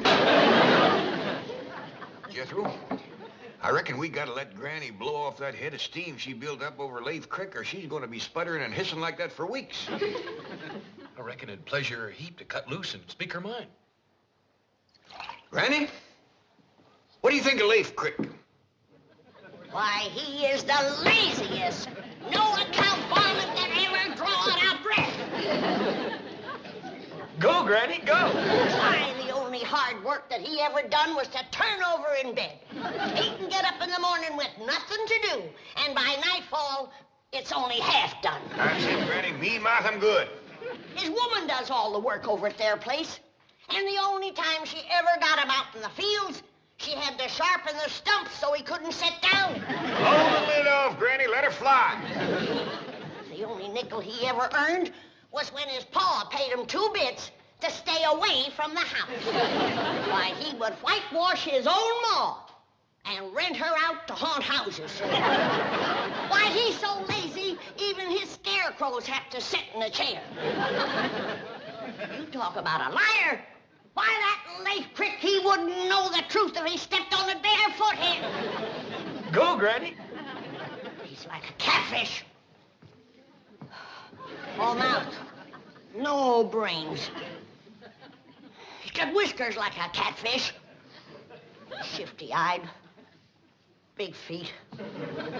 I don't want to talk about him no more. That's good, Granny. Them last 2 wasn't much anyway. I bet you feel a heap better, don't you? I feel wonderful.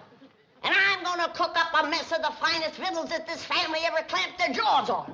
Jethro and me has got some wood to cut out back. See you later, Granny.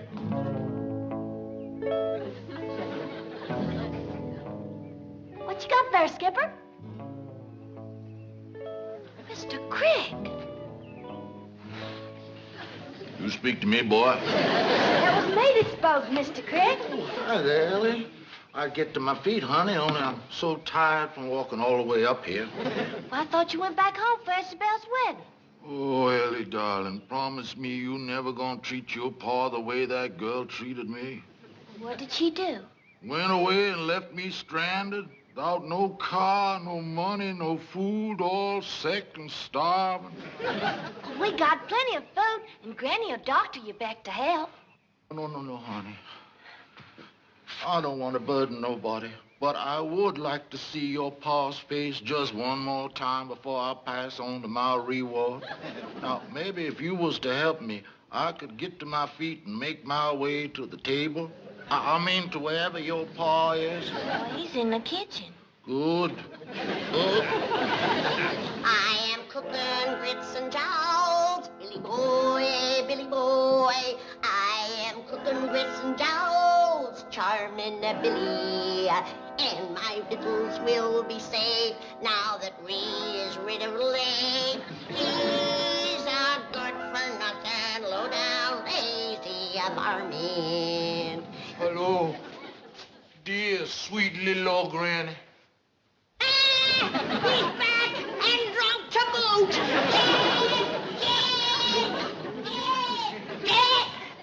What's the matter, Granny? It's Lafe Crick. That good-for-nothing, low-down, lazy, victual-stealing, liquor-drinking, gully jumper. Granny, I thought you'd blow it off all that steam. I did, but he's back and I'm commencing to boil again. Lafe is back? Yes, but not for long. Give me that axe. Dear old friend, I didn't have it in mind to bother you none, but Ellie May found me and forced me to come in and have some victuals to help me get my strength back. Well, you're always welcome at our table, Lafe. No. I ain't looking for no handout.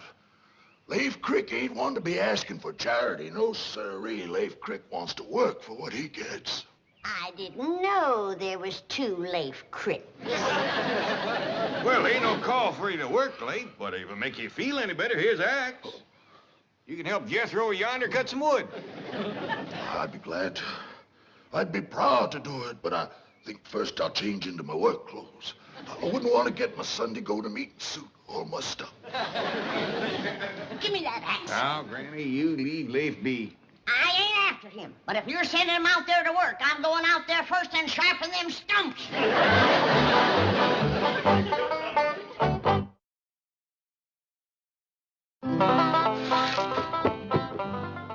That ain't a bad hour's work, Jethro. I'll say it ain't. Can we stop for victuals now, Uncle Jed? Quick as Lafe gets through eating, Granny's feeding him first. Well, I thought Granny didn't like him. Well, it ain't that. It's just that it's dangerous for other folks to sit at a small table with Lafe when he's eating. Does swing his knife and fork around right lively. Like a snare drummer in a Possum Day parade. I'm going, Granny. I'm going, Granny. My poor old cripple knee let me.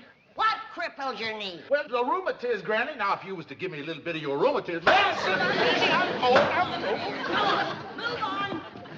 Well, Lafe, you ready to go to work, are you? Can't hardly wait to sail into it, Jed. Got my working clothes on now.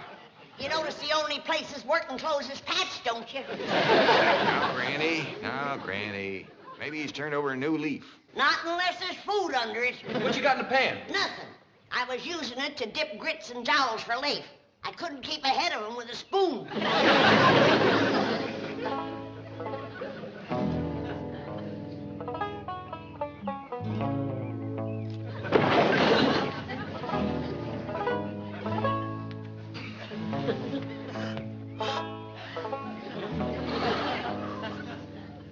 I can't believe it. I can't believe that one man could work like that. This one can. He's another Jed Clampett.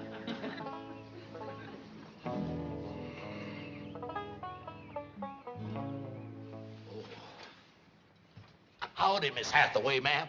I'm afraid you caught me resting a bit. Well, you deserve to rest. Why, from my place, it sounded like there were 3 or 4 men over here, sawing, chopping, splitting logs. Well, that's just the way I work, sir. Oh, Mr. Crick, permit me to introduce Mr. Clampett's next-door neighbor and the president of our bank, Mr. Drysdale. Pleasure to meet you, Mr. Crick. I ain't good enough to shake the hand of no bank president, sir. Now, don't be ridiculous. I'd be honored to shake your hand. It's all rough and full of calluses from working every day from sunup to sundown. My George, you and Jed Clampett are certainly cast from the same mold. Is that like this, Mr. Drysdale? 2 peas in a pod. 2 birds and a mule's tail. Oh, well, if you gentlemen will excuse me, I'll run along and say hello to Jethro. Sit down, man. You must be exhausted. Shucks no, Mr. Banker. The way I work, I could go on like this for days. Of course, it is beginning to catch up with me a mite. I ain't a young fella like you. Oh, I'm not so young. Well, according to Jed, you are. His exact words to me, he says, now, you be sure and speak to young Mr. Drysdale about that job. Job? Doggone it, I wasn't going to let that slip out. I was bound and determined not to. Well, you just forget it, Mr. Banker. It's Jed's idea, not mine. No, tell me all about it. Any idea of Jed Clampett's? I want to hear. Well, Jed, he had this notion that you could hire me to watch his money for him down to your bank. Oh, you mean like a guard or a night watchman? Night watchman. That sounds like it. I've said it before and I'll say it again. Having Lafe Crick around will lead to nothing but trouble. You're right, Granny. That's a fact. Yes, ma'am. I know the Cricks better than any of you. I knew his pa and his pa before him. And the 3 of them put together ain't worth the powder it would take to blow them up. You're right, Granny. That's a fact. Yes, ma'am. Lafe Crick is all talk. A tongue bigger than a hay wagon. Why, he'd mealy mouth you out of your eye teeth and sell 'em back to you. You're right, Granny. That's a fact. Yes, ma'am. When it comes to Lafe Crick, I know what I'm talking about. And it won't do any good to argue with me. You're right. Let's all quit arguing with Granny so as we can eat. How can I dish the victuals if you don't hold your plates up? You're right. That's a fact. Yes, ma'am. There you are. I've just left your friend Lafe Crick. What a hard-working, industrious, wonderful man he is. What did you say? Then it's settled. If Jed Clampett wants you as a night watchman at my bank, a night watchman you are. If you put it that way, I'm afraid I can't take the job. Oh, why not? Well, it makes me feel like I'd treat a possum with Jed's hound. Oh, of course, I see your point. You don't want to feel, what's the word, beholden to Jed, eh? That's right, Mr. Drysdale. I'm a poor man. I'm as rough as a cob and plain as dirt, but I got my pride. You are like Mr. Clampett. Like that, Jed and me. 2 berries on a bush, all as was. All right. I'll say it was my idea to hire you. Now, when do you want to start to work? How about tonight? Can you get some rest? Rest? What's that? Mr. Crick, men like you are few and far between. Thank you, boss. I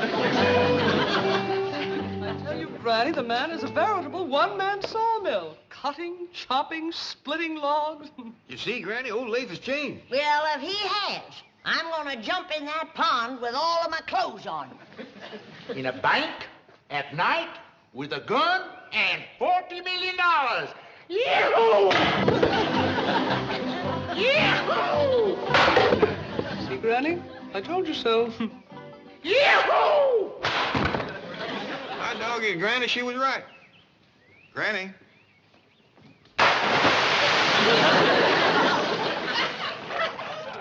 Granny always was a woman of her word.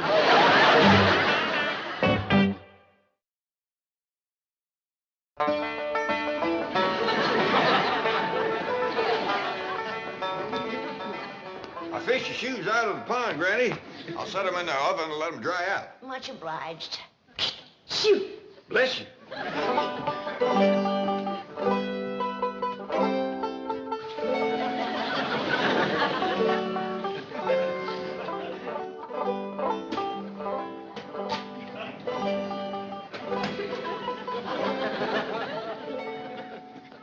Want me to fetch you a jug of rheumatism medicine?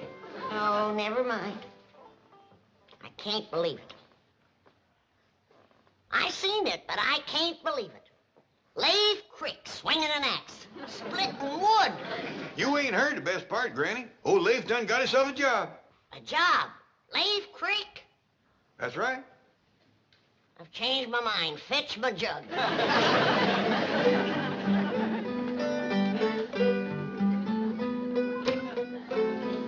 Yes, sir. Old Lafe's going to work down to Mr. Drysdale's bank. The bank where you got your money? That's right. Jed, turning a rascal loose like that in a bank is like putting a hungry fox in a hen house. Give the man a chance, Granny. Maybe it's a good thing for Lafe to learn a trade. At least now folks will know what kind of work he's out of. Here's a jug. Want me to fetch your drinking thimble? No. This calls for a cool head and warm feet. All ready to go, Mr. Crick. I sure do appreciate you carrying me to the bank, boy. Glad to do it. If I stayed here, I'd have to dig a hole under the alum tree for Granny. And that there's hard work. I mean, W-O-R-K. Granny told me never to say that word around you. Gets you to cussing. Jethro, you shouldn't do work like digging a hole. Fine, handsome boy like you. Shucks, it's no harder than cutting wood or plowing or clearing stumps. You ought to get yourself married, son. Then you wouldn't have to do woman's work. Yeah.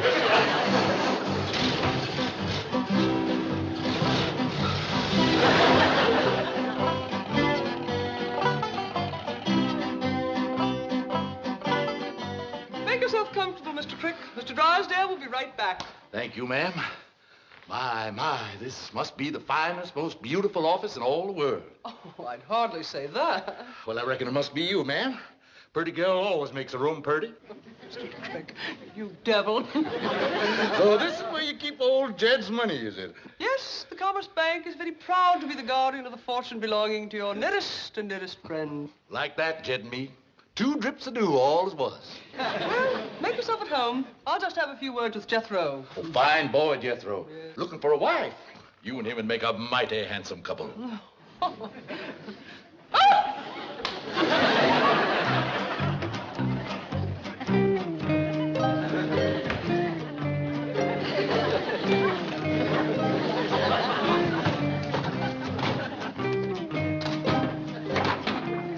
Where in blue blazes do they keep Jed's money?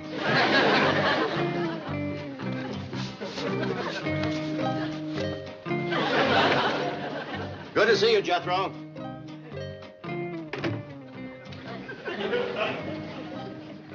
Mr. Crick, what are you doing? Giving thanks, Mr. Drysdale, sir. Just giving thanks for a fine, generous, upstanding young man like yourself letting a poor old razorback like me work in his fine bank looking after the money of his nearest and dearest friend. Lafe, Crick, you're a good man. Jed Clampett is wealthy in more ways than one. He is? Yes. A friend like you is worth more than $1 million.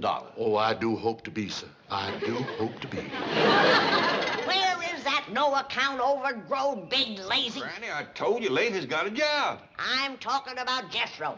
He promised to commence to dig me a root cellar. Well, Jethro has taken Lafe to work. I'm going to start the root cellar for you. One bad apple will spoil the barrel. You mark my words. That Lafe is going to turn those young'uns into a no-account like himself. Granny, Skipper and me's ready to help dig your root cellar. Ain't we, Skipper? Come on, Skip, let's go. Don't look like them two a spoiled man. Give him time. Lafe ain't going to be around to do much spoiling. I'll bet you Mr. Drysdale's got him working to beat the band right now.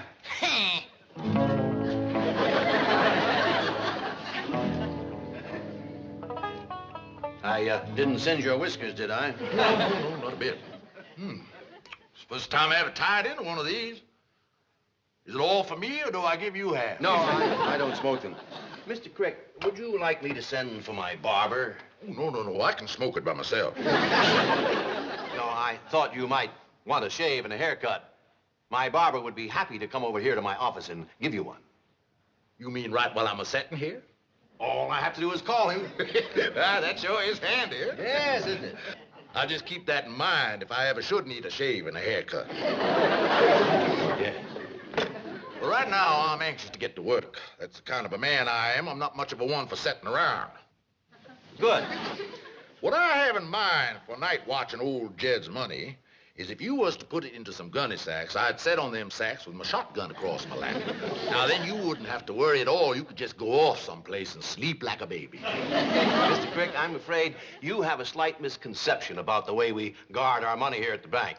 In the first place, Mr. Clampett's fortune isn't actually here. It ain't. No, most of it ain't. Isn't. And the money we do keep here is locked in a massive steel vault which cannot possibly be opened at night. Well, that kind of worries me, old Jed and me being like that. Well, you can stop worrying. And Mr. Clampett knows his money is perfectly safe, and he knows he can get all he wants anytime he wants it. And is all that, huh? He doesn't even have to leave his house. Well, my, that is handy. Oh, my, look at all that daylight out there. Why, I've got time to chop old Jed another cord of wood or two before sundown. You, sir, are the hardest working man I have ever seen. Habit of a lifetime, sir. Jethro, you out there? Oh, I'm sorry, Mr. Crick. Jethro thought you were staying here. He's gone home. Oh, well, it's only 5 or 6 miles to old Jed's place. I guess I'll just run it. Good for my rheumatiz. Oh, Mr. Crick, wait just a minute. Chief, may I drive him home? Of course. Fantastic man. A human dynamo. Yes, it was quite amusing. When the Clampetts first arrived, Granny insisted the entire fortune be changed into silver so it could be buried in the backyard. What did you say? Buried in the backyard? I sure do thank you. You've been a great help to me. I'll be seeing you. What a bundle of energy. It's a fine example for Jethro. There you are, Jethro. Now get out there and commence digging your granny's root cellar. But, Uncle Jed, Mr. Crick says I ain't supposed to do women's work. See what I told you? The bad apple is commencing to spoil the barrel. Jethro, you don't listen to what Mr. Crick tells you. You do what I tell you. Now get on out there. I'll join you in a minute with the shovel. Yes, sir. Here comes the wormy wine sap now. I'm gonna press my shotgun. Jethro, stop your granny. Yes, sir. But what you fixing to do, Jed? I was fixing to do a little digging out back yonder. Well, I'll do it for you. You could help if you're a mind. No, I want to do it all myself. I stopped her, Uncle Jed. Well, let's commence the digging under that big old elm out there. Doggone it, Jethro. I want to do all the digging around here. Lafe, the kind of digging that Granny wants done would take one man all night. Well, hard work never hurt nobody. I'll see you in the morning. It's a miracle. A plumb miracle.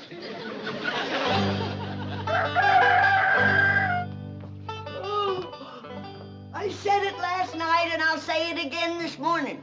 If that Lafe Crick has dug me a root cellar, I'll jump back into the cement pond with an anvil in my arms. I wouldn't say too much, Granny. Lafe's been right full of surprises lately. He's nothing but...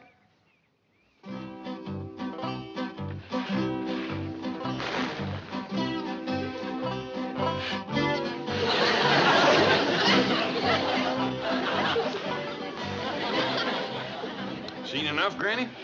Yep. Fetch the anvil. We ain't got an anvil. I was counting on that. Some coffee.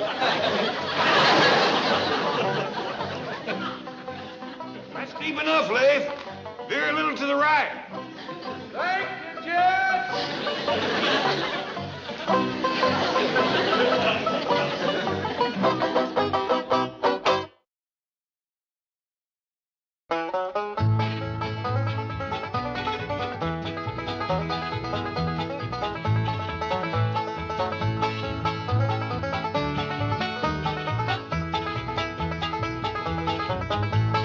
Now it's time to say goodbye to Jed and all his kin.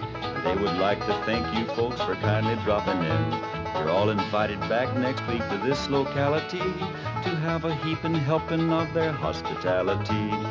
Hillbilly, that is. Set a spell. Take your shoes off. Y'all come back now. Here. This has been a Filmways presentation.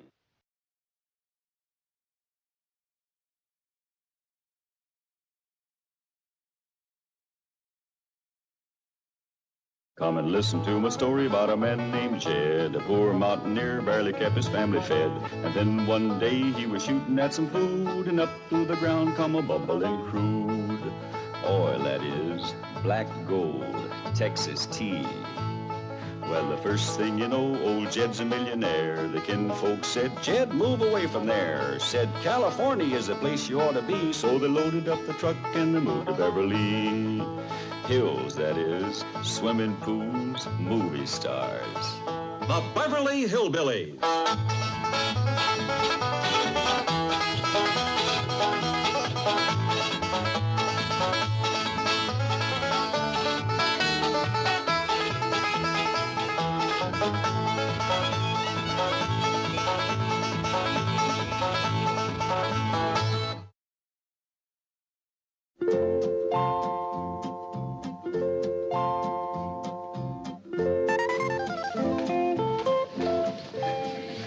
Well, now, listen here, fella. Don't be such a pig. Sorry, Porky, I didn't mean it. Skipper, you're getting to be a right big help to me. Ellie May, get these varmints out of here. Oh, Granny, they ain't varmints. They's my critters. I don't care if they's your cousins. Get them out of my kitchen before I make stew out of them.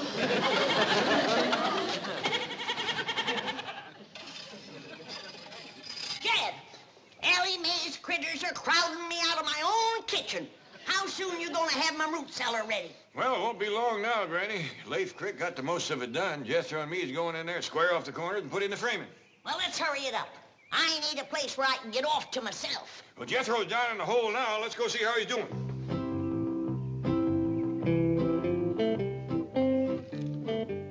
Awful dark down there. How's it going, Jethro? Hey, Uncle Jed! Hey, Uncle Jed! Uncle Jed, pull me up! Okay, boy. Gonna be a dandy deep one, Granny. Ain't nothing gonna bother you down there. That suits me just fine. Of course, if a cyclone comes up, I'll let the rest of you join me in my cellar. Thank you. Just till it blows over. Then I want everybody out. Uncle Jed, Granny! What you got smeared all over you? This here's oil. What? You done hit oil again. Well, I swung my pick. Pretty soon it was bubbling up and spurting all over the place. Well, there goes my root cellar. Let's look on the bright side, Granny. I think we're in time to plug it up. Jethro, grab a shovel and help me fill in this hole. Don't you want the oil? I need more oil like Custer needed more engines. Hurry up, let's go.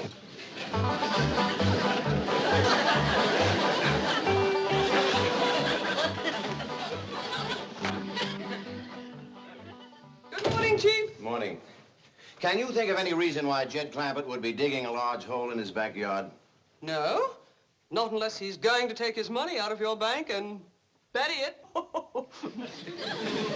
Sorry, Chief. We do not joke about such things. Now find out why the Clampetts are digging. Yes, sir. That's it. Big smile. Hold it. What's going on in my office? Oh, yes, that. Well, it seems some girl from the secretarial pool has been chosen to represent the bank in the contest for Queen of Beverly Hills. Oh. Chief, it seems to me that intellectual measurement should determine who will represent this bank. You've got something there. Of course, she's got something there, too. Morning, Mr. Drysdale. Could we have a picture of you with your bank's representative? Well, seems only fitting and proper. Fine. Right over here in front of the desk. Pardon me. Chief, I thought you agreed with me that intellect was more important than cheesecake. Oh, yes, we do want an intellectual look. You are a secretary, right? Oh, yes, sir, Mr. Drysdale.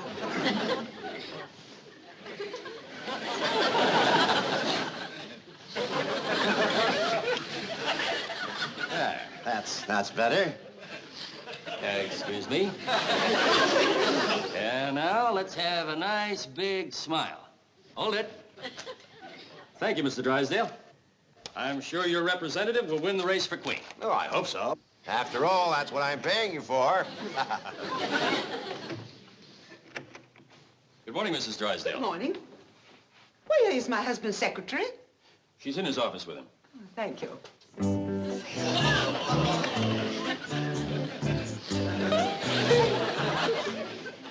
Do you really take shorthand? Well, not very fast. It's not too important.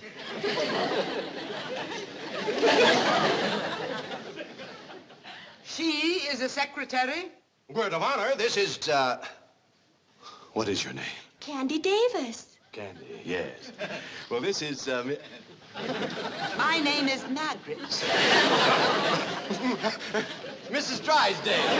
See that your employees dress properly. Yeah, see that our employees dress properly. Dress properly, employee.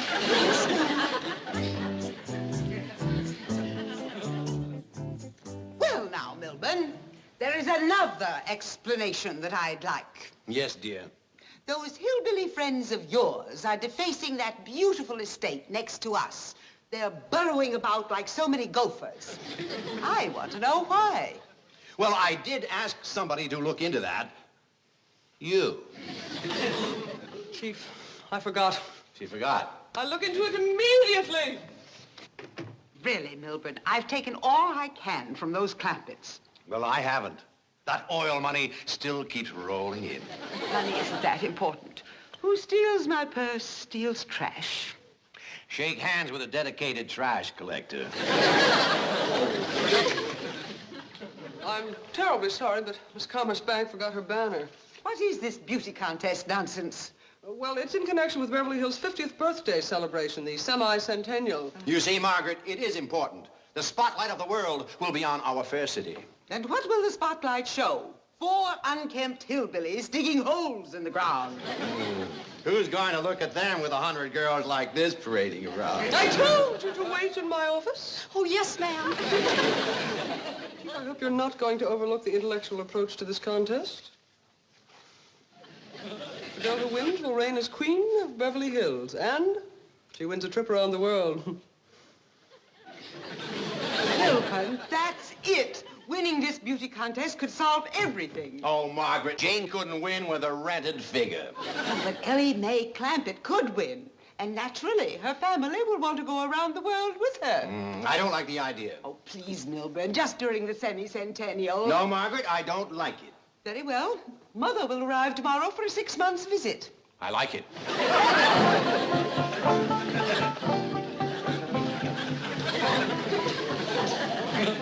I reckon that's tromped down good enough.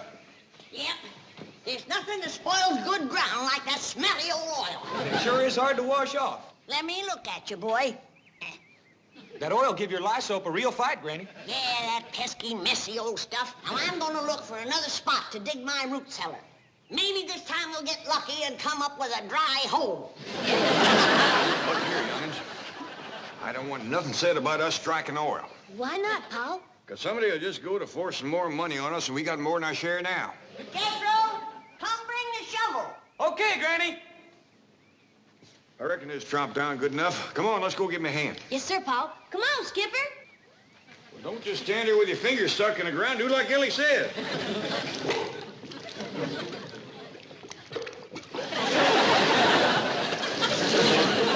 Looks like no matter what we do, we's gonna have oil. I declare, some days it just don't pay to get out of bed.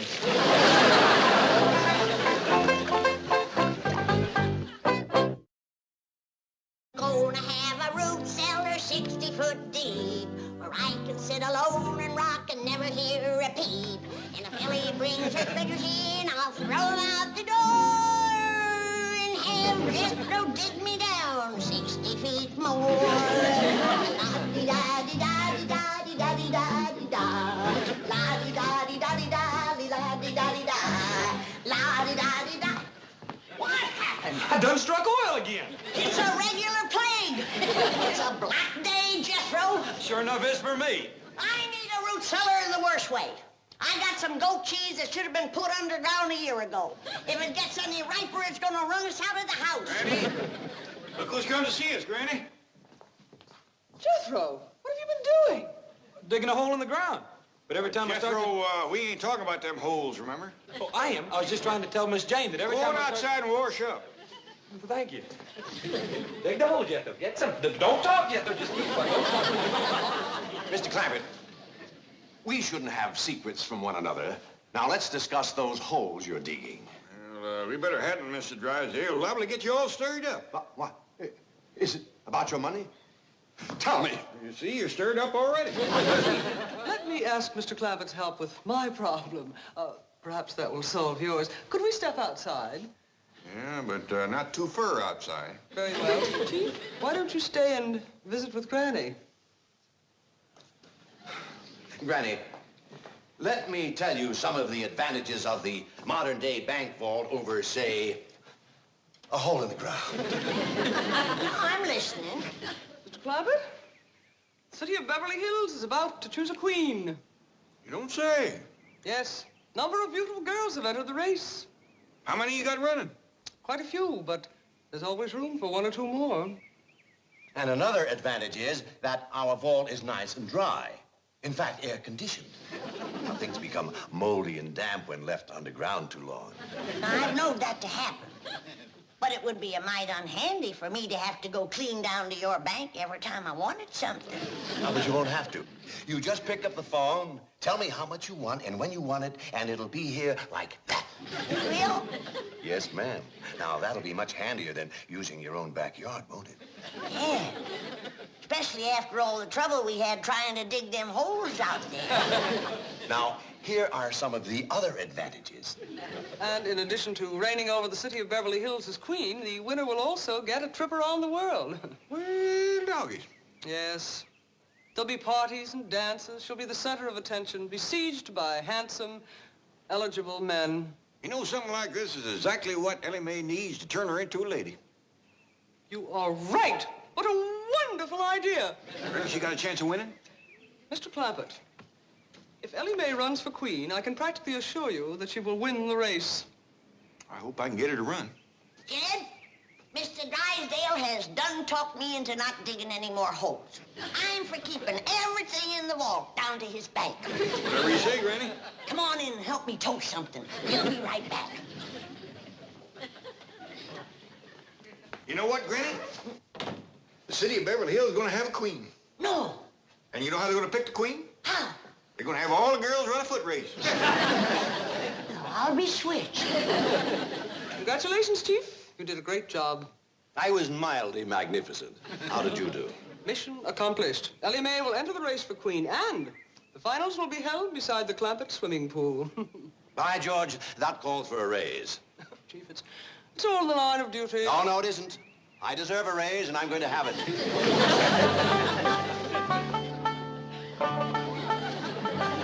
you are, Mr. Drysdale.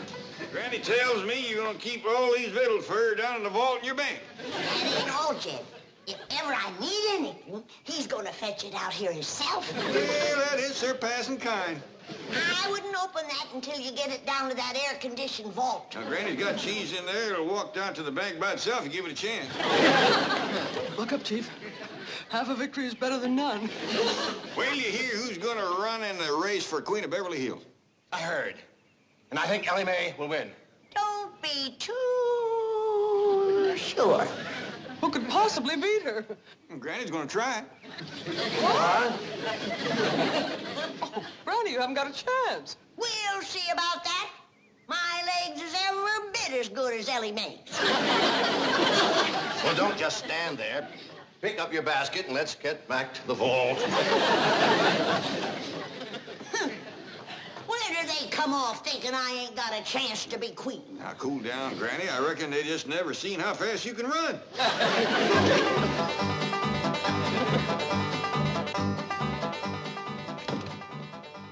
Granny, you and Ellie ready to run? Yeah, Jed. I'll start you quick as I get this pistol loaded. Okay. Now, Ellie, I want you to run your best again me. It'll be good practice for us. Well, how can we have to practice, Granny? You know we can beat these city women. Yeah, but this is gonna be a wing-dinger of a race betwixt you and me, and I ain't done no top-speed running lately. Granny, you don't have to beat me to be Queen of Beverly Hills. I don't care shucks about it. No, Ellie, your pa wants you in the race, and I gotta beat you fair and square. On your mark.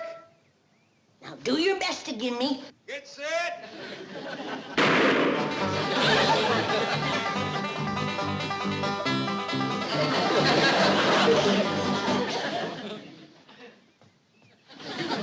Who won, Jed? Well, when you passed me, appears like Ellie was out in front of you a little. That don't mean nothing. She's out in front of me, standing still. Maybe you better sit down for a spell.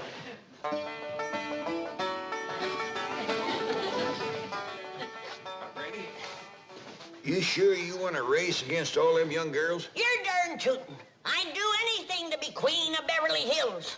How come you're so anxious? 'Cause when I'm queen, folks will have to do what I tell them to. And I got a lot of changes in mind for this town. Sorry I beat you, Granny. You only beat me because we was running on level city paving. I'm a stump jumper and a hedge hopper. Jed, you and Jethro wrestle me up something to jump over. I'll show this young'un how to run. Granny, you might could get hurt. Like I said, Granny, I don't care nothing about being queen. You don't have to race me. Now, you listen to me. Both of you. If I'm gonna sit on the throne of Beverly Hills, these legs is gonna take me there. Now, you get ready to run. And don't hold back. On your mark. Get set.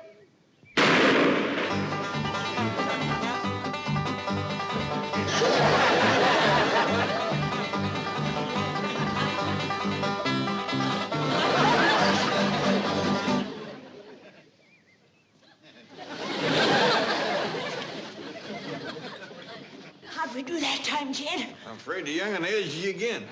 You ready to sit down and rest now? No, I'm just commencing to get limbered down.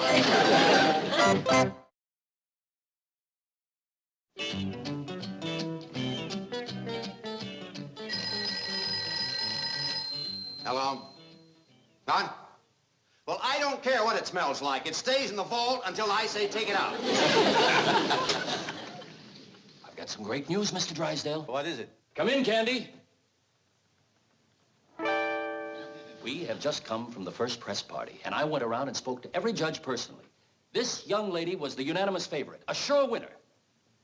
Kidding. Took a lot of your money, Mr. Drysdale, but whining and dining those fellas sure paid off. Tomorrow, this girl will be the queen of Beverly Hills. You see, Chief, if you had used the intellectual approach, as I urged, we would not be in this mess. What do you mean, we? This is your problem, remember? If you'll excuse us, we'd like to go downstairs. I got a great idea for a picture. Yes, he's going to photograph me inside the vault. No, let them go. This might eliminate her right there. Hold on, Granny. You gotta slow down and rest a spell. Where do you get off like that giving orders to the next queen of Beverly Hills? You're no queen. You've been running for 2 hours straight. And as soon as Ellie May gets her wind, I'm gonna race her to Pasadena and back. Come in. Oh, Granny, I'm to talk to you immediately about running for queen. You in the race, are you? Oh, no, I'm hardly at my best in a bathing suit. Bathing suit? Why would you wear one of them things? Well, all the contestants have to wear bathing suits. Not me. But it's one of the rules. Then I'm taking myself out of the race. I don't blame you, Granny. Why, if I was to show up in one of them skimpy bathing suits, it might start the men folks to fighting over me. And I hear tell that these city men are bold to begin with. And one of them rascals might run up and grab me and hug me and kiss me and choke me off and marry me. And I just put myself back in the race. So, you see, Miss Davis, being a beauty queen isn't all fun. It's lots of hard work, too. Oh, I won't mind that. I'll just keep thinking about that wonderful trip around the world. Wonderful. Have you ever had those shots they give you? It's a nightmare. Why, your arms will ache for weeks, and you'll break out in these large black and blue bumps, and sometimes break out in a rash. Well, other people have gone through it. I guess I can.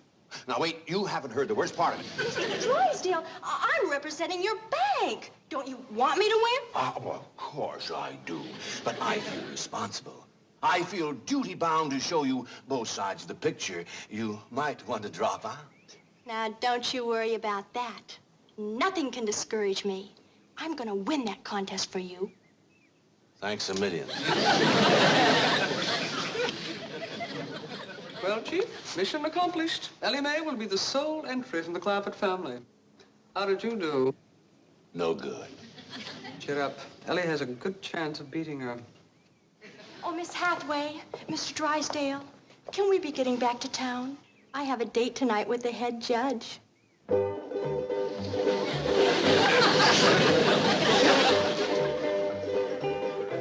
Ladies and gentlemen, we have reached a decision.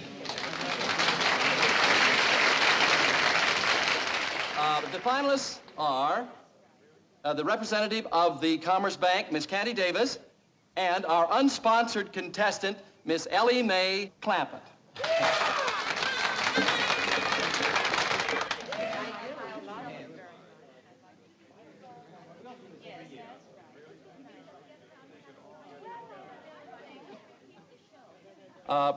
Excuse me, Mr. Milburn Drysdale, the president of the Commerce Bank, has an announcement to make. Thank you, Mr. Cummings. Due to circumstances beyond her control, Miss Candy Davis has been forced to withdraw from the contest. However, ladies and gentlemen, she will receive a trip around the world at the expense of the bank. And a substitute will appear in her place. Our two finalists will please come forward. Miss Clampett first.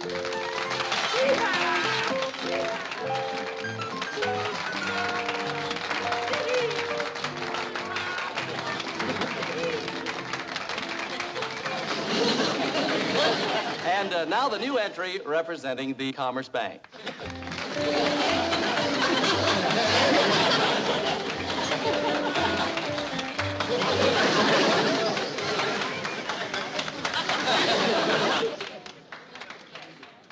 Are you kidding? Not at all. The Commerce Bank feels that intellectual measurements are more important than physical ones, and we have every confidence that you'll agree with us. Are you kidding?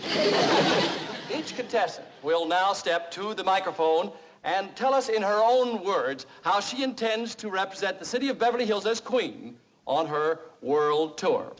Miss Jane Hathaway. Ladies and gentlemen, if I am so fortunate as to win, you may rest assured that I will carry the message of our cultural and intellectual achievements to our sister cities from pole to pole. And now we will hear from the winner. I mean, Miss Clampett. Well, first off, I'm gonna take my critters, especially my skunk, along with me. Because critters, especially skunks, don't get much of a chance to travel. And I'm gonna take my Pa and Granny and Jethro and our hound dog, old Duke, with me. I'll be mighty proud to represent the city of Beverly Hills. But just betwixt you and me, I'd heap rather Miss Jane here would win.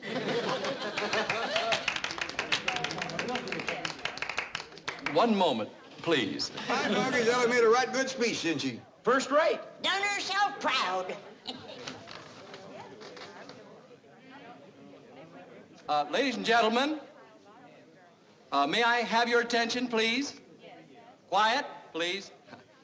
After due deliberation, our judges have come to a unanimous decision. The young lady who will represent the city of Beverly Hills as queen is none other than our distinguished judge, Miss Karen Crandall.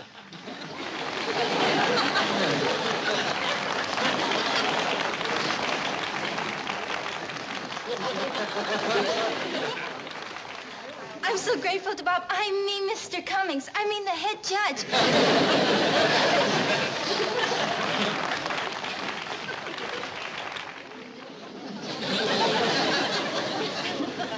Where you going, Granny? I'm gonna throw her in the cement pond. Her and them other goomer judges with her. Now, don't tell me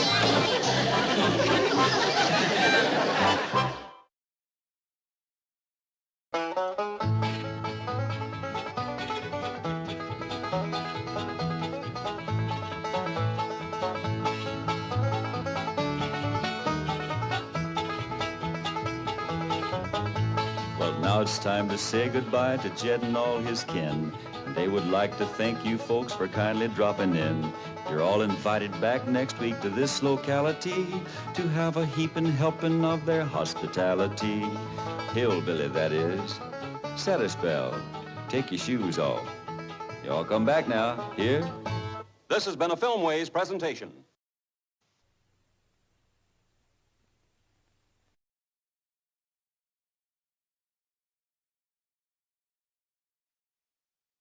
Come and listen to my story about a man named Jed. A poor mountaineer barely kept his family fed. And then one day he was shooting at some food, and up through the ground come a bubbling crude oil, that is, black gold, Texas tea. Well, the first thing you know, old Jed's a millionaire. The kinfolk said, Jed, move away from there. Said, California is the place you ought to be. So they loaded up the truck and they moved to Beverly Hills, that is, swimming pools, movie stars. The Beverly Hillbillies.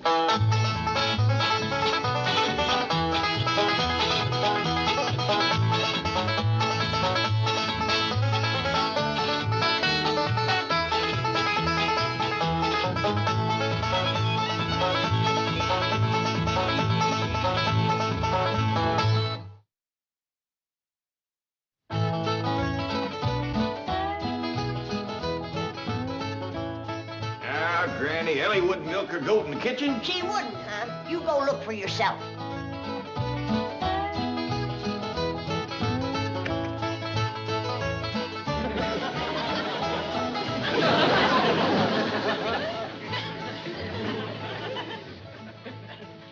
Well? She ain't milking her goat. She ain't. Now, Granny, wait a minute. Hold on, Granny.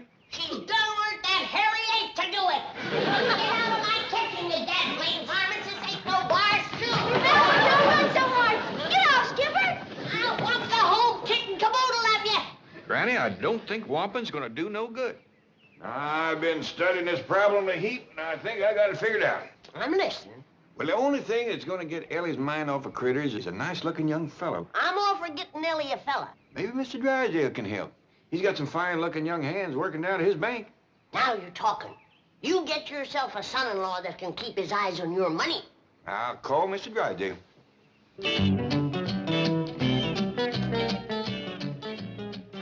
Progress report on Operation Boyfriend for Ellie May. Phase 1. Data cards of all male employees were withdrawn from personnel file and fed into bank's electronic computer to select those with the characteristics of an ideal husband. With incredible speed and accuracy, all were rejected. What? Phase 2. Personal interviews, conducted by yours truly, proved more effective. Intensive interrogation, careful screening, and intuitive judgment have produced... Never mind all that. Jed Clampett is on his way down here to look over his prospective sons-in-law. Now, I want to look them over first. Where are they? He is waiting in my office. He? One man you found? Only one, whose qualifications make him worthy of the hand of Ellie May Clampett. Trustworthy, loyal, helpful, friendly. Oh, bring him in. He'll be an old man before I get to meet him.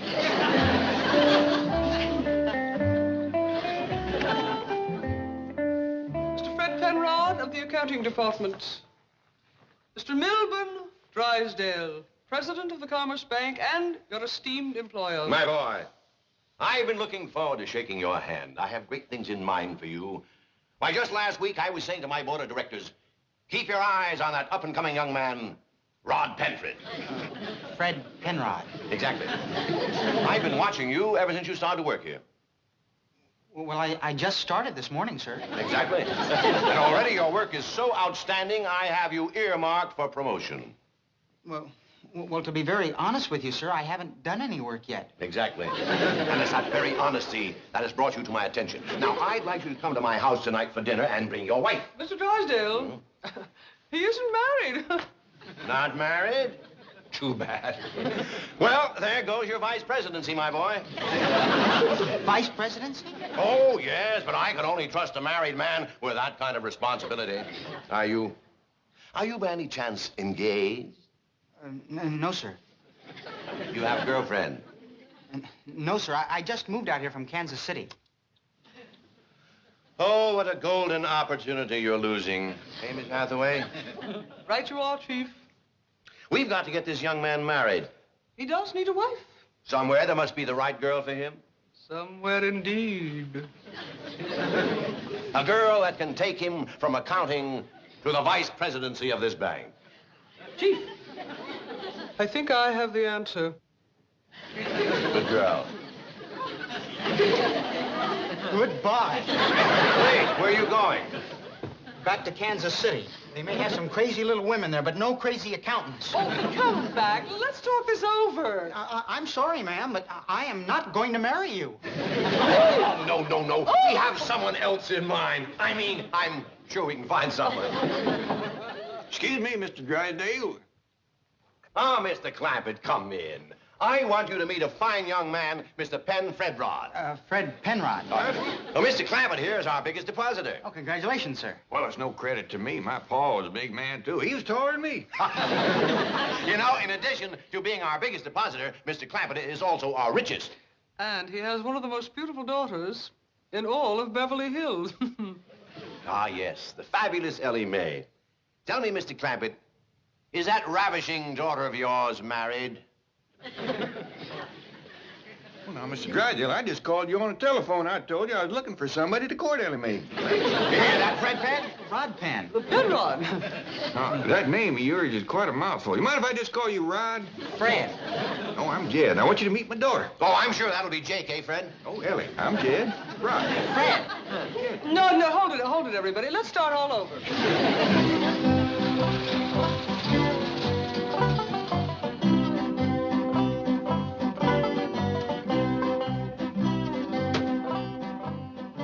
Hey, little pawpaw tree, you're gonna make me rich. Yes, sir. You're gonna help me dig up old Jed's money he's got buried around here somewhere. Leave quick! Yeah, I'm back again, Granny. You miss me? No, and I ain't gonna miss you now.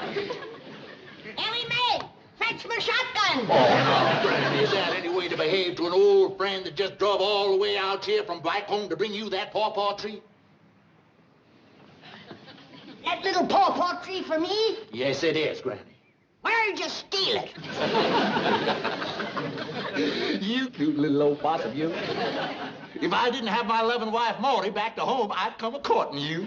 Why, you lazy, good-for-nothing, ornery, low-down, thieving polecat. Dog, if you don't sweet-talk me better than my Morty.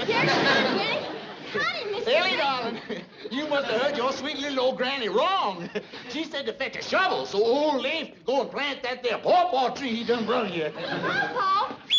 No wonder Granny's jumping for Joe. You fetch that shovel now, honey, and you take this thing away, huh? Ah, you good-for-nothing old gully jumper.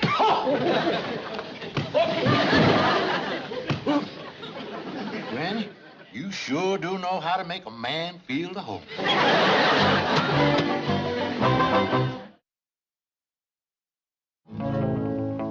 I sure do appreciate you giving me victuals, Granny. I wouldn't turn a dog away hungry. Soap them hands again. Well, I soaped them 3 times already. You're gonna take the hide clean off me. Nobody sits at my table unless they's clean. Now wash. Well, anything you say, Granny. I sure wouldn't want to get him so softened up he can't dig a big hole for that pawpaw tree I brung you. Don't worry about that.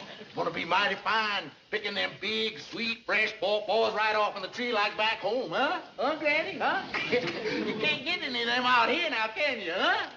Lift your hands.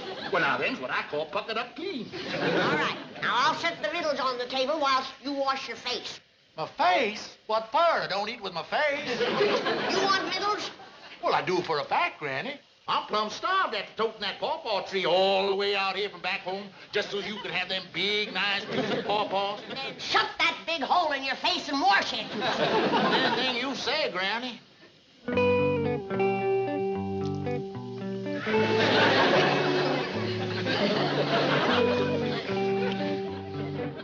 Ooh-wee, you got more victuals than Luke's General Store down the Sibley. Supposing I just help myself, then you won't have to put... Get your big tail out of here. Sit down. Well, anything you say, Granny. My, that ham sure does look good. Granny.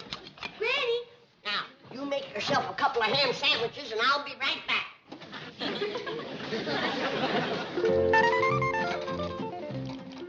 Whereabouts you want your pawpaw tree planted, Granny? Anywhere handy to the house where it gets a lot of sun. Well, how about where we filled in your root cellar? No.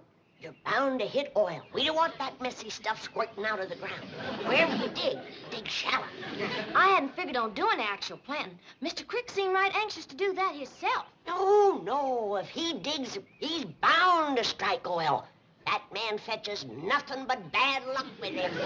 All right, Granny. Well, Skipper and me'll plant it. And hurry. The quicker that tree is in the ground, the quicker we'll be shed of that hairy victual vulture. Granny, you'll hurt his feelings. I'm talking about that hairy varmint sitting in the kitchen. The ugly one. Let's go, Skip. Make yourself a sandwich, or do you want me to? Did you eat all the ham they was? Only the one you give me. You got more. I got more room. You got more in you now than a smokehouse. Get out of here.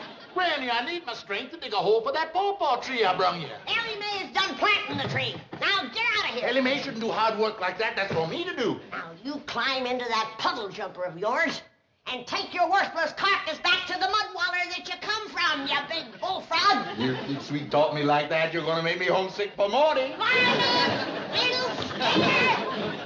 don't have to ask you who you yelling at. I seen Lafe's car out front. Where's Ellie? Out back, planting the pawpaw tree that Lafe brung us. I'll go tell her to get purdied up. There's a fella coming to court her. Lafe Crick brung us a pawpaw tree? Yep. He's giving it to us free? Well, I wouldn't exactly say free. It's already cost me a ham, a pound of butter, and a loaf of bread, and my usually sweet disposition. Ellie, honey. Where are you, darling? Over here, Mr. Crick. This here's a dandy spot, Skipper. Plenty of sun. Wait a minute, Ellie. Now, hold on. Digging in the ground ain't no job for a sweet, purty millionaire's daughter. You let old Lafe do that, huh? Hello there, son. You run along. But Granny wants me to do it. Oh, now, Ellie, darling. You wouldn't want me to break my word of honor to Morty, would you? I done give her my promise, crossed my heart, that I'd plant this here tree. You did? I took a vow on it, and it's only fair. She went all the way out in the woods, dug it up, toted it 4 miles back to the cabin. Well? Well, now, you went along and help your granny. Well, now, will you look at this? Isn't this a nice spot? It's already been dug up. We won't ruin no grass. Yeah, but Pa wouldn't want you to dig there. Why not, sweetheart? Something buried here? Hmm? Yes, sir, and he wants it to stay buried. Yeah, out of there, Lafe. Granny tells me you brung us a pawpaw tree. I did for a fact, Jed. All the way from back home, just because I knowed it would pleasure you. And sweet little Granny, too. Told him not to dig there because they was... Never mind, Ellie. Now, why don't you run on in the house and get yourself one of them there, what you call bubble bath. Get all sweet and pretty smelling because a young city fella coming over to court you. He is? What's his name? His full name is Fred Penrod Penrod, but he answers to Fred, Rod, or Jake. Sure, he's got a slew of names, ain't he? He's got 3 names he don't even use. Just the initials, CPA. What's up, Pa? Jed, I couldn't help picking up a word here and there. Now, surely you ain't fixing to let no city fella come a-courting Ellie May. Not when I got a big, strong, handsome, hard-working, honest, likable, intelligent, unmarried son back home. Is that the one they call Weasel? Who spends most of his time in jail? That's the boy. He's out again now, Jed. Turn over a new leaf, straightening up his line. No offense, Lafe, but I kind of think Ellie can do better. Well, let me send for him, Jed. You can see for yourself how he's changed, Dub has. He's a regular city fella now, fit right here in Beverly Hills. I wouldn't waste no bus fare bringing Dub out here if I was you. Well, I won't have to, Jed. I'll get Morty to put him in the shoes. He can walk out. Just forget it, Lafe. Now, if you'll excuse me, Ellie's beau will be here directly. I want to see he gets greeted proper. Well, I'm telling you right now, he won't be the boy my Dub is. Well, thank you, Lafe. That cheers me up considerable.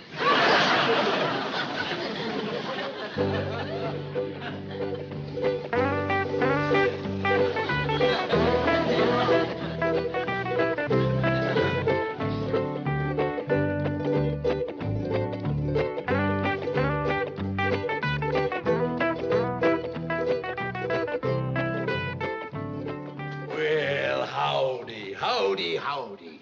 You must be the young fella coming to court Ellie May, my twin sister. twin sister?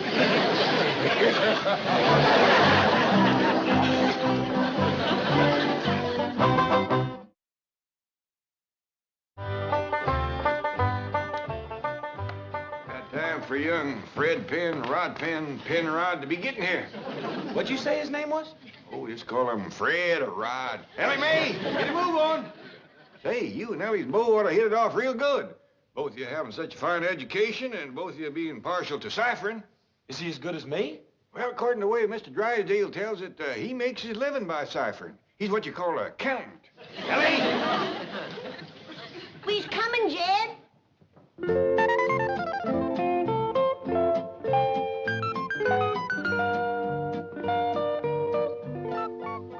Jethro, if you was a young city fella, wouldn't you just drop right to your knees and ask her to marry you? Yeah. Ellie May, you're just about the prettiest thing the Lord ever put together. When that city boy looks at you, his eyes are gonna bug right out of his head. You say that Ellie May is bigger than you? Well, no, I wouldn't exactly want to say bigger, just fatter is all. We used to be just alike as two peas in a pod. Ellie May took to eating more than I do. Hey, they sure don't put much candy in these here fancy boxes, do they? There was 3 pounds in that one. Good thing you didn't give it to Ellie. She wouldn't even bother to open it for that little dab of sweet. You know, I just remembered something. I should take my motor scooter in for service. It's overdue. Is that little thing what you ride? Yes, sir. It's very economical. You can't take my sister honeymooning on that. Why, she eats sandwiches bigger on this contraption. You're right. I'll come back when I can afford a truck. Something bigger. Little city boy, you running out on my sister? Oh, no, sir. Because if you are, you better never show your face around here again. I won't. I promise. And you pass that word around down there to the bank. Ain't gonna be no trifling with Ellie May Clampett. Next young fella comes up here, Corton's gonna marry her. Yes, sir. All 300 pounds of her. Yes, sir. Now you get out of here. Yes, sir. It must be your beau. Come on, Ellie. And don't you come back, boy. You have my word. Howdy there, young feller. Here's my daughter, Ellie May. Hi, Fred. Hi. So long.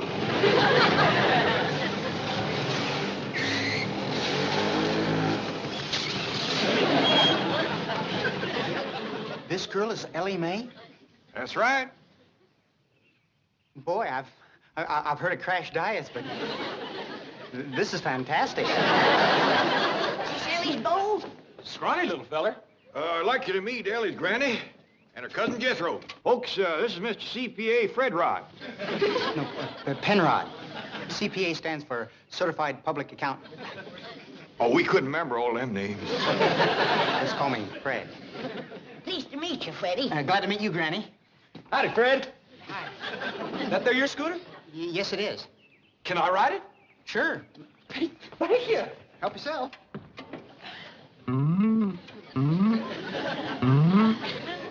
It pushes hard, but it sure do ride smooth.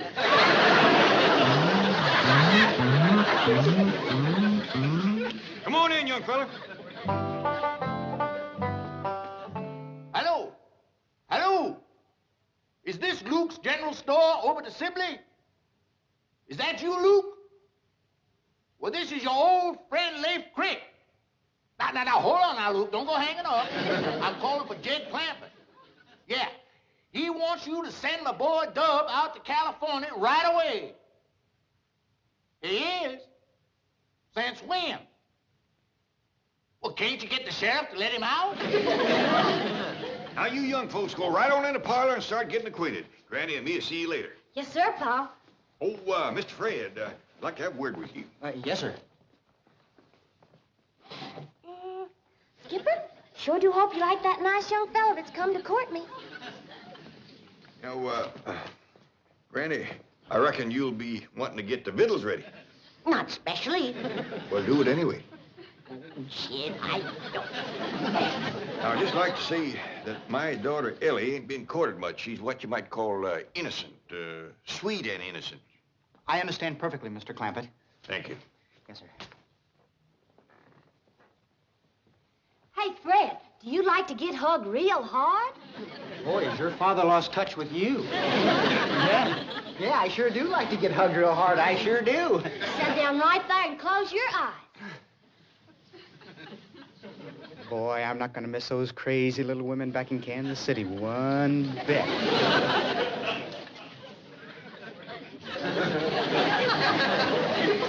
This is a good way to get acquainted. Yeah. You know something, Ellie? You've got to start using a milder detergent. Oh, no, Luke, you got to do it for me. I mean, for Jed. Yeah, you got to do it for yourself, too. If my boy Dub's married to Jed's girl, Ellie, you're going to get that money I owe you. And it's going to save me a heap of digging, too. Now, you tell the sheriff Jed Clampett's going to pay for everything. Sure. All you got to do is get Dub out of jail, clean him up, put shoes on him, and send him out here to marry Ellie May.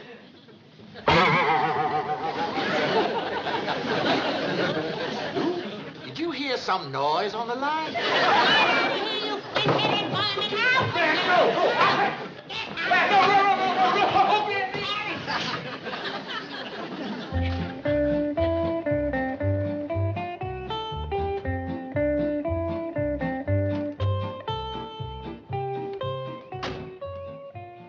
Lafe Crick must be here. He's Mr. Clampett's nearest and dearest friend. I know. I tried to hire him as a night watchman at the bank, but the poor fella just couldn't fit it into his busy schedule. Human dynamo, that man. Fantastic. He never stops working. You know that Jed Clampett? That's what he is. Yes. Well, let's see how young Redfern's doing. Redfern. Rodbroom. Never mind. Let's see how he's doing. Oh, Mr. Crick, how nice to see you. Why, it's that pretty Miss Jane and that young Mr. Drysdale, the handsome banker. I like this man. What are you doing? Oh, I'm looking for a place to dig a hole to plant a little old pawpaw tree for my nearest and dearest friends, the Clampetts. Always working, this man. Fantastic. Can't you stop just for a while? Oh, no, ma'am. I must keep ahead of Granny. Working, that is. I couldn't let no woman outwork me. I'll be seeing you. What a man. Salt of the earth. Fabulous. Well, Miss Jane, Mr. Drysdale, come in, come in. Thank you. Well, how did Ellie like my accountant, young Fernpot? Penfred. Rod. I declare that boy's got names he ain't even used. I hope if he marries up with Ellie May, he'll pick out 3 or 4 of his favorites and leave the rest go. Apparently the young accountant has taught Ellie to play the piano. That's a duet. By George, that young Fernpran is talented.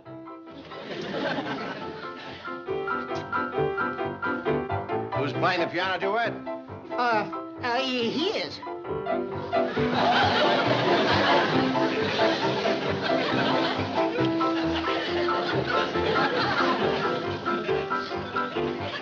Granny, them was the best company victuals you ever cooked. Absolutely wonderful. What were those delicious little meatballs? I'll give you the receipt when you get married, Miss Jane. There's my owl burgers, deep-fried in possum fat. Husband will never leave home with them on the table. I had a nice big smoked ham, too. But that lazy, good-for-nothing Lafe Crick ate the whole thing. Granny, I would hardly call Lafe Crick lazy. He didn't stop digging long enough to come in and eat. Digging? Lafe Crick. Whereabouts? Somewhere out and back, I suppose. He's planting you a pawpaw tree.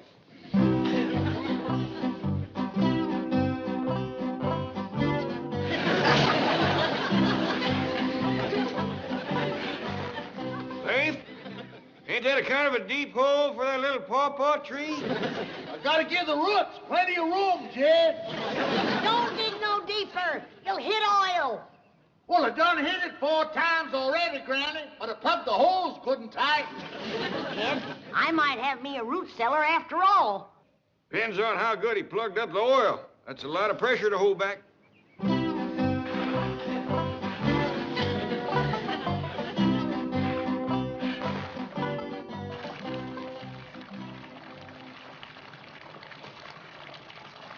I think he plugged it up too good. Looky yonder. Oil! It's oil.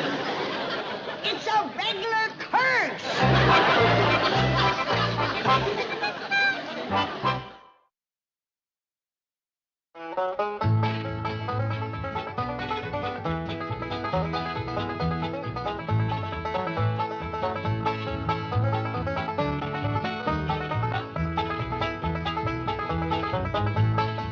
it's time to say goodbye to Jed and all his kin. And they would like to thank you folks for kindly dropping in.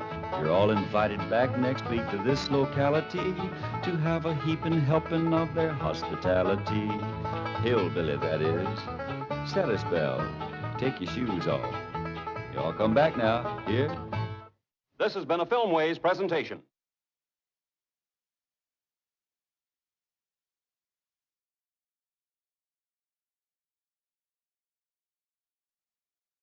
Come and listen to my story about a man named Jed. A poor mountaineer barely kept his family fed.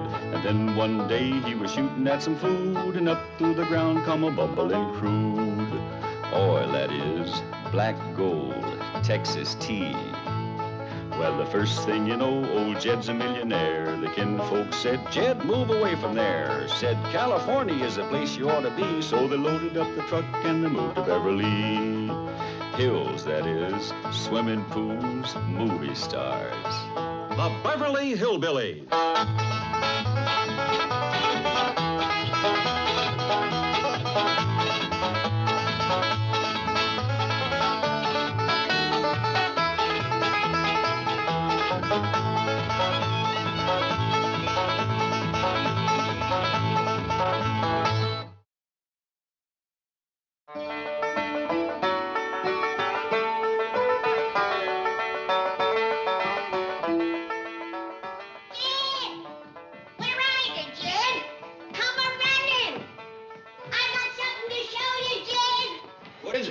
You're the head of the Clampett clan.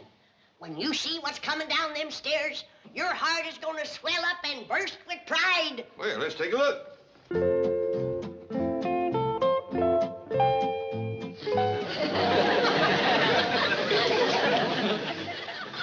Granny, that's right cute, but it don't exactly swell up my heart with pride, man. I didn't mean him. I meant Ellie May. Come on down, Ellie. Oh, you got her all prettied up for a date, huh? Purdied up ain't the half of it. When that boy sees Ellie, he's gonna drop to his knees and pop the question today, just like it happened to me 60 years ago. How can you be sure? Looky yonder. There's me, 60 years ago, head to toe. Let out a little in between. What took you so long, girl? Well, I thought I'd never get them rascals buttoned up. I lost my button hook. Well, Jed, don't she just fair take your breath away? She does for a fact, Granny. But, is women still wearing them kind of clothes today? No, and that's why so many ain't getting married. What you mean? Women's clothes today don't leave nothing for men to wonder about. You take them women down to the victual store. Them women come in there wearing little shorts and something they call stretch pants. They all look like a 4-pound sausage stuffed into a 2-pound skin. Right in the middle store, huh? Oh, it's shameful. Why, them women show more than a sideshow wiggle dancer at a county fair. Ain't you been down there? Ain't you seen them? No, but you sure put me in a mood to go. Nothing to fun about, Jed. You want your daughter to have a happy marriage, don't you? Oh, of course I do, but... Ellie, come here. Oh, no, Ellie. Take little bitty steps and hike your skirt a mite. No. Now, honey, you watch me. Give him a little incy glimpse of your calf.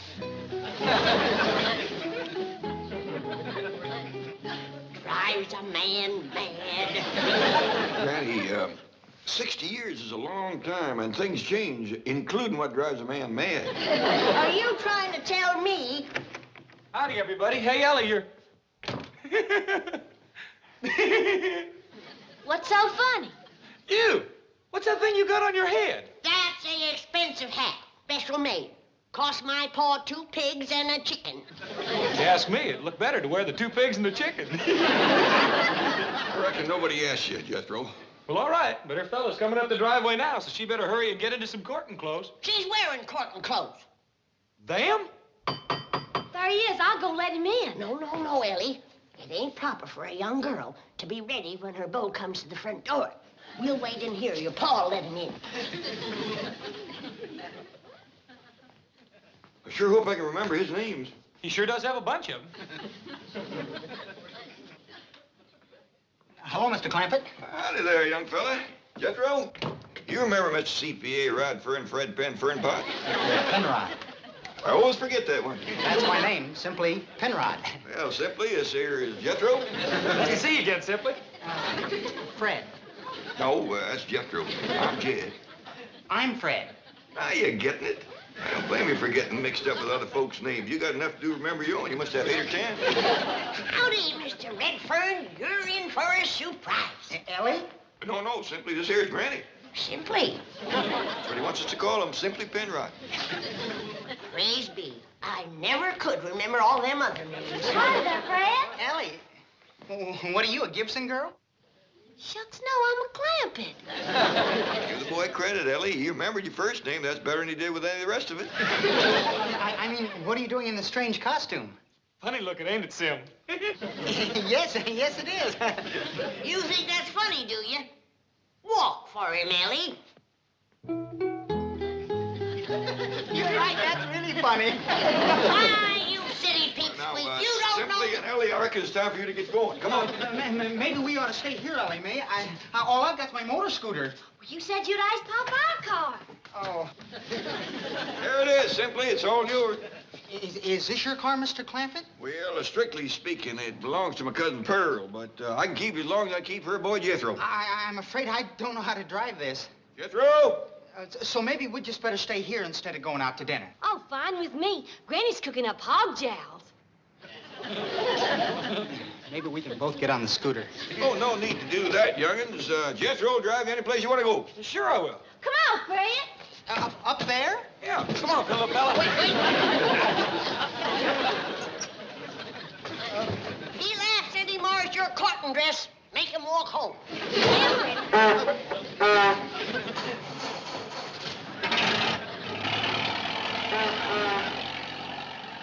Ed, I think we're making a mistake, letting that city whippersnapper court Ellie.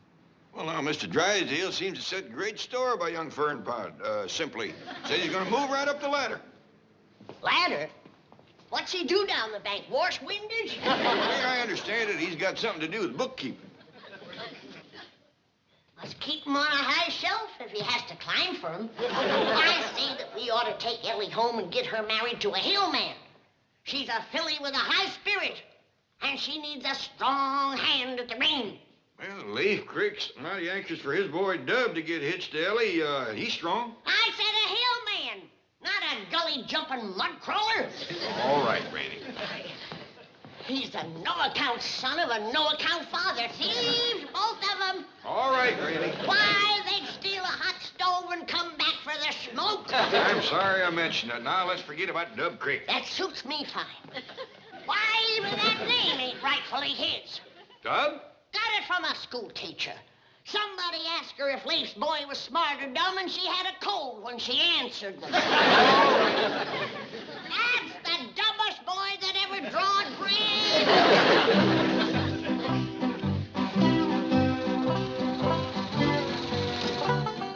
Well, boy, now you're gonna commence a courting that sweet, beautiful, rich Ellie May. Wake up, boy. I'm awake, Paul. Then open your eyes. What for? 'Cause we's there. We's where? At Jed Clampett's house, doggone it. Now open your eyes and have a look. What for? I believe you.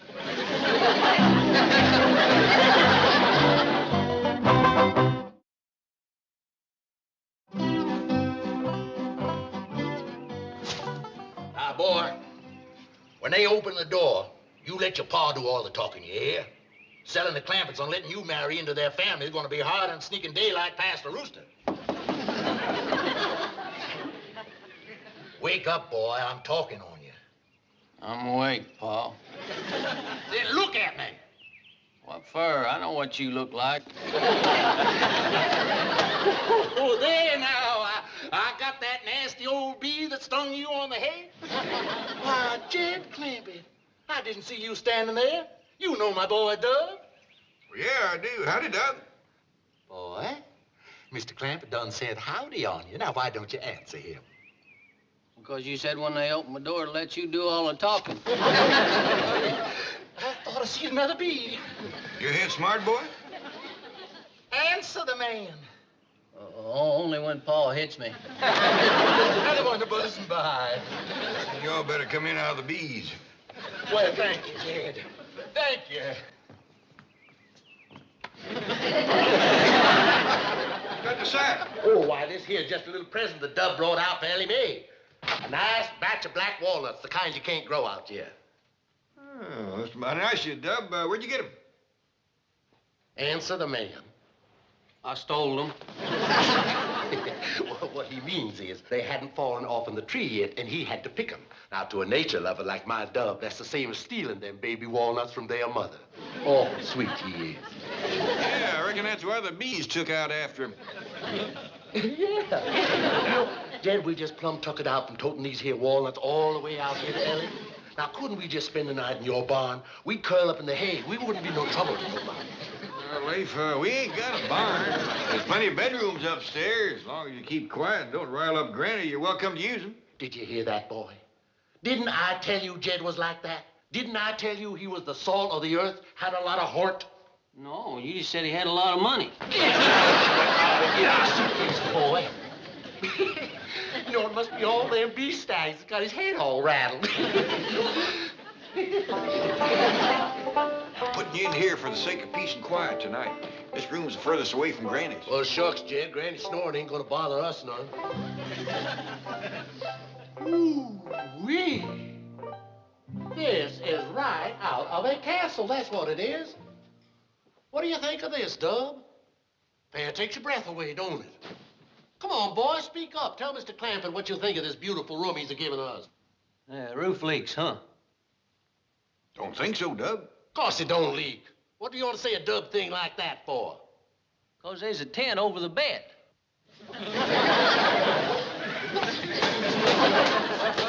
You're gonna ruin my hat. Appreciate it if you two be as quiet as you can. I don't want Granny to know you're here, leastwise not just yet. I'll break it to her gently in the morning. Oh, we understand, Jed. I don't. It must be them bee stangs, Jed. He'll be all right as soon as he rests and has some victuals. I'll bring you up some grits and jowls directly. You're a good man, Jed. I says to Morty before we left, I says, dry your eyes, Morty. I says, Jed Clampett's a good man. He'll treat me and Dub just like we was his own. He'll board us and bed us, salt of the earth, Jed is. Lafe, you hadn't ought to waste all that. Out here in Beverly Hills, you can sack it and sell it.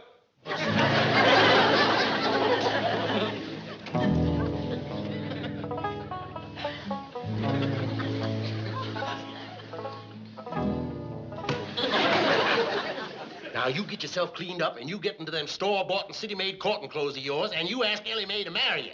You gotta make that girl your finance before Granny runs us off.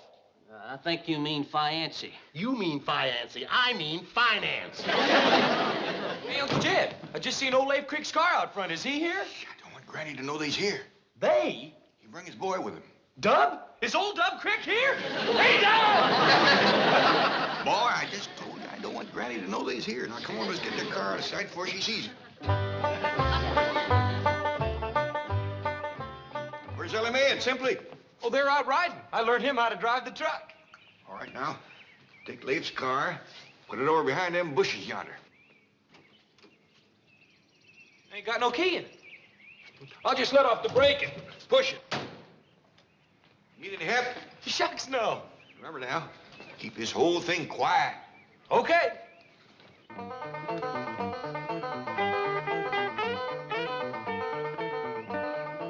Not so fast, Jethro. You're headed for the hill. Look out! Catch it, Jethro! Got away from me, Uncle Jed. Yeah, I see it there. There she goes.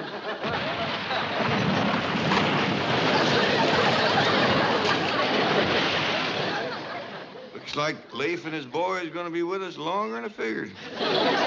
What was it, Paul? Some poor sucker's car just went crashing down that hillside. You know, if I wasn't sure our car was parked out front, I'd have... Hey, There's that old bank of Drysdale. He's the rascal I want to talk to. He runs the bank. Are we gonna rob it? I'm gonna get you a job in that bank. Well, then we gonna rob it, huh? You get in your coat. Go.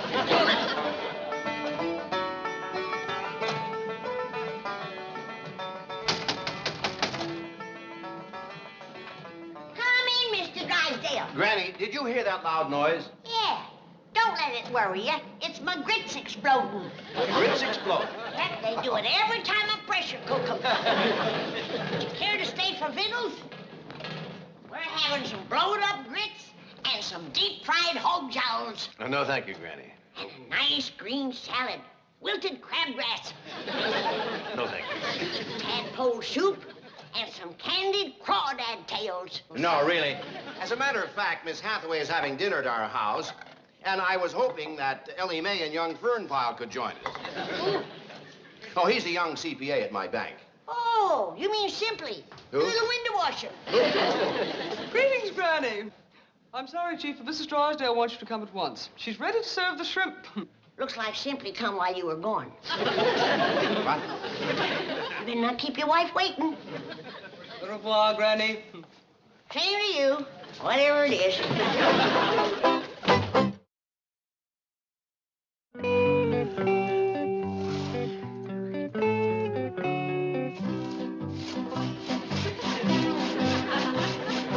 Mr. Crick, Doing the work of two men, as usual. human dynamo. Why, it's beautiful Miss Jane and handsome young banker Drysdale. You know, for a minute there, I thought I was seeing Ginger Rogers and Fred Astaire. By George, Crick, you're too good for this kind of back-breaking work. Now, won't you reconsider taking a job in my bank? You mean a white-collar job? Yes. Well, sir, it's too late for me to change the hard-working habits of a lifetime. All I can hope for is that my boy has it better. You have a son? Well, you wouldn't know he was my son, ma'am. My boy Dub has a head on his shoulders. Smart lad, eh? Mr. Drysdale, smart just ain't the word for that boy. Chief, Mr. Crick's son sounds like a natural for our executive trainee program. Just what I was thinking. Mr. Crick, can your boy fly out here and talk to me about a job? Fly? Why, Mr. Drysdale, just for the honor of shaking your hand, that boy would crawl out here on his hands and knees. Well, just have him fly out. I can't, Mr. Drysdale. I'm a poor man. All I got are the rags on my back. Oh, of course. How thoughtless of me. Here. Sir, I couldn't take money from you. I'll have him walk out. Walk? It's over 2,000 miles. It would take him weeks. Well, he can run some of the way. Nonsense. Here. If he flies, he'll be here in a few hours. Oh, sir, all this money. It's worth every penny to have Lafe Crick's son in my bank. Chip off the old block, I'll wager. Oh, yes, ma'am. That boy is a born crook. I mean, crick. Bless you. Bless you both. I'll run tell him. Telegraph him. If I didn't know better, I'd swear you were Ginger Rogers and Fred Astaire. Wonderful man. Yeah.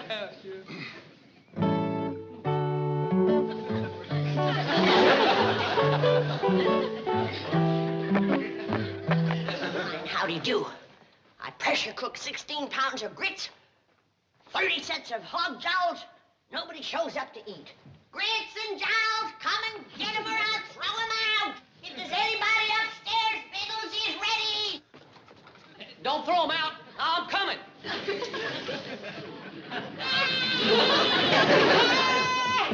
There's a creak in the house. Where's my shotgun? Oops, I forgot. Jed, come a-running. Fetch my shotgun.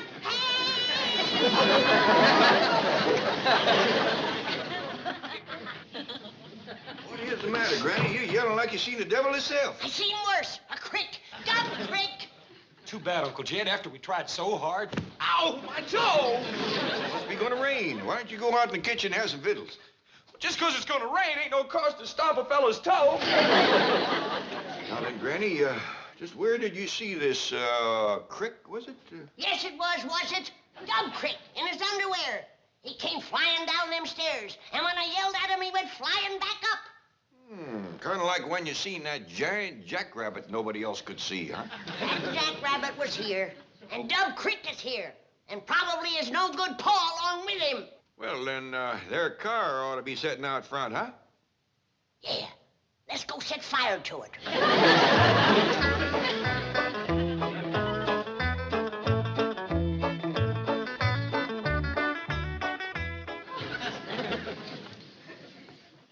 Well, Granny, was it there? No. Yeah, come on now. Let's go have some victuals and we'll all feel better.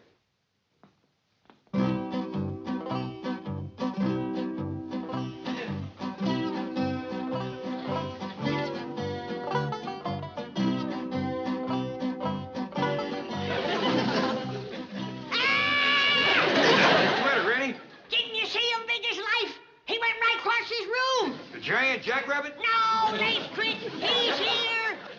Maybe you've been working too hard. I tell you, I've seen him.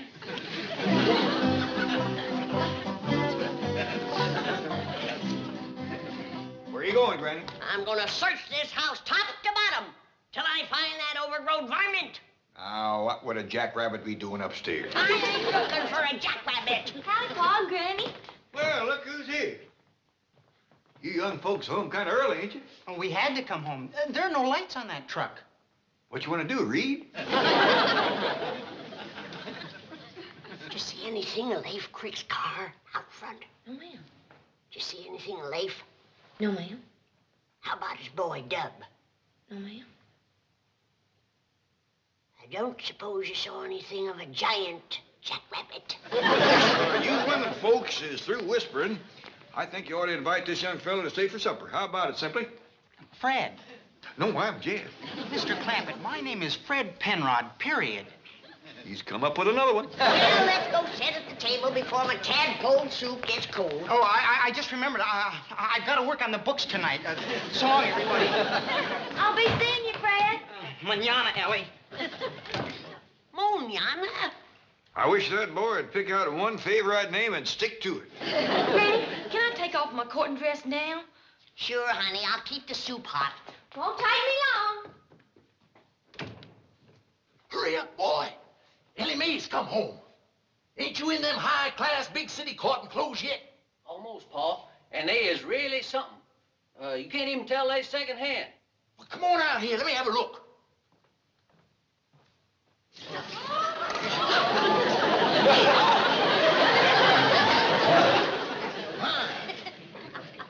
I've never seen nothing like that before.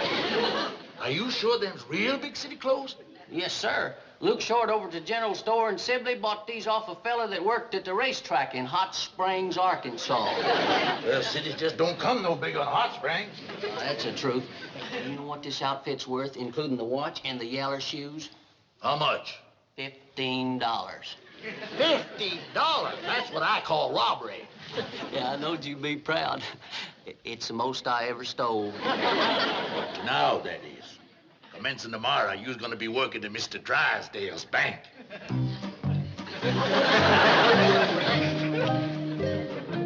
Now, by dingies, we'll find out if I'm seeing spooks or cricks.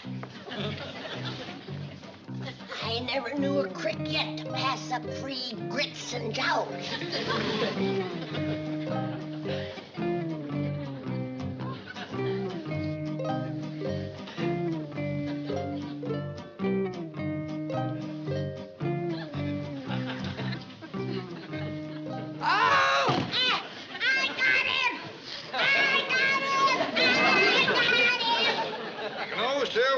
Pressure cooks the grits. Tenders them up real nice. Dad! Dad! Come help me, I caught him! Caught who, Granny? Just pull on this rope. You'll see. Well, does that look like a vision?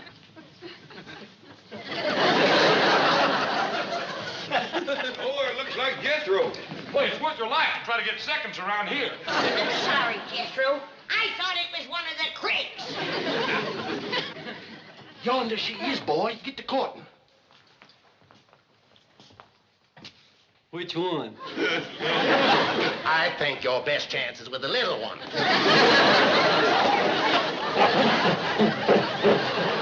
Gran, there are the crips. Oh, no. I ain't biting on the same visions twice in one day.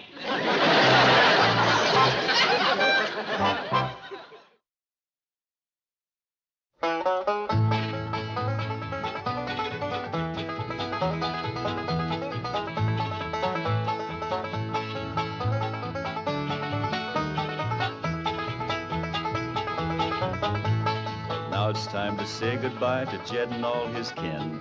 They would like to thank you folks for kindly dropping in.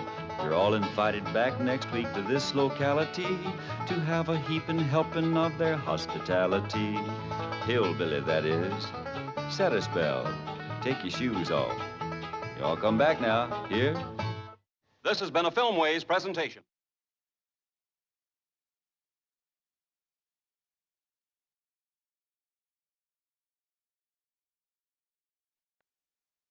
Come and listen to my story about a man named Jed. A poor mountaineer barely kept his family fed. And then one day he was shooting at some food, and up through the ground come a bubbling crude oil, that is, black gold, Texas tea.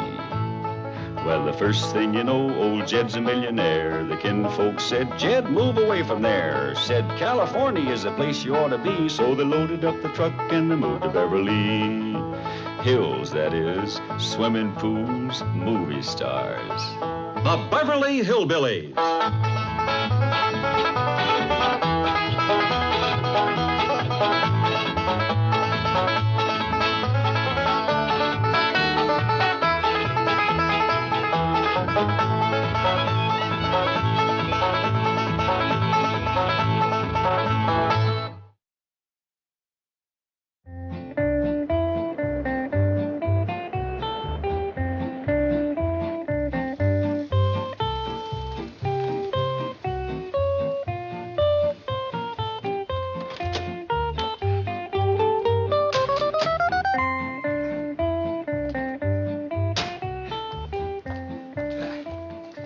This ought to get the Clampetts interested in deep-sea fishing, don't you agree?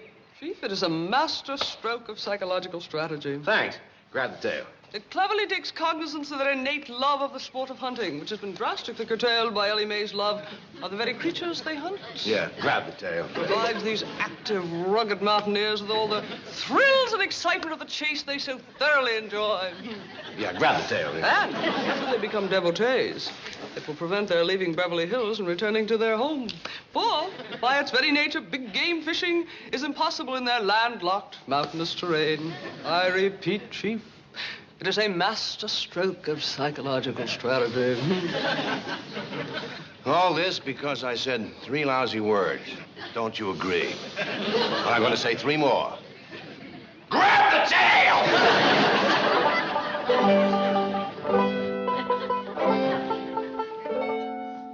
Granny, me and old Duke here is plumb tuckered out. We walked clean over to the golf pasture looking for some game. What'd you get? We got mean mouthed and stick chased out of there. You mean you come home with nothing, empty-handed again? Well, we did manage to find a few of them golf eggs. Throw 'em out, Jed. They just can't be cooked. I boiled them and porched them and fried them. And they still come out gummy as an old boot. Doggone it, I wanted some fresh game meat. Well, looks like we's caught betwixt and between, Granny. Folks don't want me shooting a gun, and when I snare the game, Ellie makes a pet out of it. Uncle Jed, Granny! Come see what Mr. Drysdale and Miss Jane brought us. A great big old fish about this long.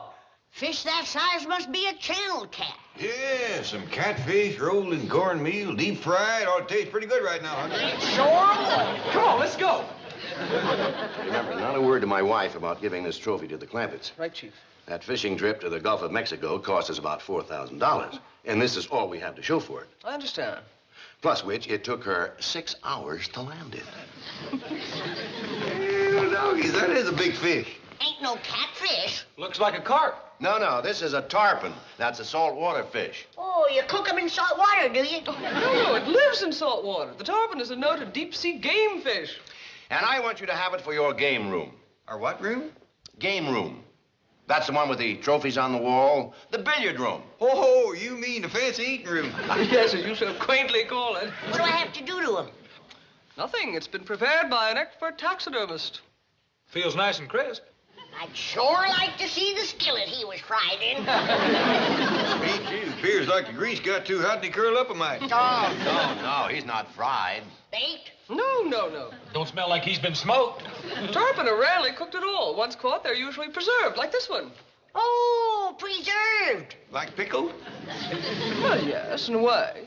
It's quite a process. They're cleaned, scraped, treated with chemicals, even the bones are removed. Then, a form is made and the skin Miss is... Hathaway. Sorry, Chief. Mr. Clampett, I'm sure you'd enjoy catching a fish like this. I would for a fact. Now, there's a critter even Ellie wouldn't make a pet out of. Then it's all settled. Now, I'm going out and get you the finest deep-sea fishing equipment that money can buy. Oh, no need to do that, Mr. Drysdale. I can cut myself a pole and make a hook out of a bent nail. No, catching big game fish like tarpon and marlin requires very special equipment. It does indeed, Mr. Clampett. The black marlin, for example, which is a native of our own Pacific waters. Jethro, fetch this fish out to the kitchen. I gotta figure out how to cook him. But, Granny, Miss Jane said you didn't have to do nothing more to it. She said that it was all... I heard what she said. But I say that this fish ain't got a fresh-caught look to it. Nobody's chomping on him till I've cooked him. Yes, ma'am, Granny.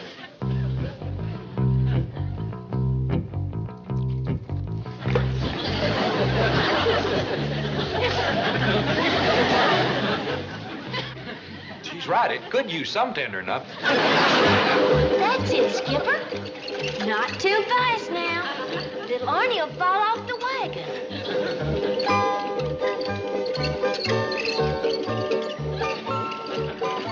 If Arnie goes around one more time, it'll be your time, Elmer. Skipper, I told you not to speed. Now, Arnie will think you done that on a purpose. Now, you show him you're sorry and how much you like him. That's nice. See, Arnie? Skipper didn't mean it. Ellie May? Oh, howdy, Pa. What you got? That's a present from Mr. Drysdale. That's there what you call a fishing machine. That's for catching them big saltwater fish. Oh, I don't think Granny's gonna want no more of them. She's up yonder now wrestling with that one Mr. Drysdale give us. When are you gonna commence a tendering up, you wall-eyed, ocean-going varmint? Are you cooking that fish? I ain't giving him a bath. Gene said he already been prepared by experts, something or other. Taxi driver. That sounds like it, yeah. He better stick to driving taxis. He don't know shucks about fish. I've been boiling this rascal for 2 hours, and he's still tough as harness leather. You know what it could be, Granny? What? Swimming around in the salt water all them years is what toughened him up. You know what brine will do to any kind of hide. I know what it's done to his hide. Why, I've dulled 3 knives trying to cut him up. Finally had Jethro fetch him out here and throw him into my big kettle whole. And cooking him 2 hours ain't soften him up none? Not one smidgen. And I've had both ends in the water. Granny, we's hungry. Ain't that fish ready yet? That fish ain't never gonna be ready. Well, let's go catch one of our own. Yeah, with this fish winding machine. It'll be a freshwater fish if I cook it. I'd as leave try to stew an alligator as that thing. Come on, Jethro, let's dig some worms. Now, hold on. I reckon it'd hurt Mr. Drysdale's feelings considerable if he was to find out we didn't eat his fish. But, Uncle Jed, I pretty near broke a tooth on that thing. And if Jethro can't bite through it, nobody can. How about Rusty, my cat? He's had his eye on it ever since Jethro fetched it out here. Yeah, let's give it to him. It's a heap of fish for one cat. Don't worry about that, Granny. Appears like Rusty is rounding him up some friends to help.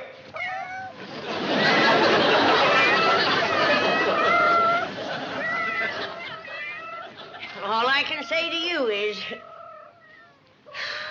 loads of luck.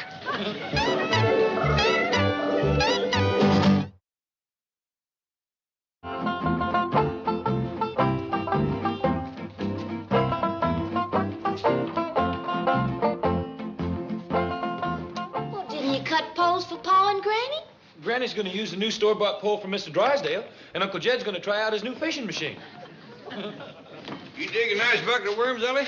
Yes, sir, Pa. They's on a truck. What's that thing you're wearing? Well, this here is a fishing machine harness for holding this here fishing machine. I still say that's a mighty short pole. I reckon it's meant for fishing over the side of a boat, Grant. Ain't gonna get me on no boat. Ain't figuring to. But it worked just well off a bridge. You know any good fishing bridges, Jethro? Only bridge I know goes over the Los Angeles River. Ain't nothing like a river for catfish. Let's get going. Wasn't much water in it last time we was there. Maybe the beavers had it dammed up. If they still there, can I bring home a beaver? No more critters. Quiet down, Granny. We ain't bringing home nothing but fish. Let her roll, Jethro.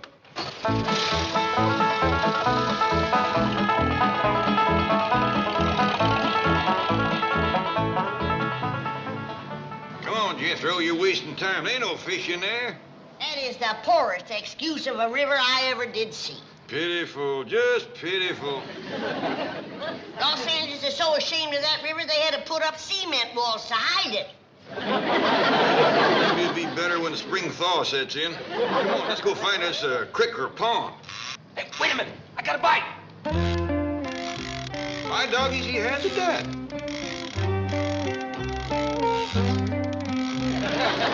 Ellie, fetch my pole, quick!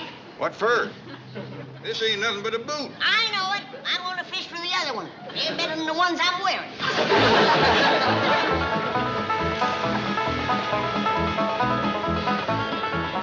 You young'uns wait here. Granny and me is going in to talk to Mr. Drysdale. Yeah, I have a few things to say that you might oughtn't to hear. Him and his Beverly Hills fishing. Now, simmer down, Granny. We'll get it straightened out. Keep eye on the poles and stuff. Money is no object, Captain. Mr. Drysdale is bringing the Clampett family, and he wants to charter the finest fishing boat in your fleet. Oh. 8 o'clock? Pier 2. The Sea Witch. Right. Oh, I mean, aye. Guess what, Chief? What? You're taking the Sea Witch tomorrow. I am not. You know she doesn't get along with the Clampetts. The Sea Witch is the boat you've chartered. Oh. Well, don't scare me like that.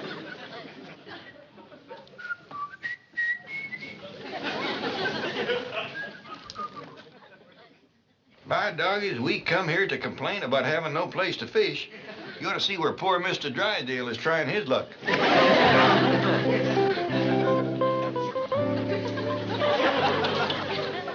Mr. Clampett, come in.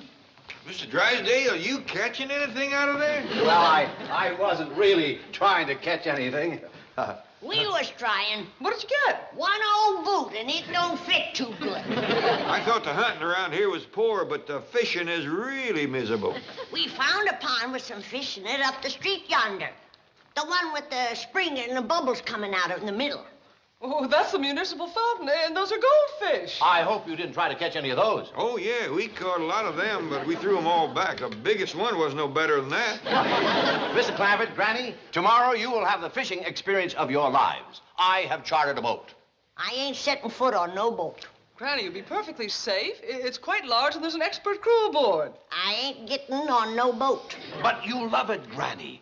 Wait till you experience the thrill of hooking a giant barracuda. I ain't going. A fighting sea bass.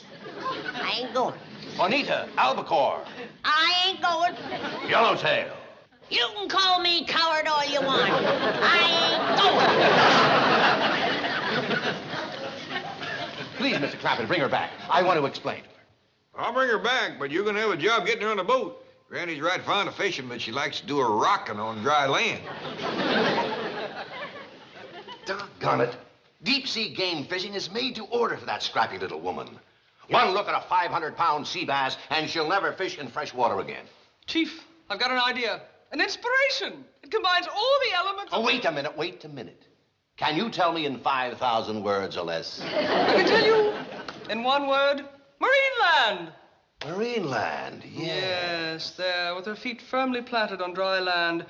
Granny can gaze through glass windows into a huge tank and observe at arm's length specimens of sea life by the thousands, from the largest mammals to the tiniest crustaceans. Now, Granny, it won't hurt you none to listen to Mr. Drysdale. He ain't getting me out on no water. But, Granny, I know how fond you are of fish. I'm fond of ducks, too.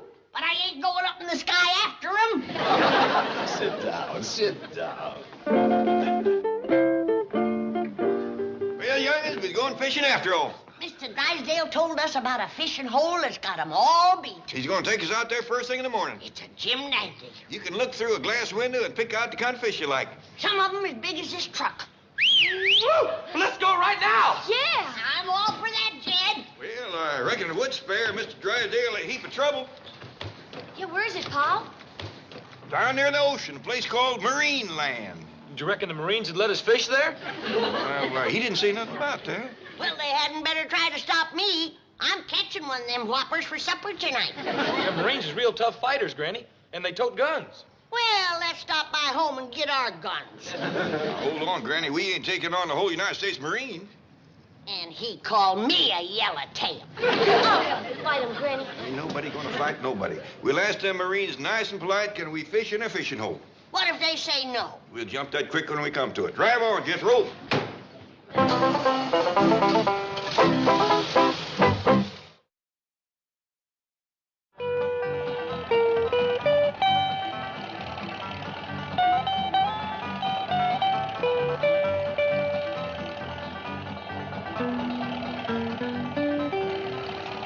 Yes, sir, that there is the Pacific Ocean. Well, doggy, that is a big rascal. You can't even see the other side. And right out there, 3,000 miles is the Hawaiian Islands. Doggy, you got good eyes, boy. I could see it if it weren't so hazy. Look it, Paul. Up here's a big sign that says Marine Land. Yeah, we's pretty near there. Now, let me do the talking, Granny. I don't want you scrapping with a Marine. All right, Jed. But they hadn't better give us no trouble. I got my heart set on fish tonight.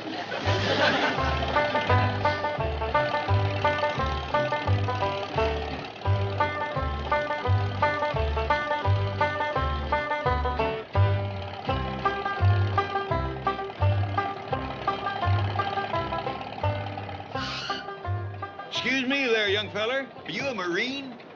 No, sir, Air Force. But there's a Marine. Oh, Sergeant. Yes, Lieutenant. These people seem to be looking for a Marine. Yes, sir. What can I do for you? Well, we heard stories about all the big fish there is in there, and we sure would like to try our luck. Be my guest. Well, thank you. Oh, it's a great spot. You'll love it. Big fish, huh?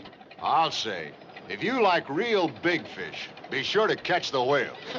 We'll do our best.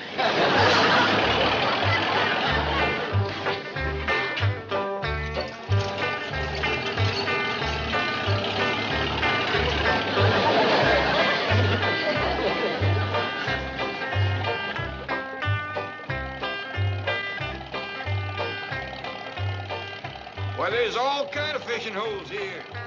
I don't see any no fishing signs. They better not be.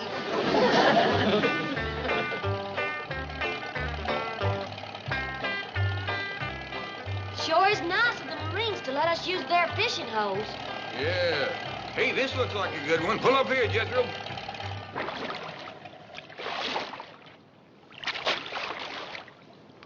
They must be them whales that Marine told us to catch. I've got to admit, them's big fish. I don't think we got a pole big enough to pull one of them rascals in. According to the sign on the fishing hole, them there is porpoises. I want me a whale. Drive on.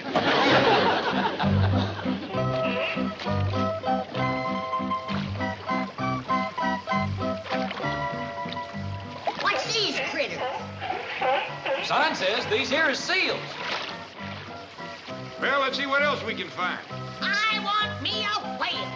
I like them, especially that baby one.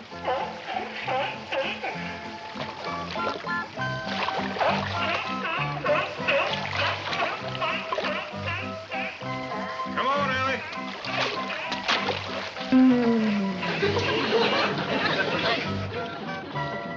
This here's the biggest one yet. It's a dandy. Is this where the whales are supposed to be? That's what the sign says. I don't see no fish. Maybe you gotta drop a line in and get a bite. Put a hook on my line, Jethro. Listen, Granny. Ellie May, I'm gonna catch me the biggest whale there is in there. Fetch me out a nice big fat worm.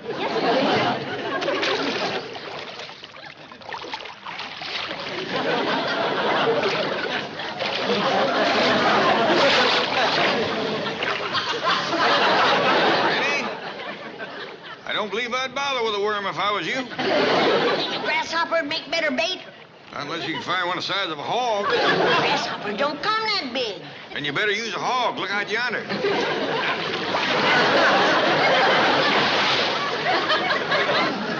Here he comes again.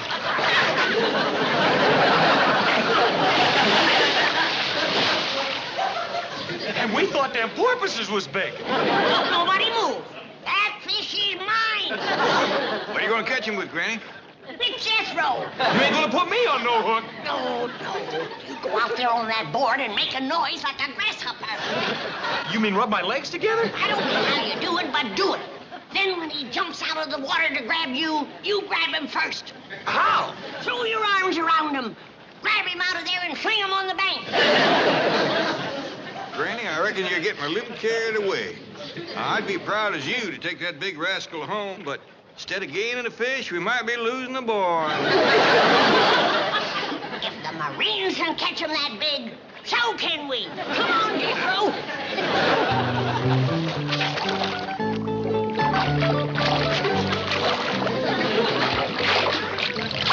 Ellie, we's in for trouble. That muley little woman is bound and determined to have that fish. Ain't he too big to catch, Pa? Granny'll have a go at it, and big as he is, when she's done with him, he'll know he's been fished for. Go on, Jethro, go on. All right, but you come with me.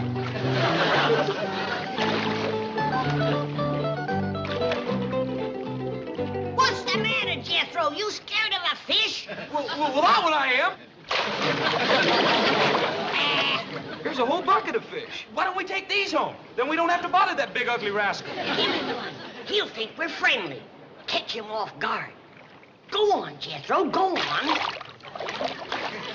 I'm sorry. I didn't mean you're ugly. That's right, Jethro. Tempt him again.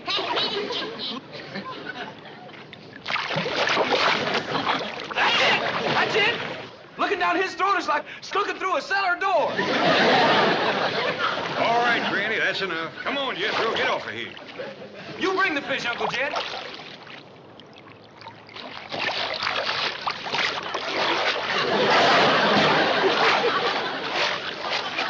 Wants another fish, Jed? Here's one for you, young fella. I think this whale wants them all.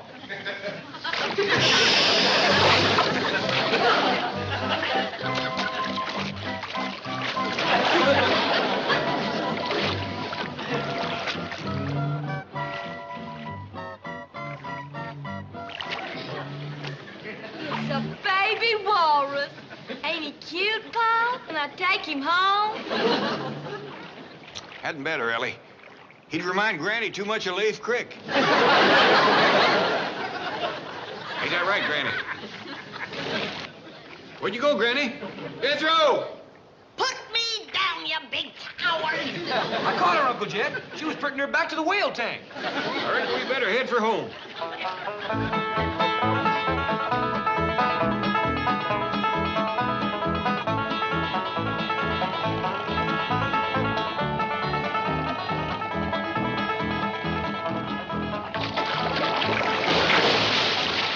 I'll be back, you overgrown big mouth varmint. And this time I'll get you. You're mine, do you hear?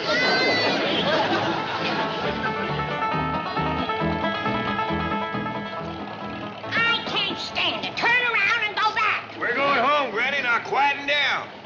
You can't catch a whale, Granny. It's too much fish for a little woman like you. That fish don't live. That's too much for me. I'll see him in my skillet if it's the last thing I ever do. Just getting close to him, That'll be the last thing you ever do. Now settle down.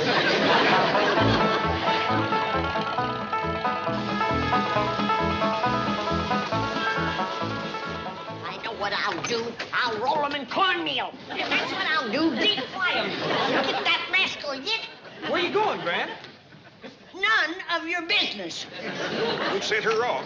Poor Granny. Yeah, the sad part of it is, when she goes telling folks about the one that got away, ain't nobody gonna believe her. Hey, Jed, look what I found on the truck. A baby seal. That's my baby seal. You put him down. Ellie May Clampett, did you carry off that critter from Marineland? No, sir, he followed me. Followed you? Yeah, you just put him down and I'll show you.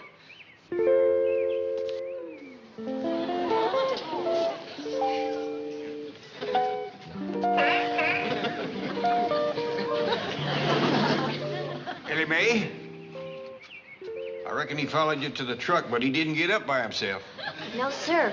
I helped him a little. It happened again because we're taking him back. Come on, Whiskers. Hey, Granny, we's going back to Marineland. Don't get her steamed up again. There ain't no way in the world that little woman can catch that big... Let's go. I'm ready for that big rascal this time.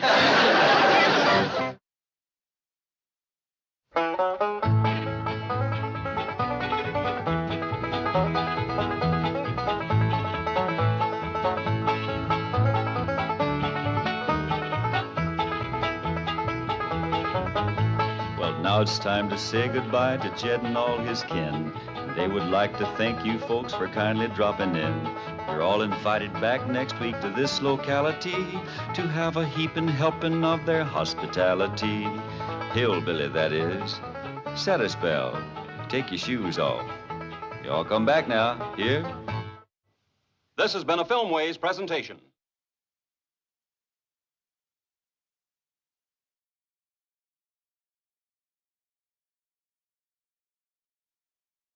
Come and listen to my story about a man named Jed. A poor mountaineer barely kept his family fed. And then one day he was shooting at some food, and up through the ground come a bubbling crude oil, that is, black gold, Texas tea.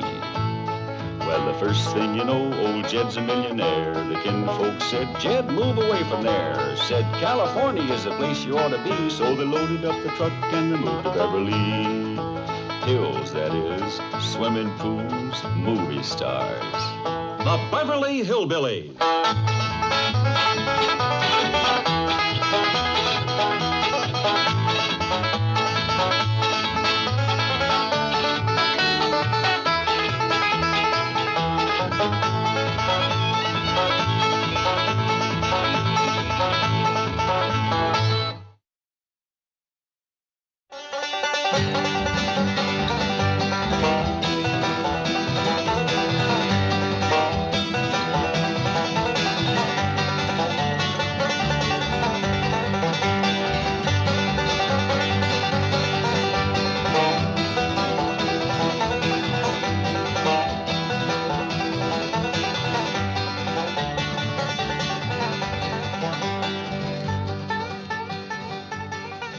Please don't bother me now.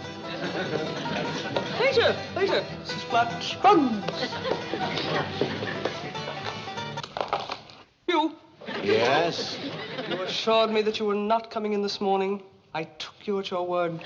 And if a secretary cannot trust the word of her employee, then I ask you, whom can she trust? Gee, I'm sorry. It wasn't my fault. You see, this appointment... Now, wait a minute. You're having a hootenanny in my office, and I'm apologizing? We are not having a hootenanny. I was merely holding an informal meeting of my folk music appreciation group. And on our own time. Well, have it some other place. I'm running a bank, not a barn dance. Who are these characters? Lester Flatt and Earl Scruggs, progenitors and acknowledged masters of that style of music known as bluegrass. Bluegrass, schmoograss. Get all this stuff out of here. That is something I think you should know. Mr. Flatt and Mr. Scruggs are visiting here from Nashville. Nashville, Smashville, ouch. They are the house guests of Jed Clampett. Clampett, Schmampett, Jed Clampett? My Jed Clampett? They're staying at his house? Yes, with their wives. You see, Flatt and Scruggs are old friends of his from back in the hills. Well, just don't stand there plugging this record player. I want to hear these boys. Nashville, too. Yeah, that's my favorite city. Say, those boys are good. Pipe that music to the bank speaker system. and then we'll drive over to the Clampetts and meet Earl and Lester in person.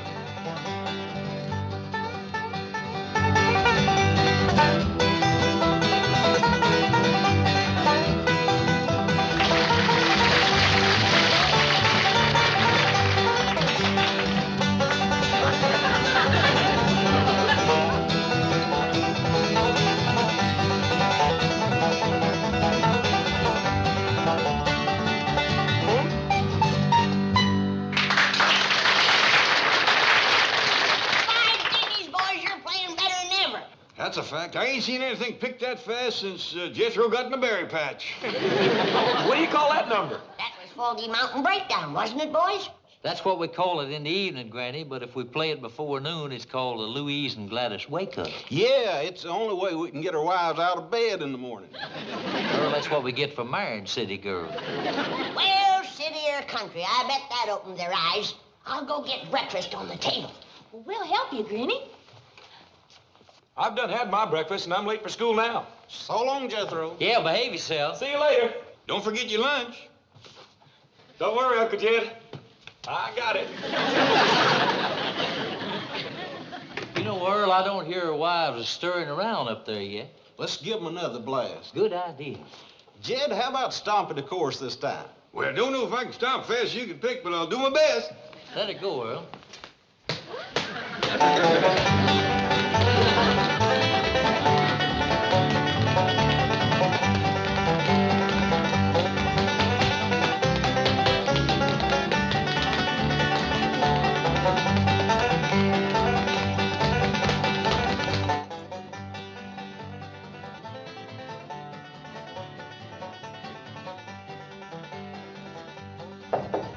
Come in. I see it woke you up, too. Woke me?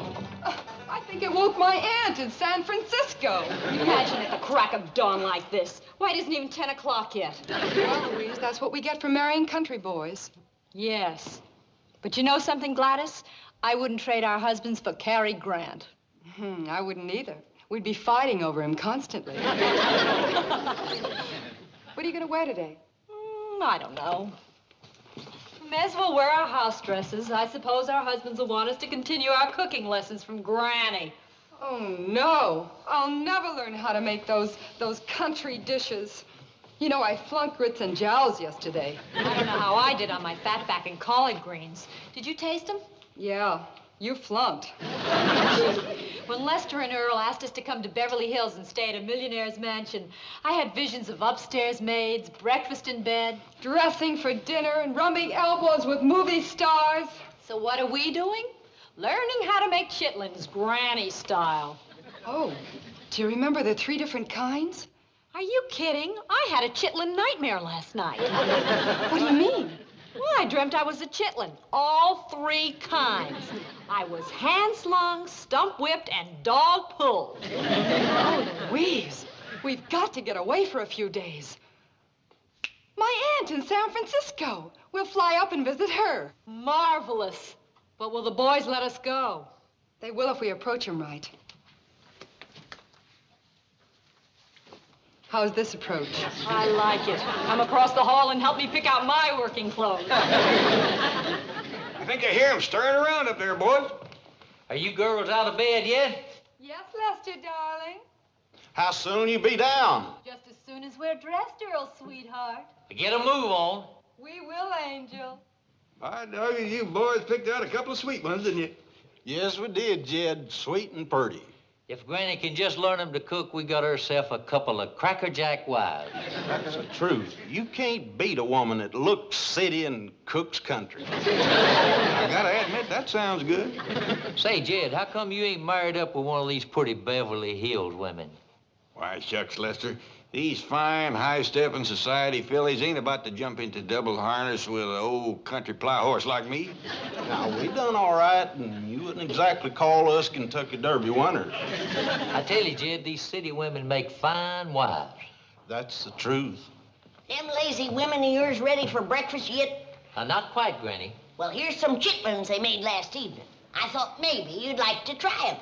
I would. My wife talked about them in her sleep last night. Well, shall I throw 'em out? Oh, don't do that, Granny. Earl and me want these. You do? You betcha. Lester, you thinking about the same thing I am? I reckon so, Earl. Let's try. You're right, they're dandy.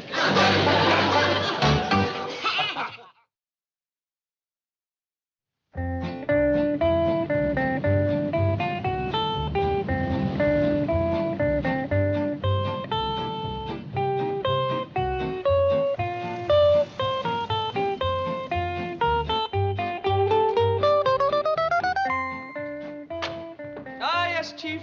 Throughout the length and breadth of our land, the artistry of Lester Flatt and Earl Scruggs epitomizes the sturdy, vital music of our native soil. Scruggs, for example, has been called the Paganini of the five-string banjo. In his talented hands, this difficult instrument comes alive with astonishing flexibility and expressive power. And coupled with Flatt's virtuoso handling of the guitar and his warm, authentic vocalizations, this famous team has made tremendous contributions to the unprecedented renaissance of interest in the hearty, fructifying music of our native land. Small wonder that I have become an aficionado, and I'm so thrilled at the opportunity of meeting them in person and shaking those extraordinarily talented hands. Well, howdy there. Come in, come in. Boys, this here is Miss Hathaway and Mr. Drysdale from down to the bank. These two young fellas is Lester Flatt and Earl Scruggs. I reckon you heard about them. Heard of them? Why, I'm an aficionado of their music. And I am thrilled at this opportunity to meet them in person and shake their extraordinarily talented hands. You know, throughout the length and breadth of this country, the artistry of Flatt and Scruggs epitomizes the sturdy, vital music of our native soil. Why, doggone, Mr. Drysdale, you know a lot about these boys. Why don't you tell Miss Jane something about them? That's a good idea. Scruggs has been called the Paganini of the five-string banjo. You don't say. Oh, yes. And coupled with Flatt's virtuoso handling of the guitar and his warm, authentic vocalizations, but why talk about it? Let's listen to this hearty, fructifying folk music. There are, Mr. Scruggs. There's your banjo. I'm screwed. Exactly. Well, you get your guitar, and Miss Hathaway can hear some authentic crabgrass. Bluegrass? Exactly. She's catching on already. I ain't waiting no longer. Everybody to the fancy eating room for lunch. Lunch? What happened to breakfast? Too late. Lunch is ready. Now, come on, everyone to the table. Shoo, get. But Granny... You two, move on. But Mr. Flatt and Mr. Scruggs are going to do something for us. You betcha they are. They're going to get their wives to the table. We will for a fact, Granny. Y'all go ahead. We'll be right in. By the time them city women get up, we'll be having supper. You know, Earl, I'm commencing to get aggravated at their wives. Me too, Lester, me too. Sometimes I ask myself a question, why did I marry a city woman? Me too, Lester, me too.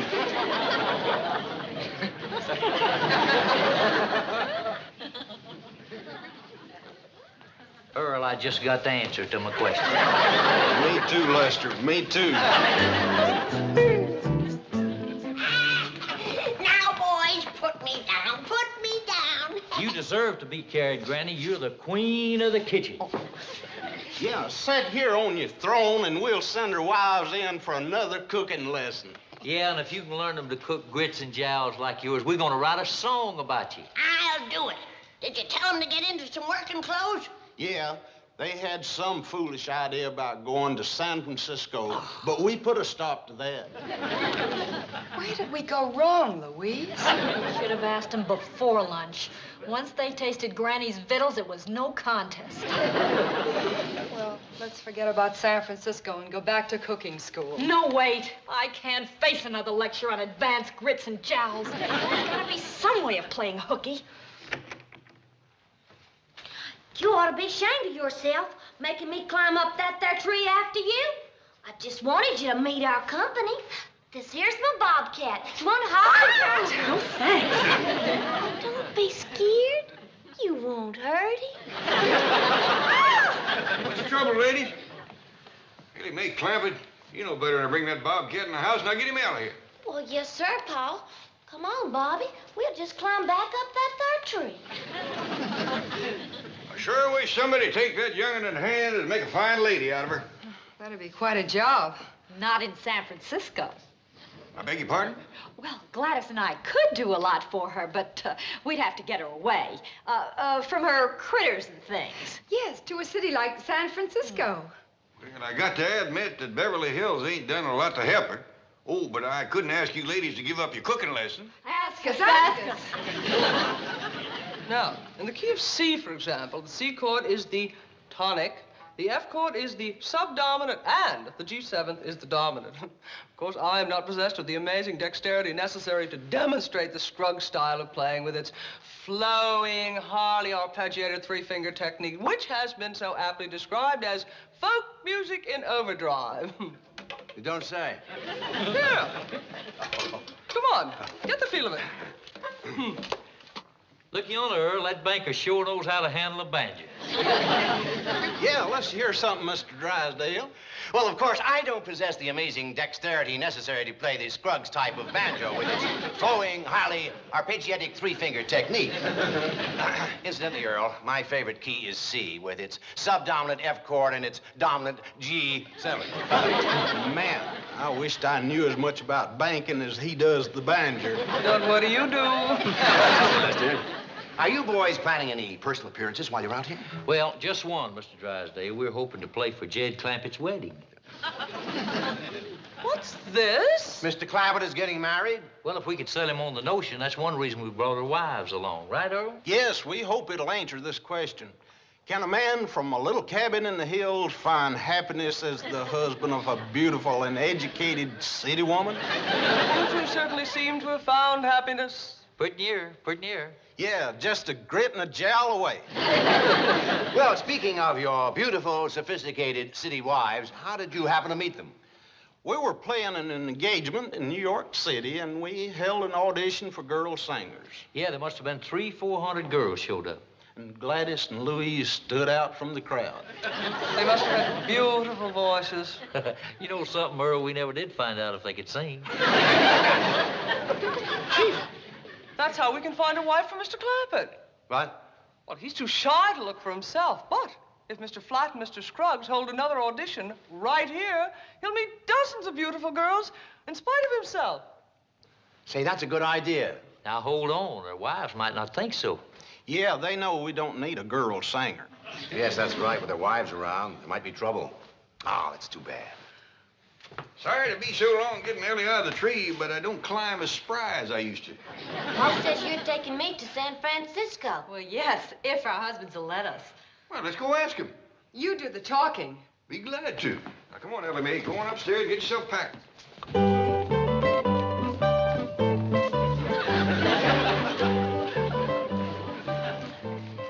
Say, Lester and Earl, your wives here like to go to San Francisco. Hey, that's a great idea. How soon can you leave? Well, don't just stand there jawing about it. Get packing. Thank you. Jed, you know you ought to have yourself a sweet, pretty wife like Earl and me's got. Well, I don't get to travel around much like you boys. I don't get to see many women. You never can tell when you run into a bunch of them. Oh, yes, that's true. The big city's not like living in isolation back in the hills. Yeah, back there, a feller had to get himself a wife out of a catalog. Yeah, listen to this song, Jed, and then you'll know how lucky you are.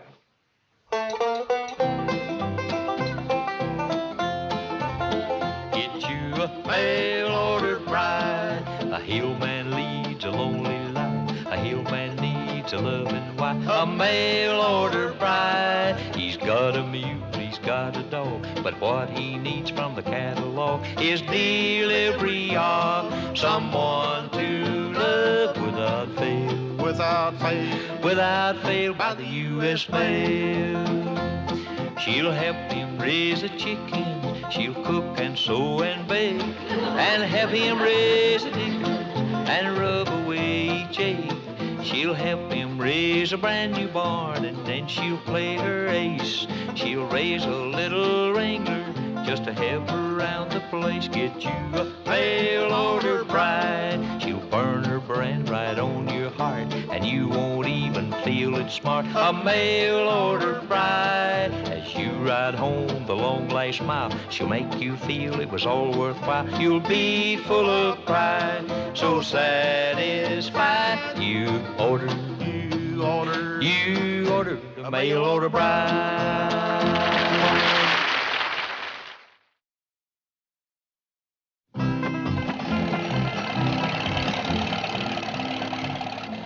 Jethro, you don't have to drive us clear out to the airport. We can still take a taxi. Yes, just pull over to the corner and stop. Shucks, Jethro don't mind driving us. Uncle Jed wants me to help you with the suitcases. Yeah, he's almost strong as me. I'm stronger. If you don't believe me, just feel these muscles. Oh, we believe you. Watch the traffic. Yes, ma'am. Hey, you know something? That's the fourth fella that's whistled at us. I wonder how come. Probably the truck, honey. Yeah, I reckon. Don't see too many like this. I'll take a bet on that. Oh, it's a beauty. And it drives like a dream. Hey, I got an ID. I'll drive you all the way to San Francisco. No, please. I will. But it's back in the other direction. No, Jethro. Clear out to the airport. We have reservations. Okay. Hey, there must be a lot of fellas going to the airport today. There must be 20, 30 cars following us. What do you mean they went to San Francisco? I got everything ready for their grits and jowl lesson. Well, but Granny, And besides, I was going to throw in another crack at hand-slung chitlins. But they're doing it for Ellie May. They'll be back quick as they turn her into a fine big city lady. How long will that take? Oh, both of them going at it shouldn't take more than a day or so. Fine. The sooner the better. Bye. Well, Chief, I've contacted every major theatrical agent. We will soon be inundated by a wave of beautiful, talented girls. Well, I'll get back to the bank. But, Chief, don't you think you should stay and look over Mr. Clampett's prospective bride? Oh, you won't need me. But there'll be dozens of girls to look at. Well, you and Jed and Flat and Scruggs can handle it. Okay. Well, don't give up so easily. Coax me. All right, Chief. We don't need you. I'll stay anyway. I'll just feel better if we tell the boys we got here all right. I bet they miss us already. Hello? May we speak to Lester Flat and Earl Scruggs, please? Well, if it's about the audition, that won't be necessary. Audition? For Flat and Scruggs? Yes, but don't worry if you can't sing folk music. In fact, it isn't absolutely necessary that you sing at all. As long as you're single, attractive, and have a certain amount of, shall we say, domestic ability. Hurry over or you'll lose out. Bye. What? What's wrong, Louise? Did it ever occur to you that our husbands change their minds about this trip very easily? Well, yes, now that you mention it. Well, I just found out why. They're auditioning girl singers. What? That's how they met us. Don't I remember? Come on. Ellie May, we're going back home. Hurry. You're next, my dear. And good luck. Thank you.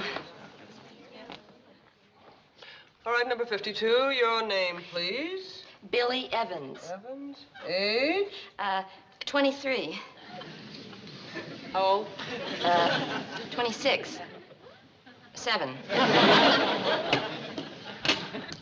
Next station. Thank you. All right, Miss Evans. Now, this is going to be your music audition. Let's hear you hit this note. That's close enough. Next station. Thank you.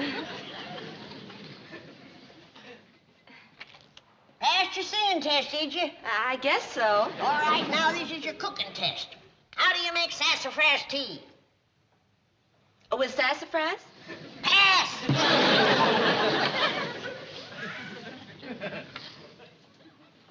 Now, let's see you sweep.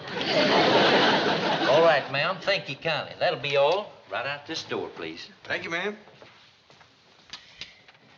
Well, Jed, what did you think about that one? Well, it sure beats me, Lester, how you can pick a singer without hearing her sing. Well, Jed, you know, the finest career that a woman can have is getting married and making a home. Now, what did you think about her as a possible wife? For who? Well, you, for instance. Now, Lester, you've been edging around with that question. I think I ought to tell you something. Yeah, what's that? If I ever do get married, I want to keep my wife here at home. I wouldn't cotton to her traveling around with your foggy mountain boy.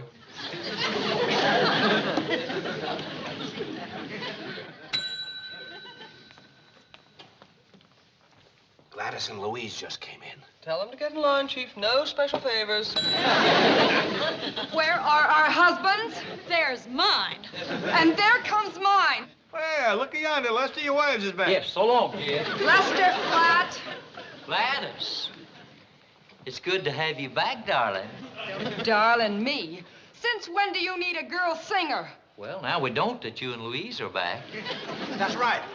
Girls, sing Mail Order Bride for Mr. Clampett.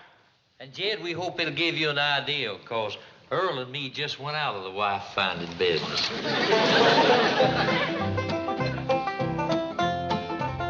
Get you a mail order bride. A hillman leads a lonely life. A hillman needs a loving wife. A mail order bride. He's got a mule, he's got a dog, but what he needs from the catalog is delivery of someone to love without fail. Without fail, without fail. By the U.S. mail.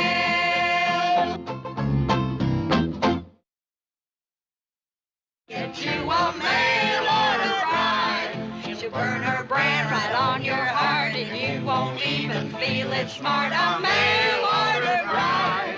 And as you ride home, the long last mile should make you feel it was all worthwhile. You'll be full of pride, so satisfied. You order a mail order bride.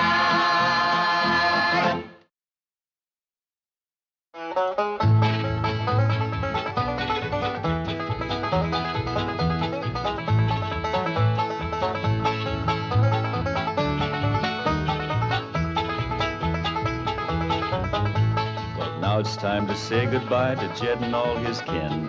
They would like to thank you folks for kindly dropping in.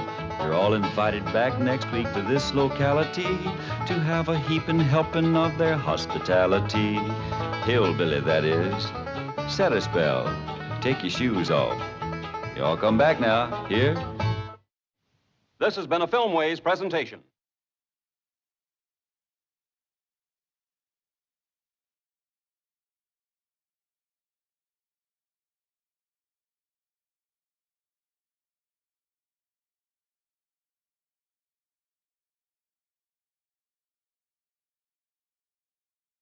Come and listen to my story about a man named Jed. A poor mountaineer barely kept his family fed. And then one day he was shooting at some food, and up through the ground come a bubbling crude oil, that is, black gold, Texas tea.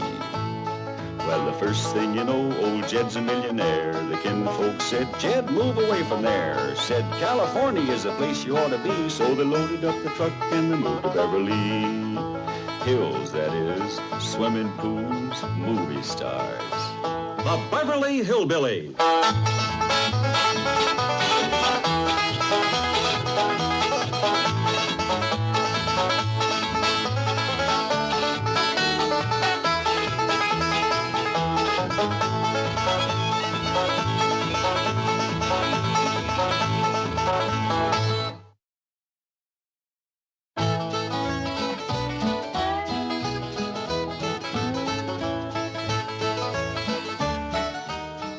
Skip.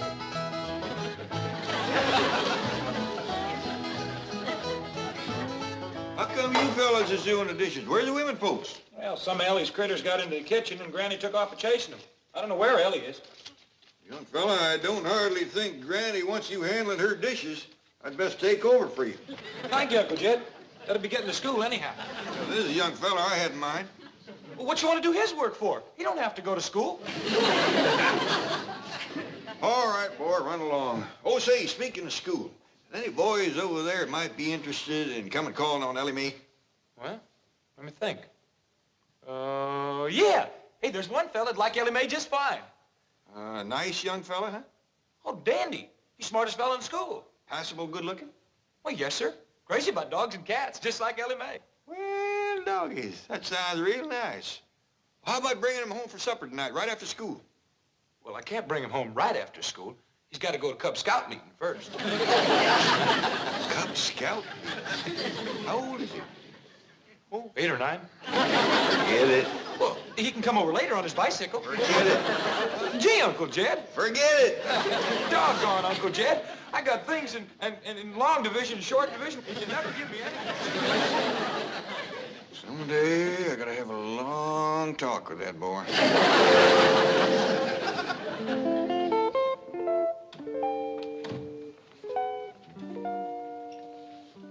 Look here.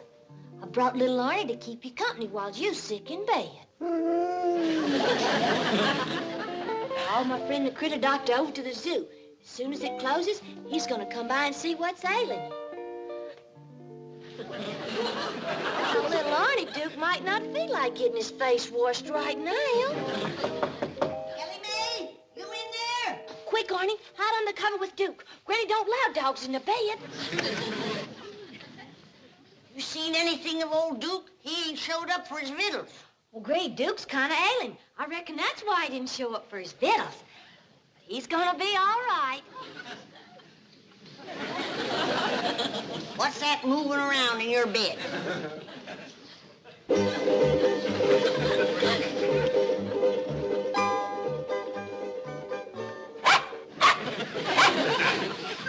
Mind your tongue, little dog. Now, don't get riled, Granny.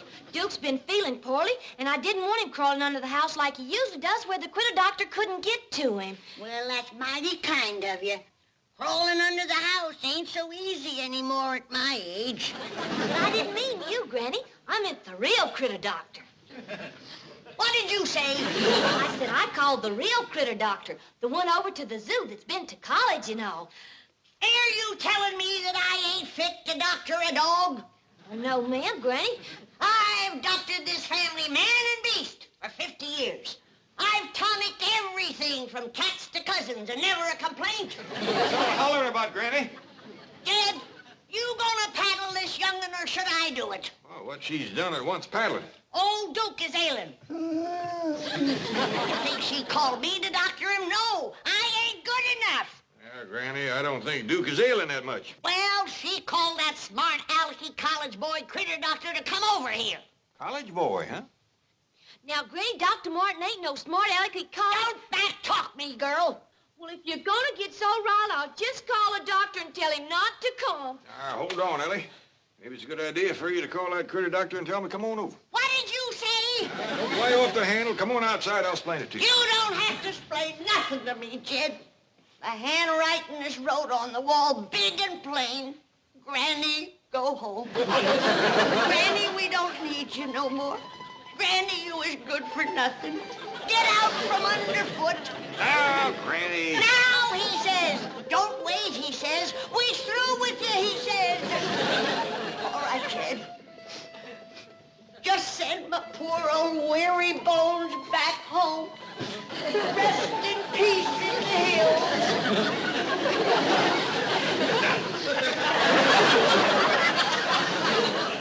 Now, you get out of that cedar chest. You're right, Jed.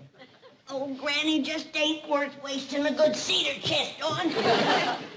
Just stuff me in a box and send me home. Where's that kind of talking? Come on downstairs. Jed, I ain't even worth a box. Just tie me in some old newspapers with a good stout string. You want me to carry you down them stairs? I ain't worth the trouble, Jed. I'll just throw myself out the window.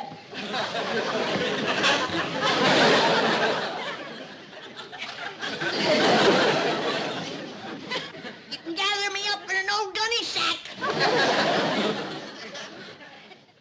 And if that's too much trouble, you can stick me in an envelope and mail me home. Talk downstairs, Granny.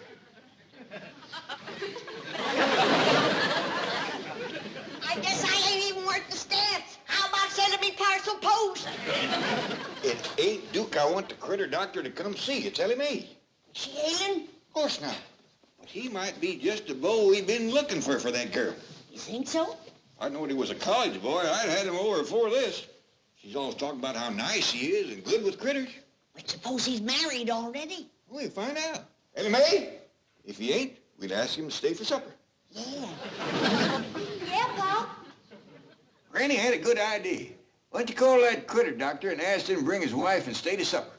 Well, thank you anyway, Granny, but he ain't got no wife. Oh, now that's too bad. Well, ask him to stay to supper anyway. Okay, Pop. And put on a nice, pretty dress.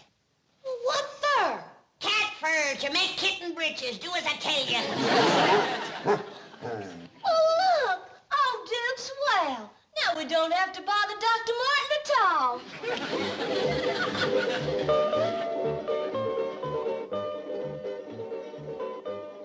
Luke, you're spoiling Ellie's romance. Now get back up to bed and act sick.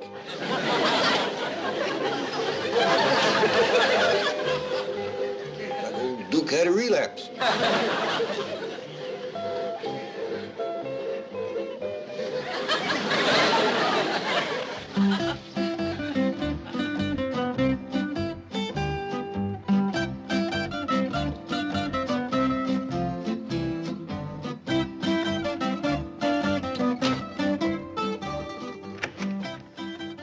Howdy, Doctor. I seen you coming from my window up yonder. Ellie May, is this your home? Yes, sir. The way you dress when you come to the zoo and the way you love animals, I always thought you lived on a ranch. No, sir. This is all we got.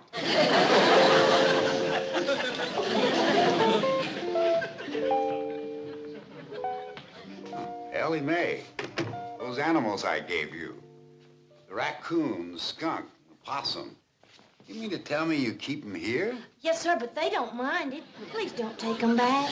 Oh, I won't. It's just that, well, where's Duke? Oh, he's in the bedroom right at the top of the stairs. Over there. A hound dog with his own bedroom. Wow.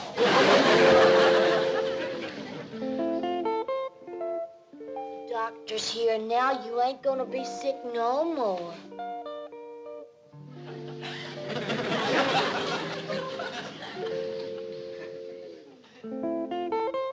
Right in here, Doctor. I hope my animals at the zoo never find out how yours live.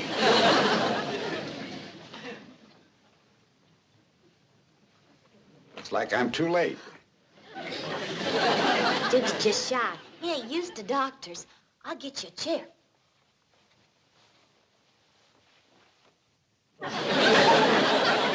If you're a hound dog, you got real problems.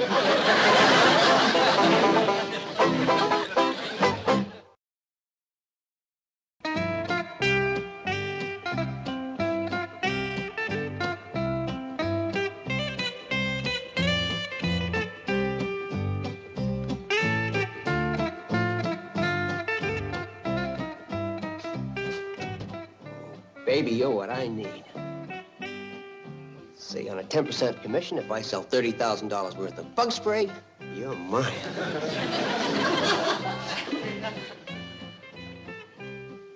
What you looking at, Granny? The critter doctor's out there. Dandy-looking young fella. But I sure hope he ain't toting more varmints. Call Ellie. Get a move on, Ellie. I'll fetch him in and see if his intentions is honorable. Now, wait a minute, Granny. We don't even know he's here to court Ellie yet. You scare him away before they said howdy. Critter doctor's here? Yes, Ellie. We know that. Granny and me will wait in the kitchen. You call us out to meet him after a spell. Now, Ellie, that's a might nice-looking young feller at the door. You be nice to him. How do you do if I may have a few moments of your time? How do you do if I may have a few hours of your time? What for? Well, I have this wonderful line I'd like to sell you. Is that what you're toting in your suitcase? No, that's another line I'd like to sell you. Get me that in order.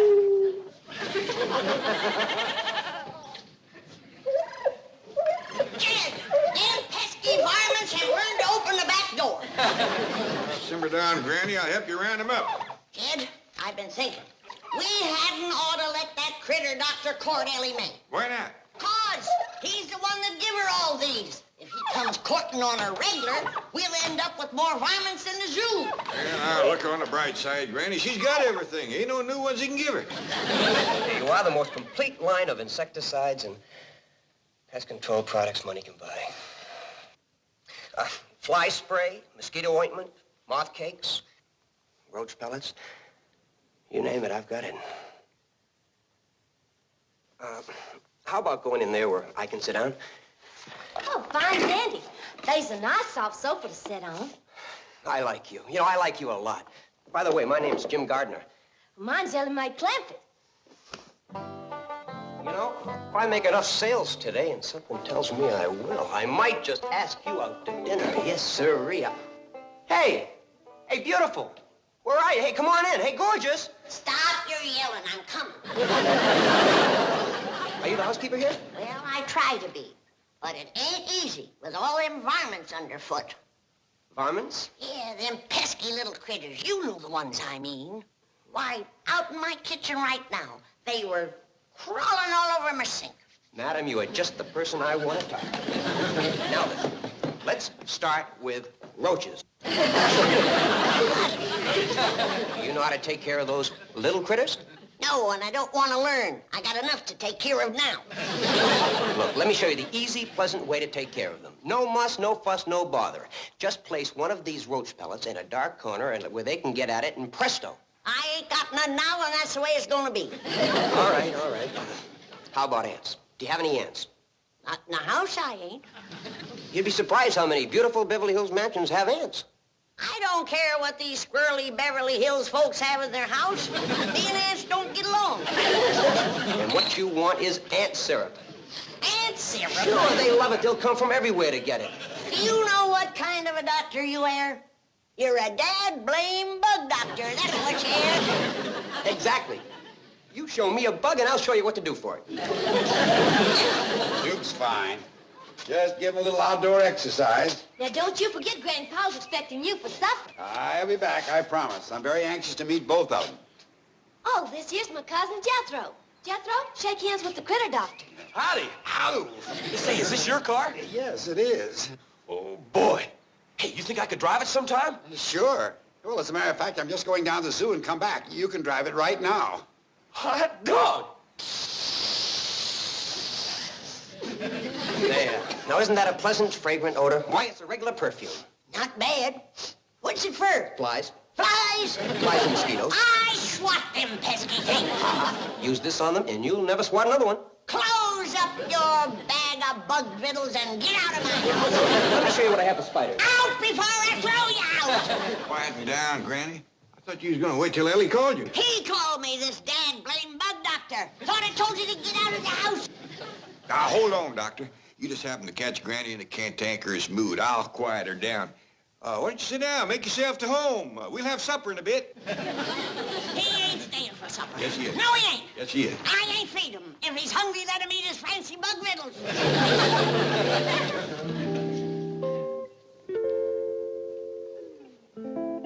Honey, if you weren't such a doll, I'd clear out of this bug house. Now, Granny, you listen to me. Now, you listen to me. It's bad enough that I have to be sewing clothes for a monkey or washing bed linen after a hound dog. But I'll be swished if I'm going around spraying perfume on flies and mosquitoes and giving parties for moths. Well, nobody wants you to. He does, that crazy bug doctor. Tried to sell me some moth cakes. Moth cakes? And if that ain't enough, he wants me to give a bath to fleas. Granny. It's true. Tried to sell me flea soap, flea shampoo, and flea dusting powder. Look how frisky old Duke is now. The doctor sure fixed him up. See, Granny, he's a critter doctor. He's a bug doctor. Don't you have nothing more to do with him, Ellie? But I like him, and he's gonna be here for supper. I ain't cooking for him. Well, why not? Granny just having one of her spiteful spells. Now, you get on out to the kitchen. I'll talk to you directly. No, not that way. I don't want you tying into that young feller again. Go around the back way. Beverly Hills bug doctor. First thing you know, he'll be having Ellie leading a boll weevil on a leash. Got a monkey out round, I think, Washington. Oh, let's leave Duke here with Skipper. Okay. Come on, Skipper. Duke's feeling better now. You two can play cowboys again.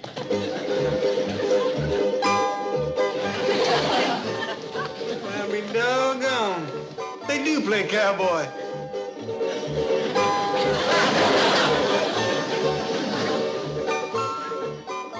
Well, young fella, I reckon my daughter here will be a heap more pleasant company for you than Granny was.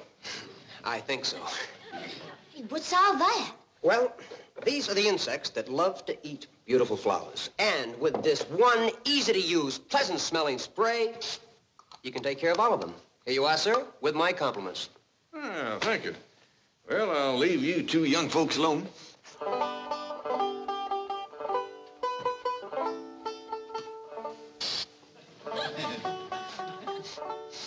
Sure is perfume. Could be Granny's right.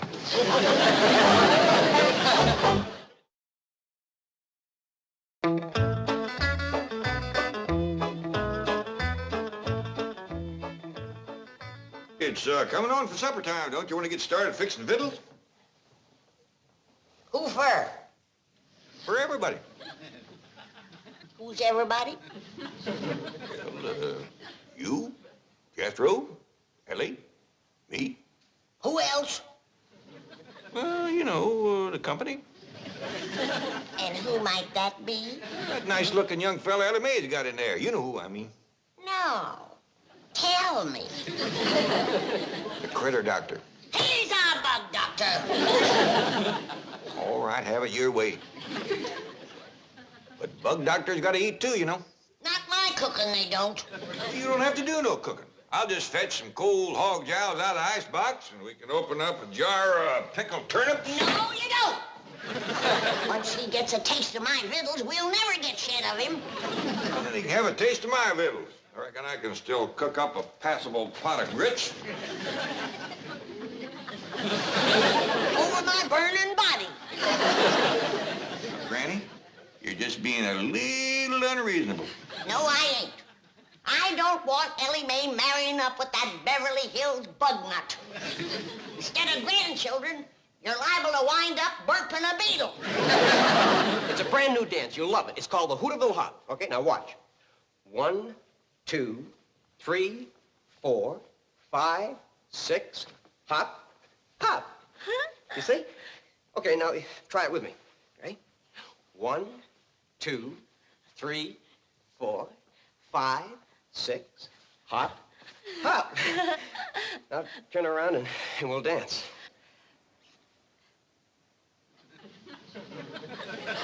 Like we gonna dance? Hmm? Oh, later. Later. Hey, mister, if you want to wrestle with Ellie May, you ought to get a better hold on her than that. Hey, you wanna wrestle? Huh? Later. Hey, Ellie May, the critter doctor's out in the hall. And he brung you a present from the zoo, too. You were a brother? Well, shucks, no. Oh, her boyfriend, huh? Well, I'm a boy, and we's friends. But mostly we's cousins. Oh, that's great. My name's Jim How do you spell that? Hope your granny won't mind. He's still a little wild. Oh, I can tame him. I'm sure you can, but what about Granny? Well, ain't nobody can tame her. No. I mean, do you think she'll mind having another critter around? Well, let's go ask her. Extra nice. I'll be as charming as my years will allow. Oh, Ellie May, let's put him back in here. In you go. In you go.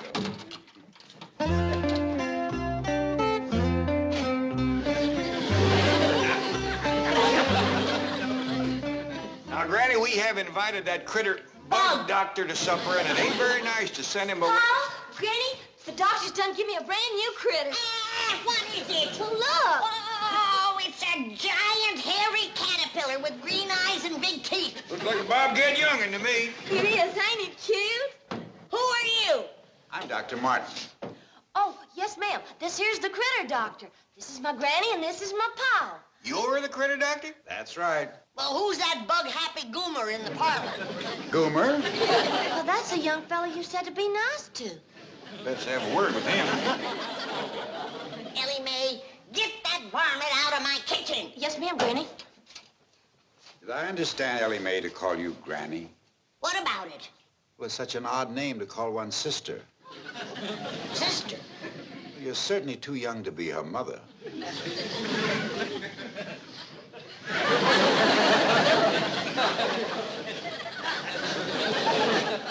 But you must be related, because you have all of Ellie Mae's wonderful features.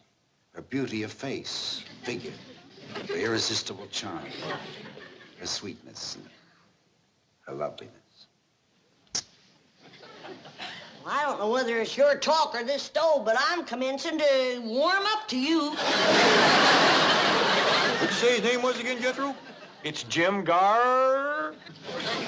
Oh, mighty pleased to meet you. Same here. Actually, my name's Jim Gar. How you spell that? I just won't take no for an answer. You're staying to supper. How can I refuse such a gracious invitation from such a lovely lady? You're kind of slighting this one, Doc. A home-cooked meal would be a real treat for me. I usually eat in a restaurant. Well, you're in for a feast tonight. We'll start off with some crawdad tails, deep-fried in possum fat, crispy and crunchy, and then some owl soup. Owl soup? Barn owl. And then a special dish, stuffed gopher. You mean, gopher? That's only the beginning. Granny, that little bobcat's just getting along dandy with all my other critters. Can he stay? Well, I reckon so. That young feller wants to know, can he take you out for supper? That's a wonderful idea. Hold on, Doc. You're my date. Have a good time, but don't stay out too late. And behave yourself. No parking deck. We won't. Speak for yourself.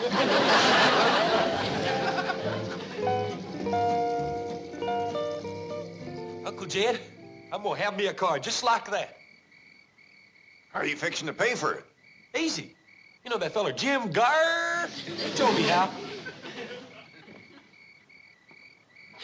He said all I got to do is sell $30,000 worth of these bug vittles. Good luck, boy. Let's get to it. Yes, sir. See you later. Thing like that could only happen in America.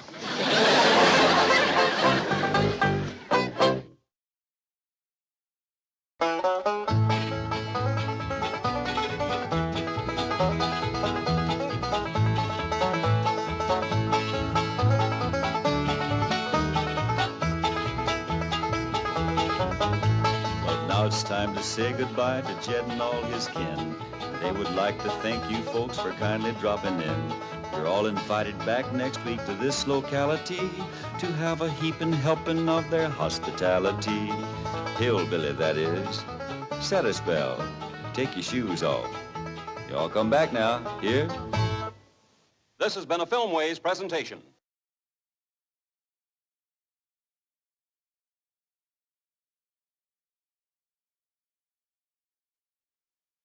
Come and listen to my story about a man named Jed. A poor mountaineer barely kept his family fed.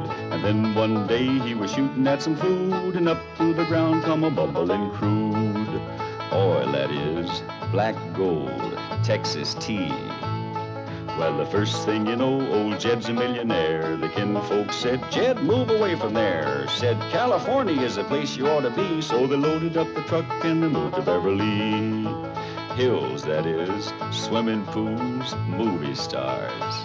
The Beverly Hillbillies.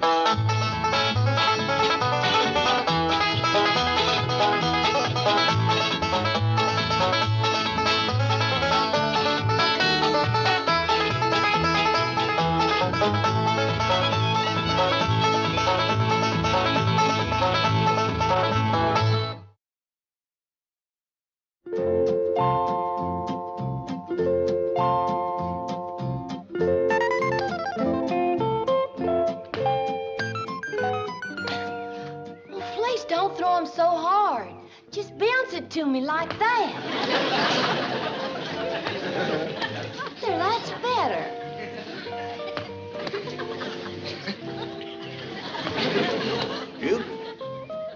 It's asking a heap, but if you can pull your eyes open for a minute, yonder is something you don't see every day. A girl playing ball. With a monkey. And a bobcat watching.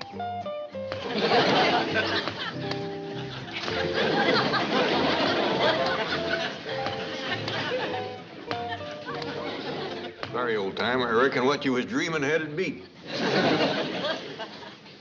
Skipper's getting good, ain't he, Pa? He is for a fact, Ellie. Can we try out for the Dodgers? But I don't hardly think... Look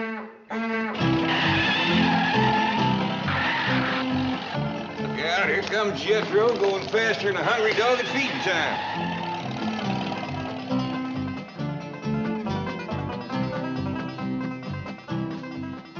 What's your hurry, Jethro? It's time for the weather on television. Since when is Jethro so interested in the weather? Since he's seen that pretty girl that talks about it. The one that riles up Granny so? Yes, sir. Granny says she's wrong half the time, half wrong the other half.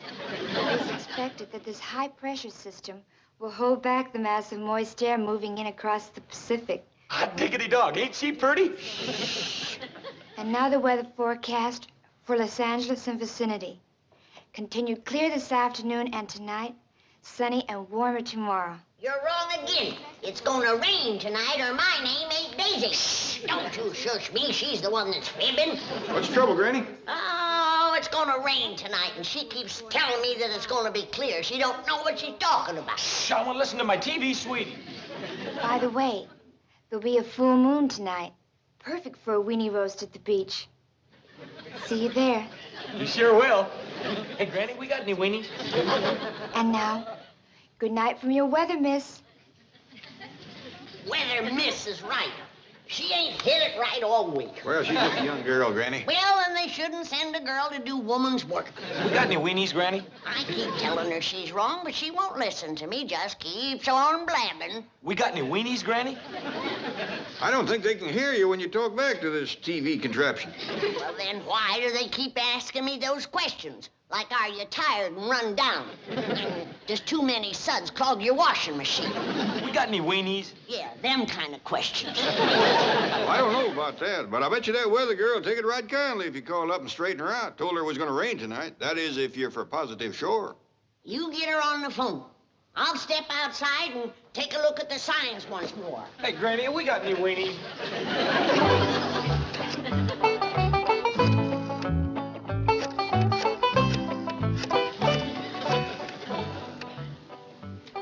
Special operator. Well, thank you. Any operator would have done, but since you come on special, I'll let you handle it. I'd like to talk to that girl on TV that says it ain't gonna rain tonight. Granny thinks she's wrong. I can give you weather information. Oh, you too, huh? Well, all right. Whose side are you on, hers or Granny's? Now, Ellie, watch close. Because one of these days, you'll be taking my place predicting the weather. Jethro, fetch me a ladybug. Granny, how about them weenies? You can't tell nothing from weenies. Fetch me a ladybug. Oh, yes, ma'am. Now, we'll commence with this little bobcat. Have you noticed his fur standing up bushy? Yes'm. And have you noticed him licking agin the grain? Yes'm, I have. That's a sign. Bobcat's licking agin the grain. Come that night, it's likely to rain. Did you hear that, Bobby? You're a weather sign. So is your rooster Earl, Ellie. Looky yonder. Is that a sign of rain, Granny? Yes, sirree. Rooster crows before he goes to bed. He'll wake up with a soggy head. Tell me some more rain signs. Oh, there's dozens of them. Cats sneezing, dogs eating grass, sheep turning their back to the wind, wolves howling before sundown, ants banking up the dirt around their holes. See that tree over yonder? Yes'm. You notice how the leaves are turning up, showing the underside? That's a good sign. Hey, Granny, I can't find no ladybug. That's a good sign. Now see if you can fetch me a bullfrog. Yes, ma'am. Bullfrogs turn dark 10 or 12 hours before it rains. But here's the sign that separates the girls from the grannies. My weather beetle. Watch him when he gets a whiff of air. Well, he turned over on his back and kicking up his leg. That's a dead for sure, positive, certain sign it's gonna rain tonight. This little rascal never fails. Likes to get his stomach scratched. Can I do it? Easy, now it tickles him. Randy, appears like that pretty little girl on the TV don't do her own predicting. She don't? Oh, she gets her weather news from the government. Whose government? Ours, I reckon. Leastwise, I got the number where we can call the head weatherman. Good. The sooner I set him straight, the better. Back to sleep, Cecil.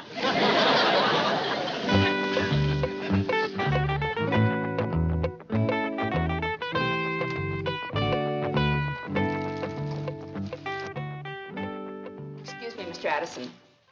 The latest teletype dispatches from all stations and photographs from weather satellite Tyros. Weather ship confirms. Satellite photos check. Barometer rising.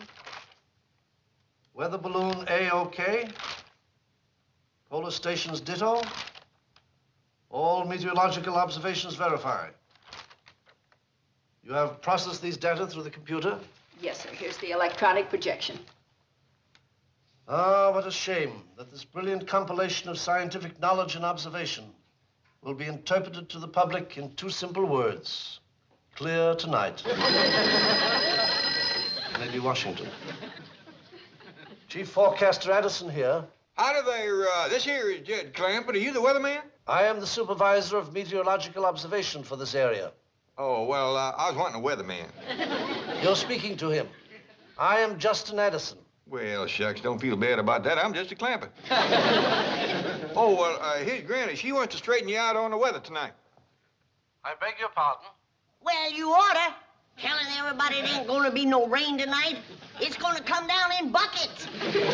Madam, you have my assurance. There will be no precipitation tonight. Maybe not, but there's gonna be a whole slew of rain.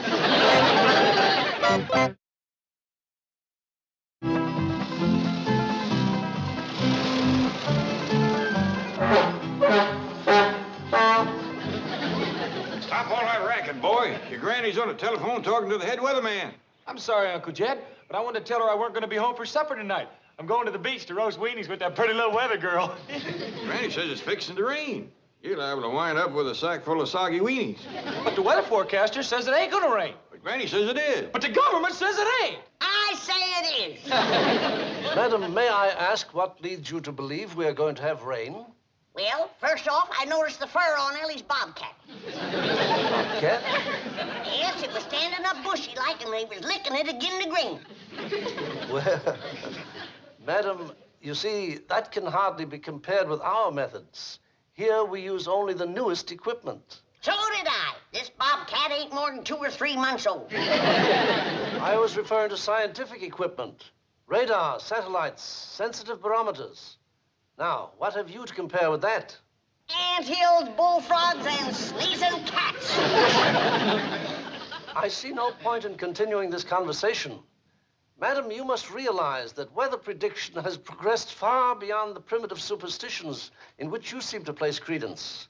It has become a geophysical science, the science of meteorology, with the world our test tube and the limitless reaches of the universe our laboratory. Are you through flapping your trap? Because if you are, I got something to tell you. And what might that be?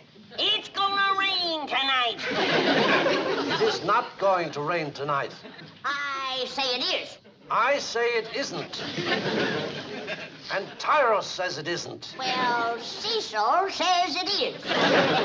Who the devil is Cecil? My weather beetle. And he can out-predict your Tyros any day. Well, madam, let me tell you about Tyros. As a taxpayer, you have a right to know. After all, you helped pay for him. How much did it cost? Tyros number 7 was activated at a cost of millions of dollars.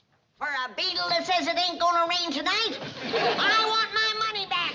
Granny, you hadn't ought to yell at him. He's a government man. Fine government man you are. Hey, I bet you can't even find me still. Mr. Government man, Granny was just funning. She's, hello? Hello? I reckon you threw the fat in the fire that time. He's liable to come over here, and you'll have some explaining to do. So will he. Like what happened to the first 6 beetles we helped pay for. We helped pay for them? Yes, sir. And I want to tell you something, Jed. I don't know how the government's doing with their other supplies, but they is paying an outrageous price for beetles. All right now, Skip. We's gonna practice throwing for distance. Come on. You go way out yonder in the yard and throw the ball. Come on. No, out yonder now. Keep going.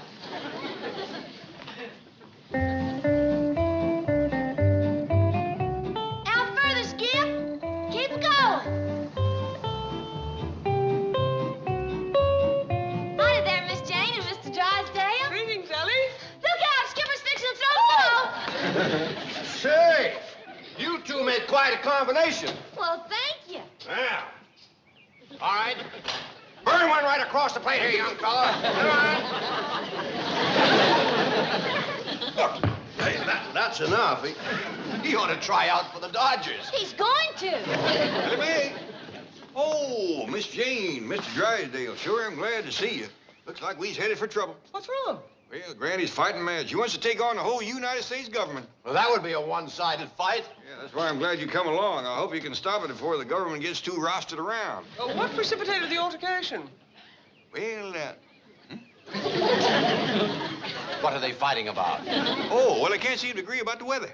Oh, is that all? Tell Granny to forget it. Too late. They done crossed beetles. Beetles? Yeah, and Granny said something she hadn't ought to. Now, if I could just talk to that government man, I think I could head him off, save us a heap of trouble. Do you know his name? Yes, ma'am, but he didn't seem none too proud of it for some reason. Head weatherman, too. Addison. Right. He's Justin Addison. Yeah, that's the way he seemed to feel about it. Tell me, did his pa do something? Oh, he did indeed. Addison Sr. was a pioneer meteorologist. MIT man. PhD, magna cum laude, Phi Beta Kappa. Addison Jr. is good. But he's not the man his father was. True. He always lived in the old man's shadow. Yeah, that's the way it happens sometimes. Well, if you'd like to meet him, we'll drive you down to the office and I'll introduce you. Yeah, I sure would appreciate that. Ellie May! Ellie, honey, you look after your granny. I'll be back directly. Yes, sir, Pa. Wouldn't want Granny and that weatherman to tie into each other. Hello there, Granny. We'll bring Mr. Clampett right back. Where are they taking you, Jed? Just for a little ride. Well, if you're going to be out after dark, you better put up your roof. It's going to rain. Oh, no, it isn't, Granny. We were listening to the weather forecast on the way over. Continue clear this afternoon and tonight. Drive on, quick. Say it's going to rain. My beagle says it's going to rain. Ellie May's bobcat says it's going to rain.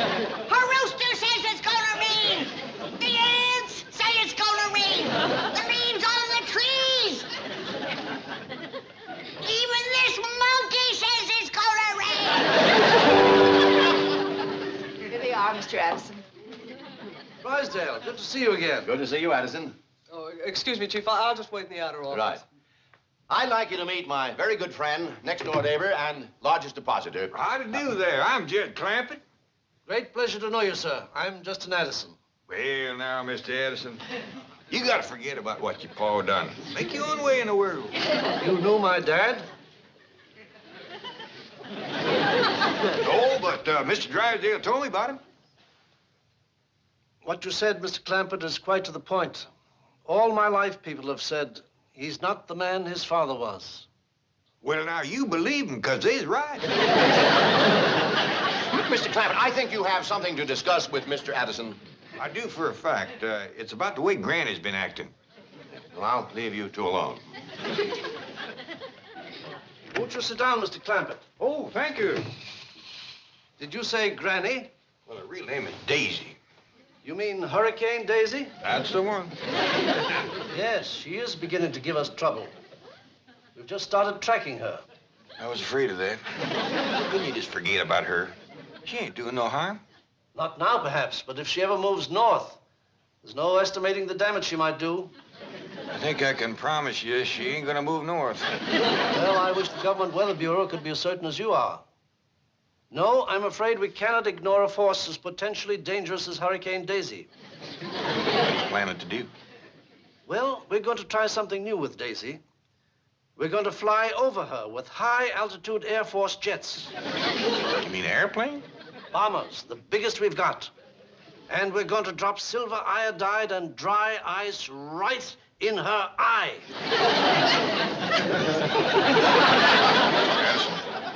Government or no government, I reckon I can't let you do that. Well, with all due respect, sir, I hardly see how you're going to stop us. Well, maybe not, but I'm going to do my best. What are you, a hurricane lover? Please, believe me, Mr. Clampett. Daisy is a violent, destructive force. She's unpredictable. She's dangerous. I grant you all that, Mr. Addison, but she's still my mother-in-law. Mother-in-law? The Clampett clan sticks together. Mr. Drysdale, help!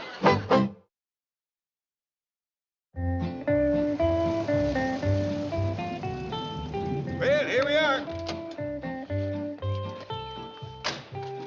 You know, Addison, I'm going to enjoy watching this movie about weather forecasting myself. Yes, well, I hope it will convince Granny. It was a positively inspired idea, Mr. Addison. One picture is worth 1,000 words. Do you think this is the way Dad would have handled it? You gotta stop worrying about what your pa done. Make it on your own. You're still a young feller. Of course, you ain't met Granny yet. Put up the screen, Miss Addison. My goodness. This is a magnificent home, Mr. Clampett. Well, thank you, sir. Now, let me tell you something. My pa lived in a little bitty log cabin with a dirt floor, and I was never ashamed of him, and you hadn't ought to be ashamed of your pa. Ashamed of him? Why, Dad was an MIT PhD. You don't need to spell it out. I've heard ugly words before.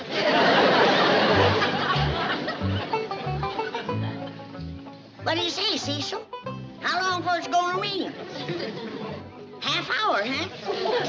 Thank you. Back to sleep, Cecil.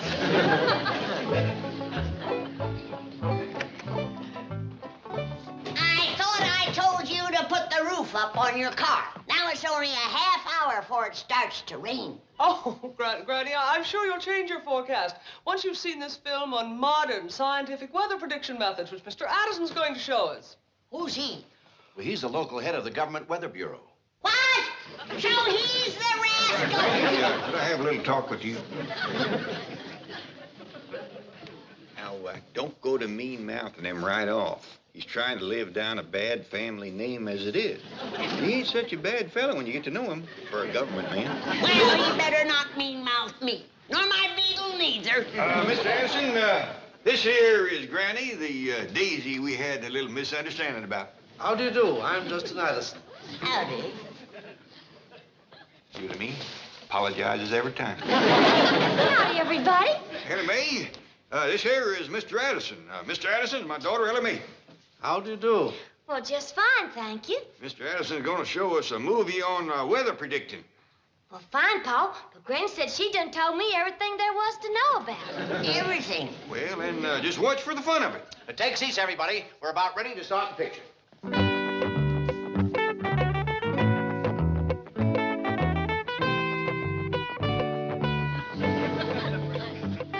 By way of prefacing what you are about to see, may I say that from the dawn of his existence, man was in awe of the elements. But in time, man's awe of the elements gave way to investigation. And today, we no longer have to rely on such things as prognosticating beetles. Don't you call my beetles whatever it is you just called them. Addison, maybe you better get on with the movie.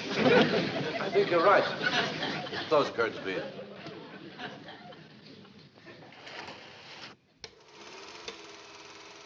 Today, weather reports from every part of the world can be obtained almost instantly, and they are the basis of modern weather forecasting. Because weather on Earth is affected by conditions above Earth, race-sun balloons are launched into the atmosphere at stations throughout the world. Instead of looking for weather signs, they's playing with balloons. Pressure, temperature, and winds are plotted on map segments, which are joined together to form a large map of simultaneous observations. But a revolution is taking place in forecasting techniques. Electronic computers can analyze data and predict tomorrow's weather map. The frontiers of meteorology have been greatly expanded by the use of tyros. That's a big one. Here you see tyros 2, 19 inches high, 42 inches in diameter, and weighing approximately 280 pounds. That Tyros may be big, but he ain't half the beetle Cecil is. And here is Tyros atop its launch vehicle, about to be rocketed into space.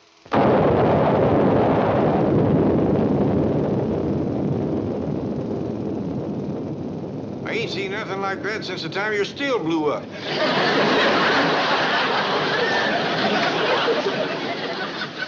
Yes, the modern science of meteorology has removed weather forecasting from the realm of superstition and coincidence, enabling me to say with complete confidence, it will not rain tonight. Well, Granny, what do you think? I think she better get her car under cover. It's gonna rain in 1 minute. Granny, has all this been for naught? Hasn't this mass of scientific evidence convinced you that my prediction is the correct one? Better get a move on.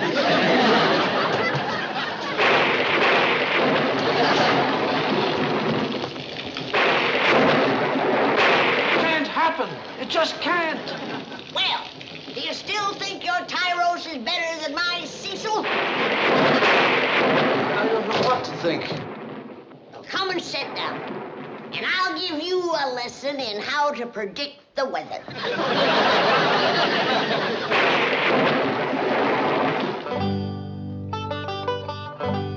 Jethro! Jethro! Granny wants you to come down to breakfast. I'm coming, Uncle Jed. You got caught in the rain last night. I sure did. Wait down the beach pretty near all night in the pouring rain for that pretty little weather girl. And she never did show up. I can't see as a blamer. But she hadn't ought to said it was going to be clear last night. That wasn't her fault. You got any complaining to do, you call Mr. Addison. Well, I'm sorry. We tried to do our best. Yes? Well, madam, we were just as surprised as you were. Yes? So sue us. Will you get off my back? Oh, I'm sorry, Chief. Yes, we did come a cropper last night, but you can depend on our predictions from now on. I guarantee it. Today? Well, just a moment.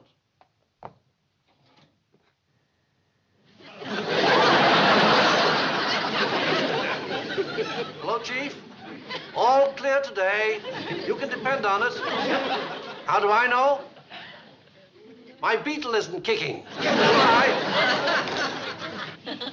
Cecil, you little genius. You're going to make me a better forecaster than Dad ever was.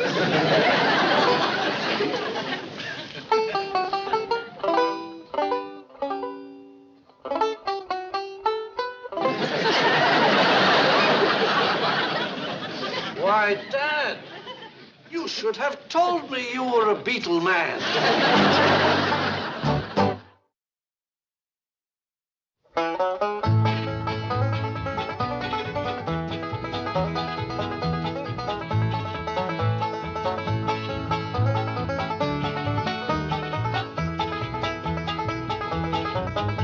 Well, now it's time to say goodbye to Jed and all his kin. They would like to thank you folks for kindly dropping in. You're all invited back next week to this locality to have a heaping helping of their hospitality. Hillbilly, that is. Set a spell. Take your shoes off. Y'all come back now. Here? This has been a Filmways presentation.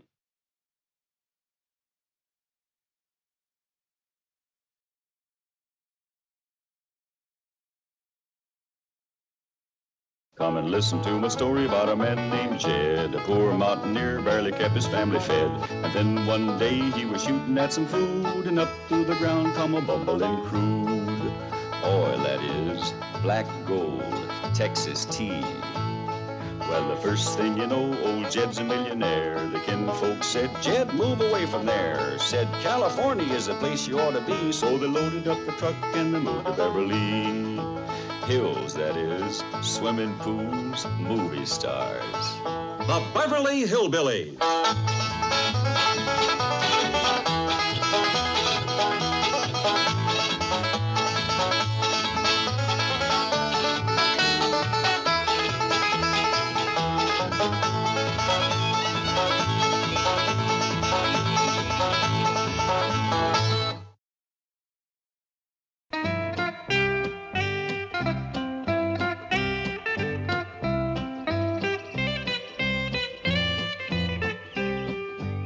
What you cooking, Granny? Done cooked and cooled. That's my spring tonic. Got a dandy head on it this year. How come you cooked up such a big batch? You fixing to tonic the whole town of Beverly Hills? That's just a starter. Then I'm going to commence on the rest of the country. Everybody? No, just the Democrats and the Republicans. They need tonicking, do they? Why, Jed, they is in such bad shape, one party can't walk and the other one can't even stand up. Who told you that? They did. I've been watching the TV. The Republicans claim that the Democrats is dragging their feet. And the Democrats come back and say that the Republicans ain't got a leg to stand on. You got to remember, Granny, come election time, them two parties says a lot of things about each other. That's why I ain't taking no chances. I'm tonicking both sides. I'm glad to see you ain't partial. I'll say this. You get enough of your tonic into them two parties, and this country's gonna have one rip-snorting election. That's why I made it extra strong this year. I figured a little'll have to go a long way. Now, go ahead. Help yourself. Well, I'll tell you, Granny, you ought to go first. It's your tonic. Yeah. I have been feeling a little stove up lately. Little achy in the joints and not too spry. They're probably city living. Probably. Well, here's looking at you, Jed.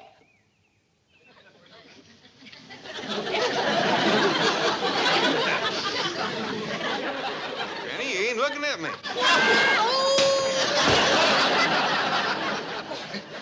Water.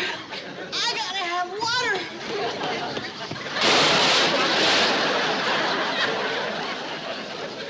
Tells me folks are gonna talk about this election for years to come. And if at first glance this tax burden might seem somewhat staggering, I feel certain that... Excuse me, I'm sorry. I told you no interruptions. I told you no interruptions. But it's Mrs. Drysdale. Mrs. Drysdale. And she insists on talking to her husband. She insists on... I heard the original. Tell her I'm not in. He's not in. Every time that woman gets on the telephone, the whole day is shot. Oh, but she... No buts. No buts. It's talk. Always the same story. Oh, Milburn, those dreadful hillbillies are at it again. Oh, Milburn, what shall I do? Oh, Milburn, come home. Oh, Milburn!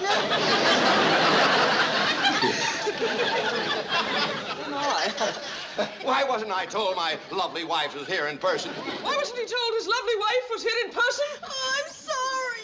Everybody out, while I take this beautiful creature in my arms and comfort her. Couldn't I just have a small raise instead? You two. Now, what brings my lovely wife here to brighten up my dreary day? Milburn, those dreadful hillbillies are at it again. Well, what is it this time, dear? They're going to ruin the social event of the year. Which is? The Countess Maria von Holstein is returning to Beverly Hills. No. Yes. Well, who's she? Oh, Milton, really. The Countess Maria is the absolute unchallenged leader of the continental jet set. No. Yes. Well, who are they? They're the avant-garde of international society. They jet to the Riviera for the sun, to Innsbruck for the skiing, to Paris for clothes, to Las Vegas for divorces. They practically live on jet planes. Margaret, I can't think of two groups of people more dissimilar than the Clampetts and this jerk set. Jet set. Same difference, they'll never meet. Now, I'm very busy, dear. But they will meet. The Countess has leased the mansion on the other side of the Clampetts. Margaret, in cities like Beverly Hills, people can live out their whole lives without ever meeting their next-door neighbor. Now, run along, dear. I am very busy. Milburn, will you let me finish? Let you? I'll pay a cash bonus. Granny is going about the neighborhood distributing a vile concoction she calls tonic. She left this at our house. If that little hillbilly witch doctor calls on the Countess, her ladyship may jet back to the continent. If she drinks this, she may jet back without a plane.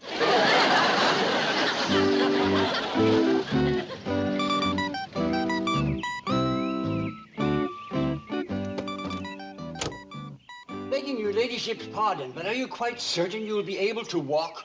Walk? My dear Humphrey, I can fly. Thanks to this magic magic elixir. It's amazing. I've traveled the world searching for the secret of youth and vitality, only to find it here in this quaint, sleepy little village of Beverly Hills. Are you sure the little gypsy woman who makes this tonic lives here, in this mansion? Yes, madam. Her exact words were, "Howdy, neighbor. Williams lives yonder," and pointed to this house. Well, as one of my husbands used to say, it takes many hounds to make the pack. That was your fifth husband, madam, the Earl. Oh, yes, charming man. You know, Humphrey, I may marry again, possibly an American this time. Begging your pardon, madam, I don't believe there are any titled Americans. Oh, well, who cares? I've married a count, a duke, a baron, a marquis, and an earl. This time I want a man with red blood in his veins.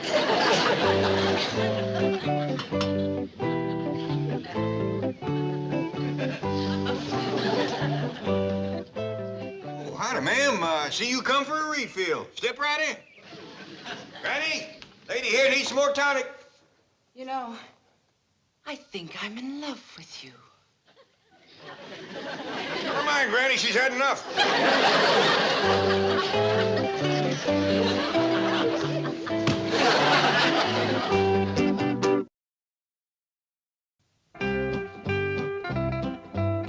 Hey, Granny! Granny, you hadn't ought to left this pan of tonic for him out by the kettle. Where'd it go to? Old Duke and Ellie's rabbit lapped it up. Is he all right? Oh, sure, it didn't hurt him none. But that old hound dog is sitting in the top of the elm tree, steady as a squirrel. On the top of the elm tree? Well, how did he get up there? Your rabbit chased him up. Go get him down, Ellie. Yes, I'm Granny. Oh, be careful, Ellie. Now, he growled at me. I ain't scared, old Duke. It wasn't Duke, it was the rabbit. Hope them Democrats and Republicans don't go to scrapping when I tonic them. Now get a hold of yourself, ma'am. To the best of my recollections, we ain't even met before. I reckon you got me confused with somebody else. Who's she, Jed? Somebody wanting tonic? Yes, yes, and make it a double this time. Now, hold on, Granny. Don't worry, Jed. I know that look. She'd been over-tonicked. Jethro, leave the room. Oh, shucks, Granny. Boy, do what your granny said. Always getting thrown out. I'm gonna get married and have my own house and throw other folks out. Get her setting down, Jed. I'll fetch some catnip tea. That'll work again the tonic. Won't you set a spell, ma'am? Yes.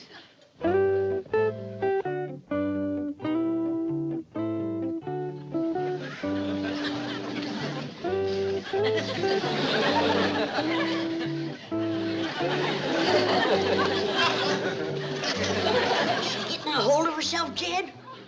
No, Granny. So far, it's mostly me. Here. Swallow that.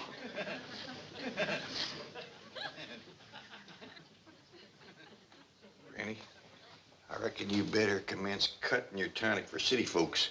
Appears to be a mite too powerful for 'em. I reckon I better. How you feel now, ma'am? Fine, thank you.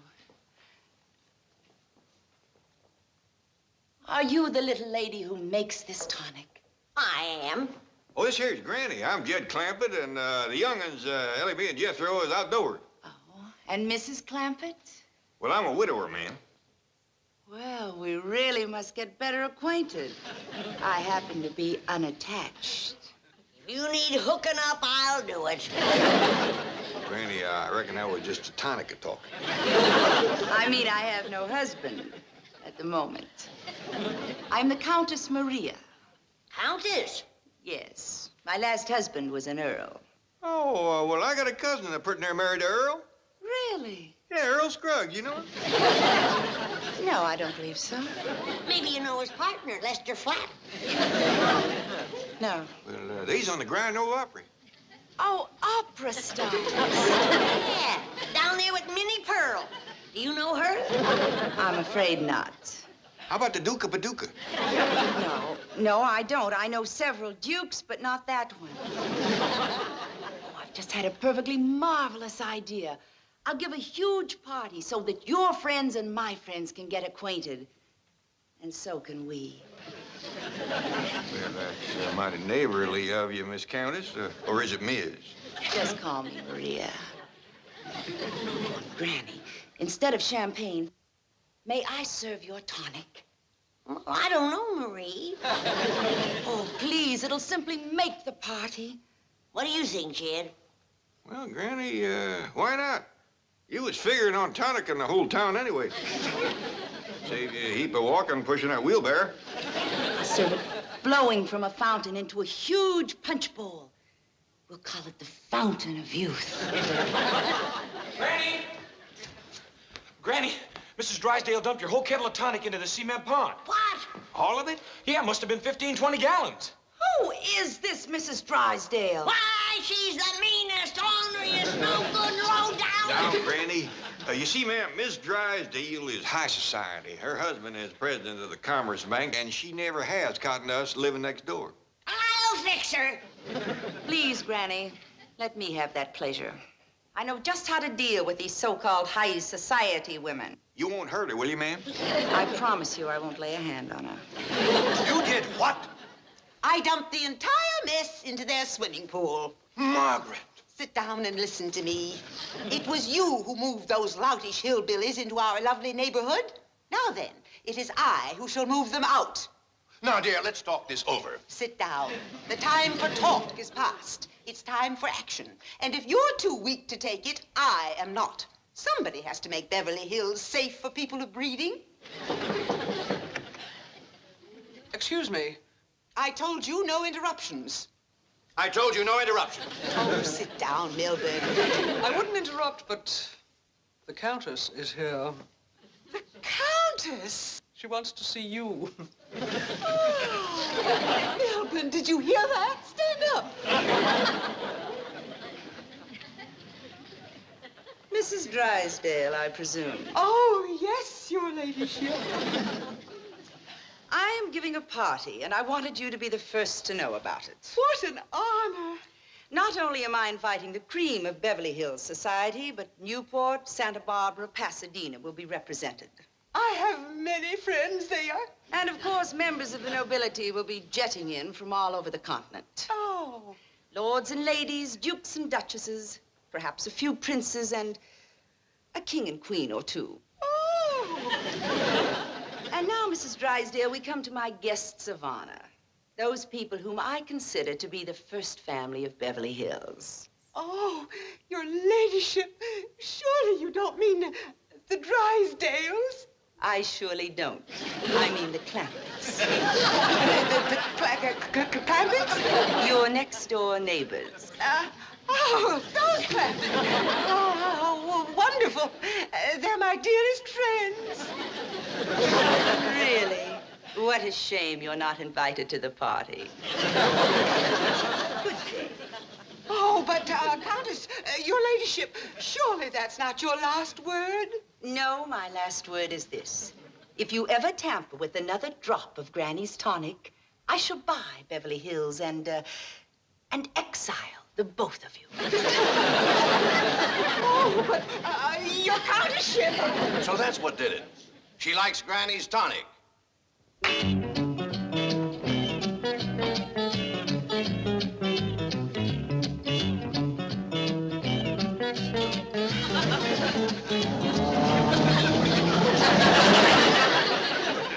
Countess called me a fat frump.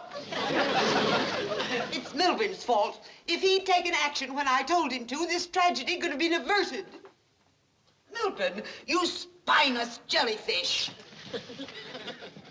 Don't just sit there. Do something. Yes, Margaret, I think I will. Something I should have done a long time ago. Milburn, that look. I don't like it. Milburn! What's happening? He's paddling her.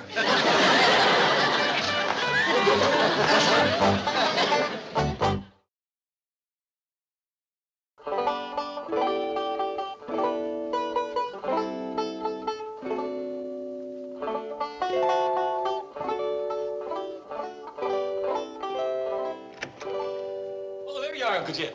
Hey, listen, can I... Ooh, hot hot diggity dirt. How come you're so all duded up? Because I'm going for a ride. All right, I'll get the truck. No, never mind. Going with a neighbor in their car. You all dressed up like that for Mr. Drysdale? It ain't Mr. Drysdale I'm going with. Mrs. Drysdale? Jethro, why don't you set up your granny's kettle so she can make another batch of tonic? Well, Granny can't make no more tonic. She's done run out of yarbs and roots and berries and things. Well, then you go get her some more. Only place I can get more is back home. And that'd take a week. Well, say howdy for me while you're back there. Uncle Jed, I'm commencing to figure something out. You don't want me around when that somebody comes to go riding with you. 'Cause she is a woman. That's how come you're wearing your courting clothes and shaved your face and put that smelly slickum on your hair. Jethro, I gotta admire your brain. Why, thank you.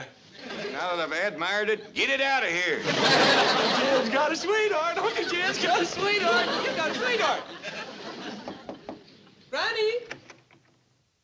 Mrs. Drysdale sent me to arrange a peace conference. Granny? So this is her magic tonic.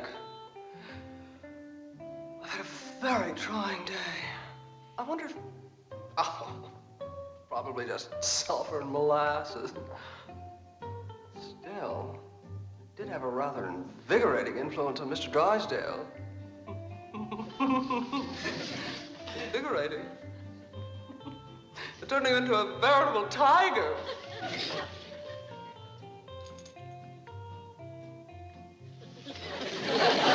With a Fenwick, huh? Is that it? No, I got it. It's the Countess. Sure is shooting. Wait, she's our neighbor, and she's pretty, and she's got a car? All right, Jethro, that's who it is. Now run along. Hey, if you marry up with the Countess, you can live in one of them castles, wear one of them tin suits, fight dragons with a sword, and rescue them damsels in distress. Every day and twice on Sundays. What in tarnation is that? I don't know, but it's getting closer.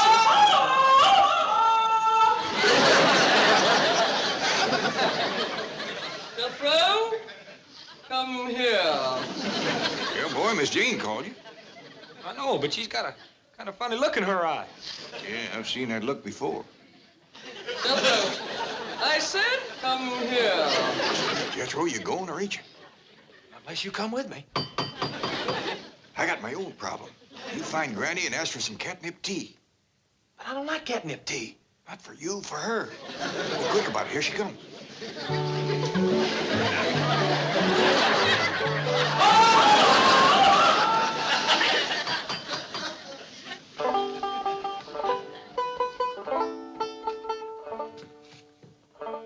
Oh, howdy there, soldier. I thought you was a countess. Her ladyship is waiting. Well, reckon his manship is ready. You guard the countess, do you? No, sir. I drive her. Drive her? Yes, sir. I have driven the Countess since childhood. 35 years.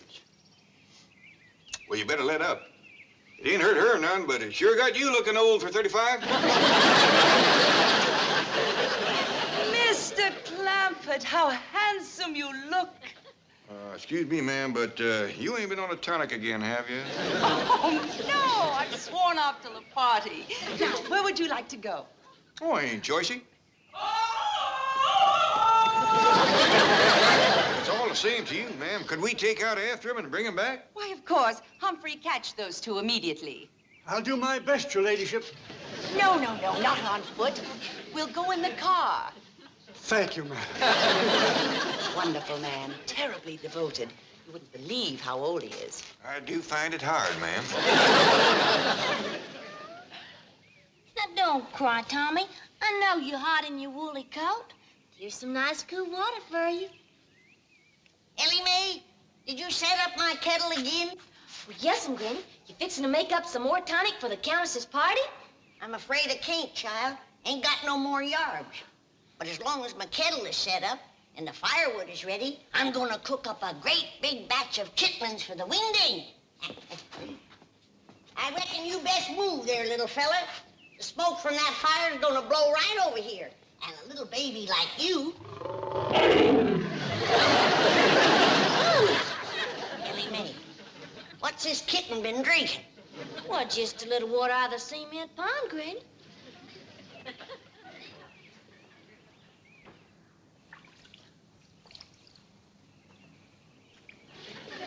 Well, I'll be doggone. What is it, Granny? Dumping them 20 gallons of extra strong tonic in the pond has watered it down and made it just right for little critters and city folks. Melvin, must I go up there and humble myself to Granny? No, you can have another paddling instead. I'm going up. So you brung help with you, huh? Well, come on. I'll take you both over. No, Granny, we're not here to fight. Tell her, Margaret. I'm here to eat crow. Well, you're out of luck, sister. I'm cooking chipmunks.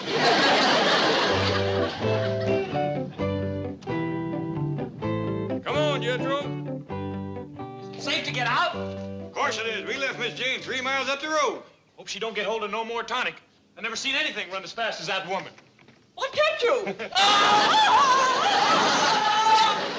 Shall we pursue them, sir? No, running at 6 miles top speed probably took the edge off her. Countess, do you mind having the party here instead of your house? Granny, I've almost given up the notion of having a party at all. Mr. Clampett tells me that you have no more tonic. Got a whole pond full of it. And it's been watered down and run through the filter so it's just right for city folks. Come on in, I'll show you.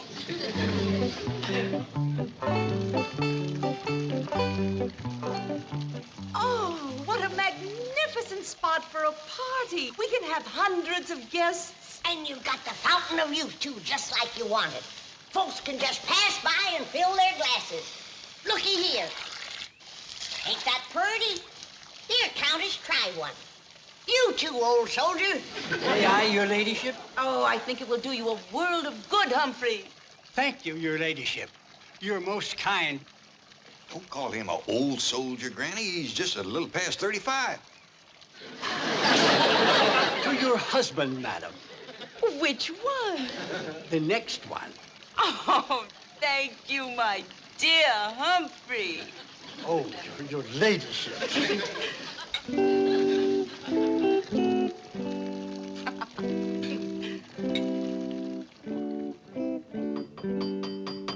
coming. This party life is too much for me up half the night.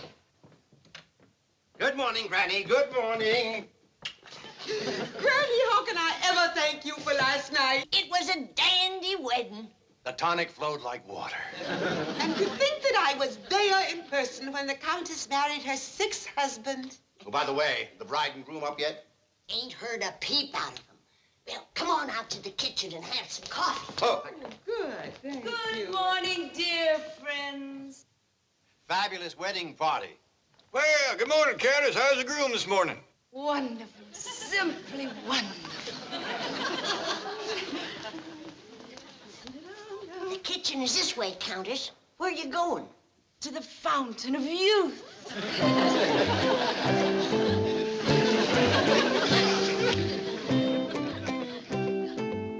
Yonder comes the groom, and your tonic has sure done wonders for him.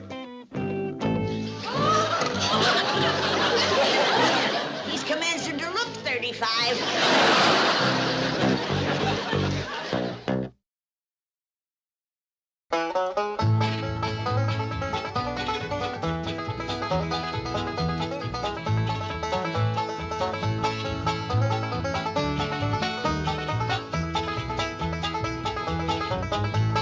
Now it's time to say goodbye to Jed and all his kin.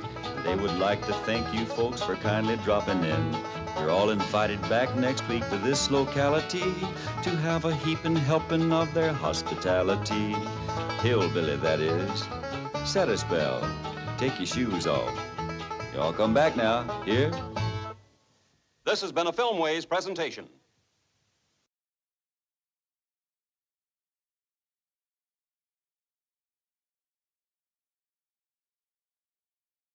Come and listen to my story about a man named Jed. A poor mountaineer barely kept his family fed. And then one day he was shooting at some food, and up through the ground come a bubbling crude oil, that is, black gold, Texas tea. Well, the first thing you know, old Jed's a millionaire. The kinfolks said, Jed, move away from there. Said, California is the place you ought to be. So they loaded up a truck and they moved to Beverly Hills, that is, swimming pools, movie stars. The Beverly Hillbillies.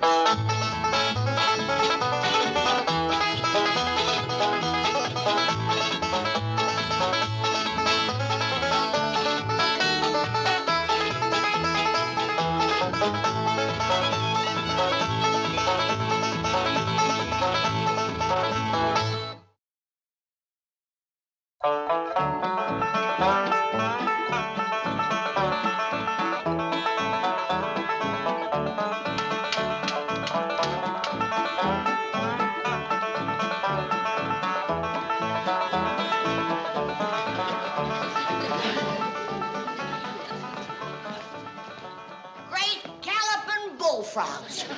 Where you going in that city dude get-up? Well, Granny, I told you Mr. Drysdale's fixing to build a new bank, and he invited me to the festivities. And you're wearing them clothes as many barn raisins you been to? There'll be no barn raising, Granny. Barn raising, bank raising, what's the difference? There's dirt to shovel, cement to mix, boards to be sawed and nailed up. You ruin them clothes. Mr. Drysdale's the one that sent me these fancy duds. He wouldn't have done that if he expected me to work in them. You mean you ain't gonna help your neighbor when he's got a building to raise? Granny, I kind of think Mr. Drysdale's gonna build this bank city style, hire strangers to do it. A man has able-bodied neighbors and friends and has to hire strangers to help him.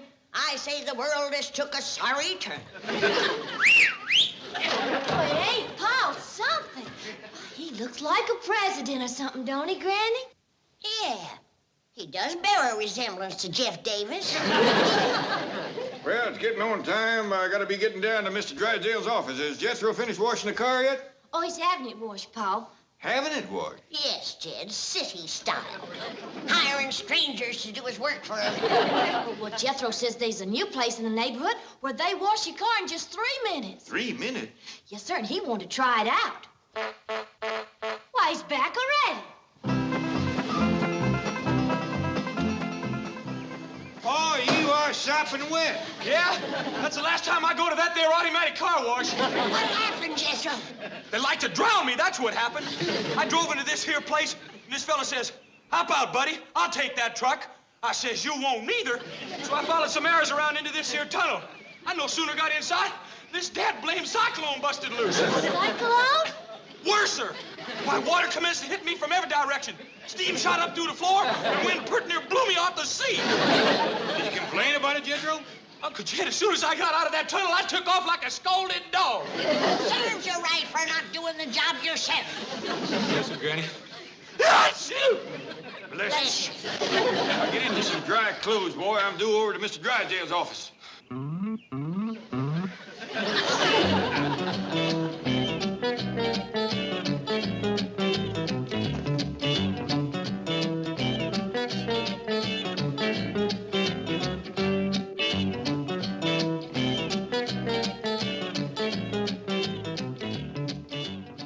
Drysdale, J.P. Morgan, Baron Rothschild, Wilbur Drysdale. Yes, it has that big moneyed sound.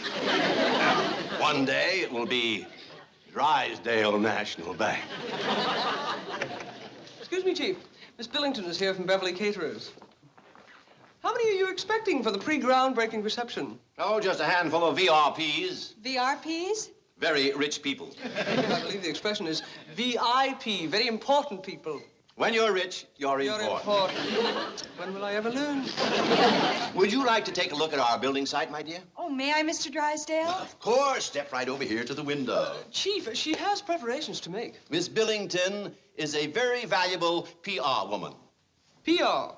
Public relations? Possible rich woman. With her look, she may marry a millionaire and put his money in my bank.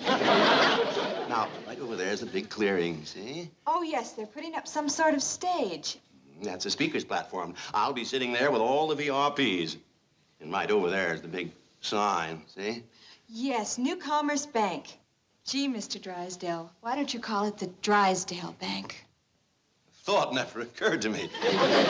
What do you think, Miss Hathaway? I think Miss Billington should get back to the kind of catering for which she was hired. Are we interrupting something, Milburn? We can come back later. John Fleming, how are you? You've met my secretary, Miss Hathaway. Yes. How do you do? And this young lady is from the caterer. Caterer? Say, you're doing this thing up brown. Well, it isn't every day I put up a new bank, with your help, of course. Miss Billington, take good care of these gentlemen. They are captains of industry, financial wizards, both of them.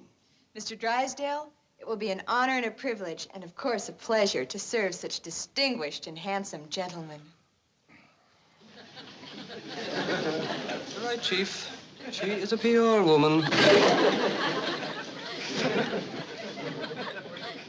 Well, where is J.D. Clampett? There is a financial wizard that I want to meet. He'll be along any minute. You're in for a surprise, John. To talk to him, you'd think he was a big old hillbilly who doesn't know the difference between a tax-free municipal bond and a Dow Jones stock average. All the time, that shrewd mind is going like an electronic computing machine. He must be fabulous. I hear that less than 2 years ago he was broke. He didn't have one penny. Today, I would estimate his net worth at around 40 million. 40 million? Well, I don't mind telling you, Milburn. That's the reason I'm in this deal. When I heard that J.D. Clampett was putting money into this new bank venture of yours, I said, Fleming, get on the gravy train. Me too, Milburn. I'll ride Clampett's bandwagon any day.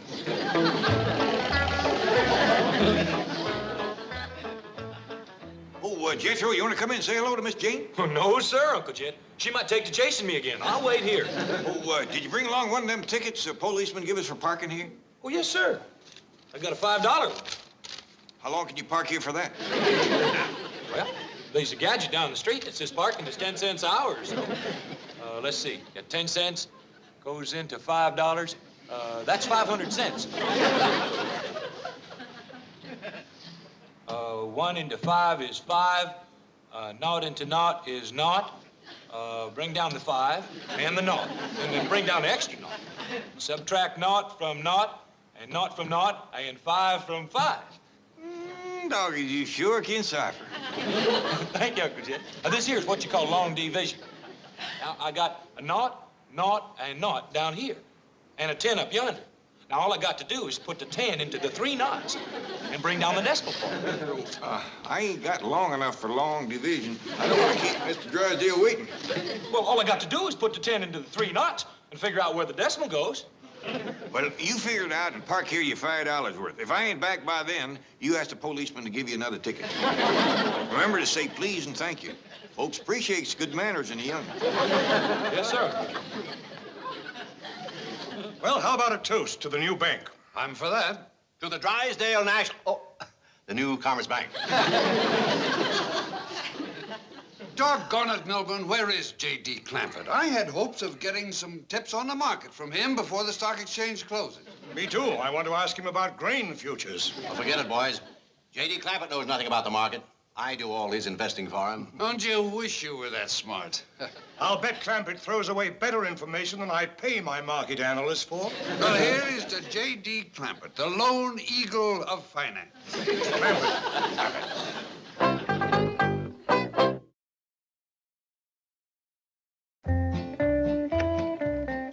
Oh, greetings, Mr. Clampett. Hi, Miss Jane. Remember me, Mr. Clampett? You bet I do. I'd remember even if you didn't have the name wrote right on your dress there. How are you, Beverly? I'm Marion Billington. Well, he's a mighty lucky man.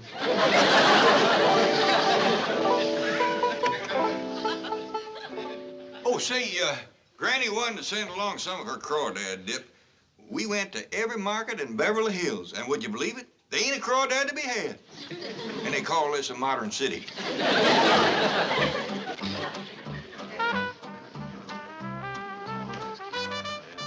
Oh, thank you, thank you.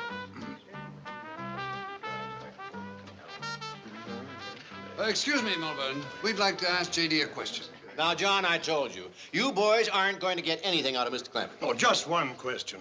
What can I do for you, gentlemen? Well, if somebody should buy a lot of wheat right now, say 1 million bushels, what do you think they'd make? Well, Mr. Pendleton, I reckon they'd make a lot of bread. What did he mean by that? Fleming, you are square. Bread is hip talk for money. It is? Yes, now get on the horn to your broker and start buying wheat futures.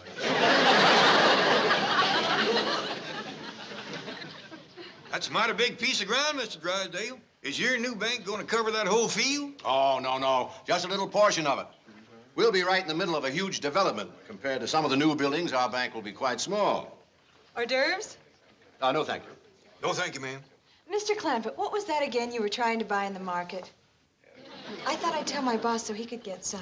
Well, that's crawdad. Crawdad? Just common crawdad. You can't get it in the market out here? That's right. They don't seem to know about it yet. You tell your boss to buy all that he can get his hands on. He'll make himself a heap of money. Thank you, I will. Oh, that's great.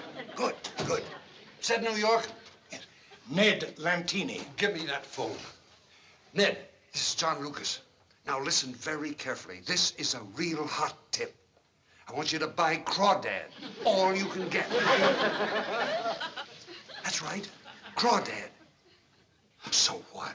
A few years ago, nobody ever heard of Xerox. Hello, Ned. Fleming again. Buy me some of that crawdad, too. What? Common or preferred? Just common crawdad. Crawdad common. Common. But see what preferred is doing. All you can. Yeah, and let us know. Right. And Drysdale said we couldn't get anything out of Clampett. Open up. Unlock this door. Let me in there. Yes. Come in. Oh, what's the idea? We've got to be getting over to the building site. Miss Hathaway, Right here, Chief. do we have the gold shovel for the groundbreaking ceremonies? Indeed we have, plus hammer, saw, trowel, and a gold nail in honor of the golden anniversary of Beverly Hills. Good. Now, if we hurry, we can get pictures taken in time for the evening papers. Well, I want my picture taken with Mr. Clampett. Me too. Well, now, why would anybody want their picture taken with me at all? Well, you're helping to build this bank, Mr. Clampett. I am? You and 10,000 other depositors.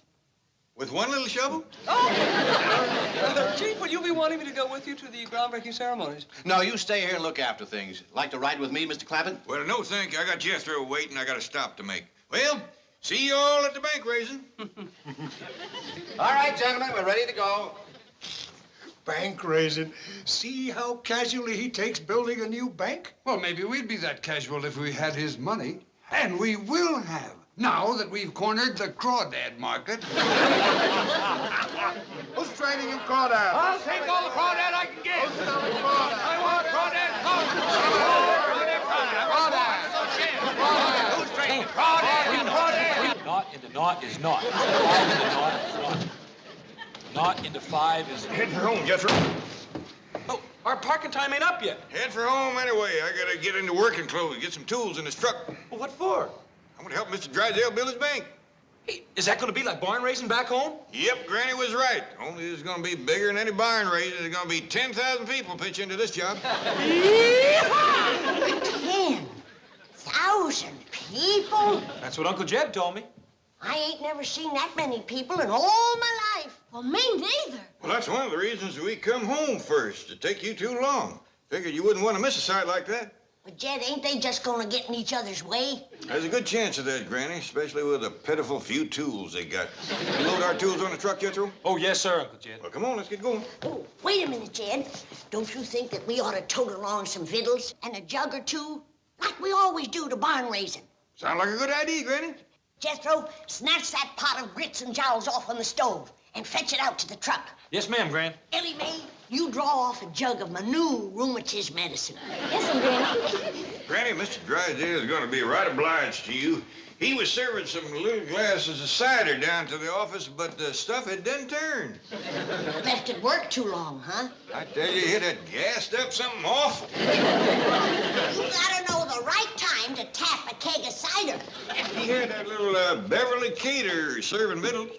That's the little girl that Jethro is so sweet on. Yeah, but she's gonna marry somebody else. No. Oh, it's all for the best. She'd have starved Jethro to death in 2 days. That woman serves the skimpiest helpings I ever did see. You don't say. Sandwiches no bigger than your thumbnail. And you know what kind of eggs they eat? What? Fish eggs. Fish eggs? She called them caviar. Little bitty things. Mess up 'em on a cracker or look for all the world like a charge of soggy buckshot. Did the folks eat them? Granny, you wouldn't believe the way them city folks was putting away fish eggs and sour cider. Mr. Drysdale ain't gonna have his bank put up in a hurry with them kind of victuals. Put it in the back of the truck, Jethro. Yes, sir. Now, them's victuals that I call stick to your ribs. We'll save them for the hardest workers. Good idea, Granny. Let her roll, Jethro. We're late for the barn raising. Bank racing. Yeah. Oh, we'll take along our victuals and we'll take along our jug. And we'll take along the shovel just to see a hole we stuck. We'll raise the dandy building and we'll raise the Dickens too. And when we get it finished up, it all belongs to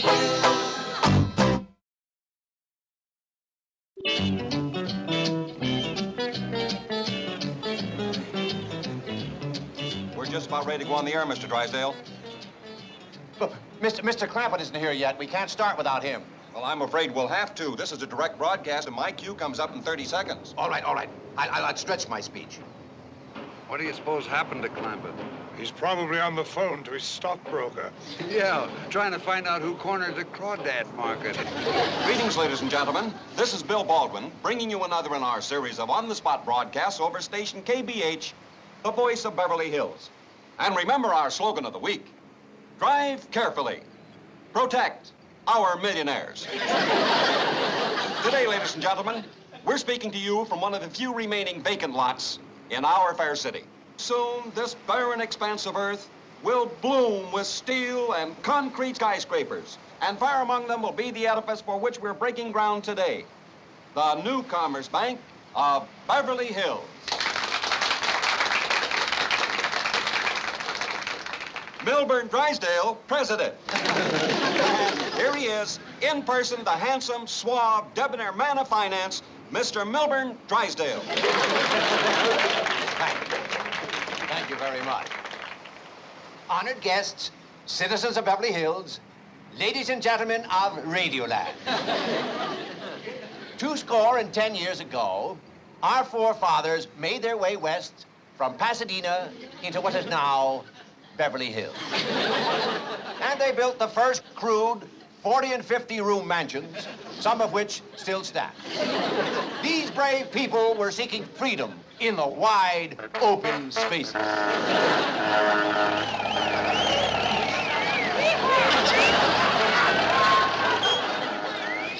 Ladies and gentlemen, for you listening on radio, let me explain that the commotion and laughter is being caused by a truck full of disreputable vagrants. And here they come again. They circle the stand. Somehow this motley collection of tramps made their way inside the city limits of Beverly Hills, careened past our speaker's platform, obviously intoxicated. Please! Don't worry, Mr. Drysdale. The police will have those drunks under arrest in no time. This is Mr. Clampett, my guest of honor.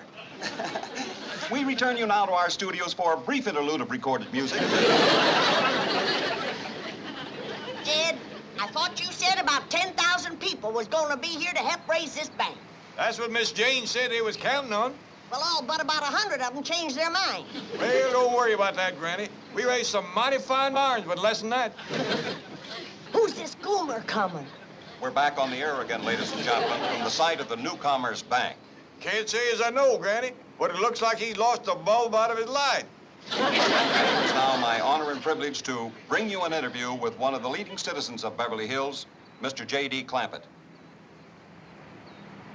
Mr. Clampett, I wonder if we might have a word from you, sir. Howdy. Is that all you have to say? It's all I can get into one word. I didn't mean it literally. You see, Mr. Clampett, you're on the radio. Oh, I'm sorry. I thought it was just a pile of lumber. What I mean is, Mr. Clampett, when you talk into this microphone, thousands of people are listening in their homes. Why ain't all you good-for-nothing loafers out here to help raise this bank? We return you once again to our studio for another brief interlude of recorded music. Hey, Granny, you know something? I've been all over this place, and they ain't got no victuals. You hungry, Jethro? Well, heck no. Well, then stop worrying. When you get hungry, there's a whole pot full of grits and jowls on the truck. Not no more. That's why I ain't hungry. Hey, Paul, they want you to come over and get your picture took. I don't care if I get my picture took, Ellie. I'll just sit here till they commence work. Well, they better come in, for the sun's going to set on them. That's for sure. Ain't more than about 2 good working hours left. Hey, Pa, there's commencing now. Look, Mr. Drysdale's going to shovel. Mr. Drysdale is now putting a foot on the shovel and attempting to get the first spade of dirt, which seems to be a little tough to do right at this time. Very successful with the small spade of dirt. Cameramen are taking pictures of him. You call that shoveling? Them city folks sure think a heap of it. They's clapping to beat the dickens. He's taking a picture of him, too. Well, he's sure tired quick. He's handing a shovel to them other fellas. And now Mr. Lucas and Mr. Pendleton are both on the shovel, and... Why, the two of them together can't dig worth shucks. Folks is clapping again, and they's taking more pictures. Look now, all 3 of them's going at it. Mr. Drysdale, Mr. Pendleton, and Mr. Lucas all pick up a full spade of dirt with the golden shovel for the Commerce Bank of Beverly Hills. Did you see that, Jed? Pitiful, just pitiful. They better figure on building this bank without a cellar. Well, it looks like that's what they're gonna do. Mr. Drysdale's leaving with the shovel. Goodbye, goodbye.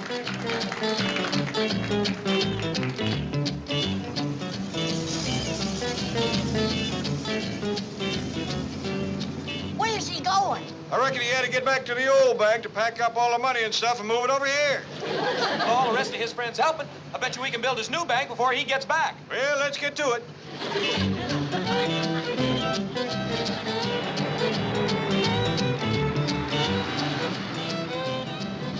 Where's everybody going? Dogged if I know.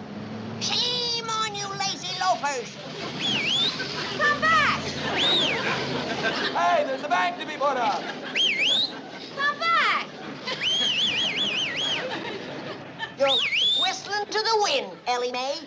Them fair weather friends are scattering like young'uns let out of school. The minute poor Mr. Drysdale back is turned. Well, we might as well go home, too. Now, hold on. Mr. Drysdale finds out about this, it'll break his heart. Well, what can we do, Paul? We can put up his bank for him. That's what we can do. Just us? It'll get dark on us, Jed. Full moon tonight. We can work right on through if we have to. Now, Jethro, you and me'll commence toting the lumber. Ellie May, you get the tools. Granny, you take his sharp stick and mark off a bank on the ground. I ain't never marked off a bank. It's the first time for everything. Now, come on, get busy.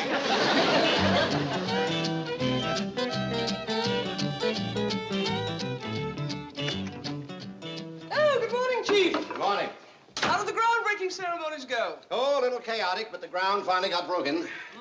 It's going to be a beautiful structure. Yes, I can't wait to see those steel girders start to rise. Well, they should be bringing in the heavy equipment any time now. I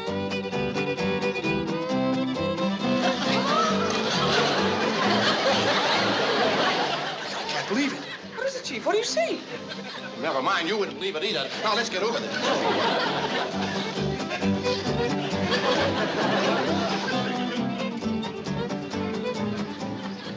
Well, Jethro, considering the moon was behind the clouds most of the night, we throwed up a right tolerable barn. A bank? Yeah. Hey, Paul, here's the only piece of lumber of that whole pile that we ain't used. Well, we had no to waste it, Ellie. I tell you what, Jethro, you paint welcome on there, and we'll nail it to the front door right here. Yes, sir.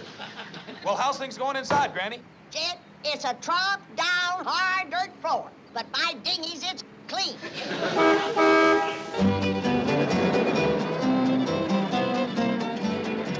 Morning, Mr. Drysdale, Miss Jane. What is this? That's your new bank. Yeah, we'd have made it bigger, but we run out of lumber. Did you forebuild this? You can bet your life that we...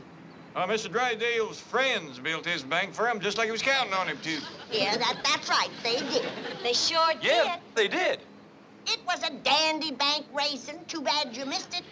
It's a magnificent bank. Isn't it, Chief? Oh, yes, it's great. It's beautiful. It's terrific. It's fabulous. It's stupendous. Mr. Drysdale? Yeah. Your friends done the best they could with what was here. But if I was you, I'd give some thought to putting up a bigger, stouter building later on with maybe bricks and cement and all. By golly, I may just take your advice.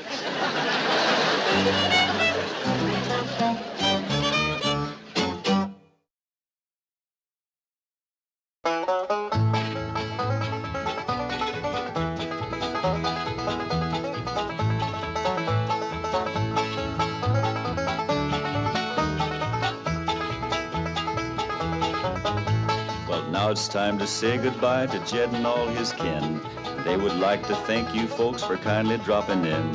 You're all invited back next week to this locality to have a heaping helping of their hospitality. Hillbilly, that is. Set a spell. Take your shoes off. Y'all come back now. Here? This has been a Filmways presentation.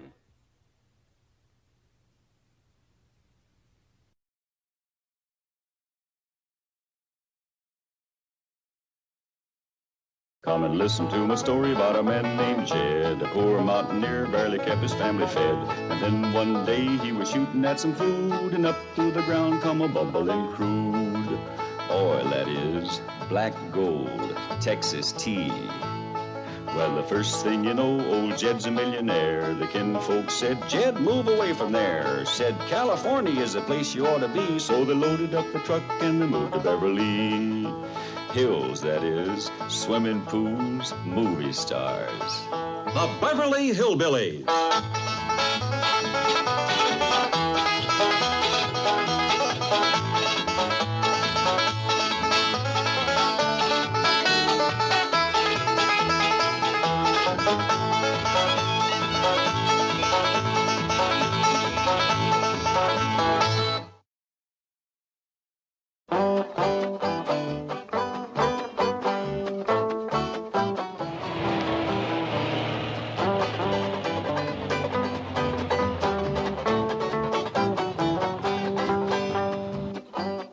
What you looking at? The express truck is here. Hot diggity dog, that means a package from home. I thought it would never come. I'll go help the fella unload it.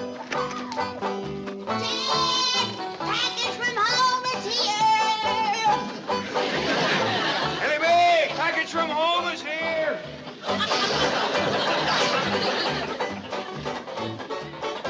Bill Skipper, package from home is here.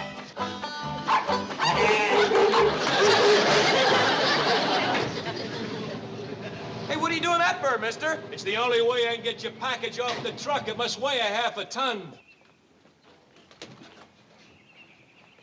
Thought you was gonna help the man, Jethro. Yes, ma'am, Granny.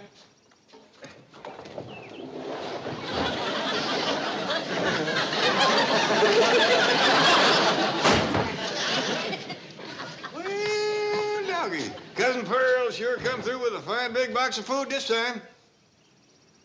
That's food? Food and other necessities. I don't know how we live without these packages from home, stuck out here in the middle of nowhere like this. Middle of nowhere. Lady, you're in Beverly Hills. You can buy anything here. You just walk into one of them hoity-toity stores in Beverly Hills and ask for possum livers and see how they look at you. Well, Possum livers? Granny, did Aunt Pearl send any teeth and bark for Bobby?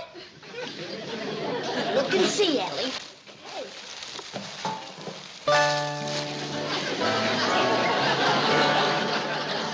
I'm not hanging around here to see what comes out of there next.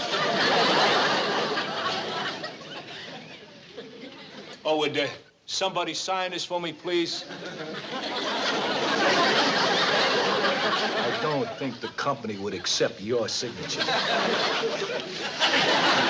Okay, I'm going. I hope you enjoy your cab package. Oh, boy, Crawdad! You want to stay and have some crawdad tails and some possum livers? Rodney didn't hear you, Granny. He sure don't know what he's missing. That's a fact. Listen to them crawdads thrashing around in that creek water. Boy, Aunt Pearl sure did send some lively ones. There's 3 more pails of them in there. We sure got a dandy stock of crawdads now. You know, we ought to share some of these good things with our neighbors. Jethro, take this pail of crawdads over to the Drysdale. Yes, sir. Just a minute, Jethro. Now, Jed, I'm all for sharing with the Drysdales. But don't you think we ought to ask them to have a closed mouth as to where they got them? Or we'll be trampled with crawdad-starved city folks. Word of caution wouldn't hurt. Yes, sir. Mr. Lucas, to see you, Chief. Hi, John. Milburn. Listen, Milburn. Listen.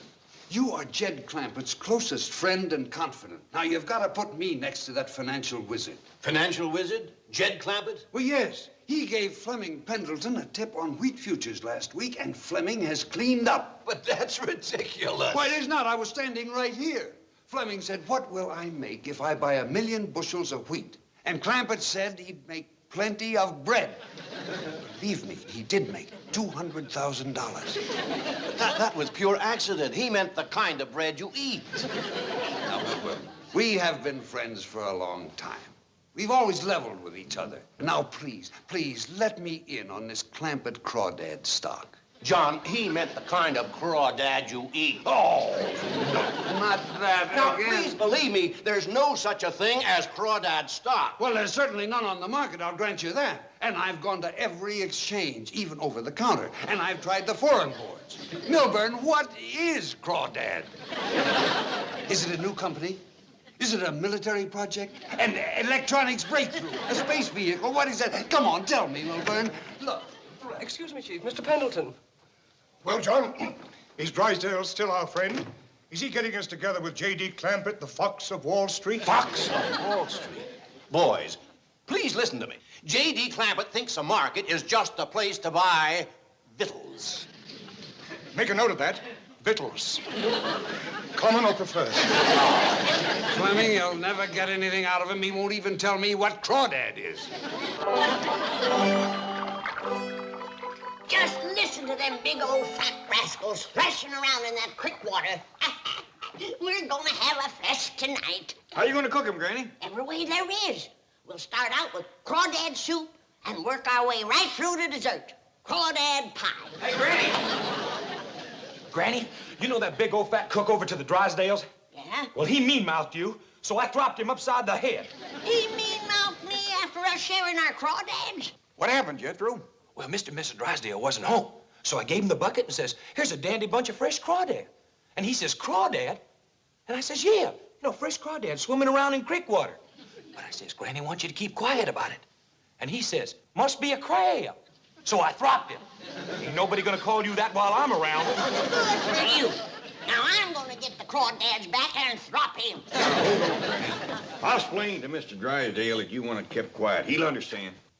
Boys, believe me, there's no such thing as crawdad stock. If there were, I'd let you in on it. We're friends. All right, Milburn, I'll take your word. Oh, that's easy for you. You made your killing on Clampett's wheat tip. But I have yet to turn one red penny from that hillbilly Bernard Baruch. Come on, John. Maybe he's telling the truth. Yes, I understand, Mr. Clampett. You're splitting your stock of crawdad with Mr. Drysdale, but you want him to keep it very hush-hush. Right. 4 tin cans from Pearl. Yes. Keep the crawdads in creek water until needed. Right. Thank you, Mr. Clampett. I'm sure Mr. Drysdale will be thrilled. Goodbye.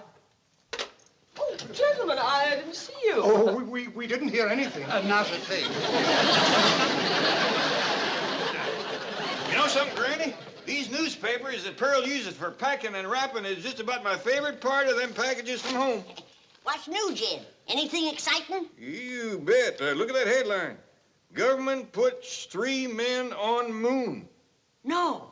Yep, says right here. 3 government men have been put on the job of finding local still and cutting off the supply of moon being made hereby.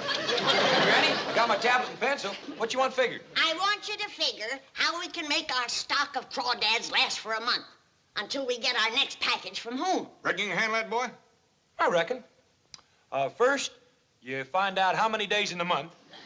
Then you put that into how many crawdads you got, or less how many we give to the Drysdales, and that'll tell us how many we can have a day. Can you do all that? Well, sure, Granny. All it takes is addition, subtraction, and what you call long division. No wonder your ma wanted you to stay out here. Having an education like that at your age. Hey, you know something, Uncle Jed? I've been thinking. I'm so good at ciphering and all. Maybe I ought to be a scientist. Like Albert Einstein, instead of a brain surgeon. You'll see. Get over there and commence counting them crawdads. Yes, sir. Granny, I've put Aunt Pearl's sorghum into jars and scrubbed the can good and clean. Fine, Ellie. Now, you take it down to my still and fill it up with my my rheumatism medicine. Granny, what you want with that much rheumatism medicine? Want to send it back home to Pearl. You just read where the government men is shutting off their supply back home. Well, Granny, that's right generous of you, but sending your white lightning back home might be sort of chancy. The government men will never suspicion it in a milk can. Well, what if somebody was to drop the can? Remember what happened when just one jug blew up on top of Skeeter Hill? Yeah. From then on, it was known as Happy Holler. See what you mean. Maybe I better figure out some way to jelly it. Seems like a safer way to handle it. Well, how you coming with your crawdad figuring? Uncle Jed, you know it's awful difficult to count these rascals the way they thrashing around in this creek water. Ow! Ow! Creek water. Creek water. Creek water.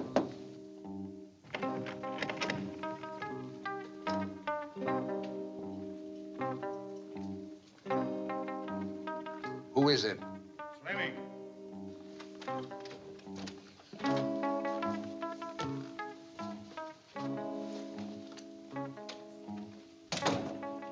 You sure you weren't followed? Followed? Shh. John, what goes on? Fleming, we may have stumbled onto the most important project since the development of the nuclear-powered submarine. You mean Crawdad?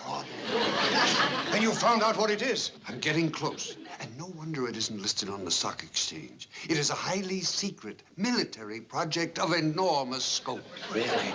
How did you find out? I didn't find out. I figured it out. Don't forget, I was in military intelligence during the war.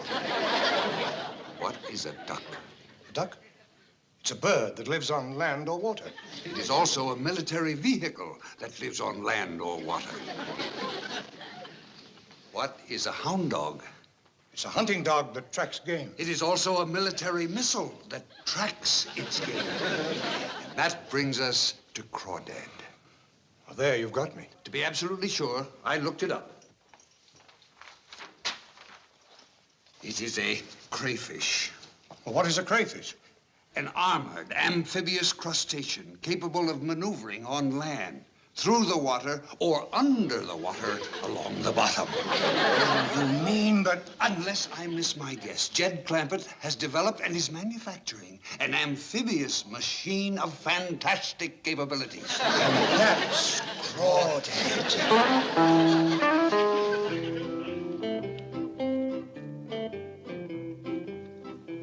Jethro, you got it figured out how many crawdad I can cook a day and make them last a month? I'm working on it, Granny, only it's hard. Because this here ain't the first of the month, so I got to take an average.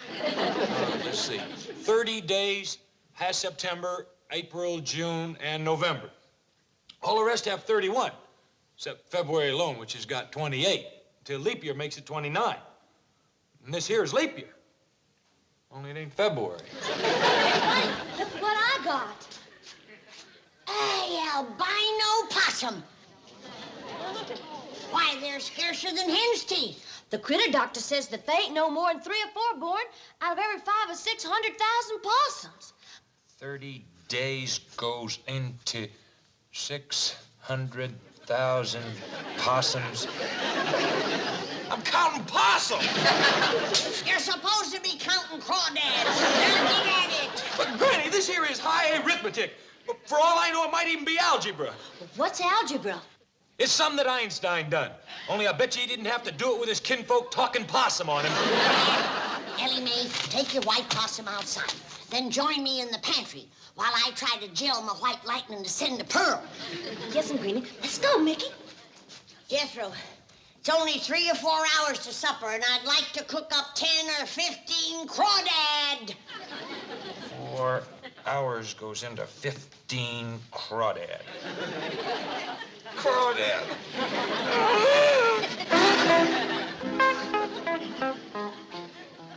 Does that mean anything to you? It's just Crawdad printed vertically. Well, to me, understanding military terminology, here is what it means. Classified reconnaissance and weapon-capable deep-sea amphibious dredge. Wow. And look at this.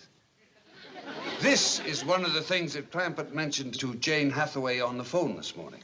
Does that mean anything to you? Nothing.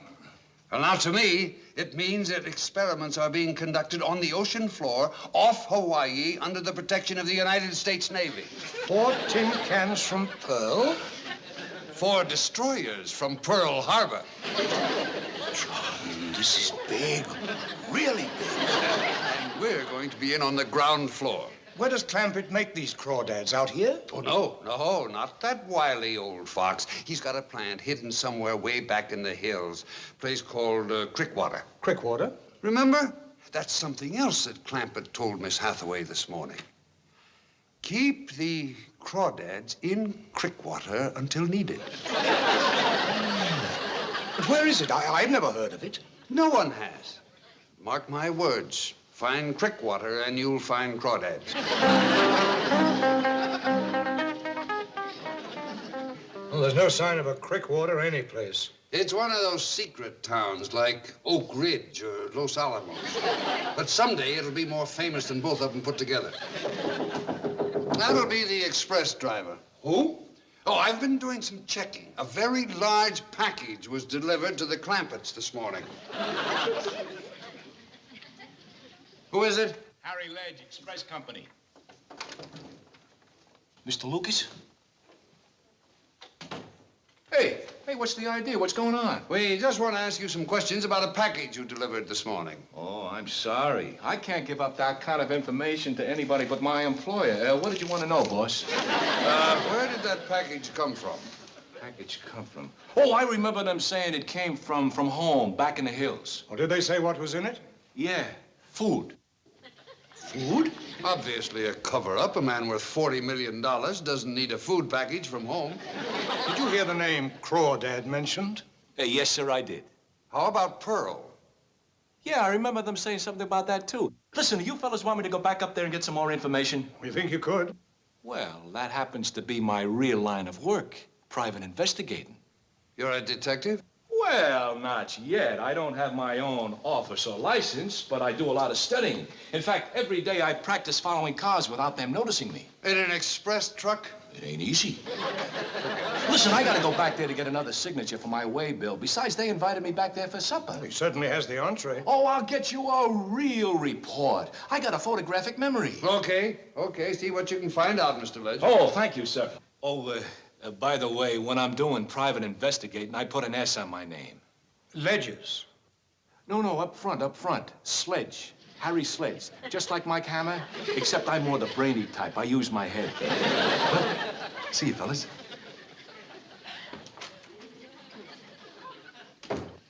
Brainy, that's the closet. I was just casing the job. See you, fellas.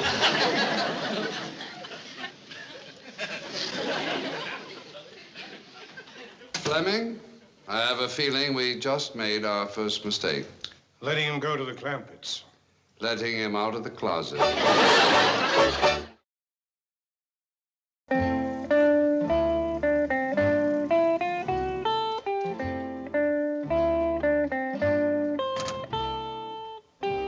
you know any details of the altercation, Chief? No. According to my cook, Jethro took a poke at him for absolutely no reason. Doesn't sound like Jethro. He's such a sweet boy. Now, don't get emotional. We're here to ferret out the facts and place the blame squarely where it belongs, on my cook. What makes you so sure? Miss Hathaway, cooks I can get by the dozen. Depositors with $40 million are not so easy to come by.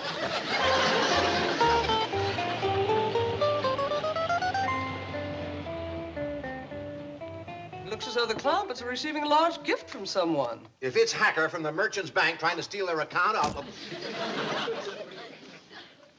Hi. What is it, driver? What do you want? Do you have something for the Clampetts?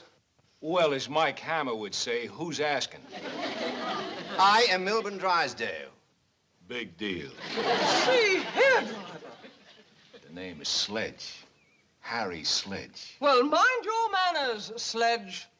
Button your lip. Beautiful. No! You should be reported to your company. I'm sorry, doll. I got carried away. What are you delivering here? Nothing. I just got to get a signature from one of the Clampetts. Then take it around back to the tradesman's entrance. Okay, Mac. See you later, gorgeous. Impertinent fellow. Yes. Oh, you mean yes? Howdy there, Miss Jane, Mr. Drysdale. Come right in. I hope you'll stay to supper. Granny's going to fix Crawdad. Quick as Jethro figures how many.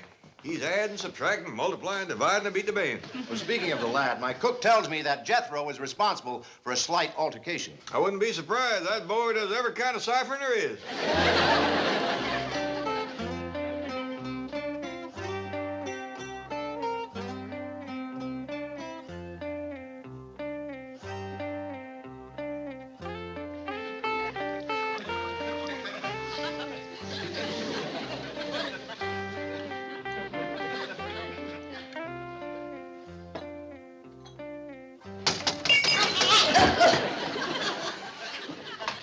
Hi. Howdy. You pert near made me drop this. And if I had, it would have blown us all to kingdom come. What is that? White light. You government man? Oh, no. I'm from the express company. I brought you a package from home, remember? Oh, yeah. My eyes kind of missed it up from the fumes. This is powerful stuff. What is it? Promise not to tell. It's my white lightning. I gotta figure out how to jelly it up to send it to Pearl. Jethro? Jethro, your Uncle Jed's calling you. Yeah, Granny. Have you figured out how many crawdads we can take out of that creek water every day? Not yet, Granny. But I'm getting there. Regular Einstein, that boy. Set a spell. I gotta get on with this experiment. The government's already put 3 men on the moon. They're liable to put more.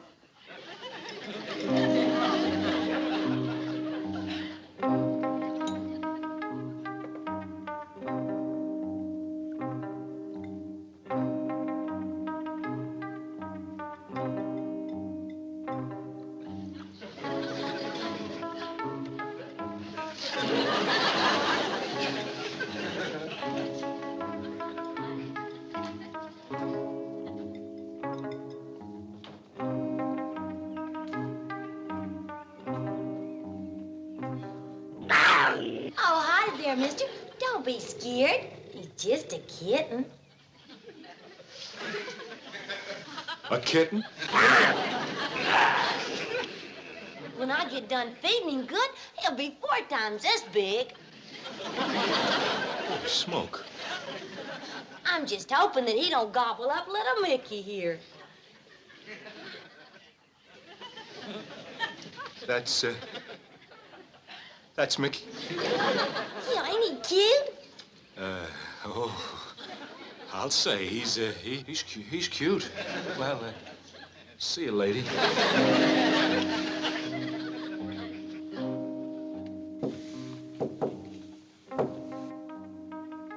Password.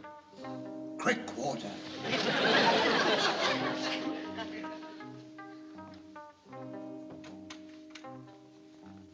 Sit down, Fleming. We're just finishing the debriefing. John, you're as white as a sheet. You will be, too, when you hear what I've heard. What is it? Fleming, that classified reconnaissance and weapon-capable deep-sea amphibious dredge is just one of the fantastic projects under development by the Clampett Combine. Clampett Combine? 4 scientific geniuses. Am I right, Sledge? Please, Ledge. After what I saw today, I'm going back to truck driving. What is it? What are they up to? The moon. What? Word of honor. And do you know who invented the rock fuel that put them there? Granny.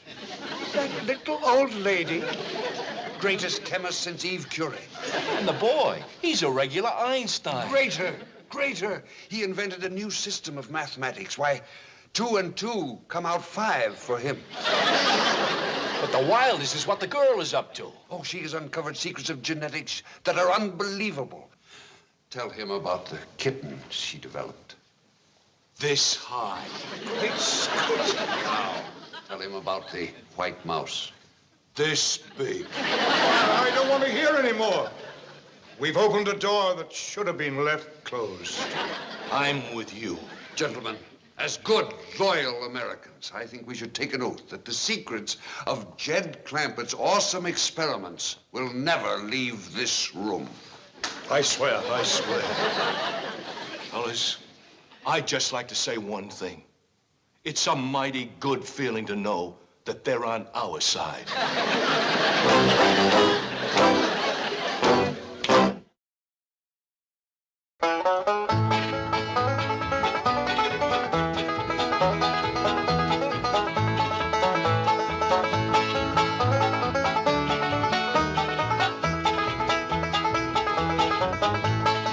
It's time to say goodbye to Jed and all his kin. They would like to thank you folks for kindly dropping in. You're all invited back next week to this locality to have a heaping helping of their hospitality. Hillbilly, that is. Set a spell. Take your shoes off. Y'all come back now. Here? This has been a Filmways presentation.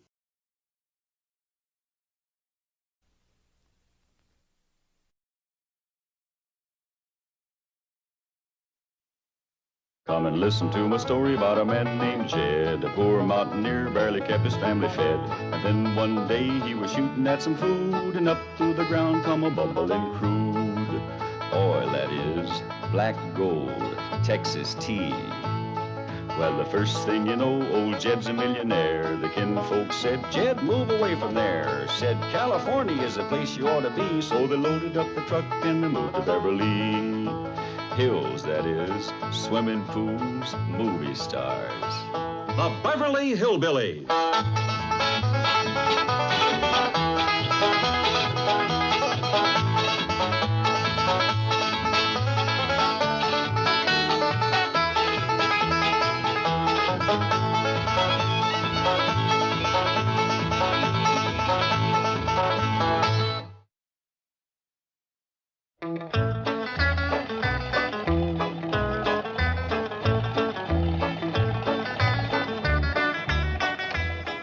Wait here, Uncle Jed? No, Jethro, come on up to Mr. Drysdale's office and say howdy to the folks. Oh, yes, sir. Reckon it's all right to leave the truck parked here? Oh, yes, sir. We got a whole stack of parking tickets. Doggies. Them Beverly Hills policemen sure are generous. That's a fact. Seems like every time we park here, they give us another ticket. I reckon they want to keep us coming back. How many you got? Man, must be a dozen. Looky here. Here's a $2 one. This one's for $4. Here's a $5 one. We got a whole stack of these. $10, $15. You know, Jethro, we ought to share our good fortune with other folks. Now, I'll tell you what you do. See them bunch of cars parked up yonder? Oh, yes, sir. I want you to take them tickets and put one on every car. I'll do it. I'll put it under the windshield wiper so the wind won't blow them away. Good boy. And then meet me up in Mr. Drysdale's office. Well, Uncle Ted, hadn't we ought to stick around so they'll know who gave them the tickets? No, Jethro. The joy is in the giving, not being thanked for it.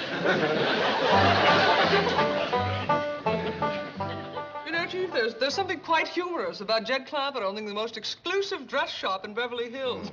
Exclusive and expensive. I had to buy the house, Renee, in order to acquire this business frontage for him. It's a great investment. The first of many that I'll be making for Mr. Clampett. He is indeed fortunate to have you piloting his ship of finance into the harbor of security. Harbor of security. Well, that's rather a well-turned phrase. Thank you, Chief. And standing at the mouth of that harbor, like a welcoming beacon, is the Commerce Bank of Beverly Hills. A West Coast Statue of Liberty. Exactly. Oh, by George, I have an idea. On our new bank building, let's have the same words engraved that are on the Statue of Liberty. Wonderful. Bring me your poor, your What? Wait a minute. Is that what it says? Bring me your poor? Yes. Well, forget it. Forget it. Howdy they.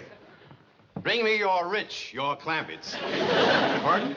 Congratulations, Mr. Clampett. You are now the owner of one of the choicest business properties in Beverly Hills. I am? Yes, I bought it for you. Well, how much did it cost? Oh, a mere $500,000. Mr. Drysdale, that's too expensive a present. No, I bought it for you with your money. Oh. It's an investment for you, Mr. Clampett, a tax shelter. For example, there's a very fine dress shop which you now own. And the second story is occupied by several doctor's offices, of which you are now the landlord. It's the kind of property that has tax advantages. You can depreciate it. Oh, I do. No. I mean, you can depreciate the value of the building. You take my word, Mr. Drysdale. I appreciate everything you do for me. Yes. Would you mind stepping over here, Mr. Clampett, and sign these papers? You have your notary seal? Indeed, I have. Right here, Chief. You sign right over here, Mr. Clampett. Right, this line here. Howdy. Hello, Jethro. Oh, Jethro, you dear, sweet, handsome lad. What a pleasant surprise. Miss Jean, I reckon it was Jethro coming in sudden like that that done it, but you just crimped that piece of paper all out of shape with them fancy pliers. I guess I did squeeze a bit harder than usual. Jethro, would you like to sign as a witness? Well, to tell you the truth, Mr. Drysdale, I didn't see her do it. No, I meant witness your uncle's signature. Sign this copy, too, Mr. Clampett. Your Uncle Chad is now what the government officially designates as a small businessman. He's big as me. I could eat a turnip off of your head. Ready, Miss Hathaway? Jethro, I reckon you and me better go on home. You just caused Miss Jane to ruin another piece of paper. You bought a store in Beverly Hills? Well, strictly speaking, Mr. Drysdale done the buying, but we own it. What kind of a store is it? Well, it's a dress store. What the entire nation would want with that? First off, it'll give us all something to keep us busy. And then I thought that Ellie working around a dress store, she might get interested in wearing dresses and acting more like a lady. Ellie is a lady. She don't need no dress store. Hey, Uncle Jed, please don't send me out to fetch Ellie no more. Fella can get killed. What happened? Well, Ellie and her ape and her bobcat were sitting up in the top of this elm tree. So I climbed up to tell her to put on some shoes that we was going to town. Well, I got thrown 20 feet to the ground, jumped on, scratched, choked, pounded, and pretty near done in all together. Well, an ape and a bobcat are pretty good fighters. Yeah, well, that's why I was so mad. They just sit there in the elm tree and watched her whoop me. Whoa! What do you think, Granny? Well, I think we better get her washed up and down to the dress store.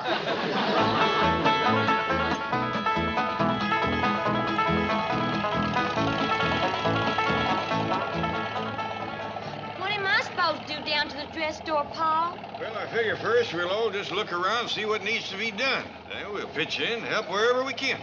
When Ma done her dressmaking, I used to oil the sewing machine. So did Petalisi. Well, you offered to do that, Jethro. Ellie May can shake out flour sacks and feed sacks and undo the seams so I can wash and iron it and make yard goods. Well, now, Granny, this being a fancy Beverly Hills dress store, they probably got ready-made yard goods. It's hard to beat good, stout feed sacks for house dresses if they ain't got too much filler in them. This don't sound like much fun to me. Jethro, pull over to the curb. I'm gonna jump out and go back home. Now, young lady, you sit right where you are. Or you ain't gonna feel much like sitting. Jethro, you drive on down to our dress store. Yes, sir, Uncle Jed.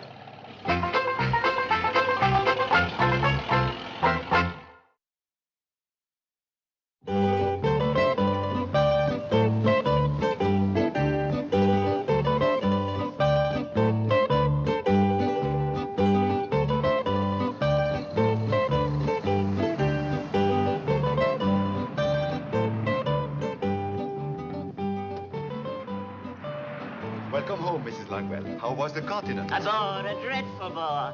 I do hope Renee has designed a gown that will lift my spirits. She's waiting to show it to you.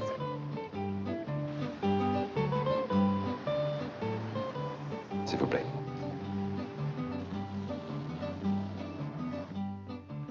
Oh, bonjour, Madame Langwell. C'est merveilleux de vous revoir. Oh, please, Renee, no more French. In Paris, it seems every other person is speaking it. Maurice champagne for Madame Langwell. Immediately. I've created something perfectly divine for you. Tommy's waiting to show it to you. Entree.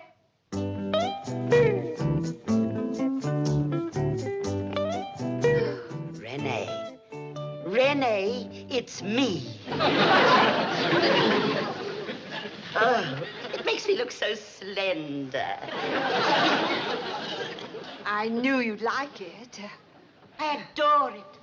Will you have to make any alterations? Oh, none to speak of. A little here, a little there. Well, to you, Renee, I must take it with me. How soon can you have it ready? Oh, in no time at all. Maurice, see that Madame has everything she wishes. Renee, I don't wish to seem bourgeois, but my husband always scolds me for not asking prices. Do you mind? Well, it is a little bit unusual, but for you. Now, be prepared for a surprise. The gown is less than $2,000. I'm robbing you.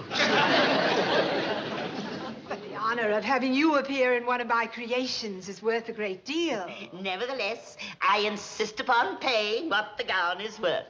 Well, if it will make Madame happy, just my cost. $2,500. Thank you, Renee. She's such a dear.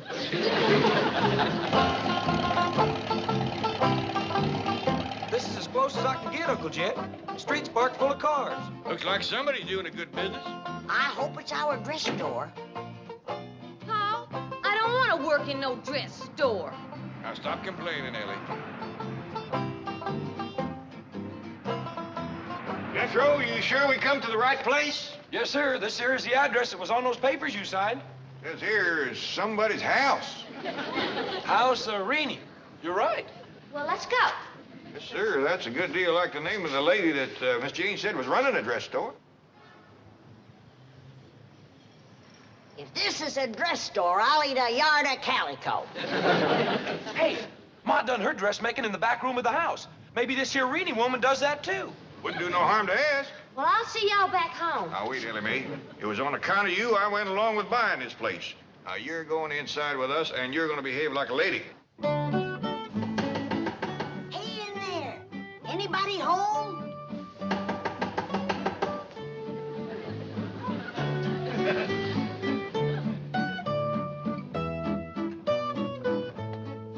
Howdy there. Is this here Renee's dress store? This is the house of Renee. That's the name. Are you her, Renee? No, indeed. Madame Renee is in the fitting room in the rear. I was right, just like Ma used to do her dressmaking. Boy, this sure is a pretty parlor.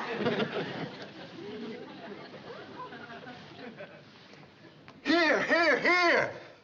Oh, thank you. Go easy, Granny. Looks like that gassed-up cider city folks is so fond of. Renee, come quickly. What is it, Mrs. Langwell? Who are these people? They look like welfare cases. You go on up and have your fitting. Maurice and I'll deal with these trespassers. Who are you? Oh, we's Clampetts, ma'am. I'm Jed, it's Granny, Jethro, Ellie May. Maurice, show these people the door. Oh, no need to put him to that trouble, ma'am. We seen it when we come in. And I don't blame you for being proud of it. It's pretty. Oh, place is pretty, Renee. But you ought to dump this cider. It's done turned on you. Well, what do you want? Why are you here? Oh, pitch in and help any way we can. Yeah, shake out feed sacks, undo the seams, and wash and iron and stitch them together. Oil the sewing machines and sweep up thread and stuff. I can do most any kind of carpentry work and heavy toting. Oh, I see. You're looking for employment. Oh, well, I'm sorry, but I have no work of an unskilled nature. If you'll excuse me just a moment. Do you wish me to telephone the police? Oh, no. Above all, we must avoid a scene or any kind of notoriety. Just give them some coins and send them away. I'm afraid we have no silver, madame. Oh, dear. Don't they make some rather small paper money for such emergencies? As small as $1. Really? Do we have any? I hardly think so. Oh, I'm afraid they might become unpleasant if we send them away with nothing. I have it. The coffee machine in the back. That may have some coins in it. Go and see. Will you be safe? Oh, yes, they're obviously gentle people. Just poor. Maurice has gone to see if he can find some money. We hardly ever have any cash. Young'uns, you wait out front. I'm sorry business has been so bad, man. Well, no wonder.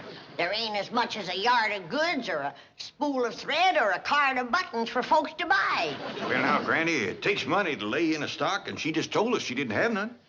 Don't you worry, honey. Good times are on their way. Jed here just bought the whole building.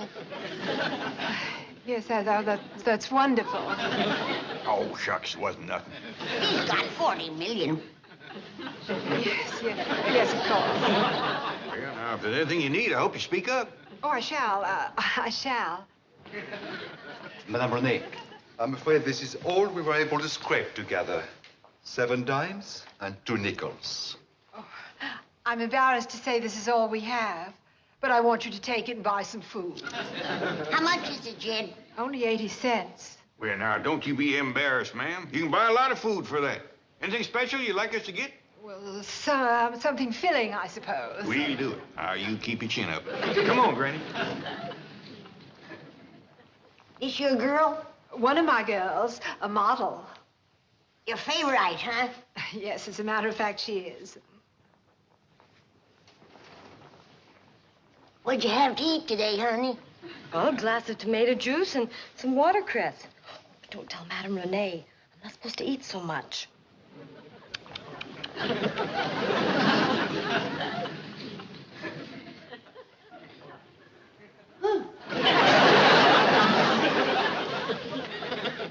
Ed Clampett, you can tell that banker Drysdale that he made a sorry business deal for you when he bought this place. Ah, Granny. Jethro, I got some ciphering for you. If a place takes in 80 cents a week, how long does it take to take in $500,000? I'll get a piece of chalk and go to ciphering on the sidewalk. Never mind, Jethro. Granny, we gotta look on this as a chance to help people. Now look at Ellie May here, just busting with health. Think of that poor, scrawny little girl in there, all skin and bone. You're right, Jed. And she's her favorite. I hate to think what the other girls look like. Well, let's go out and get them a truckload of victuals. With 80 cents. We can afford to throw in some of our own. All the blessings have been showered on us. Oh, I forgot to tell you, Uncle Jed. Found a $20 parking ticket on our truck. See what I mean, Granny? Our cup is running over. Tell you what, Jethro, we'll slip it in with the victuals for Miss Renee. Come on, let's go.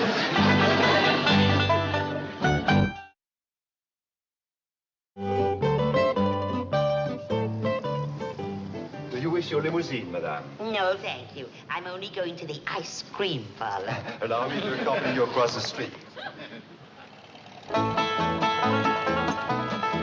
The street's parked full of cars again. He sure ain't trading at our store. That's a cinch. Everybody grab some. We got a lot to tote in. Tommy, dear, I'm afraid you're putting on weight. You'd better cut down on those seconds of watercress. Yes, madame. Ed, she ain't never gonna believe we got all this for 80 cents. Well, we'll tell her we run into a special sale.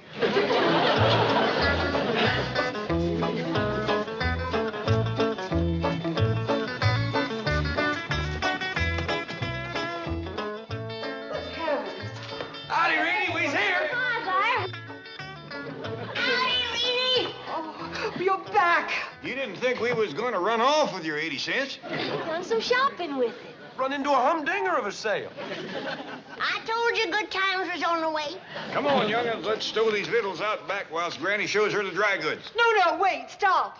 Now, Reenie, pride is all right, but it won't take the wrinkles out of your belly like taters and cabbage and side meat. But I can't let you do this. But, ma'am, I think you're starving young'uns. Oh, I think I'm going to faint. Here, take a snort of this. It'll get your blood to going. Come on along, young'un, and you and your sisters get to peeling and cooking them spuds. First thing you know, you'll flesh out like Ellie here. I'll help you. What's your name? Tommy. Oh, excuse me, young fella. I thought you was a girl. You look a lot like your sister was here before. Hey, Tommy, you better get out of those fancy pants. Folks is gonna think you're a sissy. Beats that sour cider all holler, don't it? Drink up, honey. It'll make the world seem rosier right off. Granny, can I see you a minute? Excuse me. These worse off than we thought, Granny. They ain't even got a kitchen out back. And no bedrooms at all, I can see. Uncle Jed, Granny. I think it's too late to save this one. She's stiff as a board. Come on, we gotta save the rest of them. This'll do it if anything can. Fetch her in, Jethro. There's still color in her cheeks. Golly, ma'am. I don't know how to tell you how sorry I am. Ah, bonjour, Madame Renée. Comment allez-vous? Madame? Madame! By George, I think the old girl is stoned. Monsieur Drysdale, mademoiselle. Êtes-vous malade, madame? Mais non. My shop was invaded by some strange-looking creatures. Pink elephants? Purple dragons? No, they... Ah! There they are! But these are the Clampetts. They're the new owners of your dress shop. And he's taking over right now. Every one of them girls back there is coming to our house to get fattened up. But I need them. I'm giving a fashion show at 5. Now, you forget about it, Rainey.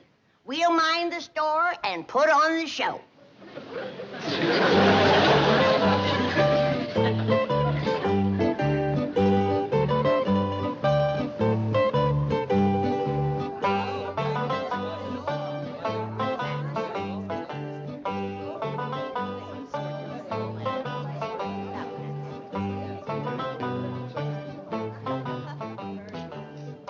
Mr. Clampett, may I have another snort? Sip of that delicious vintage? Yes, ma'am. I'd go kind of easy, though. That stuff has got quite a jolt to it. Is it Mom's? No, ma'am. Granny. Quiet, everybody. Now. Quieting down. Now, Miss Renee and her girls is taking a rest cure to get fattened up. But you was going to see the show that was promised to you. All right, Ellie May. Folks is a-waiting. Shake a leg out here.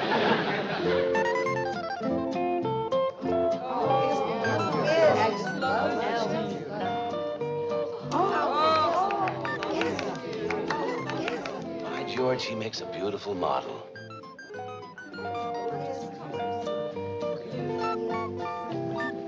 That's it, honey. Strut real proud. I taught her that walk and gave her those turns. The turns might be yours, but those curves are her own.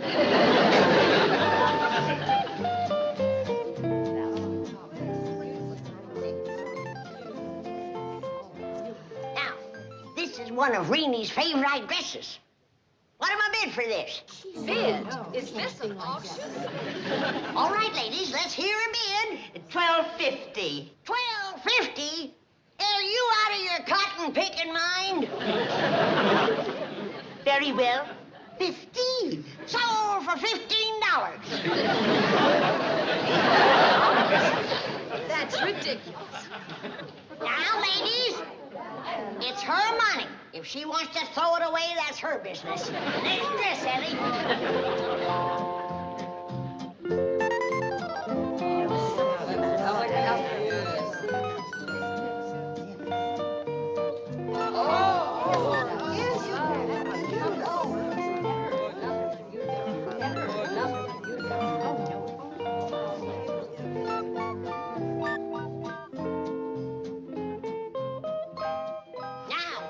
Looks like it was made out of a right nice piece of store-bought yard goods.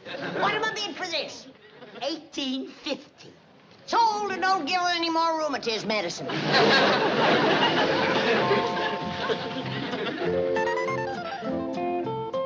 All right, let's start the bidding on this dress. Do I hear $3?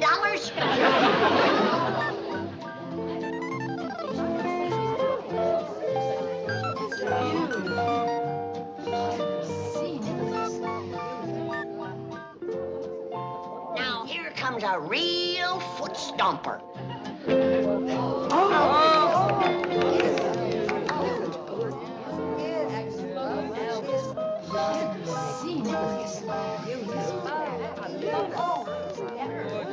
Now, June will be with us before you know it. And I reckon there's more than one of you women that has a daughter that you're looking to get shed up. My dingies. You put her in this when you bring her to that church, and you won't need no shotgun. Ain't that something? The goods under there is slicker than a toad's belly. And that's first-class cheesecloth on top, too. All right, let's hear it. What am I bid for this? I bid. You hush up and give somebody else a chance. All right, now let's hear it. What am I bid for this wedding dress? I'll pay any price if Jethro comes with it. Sold to Miss Jane. And Jethro will come with it this evening. Don't worry, Miss Jane. If he's got a date, I'll fetch it to you. Show's over.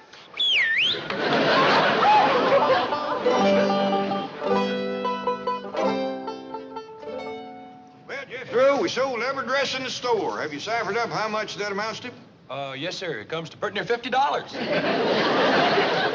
that'll keep Reenie and her girls in victuals for months. Gives you a warm feeling to help folks in need, don't it? Yes, sir, Paul. Hey, Uncle Jed, look, there's another parking ticket on our truck. Well, young'uns, let that be a lesson to you. The more you give, the more you get.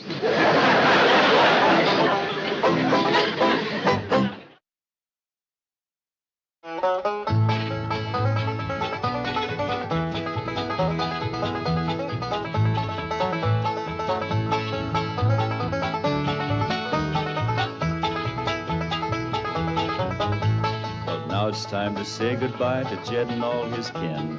They would like to thank you folks for kindly dropping in. You're all invited back next week to this locality to have a heaping helping of their hospitality. Hillbilly, that is. Set a spell. Take your shoes off. Y'all come back now. Here? This has been a Filmways presentation.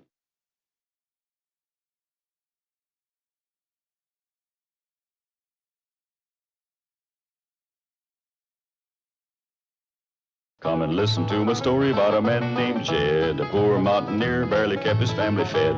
And then one day he was shooting at some food, and up through the ground come a bubbling crude oil, that is, black gold, Texas tea. Well, the first thing you know, old Jed's a millionaire. The kinfolks said, Jed, move away from there. Said, California is the place you ought to be. So they loaded up the truck and they moved to Beverly Hills, that is, swimming pools, movie stars. The Beverly Hillbillies.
Morning, Uncle Jed.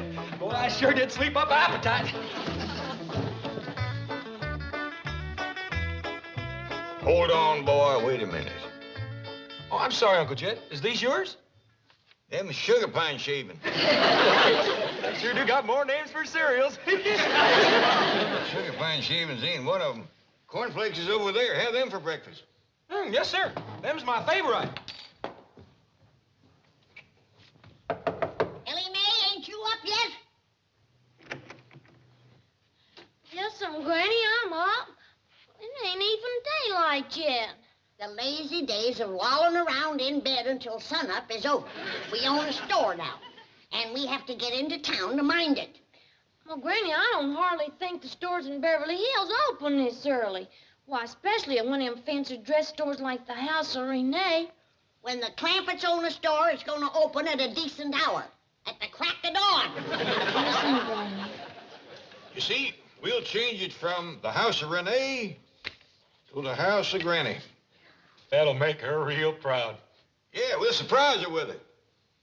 Uncle Jed, after we get the sign put up, what's there going to be left for us to do around the women's dress store? Oh, we'll see. Generally speaking, there's a lot of chores connected with running a business. Laying in supplies, counting money, waiting on folks. Miss Jane said advertising is real important now.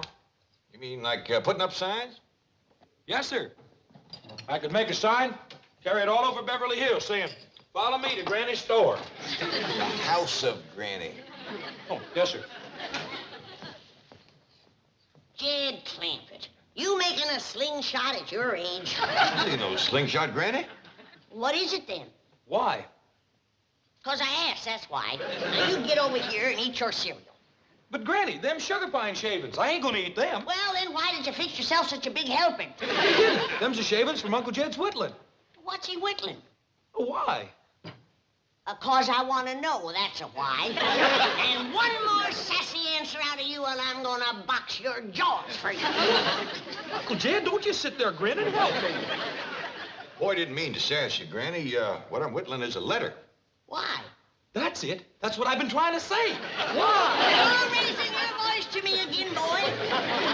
Well, sure, getting Ellie May dressed and fed and all. Jethro and me take a quick run downtown, open up the store, lay a fire, and sweep out and things like that. Yeah, I'll get some glue and stick Granny upside the wall. What did you say? The boy ain't really awake yet, Granny. Come on. I'll wake him with a hickory stick. That's what I'll do. That's the trouble with the young'uns today. They ain't got took to the woodshed enough. Learn some respect for their elders.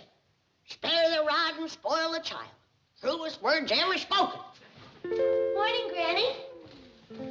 Ellie May, how long has it been since you had a good whooping? Well, I can't remember. That's what I thought. Well, what was that for? Insurance. An ounce of prevention is worth a pound of cure. Now, you sit down, honey, and Granny will fix you a nice breakfast. My, but you're pretty this morning. Why, you put the sunrise to shame.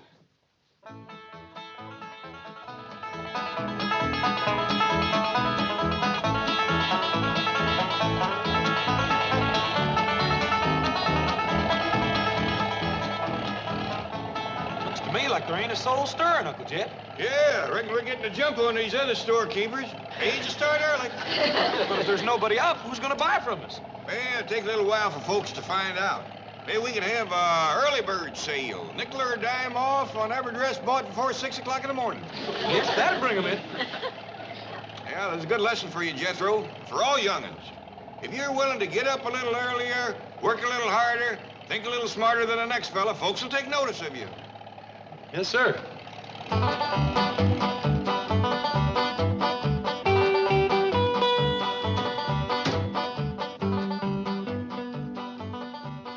I reckon we can leave the house and just knock off the Renee. Yes, sir. Jethro, did we get keys to our store? Not that I know of. You want me to bust it open? Oh, I reckon I can pick this lock.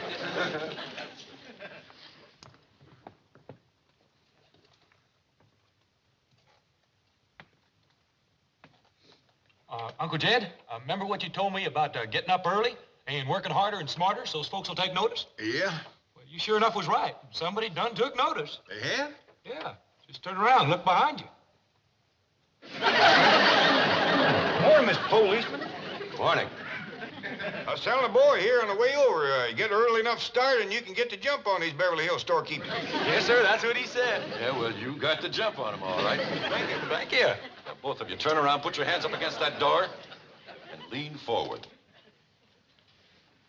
Well, we don't want to bust it down. Jethro thought of that, but I told him I could pick the lock. Just put your hands against the door like I told you.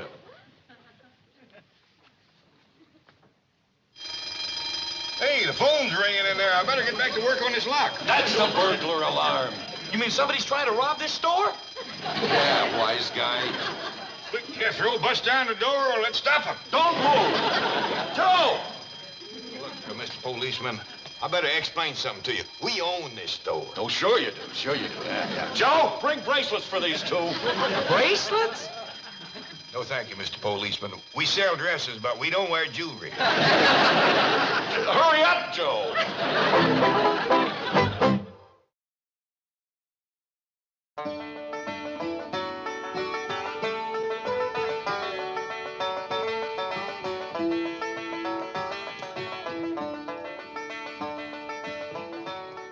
Ellie May!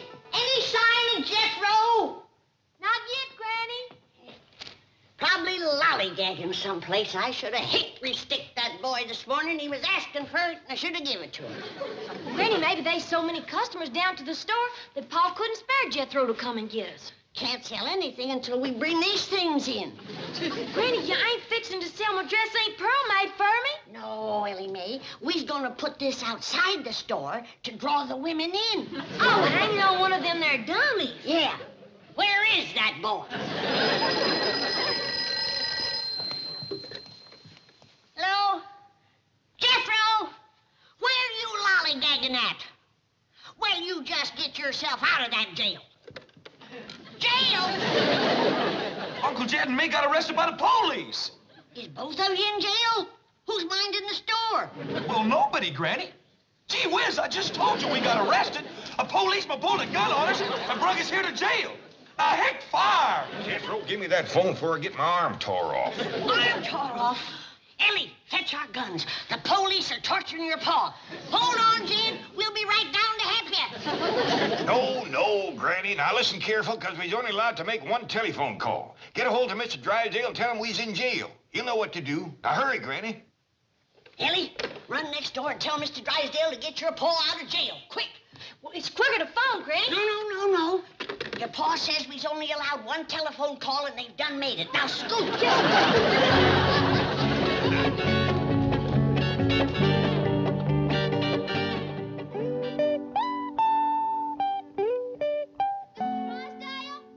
Mr. Drysdale! Mr. Drysdale, it's me, Ellie May. The police arrested Paul. They got him and Jethro in jail. Wait, Mr. Drysdale. Granny says hurry. You tell Granny I'll be right over.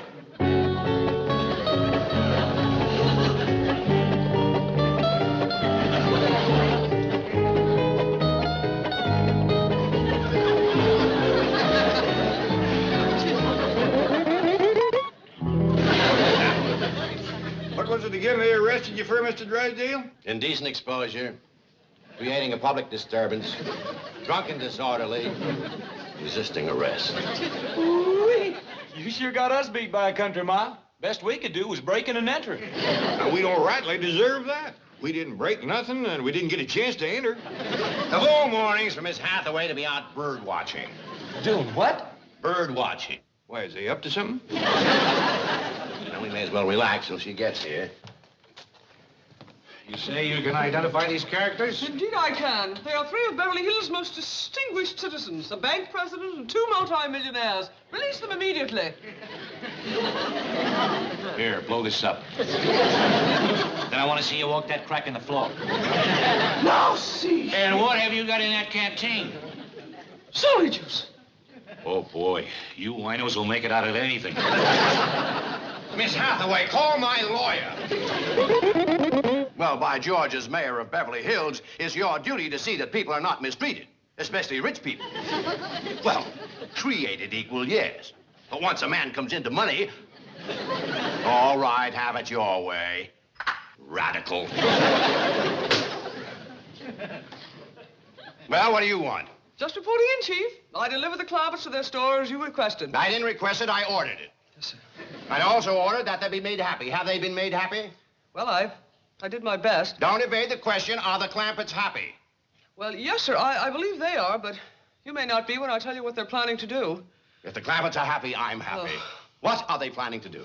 Turn Beverly Hills' most exclusive dress shop into a country store. I'm unhappy.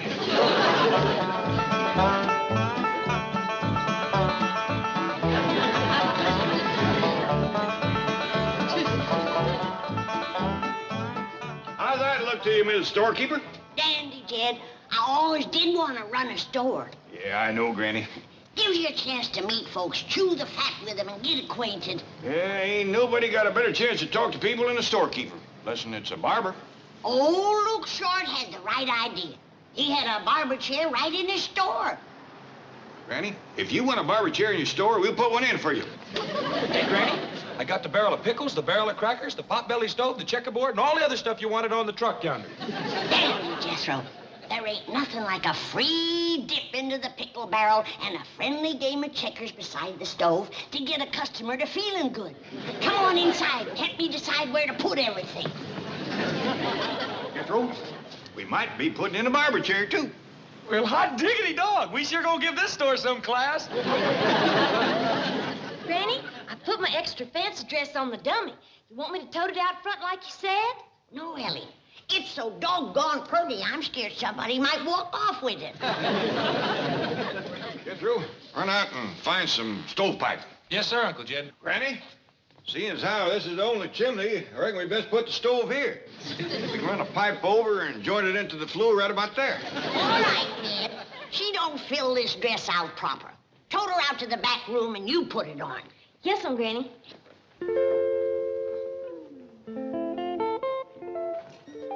Bonjour, mademoiselle. What have we here? Well, that's a dress. We are selling this?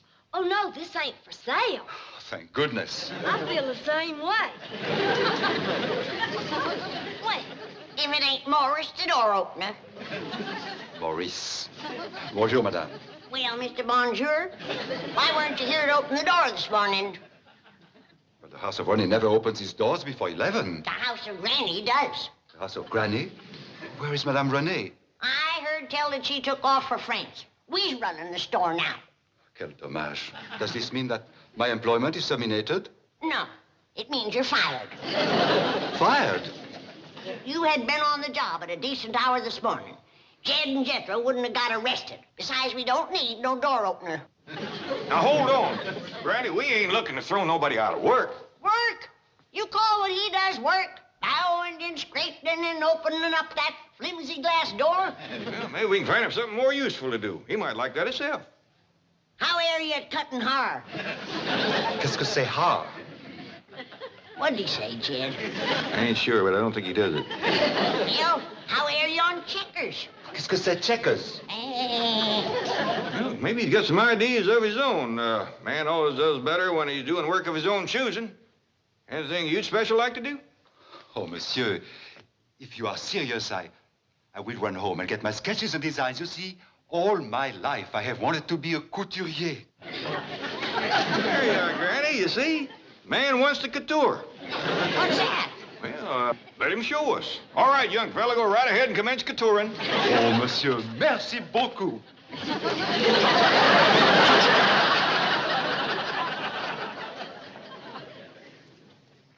Granny, if that's couturing, he's going back to opening doors.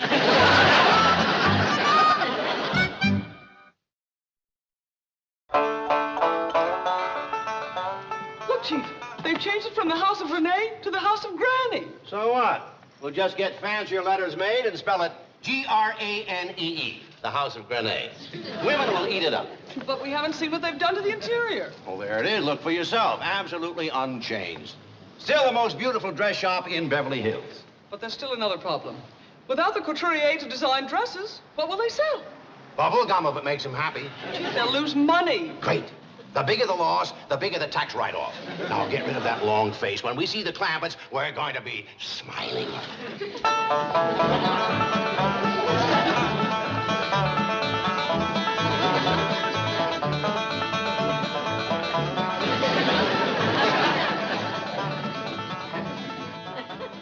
Chief, you're not smiling.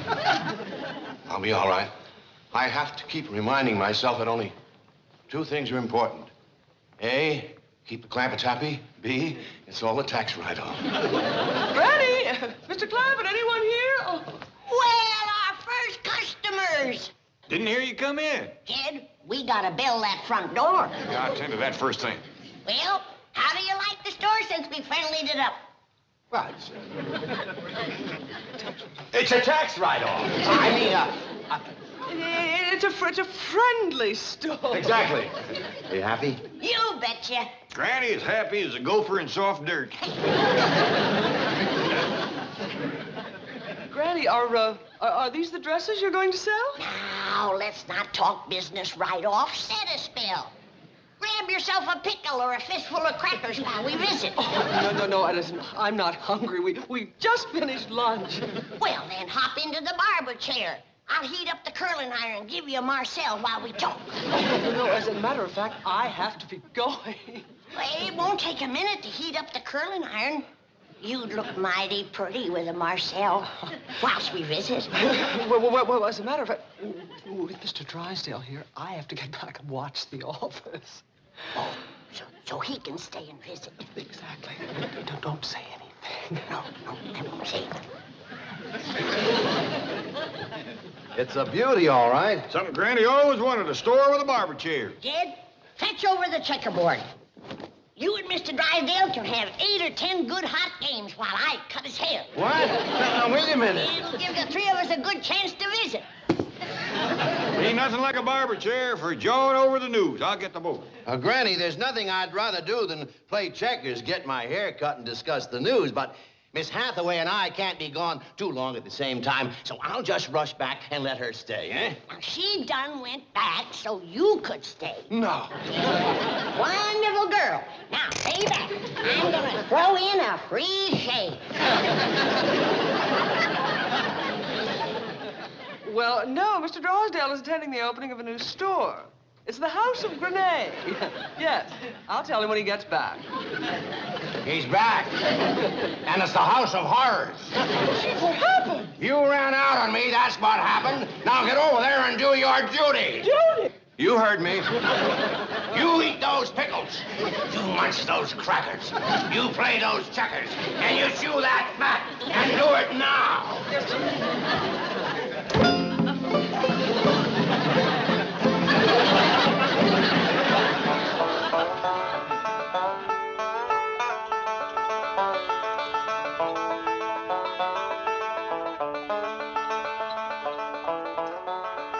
Granny sure is unhappy, Pa. Yeah, I know, Ellie. We ain't getting no carriage trade, no drop-ins, nothing.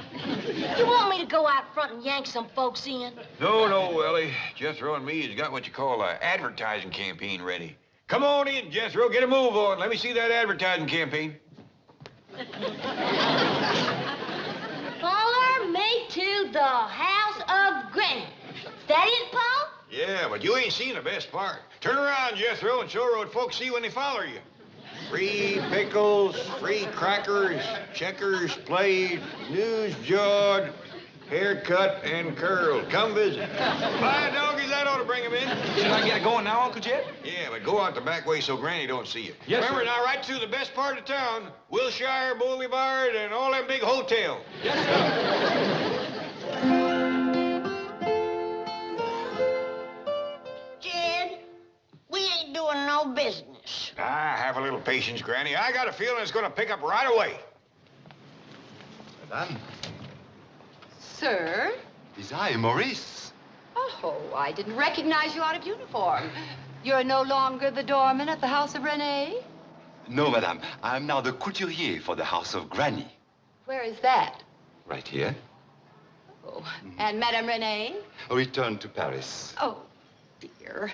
And I need a complete wardrobe for a world cruise, and quickly. Madame, I have designed just such a wardrobe. And it could only be worn by a woman of your beauty, charm, and bearing. You have some sketches to show me? In my car, madame. If you will step inside and have some champagne, I shall return immediately.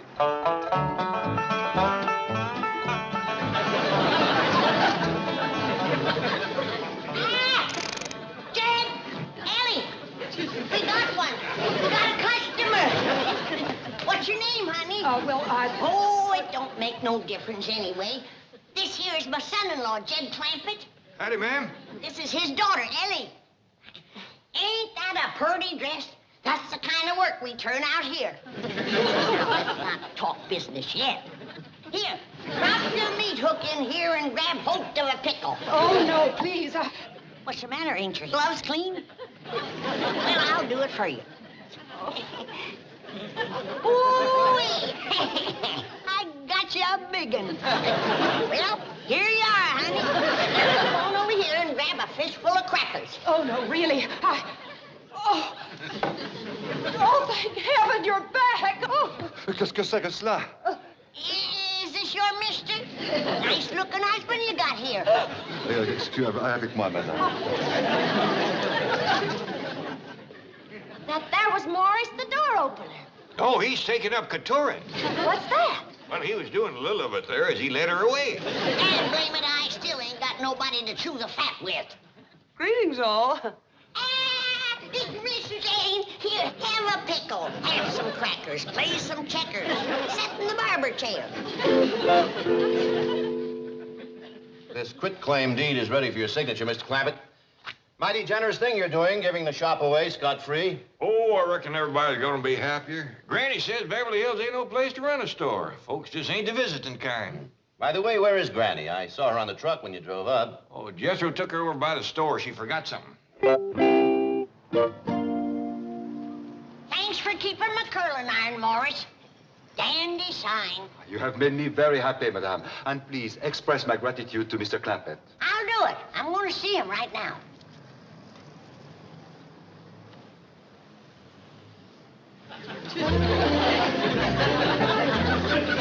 Miss Hathaway, would you come in and witness the signing away of the house of Granny? With pleasure. Fine dog is Mr. Drysdale. You gotta admit, Granny did give a mighty stylish hairdo.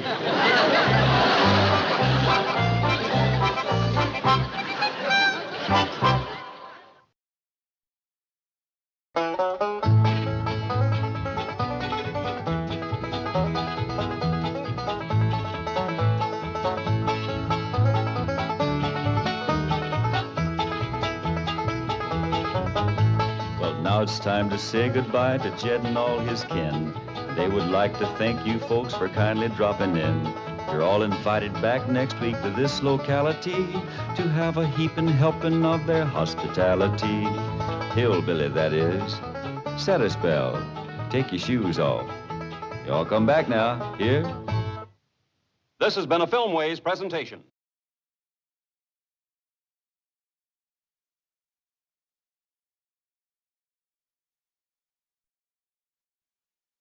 Come and listen to my story about a man named Jed. A poor mountaineer barely kept his family fed. And then one day he was shooting at some food, and up through the ground come a bubbling crude oil, that is, black gold, Texas tea. Well, the first thing you know, old Jed's a millionaire. The kinfolk said, Jed, move away from there. Said, California is the place you ought to be. So they loaded up the truck and they moved to Beverly Hills, that is, swimming pools, movie stars.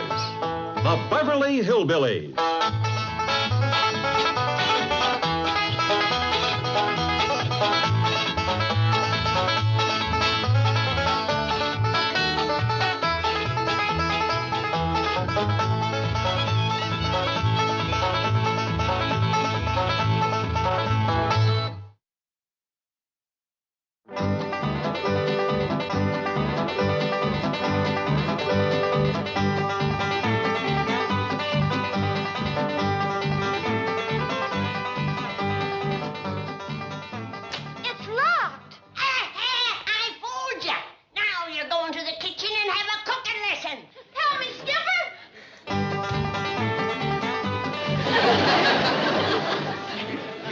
Who could have locked this and took the key?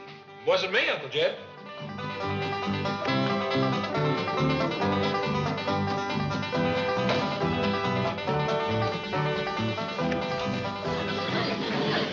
Who's in there? I locked all the doors. Who let Ellie out? Ellie did. Head her off, Jed. Chase her back this way. Might need your help, Jethro. Yes, Granny. Grab her and hold her, Jethro. Yes, sir, Uncle Jed. Jethro, I didn't mean Granny. Oh, I'm sorry. You hollered hold her, and she was the only her here to hold. Let me catch her. I'm going to kitchen break that young'un if it's the last thing I ever do. Hey, Jethro, you go through the pantry. Granny, you go around back. I'll circle the house and see she don't get out the front door.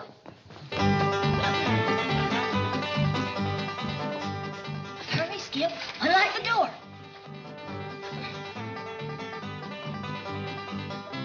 That's it, Skip. Attaboy.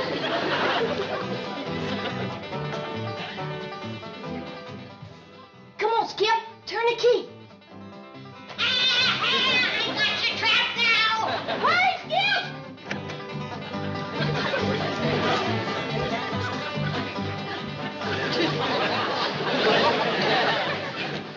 Jethro, grab her and hold her. Push him down, you big loose. Ellie May got away, thanks to you, Jethro.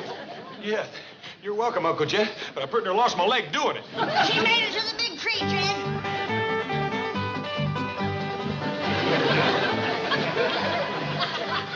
Jethro, how about shinnying up that tree and getting her down? I'd sooner jump into a swamp full of gators. This ain't no time for swimming. Now get up that tree. I'm too young to die, Granny. Granny, the boy has been thrown out of that tree a couple of times on his head. It ain't just that I got to fight Ellie up there in that treetop. She'll have her bobcat up there to help her. Her raccoon and her possum and no telling what all. There goes a little ape to join her side. Son of a gun can hang on with one hand and hit you with three. All right, you big fraidy cat. I'll go get her myself. No, Granny, Jethro and me will handle it. You just stick around the bottom of the tree and see that no more critters joins up with her. Come on, Jethro.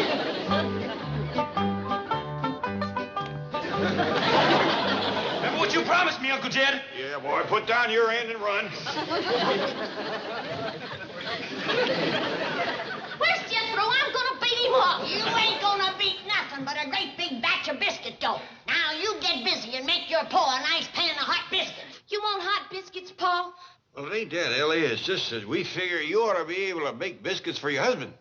Well, I ain't got no husband. Well, we're hoping all that'll change. You see, here in Beverly Hills, the girl's got a chance to marry up with a handsome movie star. Yeah, like Tom Mix or Hoot Gibson.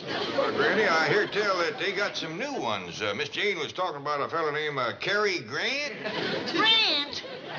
I don't think he's any relation. Now, Ellie May, supposing you was to marry up with Cary Grant, and old Cary looked up from the supper table and he says, Ellie May, honey, I'm just a-honing and a-pining for some hot biscuits to sop up my red-eyed gravy. What would you say to that? I'd tell him to make his own biscuits the same way he made the gravy, because I can't make that neither.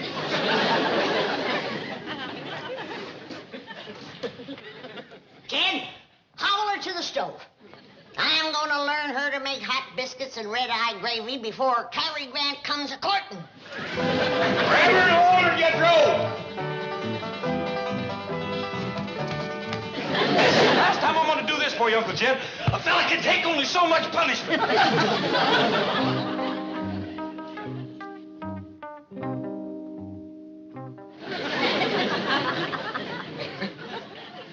Ellie May, looks to me like you might be fixing to make biscuits. I reckon so, Pa. Flabber milk biscuits, light as feathers. Did you put in the soda and the baking powder, Ellie? All there was. All there was? Why, that was a 2-pound can of baking powder.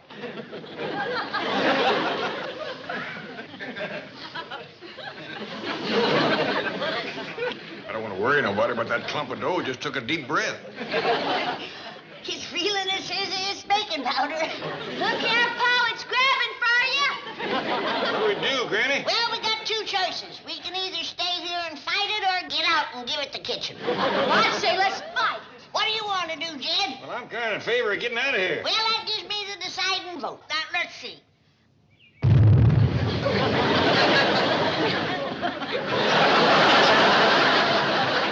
Granny, I kind of think we're going to have to find another way to get Ellie ready for courting. Not me! Well, before we do anything, we gotta catch her. She's headed right for the Drysdales. Well, come on. Jethro! And then, right in the middle of the final hand, those dreadful hillbillies came charging across our patio, painted like savages, and threw the bridge tournament into complete chaos. Well, I'm sure there was no harm done. No harm done. I dropped my cards. Mrs. Northcross fainted.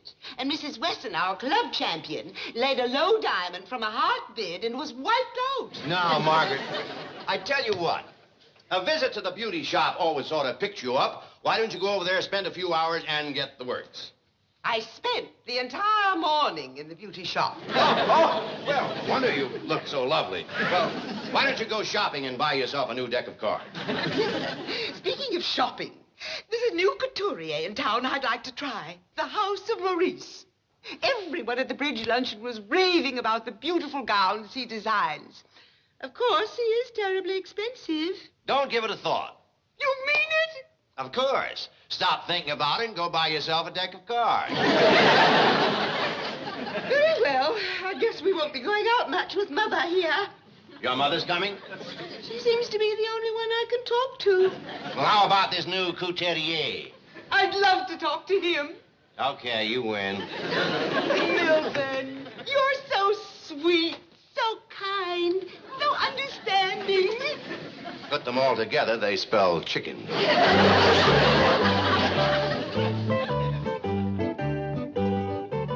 Why, Mr. Clampett, I would be honored to do a favor for you, any favor.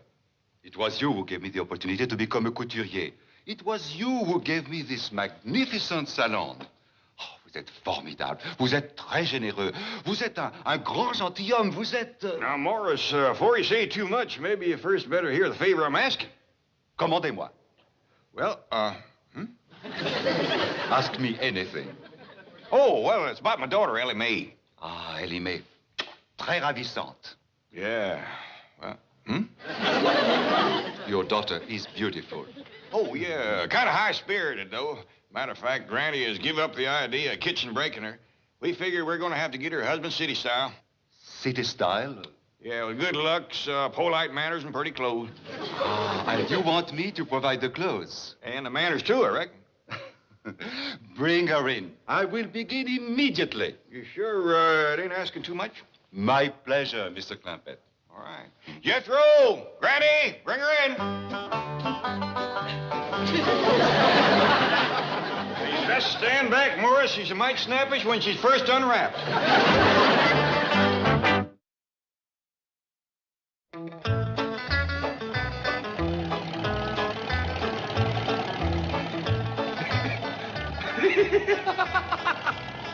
You sitting on a feather or something? No, sir, Uncle Jed. I'm just thinking about what that dress shop is going to look like when Ellie May gets done bouncing that Frenchman off the wall. She's going to turn that dude every way but loose. Now, Ellie May don't balk at wearing pretty dresses. She done herself right proud in that style show, didn't she, Granny? Yeah, but I still say we should have hobbled her to the stove and learned her to cook. It ain't fitting for a girl to get married if she can't cook. Well, I was talking to Morris about that. He says cooking ain't too important. Especially if Ellie was to marry up with a big movie star like Cary Grant. That don't make sense. You mean to tell me if Cary Grant comes home at night after working hard, riding and roping and fighting them rustlers, that he ain't gonna be hungry? Well, now, Morris says that some of them big movie stars hire folks to do nothing but fix victuals. Go on. Full-time hired hand just to cook for him? Are those folks made of money? Well, a big star like Cary Grant must make a tolerable living. Hey, Uncle Jed, you know something? I think I'm going to be a movie star instead of a scientist or a brain surgeon. I'd sure like to have somebody cooking for me full-time. What do you think I do? Well, Jethro, if your cousin Ellie May marries up with Cary Grant, maybe he'll learn you the movie starring trade. Diggity dog. I sure hope Ellie gets him, man. Well, don't hold your breath. I still say if Ellie can't cook, no man would look at her twice.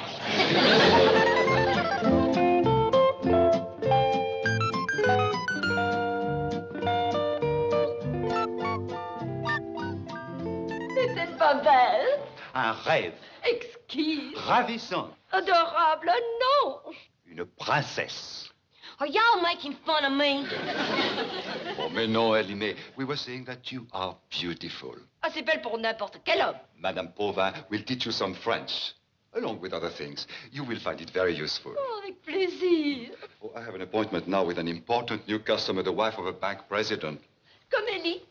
I want to see you in a dark wig. I'm sure the effect will be absolutely stellar.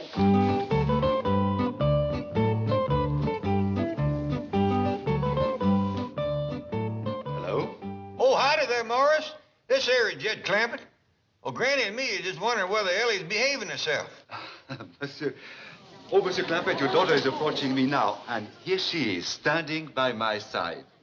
I can only say, oh, c'est un ange. C'est une beauté. Elle est plus belle qu'un... Sounds like Ellie's choking the poor fella. Ellie May, you let go of him. Votre père, your father. Ellie May. Young ladies do not whistle, they say. Enchanté. Now speak to your father. Père, father. Howdy, Père. Enchanté. That there's French for howdy, Pa, and... Ellie May, are you behaving yourself and doing what Morris and Miss Povan is learning you? Yes, sir, Pa. I mean, Père. That Mrs. Povan is learning me to talk French. Listen to this. Ouvrez la porte. That means open the door. Well, doggy. Ellie May just learned how to say open a door in French.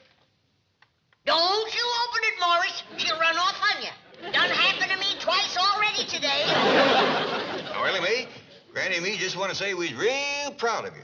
How you learn how to dress purty and talk that French real nice. Huh?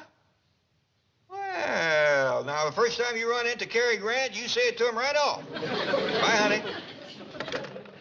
Say what to Cary Grant? Ellie May just learned how to talk some more French. Does it real nice, too. La plume de ma tante. Well, I hope it means hot biscuits and red-eyed gravy. Don't wait for me, Jenkins. I'll be a long time, I hope.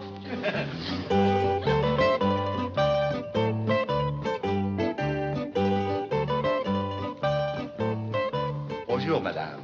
I'm Mrs. Milburn Drysdale. I have an appointment with Maurice. I am Maurice. Oh, this is a thrill. I hear your gowns can make any woman beautiful. In your case, madame, it is you who will make my gown beautiful.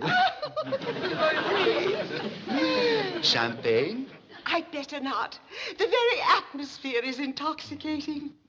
What I do need, Maurice, is something perfectly exquisite to take my mind off those dreadful hillbillies.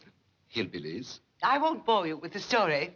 I only wish my husband could operate his bank as you do your salon and exclude undesirable peasants like the Clampetts. Did you say the Clampetts? Oh, don't worry. They'll never come here. They dress in the most outrageous clothing you've ever... Who is she? Who, madame? That divine creature who just...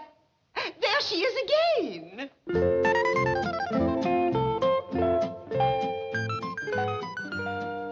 She's a customer. But she must be someone famous. Is she a movie star? No, madame. Who then? Tell me. If I did, you would not believe me. Royalty. I should have known. She has that unmistakable regal bearing. Oh, please, Maurice, tell me who she is. I am sorry, Madame Drysdale, but we cannot reveal the identity of the young lady you have just seen. Pardon, monsieur. Téléphone. Excusez-moi, s'il vous plaît. Tell me, she is royalty, isn't she, that lovely young lady? Well, I can truthfully say that I did hear Monsieur Maurice refer to her as a princess. I knew it. This is just too thrilling. Chief, are you sure you're doing the wise thing? Are you kidding? My wife told the chauffeur to wait. She'd hoped she'd be a long time. In this kind of a shop, she can break me. Madame will notice the striking beauty of this gown, matched by her own striking beauty. The motif is classic, the material is velvet, and the design is, of course, original. And the price is, of course, outrageous. Milburn, how utterly vulgar. How much is it? Maurice, you see what association with the wrong people has done to him? Pardonnez-moi. Certainement, madame. Milburn, you oaf. Just being here is a privilege. Do you realize who's back in the fitting room this very moment? A princess. Really, a princess? Did you say something about a princess? Being fitted in the bath. Isn't it thrilling? Who is she? Maurice refuses to divulge her identity. Probably traveling incognito. She didn't fool me. That kind of beauty and bearing has to be royalty. There she is. Isn't that thrilling? Isn't that Ellie? Gance. Elegance. That's the word you're looking for, Chief. Right. Ellie gone. Yonder's the Drysdales and Miss Jane. No. Glasses. Oh, here they are. Mrs. Drysdale. The princess will think we're tourists. You oaf. Look, you frightened her away. Oh, dear, I'm sorry. But why can't I just go over and say hi to my friends? Well, they'll think I'm putting on airs. Ellie, Madame Drysdale is, how you say, comment dit-on en anglais, poseur? Snob. Oui, snob. Now, if you will listen exactly to what Madame and I tell you, we will teach her a great lesson. Okie dokie. Oh, non, dokie dokie. Certainement, c'est convenu, naturellement. Well, how about...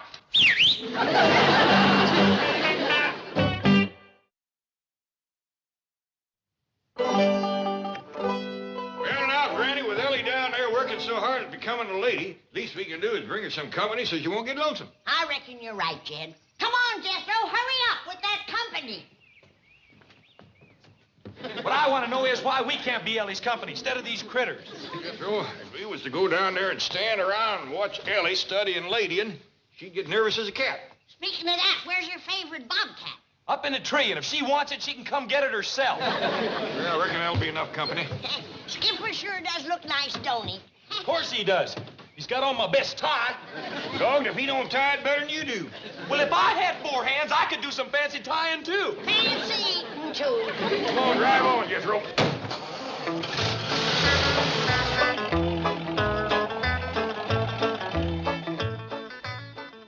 Melvin, you bourgeois banker, how can you just sit there when we may be about to meet royalty?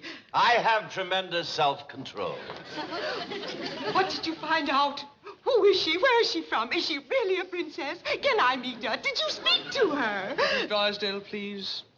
She has agreed to allow you to be presented to her. Oh, marvelous! However, her identity must remain a secret. I understand. International intrigue and all that sort of thing. She will speak to you only through her interpreter. Oh, I must call a special meeting of my bridge club and tell them of this.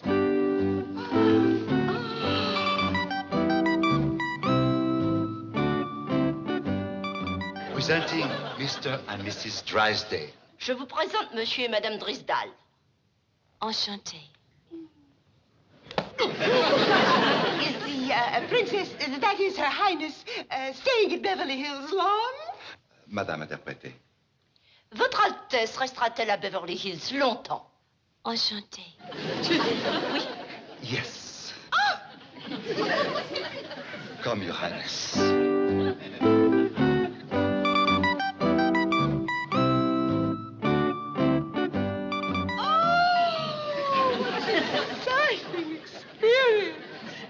You see, Milburn, that is real quality. The product of generations of breeding and culture. She represents something that mere money cannot buy. I agree. Me too. Staying in Beverly Hills for a while. Perhaps we can persuade the princess to appear at our huge party. What huge party? The one we're giving for the princess. Now, Margaret. Hathaway, you're very clever at arranging these things. Do speak to her interpreter. Enchanté.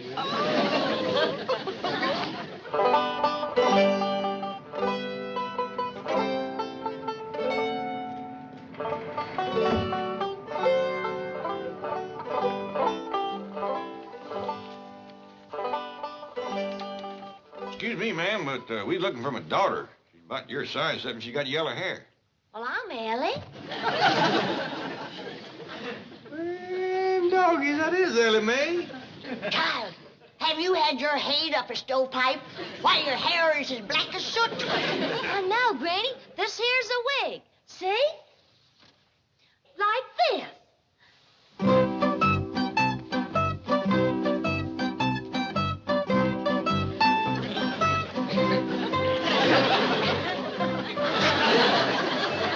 Howdy. Well, howdy, Skipper. Sure is good to see you. You too, Jethro. Thanks. Oh, good. The entire royal family is here. Mrs. Drysdale would like to give a huge party For Ellie May. Mrs. Drysdale? She was mad at us this morning. Yeah, we was chasing Ellie, and we cut across her outdoor card parlor, and she got awful riled at us. Come in throwing things at us. Little sandwiches. They was good, too. Her attitude has changed. Will you attend the party, Ellie? Well, is the rest of my family invited, too? Mrs. Drysdale would be thrilled at the prospect. Excuse me. You see, Ellie, what becoming a lady has already done for you? Yes, sir, Paul. Did you speak to her? Will she accept? The princess will attend your party if her family and retinue are also guests. But of course they're all invited. I'll be honored. I shall so inform Her Highness. Now, Milton, if we are going to entertain the royal family, I insist that those untouchables next door be moved out.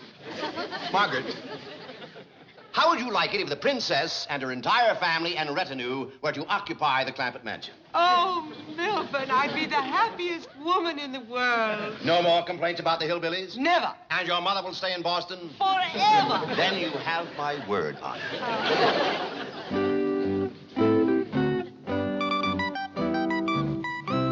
Her Highness is pleased to accept. Your Highness. Oh, Miss Drysdale, now that you ain't mad at us no more, we can just cut out all this foolishness of bowing and French talk. We're right obliged for the party invite. Hope you have some more of them little sandwiches you was throwing at us. What's the matter, Miss Drysdale? You got a stomach ache? Reckon she's ailing, all right. Doggone all right. Sorry, Miss Drysdale calling off that party. Been a good chance for Ellie May to meet some fellas. Don't you worry about Ellie May. She's gonna get a husband the right way. Baking and cooking. Oh, you got to stirring up biscuits again? No, this time it's my homemade bread. How you doing, Ellie May? All right, I reckon. Have you put in the yeast, girl? Oh, there was. All there was? Why, that was a 2-quart crock. Reckon I'd best get this outside before it gets out of control. Open the door, Ellie May. Best throw the blanket over it, Granny. We don't want to be scraping it off the walls again.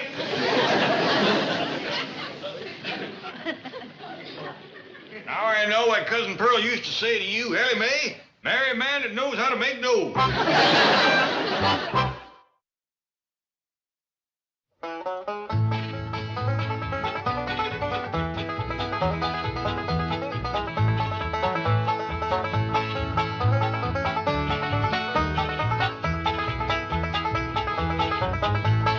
Now it's time to say goodbye to Jed and all his kin. They would like to thank you folks for kindly dropping in. You're all invited back next week to this locality to have a heaping helping of their hospitality. Hillbilly, that is. Set a spell. Take your shoes off. Y'all come back now. Here? This has been a Filmways presentation.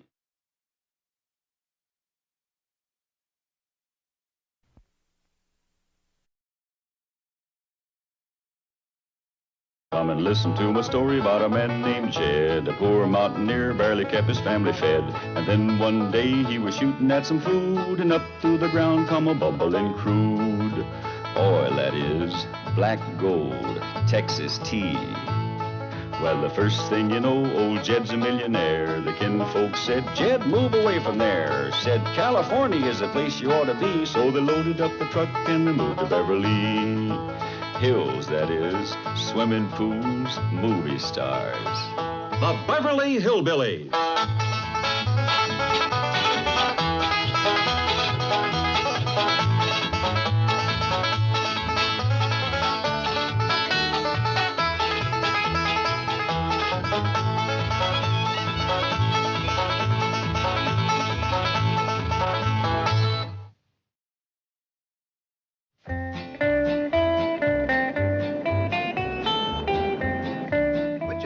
Do you like best for Mr. Clampett's Corporation? Jedco, Jed Clam, Clamco, or JDC Incorporated? I like Clamco Incorporated. It has a nice sound to it. Then Clamco Incorporated it is. Now, let's see. Jed will be president. Granny can be vice president. Ellie May, secretary-treasurer. That leaves Jethro. What do we do with him? Here's an idea. I'll marry him. Oh, be serious. Well, if I may say so, Chief, he'd make a far better husband than he would a corporation executive. This corporation is just a formality for tax purposes. I'll continue to make all the decisions and all the investments just as I have in the past. Well, what will the Clampetts do? Attend a board of directors meeting twice a year. Slow down, you're coming to the president's driveway.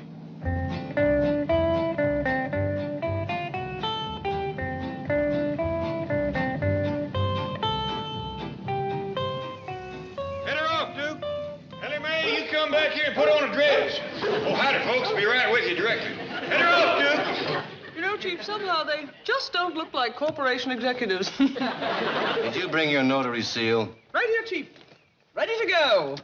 Well, pucker up and seal off the wisecracks.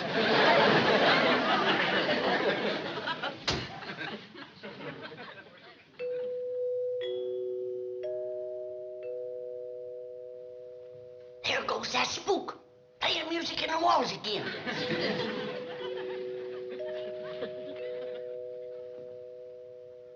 Come out of there, you gong-ringing gummer, you!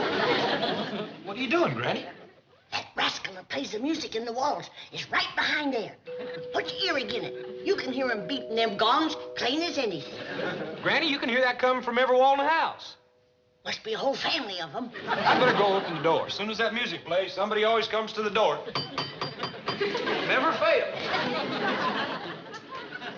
Oh, hi, Miss Jane. Mr. Drysdale. Hello, Jethro. You just missed Jed. He's out shagging Ellie. Yes, we saw them. Well, come in and have a cup of coffee whilst you're waiting. Oh, thank you. How are you, Jethro, you muscular swain? Oh, I'm what'd you call me? A muscular swain. That is a compliment. Oh, well, you're a muscular swain, too. I've had worse compliments. You know, Jethro, the month of betrothal will soon be here. It will? Yes, it follows May. April? May? No, ma'am, that's June.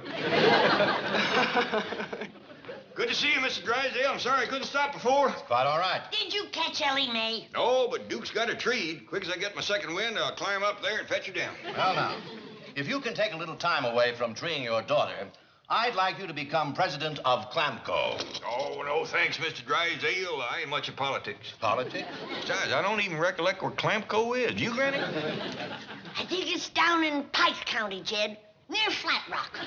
No. Clampco is right here in Beverly Hills. Well, now, you best forget it for sure, because folks out here never vote for me for president. Jed ain't fancy enough for city folks. And if it comes to making speeches, I'd be plumb pitiful. Mr. Clampett, you don't have to win an election. Clampco is a corporation, and you are its president by virtue of being the majority stockholder. Here they are. Sit down, Granny. Jethro, you too, Miss Hathaway. I have a feeling I'm going to need all the help I can get in explaining what a corporation is. Well, everybody ready? Yes. Yep. Very well. Start explaining, Miss Hathaway.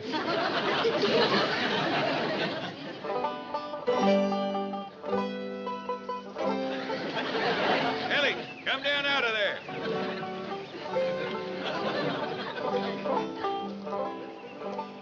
Now, Ellie May, it just don't seem fitting for the president of a big corporation to have to get his secretary out of a tree. What are you talking about? I'm talking about you and me. Now, come on down here and I'll tell you more. I'm coming down, Paul. Are you sure enough going to be the president of a big corporation? Mm-hmm. And am I sure enough going to be your secretary, Paul? Ellie May, you're going to be secretary for the whole corporation. I'm the president, Granny is vice president, and we decided to make Jethro a treasurer because he knows so much about ciphering. Are we going to have one of them in their office like Mr. Drysdale and me one like Miss Jane? Well, they didn't say nothing about offices. All we got to do is come to a meeting twice a year. Well, shucks, that don't sound like much fun. Now, wait, Ellie May. We'll get you down out of this tree and into a dress. I'll see to it that we have offices just like Mr. Drysdale and Miss Jane. Well, can we have one of them there dictate machines so you can dictate letters? Ellie May, if it makes you happy, we'll have two of them. We'll both dictate letters. Let's go.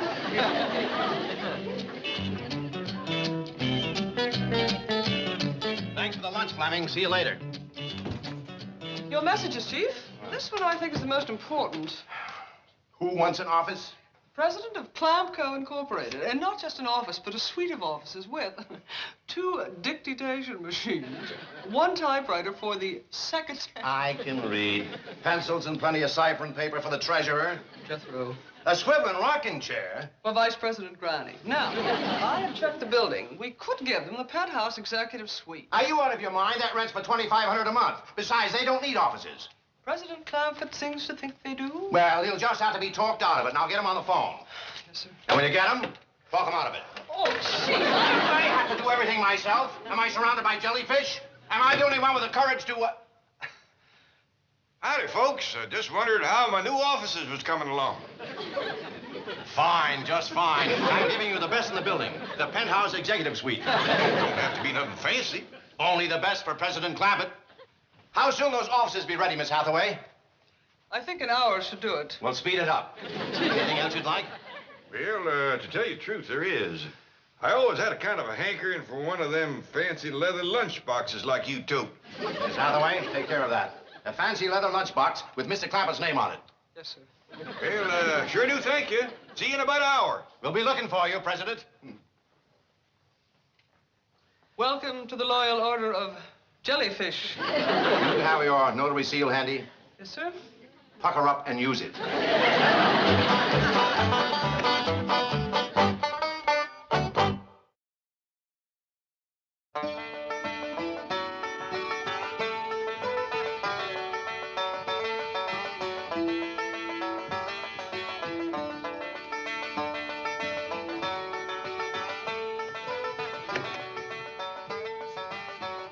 Granny, you are gussied up to a fare thee well. Don't you forget it, boy. I am the vice president of a big corporation. Yes, ma'am. Confidentially, Jethro, what does a vice president do? I ain't sure. Reckon we'll find out when we get down to the office. I reckon. What's that? Well, I don't know. Fella just delivered it for Uncle Jed. Open it up, Jethro. I think I know what it is. Yep. It's my new fancy leather lunchbox. You got my name on it. Oh, we ain't that a dandy. Sure is pretty. How'd I look? You look like a big, important corporation president. That's a fact, Jed. You just fill that lunchbox with ham hocks and black-eyed peas and chitlins, and you can hold your own with any of them. I reckon we ought to be getting down to the office. Jethro, you ready to commence treasuring? Yes, sir. I'm going to cipher up a storm. I even borrowed a geometry book. What's geometry? Oh, it's clean other side of arithmetic. It's so deep, even I don't understand it for sure. Well, you can study up on it. Granny, you all set to Vice President? Soon as you know what that is, yeah. Well, here comes our secretary. She looks like she's dressed for a dance. Don't say that. At least the way she's wearing a dress and acting like a lady.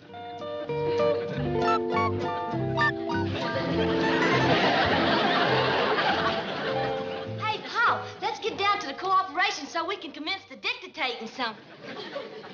I figured you'd want me to wear one of these here dresses that Morris made for me. Does you proud, Ellie. You're prettier than a Christmas package. Well, you are too, Paul. You too, Granny and Jethro. Yeah, I reckon we's as fine-looking gaggle of corporation executives as you'd see in New York, Joplin, any of them big cities. Let's go.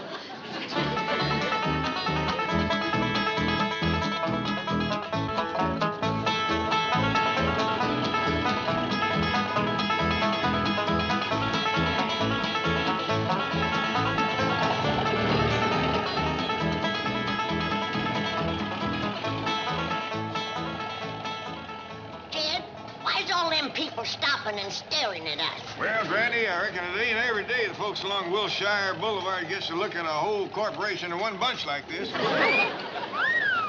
I wish them men would quit whistling at me. Yeah, it isn't mighty disrespectful, you being a vice president and all. Jed, what does a vice president do? Well, Granny, quick as we get to the office, treasurer will look it up for you in one of them dictionaries, won't you, Jethro? If I can squeeze it in with my geometry. It's awful deep, Uncle Jed. Listen to this. The square of the hypotenuse of a right triangle is equal to the sum of the squares of the other two sides. Doggies, will you listen to that? What does it mean? You wouldn't understand it, Ellie May. You're just a secretary. What do you mean? Now, let's have no squabble between the secretary and the treasurer. Or you'll get flunked by the vice president. Hey, Granny, maybe that's what the vice president's supposed to do. Make the other officers behave themselves. I hope there's more to it than that. Well, Jethro will look it up for you. If I can find the time. The square of either side of a right triangle is equivalent to the difference between the square of the hypotenuse and the square of the other side. That's more geometry. We got ourselves a treasure and a half. Well, dictate something to me, Paul. Talking shorthand. When we get to the office and get to corporating, you'll have all the dictating you can swallow. Come in, slowing down, Jethro. Yonder's the bank. Yes, ma'am. The area of a circle is pi r squared. Dear sir, yours truly, Clamco Incorporated.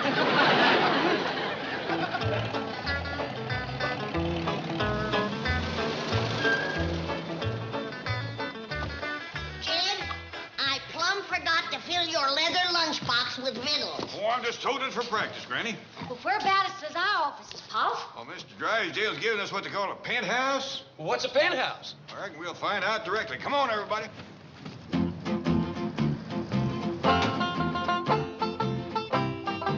Come on, Granny. If this is a penthouse, you can have it. Come on back, Granny. Granny! Now, Jed, Come here. Jed, I ain't a-going. You come on back. I ain't a-going in there, Jed. It ain't big enough for us. There's no windows in it. We'll suffocate. Granny, this ain't the penthouse. This here is an elevator. This is how you get to the penthouse. Hell out, this thing grabbed me. Let go of me, you honorary varmint, you. Get your back, Jethro. Jethro! You put down, you big lubbets. Put me down. I ain't going in here. Come on in, Granny. It's all right. I changed my mind. I don't want to be no vice president. I want to go home.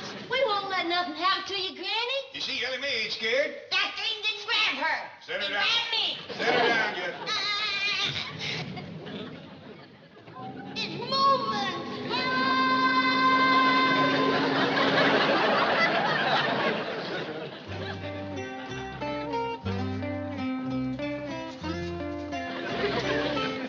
Hey, Granny, why are you staying in there?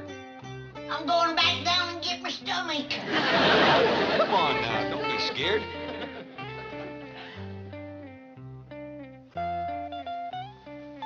What's Clamco Inc., Paul? Well, Clampco's the name of our corporation. Is we gonna make ink? For all I know, we might be going to make Clampco's. Mr. Drysdale didn't say for sure. Look at Uncle Jed's name written on that door in gold. Jethro, I want you to get a hold of some paint. Put the rest of your names up there, same as mine. We's all in this corporation together. Not me. I quit when I was being yanked up in that oversized well bucket. Unless I can find me some stairs, I'm going home. Look, Granny, don't you want to stay and see your office? No, I don't. But I reckon I ought to stay and see that the rest of you is comfortable.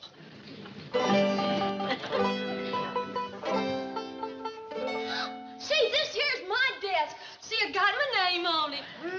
No, and there's your dictating machine. Dictating something, Paul. Well, quick as we get settled and go to corporate, and I'll do that. Hey, Granny, look at here. Vice President Granny. Jethro, Granny says she's done quit. Now, when you take her home, you bring back a can of turps and wash her name off this door. Yes, sir. Now, just a doggone minute. Who's higher up? Vice president or treasurer? Vice president, I reckon. Well, then there ain't gonna be no treasurer washing off no vice president from no door. Hey, Jethro, come see your office. Got your name on the door and everything. Hot diggity dog. Can't blame you for feeling proud, boy. Here you are, treasurer of a big corporation, not even out of the 6th grade. Well, I'm going to work hard, Uncle Jed. Folks ain't going to say I'm a success just because I'm your nephew. That's the spirit, boy. Get in there and get the treasure. Yes, sir. Hey, Paul, wait till you see your office. It's a yellow speckled doozy. Private? That means can't nobody come in and bother you. Well, let's get that off of there right away. Can't do business without folks can come in and talk to me.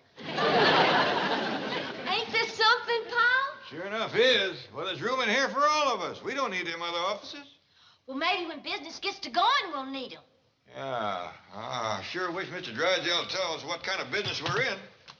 We're up high enough to be in the roofing business. Look down yonder. That's a long jump. I sure hope Granny don't try to leave without finding her stairs. Jed Clampett, I quit. Again? Ain't you happy with your office? I ain't happy with my job. Vice President? That's it. I just had Jethro look up what that word vice means. And I ain't gonna be president of no such goings-on.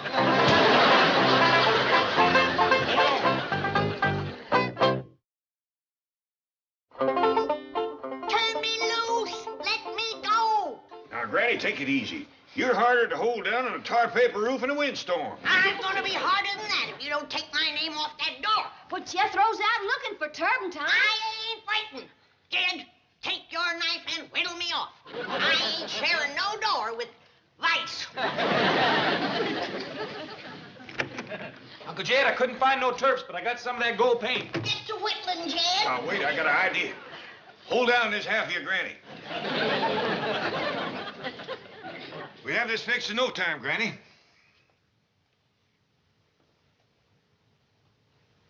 There you are.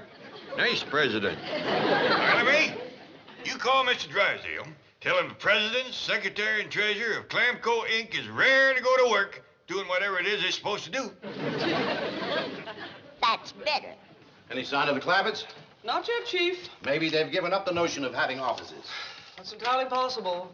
Personally, I cannot picture those vigorous and spirited outdoor-loving mountaineers encapsulated within the stultifying confines of this uniquely urban concrete and steel stalagmite which we call the office building. I'll answer that. You get out your notary seal. Hi there, Mr. Drysdale. This here's secretary of Clampco Inc. And the treasurer.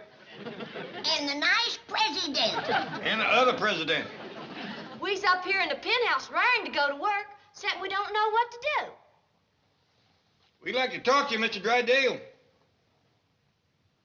He says it ain't time yet for a meeting of the board. Tell him we get bored quicker than city folks. Yes. All right, Ellie May, I'll come right up and explain everything. Bye. You come along. 3 miles are better than 1. And so we see, from what I have pointed out, that the corporation tax picture is not only brighter from the standpoint of the maximum tax rate of 50% on corporate income as opposed to 77% on personal income, but also from the standpoint of the eventual possibility of attaining a long-term capital gain upon the ultimate sale or dissolution of said corporation to wit, Clampco Inc. Mr. Treasurer, you hear all that? Oh, yes, sir, every word. You understand it? No, sir, not a word. How about you, Miss Secretary? You understand it? No, sir, Paul. I mean, President. How about you? She lost me right after she stood up and cleared her throat. Miss Jane, that was a dandy speech. But I'm afraid that I didn't cut a whole lot of meat out of it, neither. I suppose you understood it, Mr. Drysdale? Not a word. Chief! Oh, I'm kidding. But I can boil her 10-minute oration down to one simple statement. You'll be paying less money to the government. Now, I make a motion that we adjourn so you can go home and relax and leave all the high finance to us experts. Well, now, excuse me, Mr. Drysdale, but could I say something? Of course. What's on your mind? Well, now, I hear tell that the government needs a lot of money. Well, that's their problem. Our problem is to see that they don't get it from us. Why? Why? Well, everybody tries to avoid paying taxes. Why? Why? Well, great Scott, man. That's the American way. Chief, perhaps you should explain to Mr. Clampett that it is perfectly legal to avoid taxes so long as we do not evade them. Right. In other words, Mr. Clampett, the government doesn't want you to pay any more tax than you have to. Well, now, if the government needs all this money and I got plenty, I don't mind giving it to them, especially since this country's been so good to me. Yeah, you That's bet. for sure. Well, the way to help this country is to put money in circulation. And that's exactly what Clampco is going to do. It is? Absolutely. That's what a prosperous business economy does. Puts more money into the hands of more people. Well, that makes a whole heap of good sense. I see you're getting the picture. Well, now, if you'll excuse us, we'll be getting back to the office. Well, thank you very much, Mr. Drysdale, for explaining it to us. It's a pleasure. Goodbye, sir. Bye. Au revoir. Well, I reckon we got our work cut out for us. We sure have. That's a fact. I'll say. What is it, Uncle Jed? That's what Mr. Drysdale said. We got to get more money into the hands of more people. Oh, yeah. He said that. How are we going to do it? Well, the first thing we need is money. Now, you and Ellie run down to the cashier, fella, and get a big heaping box of it. Come on, Jethro. Gentlemen, Clampco Incorporated, which I have the pleasure to represent as a director, is desirous of purchasing large parcels of income property. Hotels, apartment buildings, commercial property in your area. We have unlimited capital and we... Great Scott! Money! Falling from the sky, look! I hate to say this, but I think it's coming from the penthouse. Oh, no. They wouldn't. They couldn't. They would, they couldn't. They are! Oh!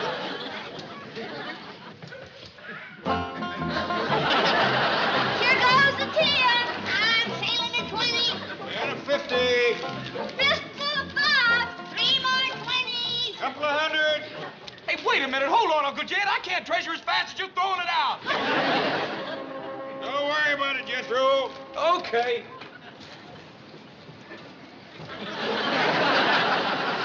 Chickadee dog. We sure getting a lot of money into the hands of a lot of people. Compliments of Clampco Incorporated.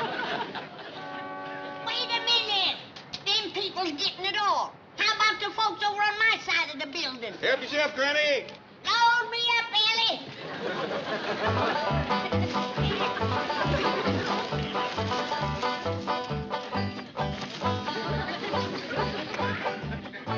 Granny, what's going on up here? Prosperous economy. Come help me with my side of the building. Wait. Granny.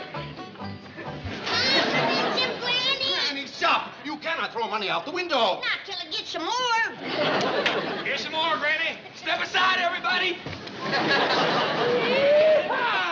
Crowd's picking up real good. Give me a box of money, Jethro. Get bigger bills. It makes them much happier.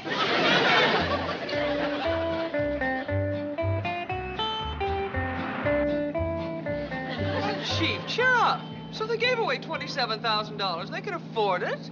I know, but the way they did it, it's not deductible. Now Jed wants to dissolve the corporation. Did he give you a reason? No. He just said if he couldn't give money away, that he'd just as soon forget it.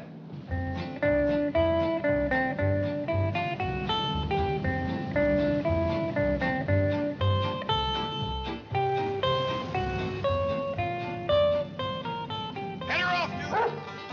Ellie May, you come back here and put on a dress. Howdy, folks. Be with you directly. Head her off, Duke. Ellie, come down out of there. I ain't gonna do it, Paul. Well, Chief, if I may venture an observation, it looks as though Clampco Incorporated is up a tree. Here's your notary seal. Pucker up. Exactly. And Clampco that wise mouth.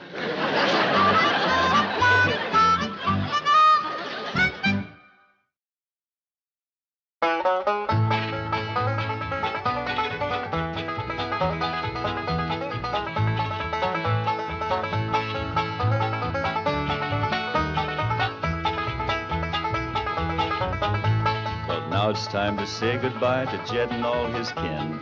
They would like to thank you folks for kindly dropping in. You're all invited back next week to this locality to have a heaping helping of their hospitality. Hillbilly, that is. Set a spell. Take your shoes off. Y'all come back now. Here? This has been a Filmways presentation.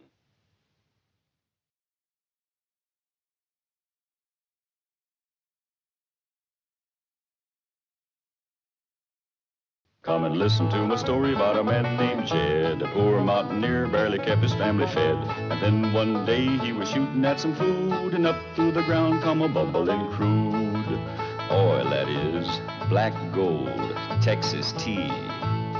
Well, the first thing you know, old Jed's a millionaire. The kinfolk said, Jed, move away from there. Said, California is the place you ought to be. So they loaded up the truck and they moved to Beverly Hills, that is, swimming pools, movie stars. The Beverly Hillbillies.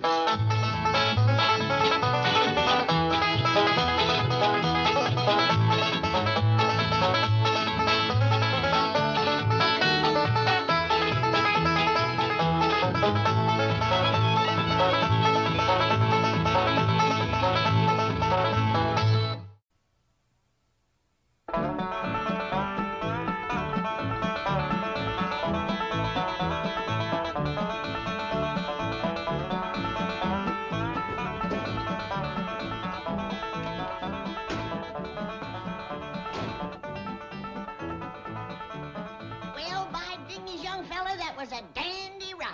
Oh, thank you. Thank you for picking me up. These shoes were just killing my feet. Ain't broke in good yet. Well, I could see you was limping when you flagged me down. Putting your wave my arm out before you stop. Well, I'm used to spotting people who need a lift. I do that all day. Oh, what a fine thing. You must be a nice man. Come on in and meet my family. No thanks, lady. I gotta get going. Oh, don't be in a hurry. Ain't near as late as you think. That clock of yours is way fast. Uh-oh. You stopped altogether now. Are you talking about that? Yeah. See, it says 6:30 and it's barely noon. You better get that thing fixed. It's probably a busted mainspring. Lady, that means $6.30. Oh, then forget it. You can get a new clock for that. Thanks again. Goodbye. Hey, but, lady, what about the fare? Are you asking me? I sure am. Well, now, ain't that nice? Wait till I tell Jed.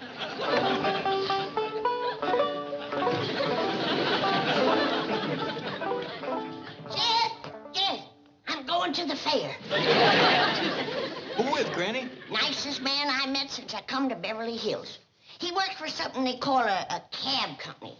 But mostly he just drives around and takes tired folks home. He just brung me clean from town. Well, now, you see, Granny, there's nice folks every place. Just have to take trouble to find them. You better go out and keep in company, Jed. We're going to do a lot of walking at the fair. I got to get out of these high-style shoes. All right, Granny.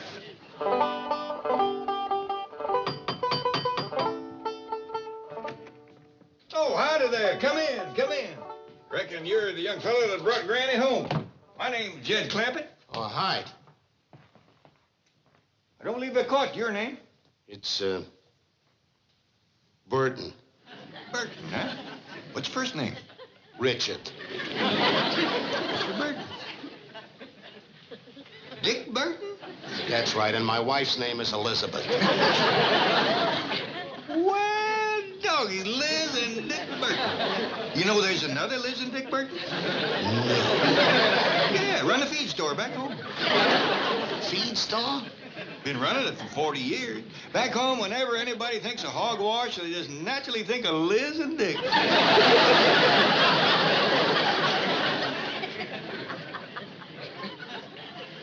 Sit down. No thanks. Say, what happened to the lady that just came in? Oh, she'll be down in a minute. She told me about the fair. Good, that's 6:30. Well, you got loads of time. Sit down. Well, glad you come in. I wanted you to meet my son-in-law. Ain't he a nice feller, Jed? He sure is. Gives you a whole new feeling about Beverly Hills. Well, changed my shoes. We're ready for the fair. Me too. That'll be 6:30. Oh, you two got lots of time to kill. Yeah, we can go for another ride. Not until I get my $6.30. $6.30. Well, the time I've been waiting, it should be $7. What for? For picking her up in town and bringing her all the way up here. You mean you're going to charge money to a poor old widow for picking her up and fetching her home? Of course, that's how I make my living. You ought to be ashamed of yourself. What? For making folks think you're so kind and neighborly and then charging them money for it. Lady, that's my business. Well, I'm going to make it mine. Now, simmer down, Granny. Mr. Burton, I reckon what you're doing is within the law, but it's a mighty sorry way for a growed man to behave. Oh, this has got to be a rib. The costumes, the mansion, the whole bit. I didn't know I was living in a mansion.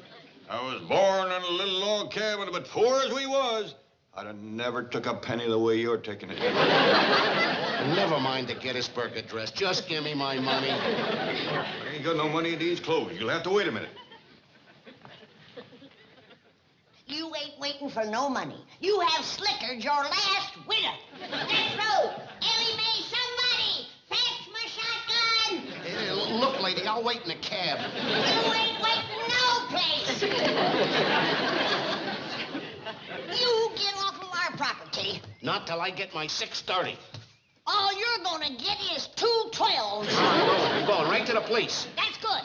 Turn yourself in. And when you get out, try and lead a decent life. Who is he, Granny? A feller that takes money from innocent women.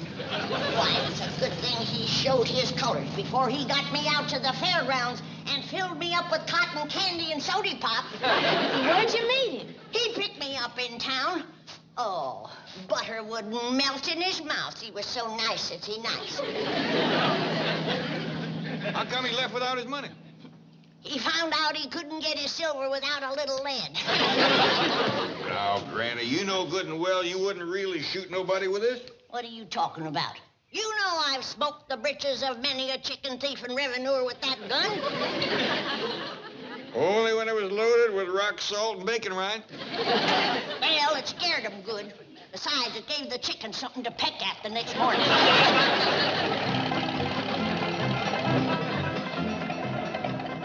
Jethro, you're just the rascal I'm looking for. Well, what'd I do now? Nothing. You're gonna learn me to drive. Well, what for? But it ain't safe for a lady to walk the streets of Beverly Hills. All right, Uncle Jed?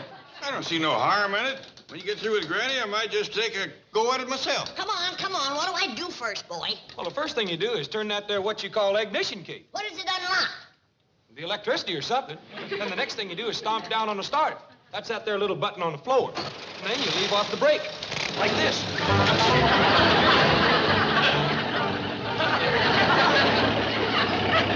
Doggy, she learned quick, didn't she? She ain't learned yet. She had that thing in gear. Hey, Granny, step on the brake! Jethro, instead of standing there yelling, maybe you better cut across and catch her before she gets out the gate. Yes, sir, Uncle Jed.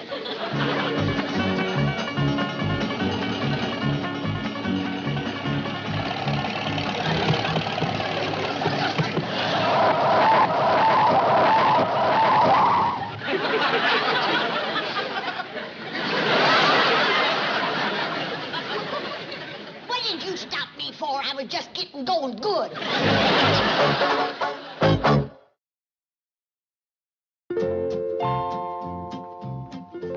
Bye, doggies. This is a red letter day. Two things I never thought I'd see. Granny driving and you cooking. Well, I promised Granny I'd fix lunch for you while she was taking her driving lesson. Well, even if she never steers that truck out of the front gate, it's worth it to see you getting broke to kitchen work. Well, shucks, Pa, it ain't hard. You're gonna make some man mighty happy. Well, sit down to the table. I think victuals is pretty near done. Yes, ma'am.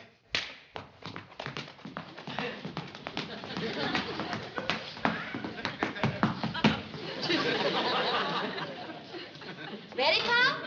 You bet I am.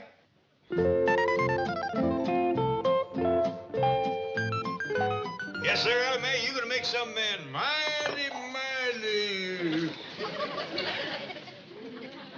But I wish you'd look at that. I ain't seen one of them in years. Well, tear into it, Pa. You bet I will. See, this is an extra big one, Ellie. How about you having some? Oh, no, sir. This is all for you, Pa. Well, good. See, you got some hot mustard I could smear on that? Oh, it's got hot mustard in it, Pa. Oh, good. Well, how about some sorghum to pour over it? It's got sorghum in it, too. Well, say, Ellie May, how about you brewing up a pot of coffee? I got some boiling. Boiling?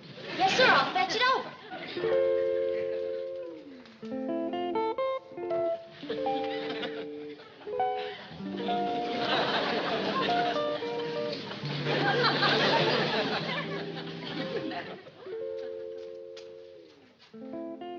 Eat it while it's hot, Pa. When it gets cool, it gets kind of tough.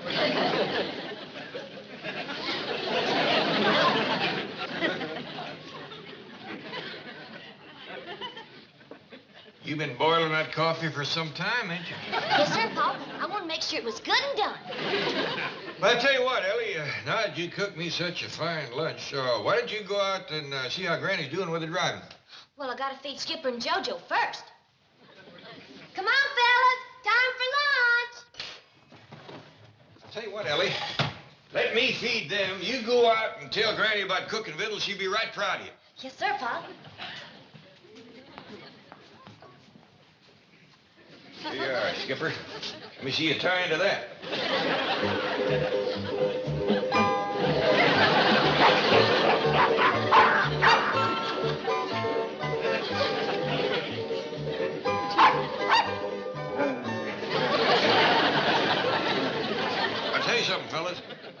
Granny's doing better at her driving than Ellie is at her cooking. How far have it drove, Jethro? Oh, let's see. I'll cipher for you. We've been driving along at 35 miles an hour for a half hour. So you take half of 35. 2 goes into 3 once. You bring down the 1. 2 don't go into 1. That leaves naught. You bring down the naught, and 2 don't go into naught neither. Granny, would you mind stepping it up to 40 miles an hour? It'd be a whole lot easier to cipher that way. I'm tired of driving, Jethro. You take over for a while. I'm going to get some victuals. Granny, don't never do that when you're driving along the street. Are you learning to drive, Granny? Been driving for a half hour. Nothing to it. Well, let's see you do some. Plain or fancy? Oh, just plain, I reckon. All right.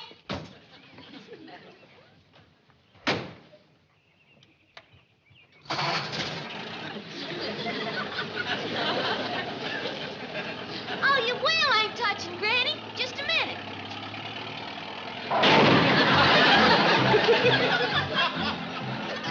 Hey, Granny, put on the brake! Oh, that's the gas!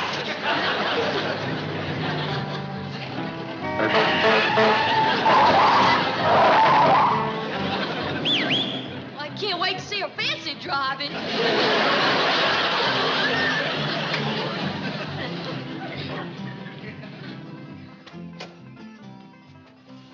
Wowie! Who was driving that truck? Hey, you the rascal that was smooth-talking Granny and tried to get her to the fair so you could fill her full of cotton candy and soda pop. Oh, boy, this has got to be the Beverly Hills Funny Farm. Hey, where are you going? Look, I'm sure you're all harmless, but I gotta find the doctor in charge of this place and tell him that somebody left the gate open and 2 beauties got out. You smooth-talking me. Oh, boy. Look, honey, take me to your keeper.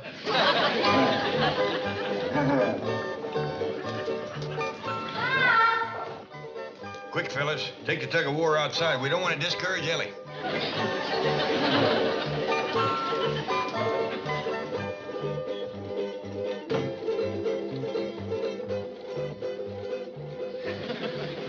Oh, that rascal that Granny chased. Oh, I see you ate all your omelette. Omelette? You want to fix you another one? Oh, no. I mean, why don't you try cooking something different this time? Well, to tell the truth, I just as lieve. These here golf eggs sure is hard to cook.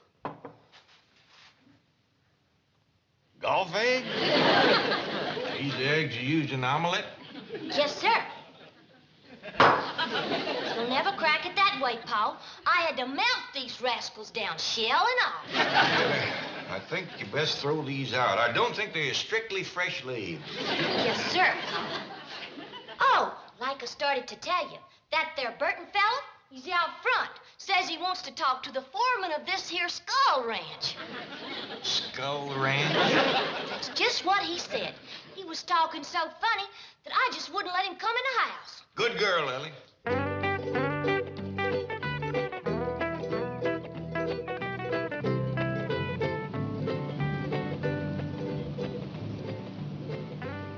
All right. You can take Jethro bird watching this one time. But from now on, concentrate on Ellie May. Very well, Chief. You're the doctor. Oh, hey, Doc, you're just the fellow I'm looking for. A couple of your guests just checked out of your Ha-Ha hotel. What are you talking about? Oh, the doc will know what I'm talking about. Hey, look, Doc, you know that little one called Granny? Yes, what about Well, her? someone left the gate open and she went tearing out of here about a mile a minute, driving an old truck. Granny driving? She doesn't know how to drive. You're telling me she almost creamed the side of my cab. Hathaway, get on the phone to the police. Explain the situation. Ask them not to arrest Granny, just to stop her and bring her back here. Right, Chief. By the way, what are you doing here? I tried to collect some cab fare from Granny, but... Granny called a cab? No, I was cruising in town, and she was walking along the curb and waving and yelling at cars, so I picked her up. I thought she was a little peculiar, but I didn't think she was from this place. And when I asked for my fare, she chased me out with a shotgun. Oh, I'm sorry. Hey, it's none of my business, but Should they have guns? No, they shouldn't, but I try to humor them. How much was the fare? $6.30. Here, 10. Keep the change. Oh, thank you very much. Hey, you know, I've been driving a cab in this town for 10 years, and I never knew this place was here, right in the heart of Beverly Hills. Well, the less said about it, the better. Here's another 5. Oh, thank you very much. Hey, for another 10, I can say that this is Knott's Berry Farm. Excuse me, Chief. I have alerted the police. They have issued an all-points bulletin. Granny will be intercepted and escorted home. Good. Well, if Granny's gonna drive in here, I'd better move my car. Hey, me too. Knott's Berry Farm? Disneyland, a pick fair. For $10, you name it.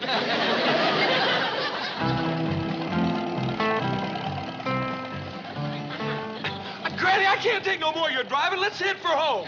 I'm lost. How do I get there? Get back the same way you got here. Okay, hold on.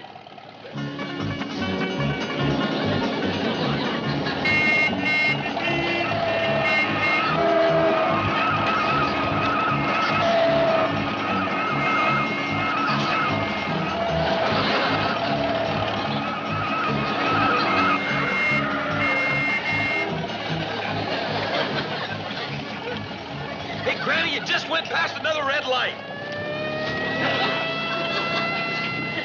Don't worry about passing them red lights. He's catching up with us.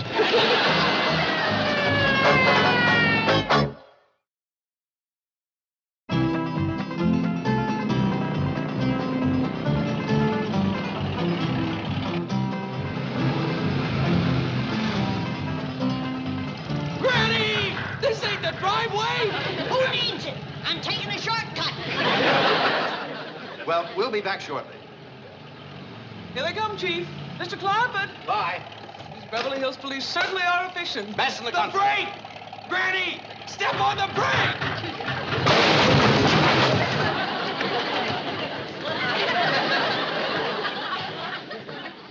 Jethro, you ought to learn your granny to park out front like you do.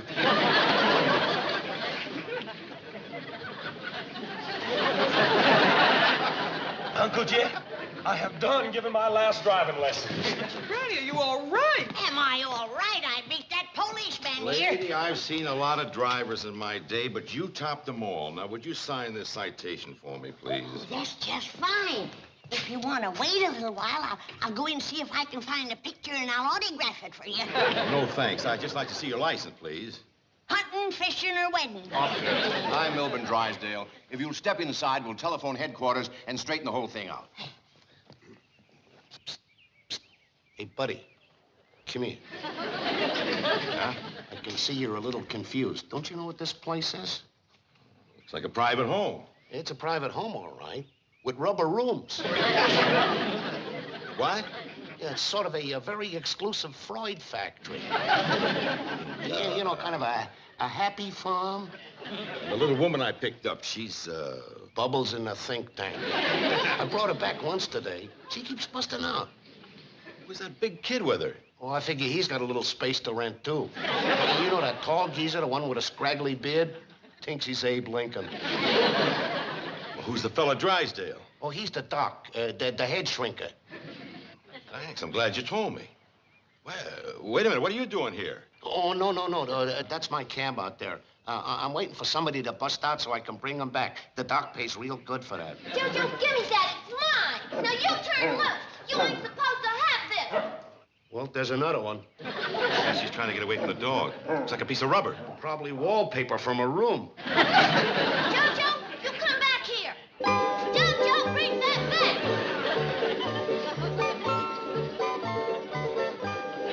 Well, there's another $15. See you later.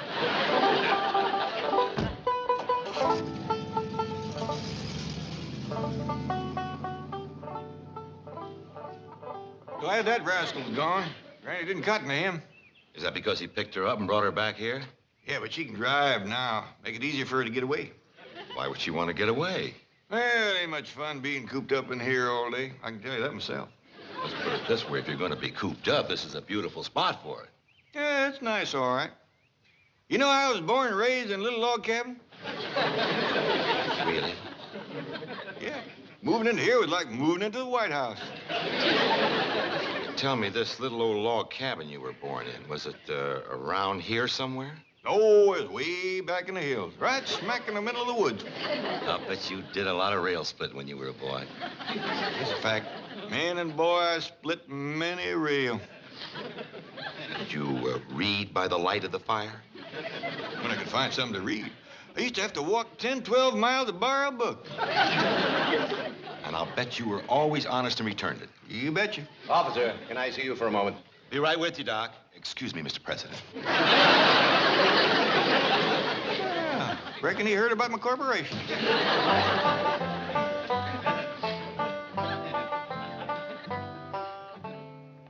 I spoke to the captain. I gave him my assurance that Granny would do no more driving.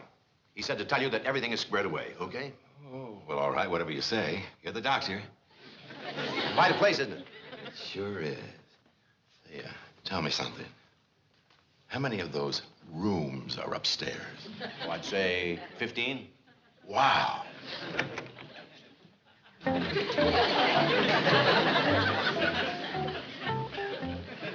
Where do you think you're going? Bird watching. You promised I could take Jethro. Well, all right, go ahead.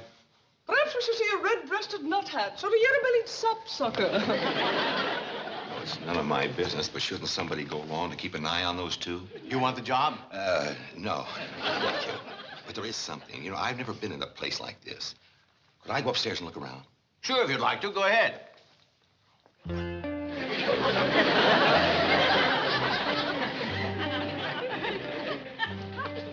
On a second thought, I'm due back at headquarters. So long, Doctor. And you too, fella.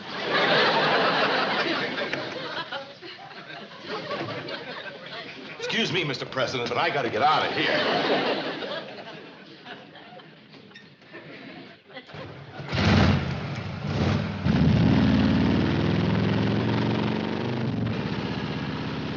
Hey, where are you going? I'm taking the shortcut. Like Granny opened up a new road.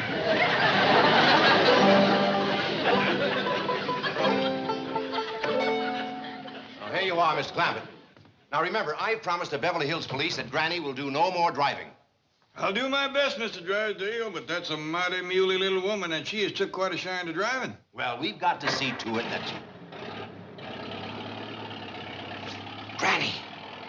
She must have snuck around the house. We've got to stop her. Relax, Mr. Drysdale. It ain't Granny driving.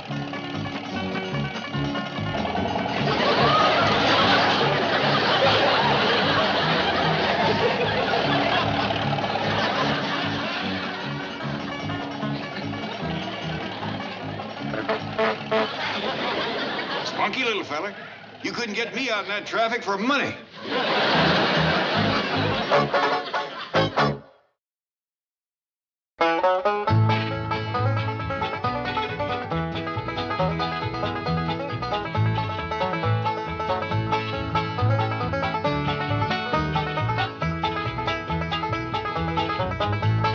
Now it's time to say goodbye to Jed and all his kin.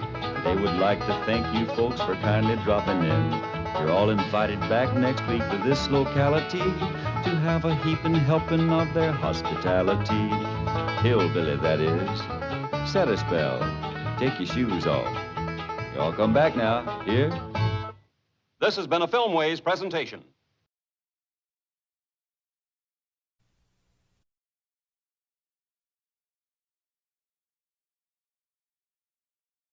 Come and listen to my story about a man named Jed. A poor mountaineer barely kept his family fed. And then one day he was shooting at some food, and up through the ground come a bubbling crude. Oil, that is, black gold, Texas tea. Well, the first thing you know, old Jed's a millionaire. The kinfolk said, Jed, move away from there. Said, California is the place you ought to be. So they loaded up the truck and they moved to Beverly Hills, that is, swimming pools, movie stars. The Beverly Hillbillies.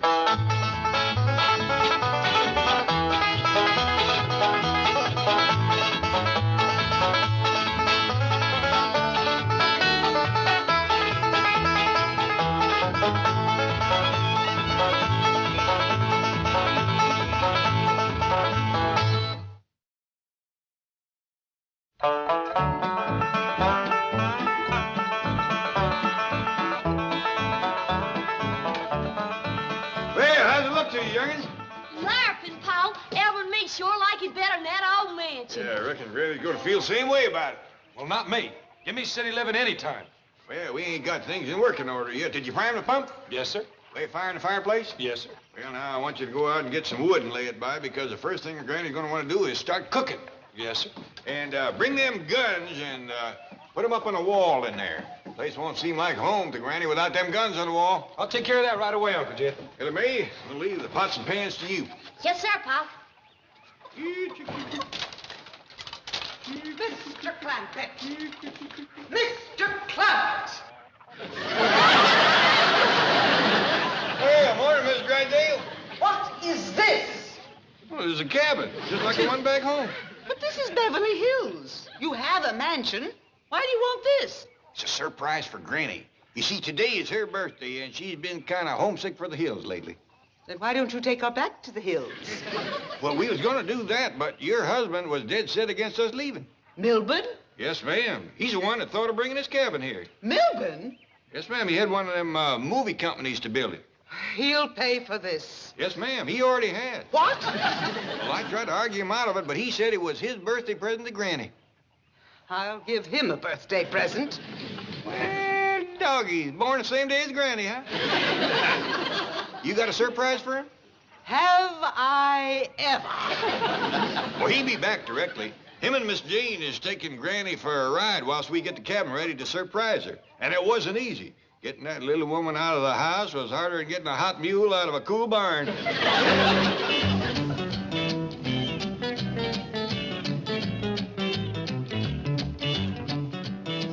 Granny, you're home. Why did you bring me back here? My family don't want me. What? You heard them trying to get Shed of me this morning. Go outside for a while, Granny. Take a ride. Make yourself scared. Oh, but Granny, they just wanted Nobody even remembered my birthday. I'll go around to the kitchen and put the candle to the cake. Right. Now, Granny, I'm sure your family wouldn't forget your birthday.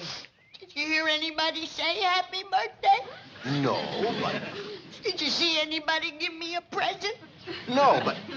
As much as one little old posy to pin on my dress? No, but... A single crumb of a birthday cake with candles on it? Or hear my kinfolk singing to me? No, but... Oh, here comes Mr. Clampett.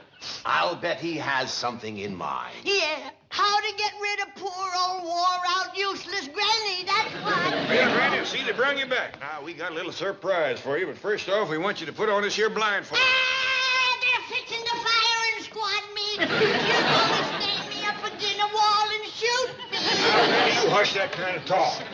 Here are the guns, Uncle Jed. I hear you, darn fool. Take him around back. Well, you didn't say which wall. Quiet and down. Put on this blindfold and come around back with us. No, at least give me a running start to make it to the head. Jethro, give me them guns and go fetch your Granny back. Oh, well. The surprise when she sees the cabin will be worth all this. Yeah, I reckon so. Oh, speaking of surprises, Miss Drysdale wants you to come right home. She's got one for you. Oh, wonderful. I put Granny in yonder and told her not to take off the blindfold till she heard the signal. What's the signal? This here? They got me. They got me. It took them 2 shots, but they got me.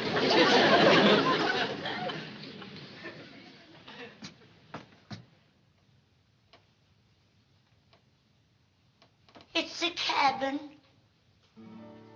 It's the little cabin from back home.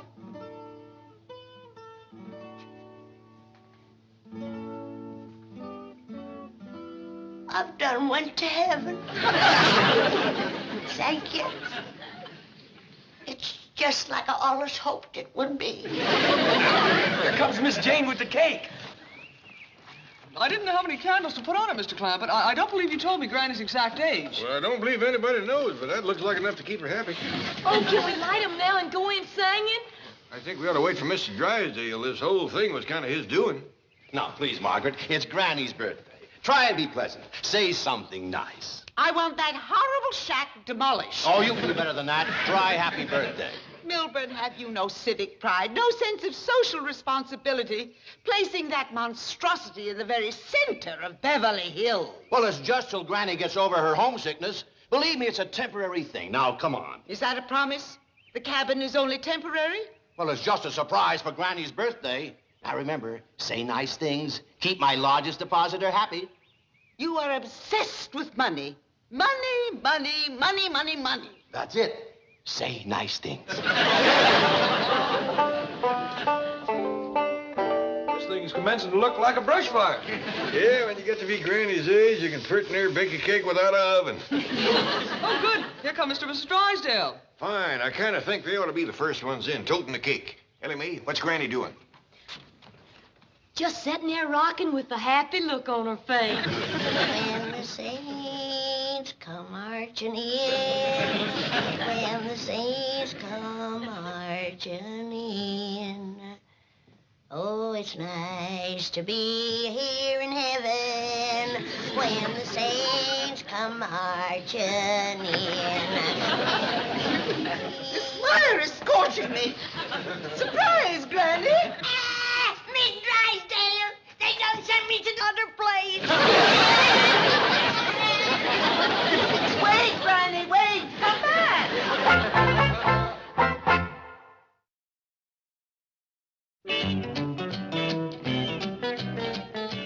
Margaret, I want to thank you for helping to surprise Granny. And what a surprise it was. What is so amusing? Well, I thought it was kind of funny the way she took one look at you and thought she was in... Have your little laugh, Milburn.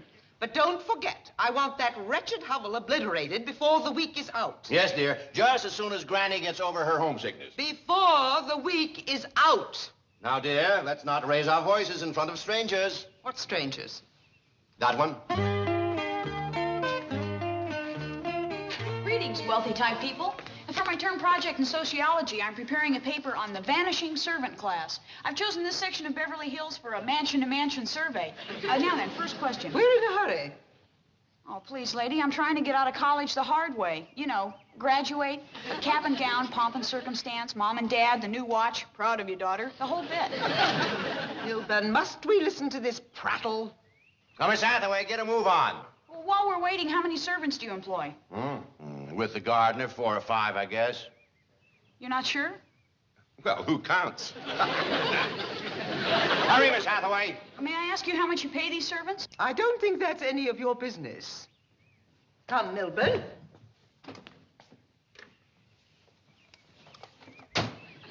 Did you employ more or fewer servants 5 years ago? Did you pay them more or less than now? Did you operate a guillotine during the French Revolution? You have the kind face of a lower income type. May I ask you some questions? Of course, yes. Get in the car. Right, Chief? Sorry, miss, when Mr. Drysdale cracks the whip, I must obey. Do you find that automation and labor-saving devices are replacing the servant to the extent that it affects the labor pool of qualified domestic workers? One question answered out of 103. Well, that's the best I've done yet. Well, howdy there, little lady. Hello. Do you do the gardening here? Well, I do some of the gardening and lots of other things besides. Place this size keeps me and my whole family busy. Oh, there's a family of you. How many? 4, Granny, today's her birthday, and Ellie May, and Jethro, and me.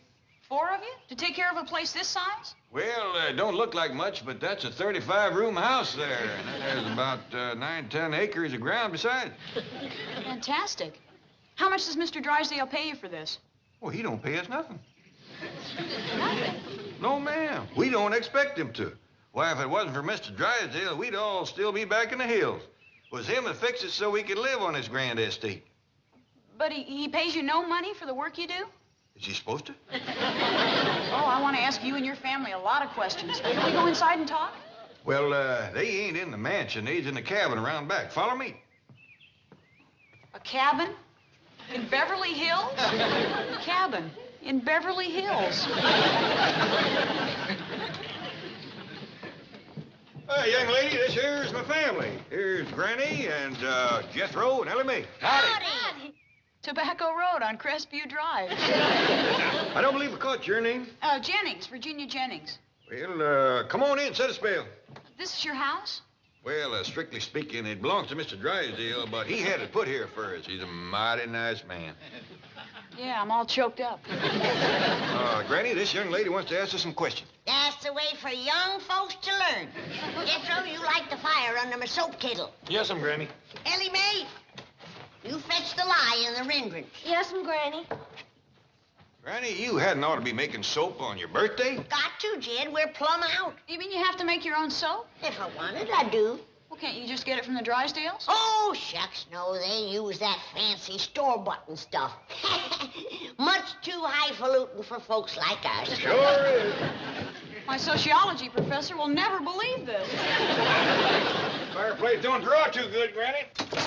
Jed, I'm so grateful to have a fire to cook over again that I don't mind breathing a little smoke. Haven't you had a fire before now? Out here in California, no man. Not since we left the hills, pretty near 2 years ago. Hope you stay and share victuals with us, ma'am. That's a fine-looking mess of dandelion greens Granny's a-cooking. Ellie and me picked them from Miss Drysdale's yard last night. She caught us. Oh, was she mad, turned the hose on us. Picking dandelions out of her yard? Oh, not that she wants them for herself. Oh, no. Greens ain't good enough for Banker Drysdale's table. They have to have store-bought, butcher-cut, paper-wrapped meat every day. Now, Granny, you got to remember the Drysdales is high muckety-muck society folks. Next to them, we's rough as cobs. What do you eat, Granny? Oh, grits and greens, a little side meat now and then, and a scrawny California rabbit if Jed goes out hunting. Now, Granny, don't be poor-mouthing. You know that when Cousin Pearl sends us a package of food from back home, ain't nobody in Beverly Hills eats better. What does your cousin Pearl send you? Oh, the best of everything. Crawdads, catfish, salted down possum. We was hoping for some fresh-laid eggs, but Miss Drysdale says we have to get rid of our chickens. Granny, your soap kettle's ready. Should I light the fire? Not until I check the wind, Ellie. If it's blowing over toward the Drysdales, we better hold off. The smell of Granny's soap cooking just naturally drives that woman into a rage and fury. This whole situation is an incredible anachronism. It's medieval Europe. It's feudalism. It's serfdom. You are vassals enthralled to a liege lord. How can this despicable anomaly exist in an enlightened 20th century America? Doggy. Did you ever hear such big words come out of such a little girl? Well, May, if you went to school, you could talk like that. You never went to school? Oh, not more than a day or two. In your whole life? That's right. Granny, may I come back later today? You betcha. We're gonna fire up my birthday cake again and open up my present. I'd like to bring a camera, a tape recorder, and a sociology professor. Well, now, I can't let you give me no camera or recorder, but I will take a look at that sociable professor. Jethro, you hadn't ought to fire it up without checking the wind. It's heading straight for the Drysdale place. Well, I'm sorry, Uncle Jed. Well, you stir the soap so it won't scorch, and I'll get a bucket of water and douse the fire. Yes, sir.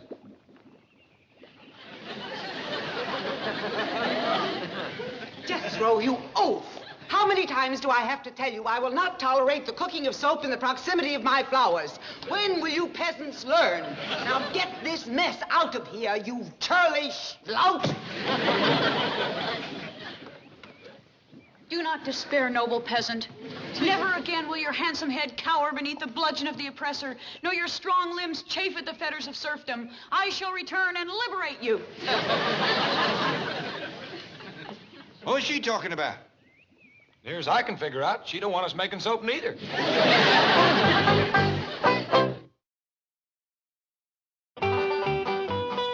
It's the truth, Professor. He's the president of this bank. Now, Virginia, let's be realistic. Mr. Drysdale is a community leader, a respected man, a responsible citizen. A feudal lord, that's what he is. And the Clampetts are his serfs, his vassals. They live in a little shack on the grounds of his estate. They have to poach dandelions from his lawn in order to eat. They'd starve if their family didn't send them food packages from back in the hills. Let's keep our voice down, shall we? Professor Graham, I have found a family living in virtual bondage in the very center of the wealthiest section of the wealthiest city of the wealthiest country in the world. They face poverty, pestilence, famine. Jimmy, lower your voice. The four horsemen of the apocalypse are riding the boulevards of Beverly Hills, and he wants me to lower my voice. I say, let's storm this Bastille. Let's liberate the prisoners of the tyrant Drysdale. Let's show him this is the land of the free and the home of the brave. Let's get out of here. Down with Drysdale, the desperate! Yeah, let's get him. Get him out. Oh, Margaret, will you change records? I've listened to you sing the hillbilly blues that's coming out of my ears. But I put the cabin where no one can see it. All right, you can see it. Well, why did you go over there? Well, let them cook soap. They're clean people. Excuse me, Chief. The young lady who was up at the Clampett mansion is here with the sociology professor. They demand to see you. What about? The Clampetts. They wish to register a strong complaint. Well, throw them out. Let us see them, Chief. The bank guard says they are spokesmen for what might be described as rather an ugly mob. What a choice. I can listen to my wife or face an ugly mob. I'll take the mob. Goodbye, dear.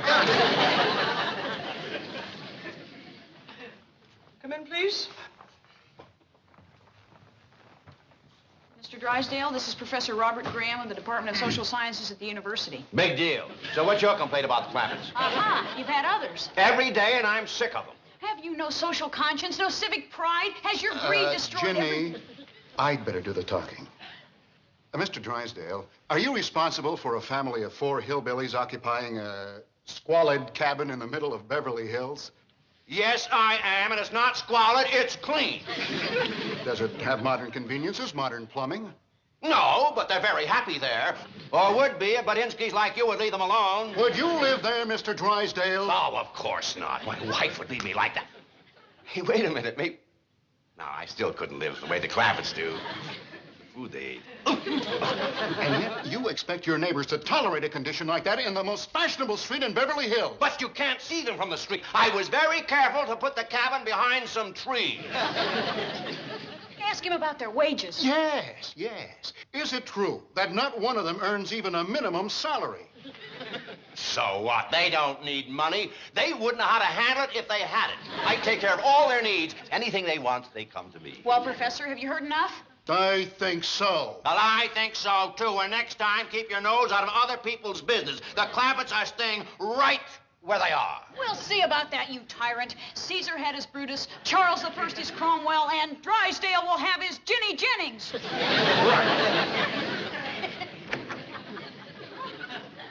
What a couple of ding-a-lings they are. Come on, Granny, you can do it. Take a deep one now. You're gonna need more wind than that. Did you make your wish?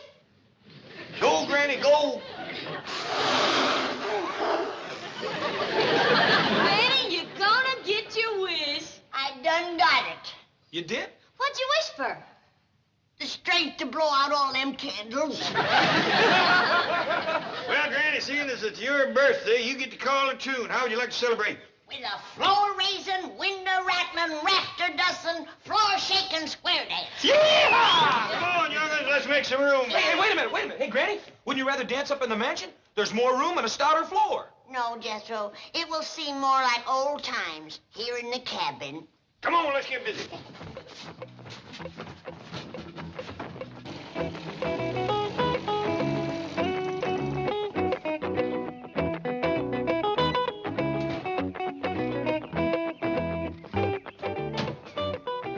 What a magnificent mansion.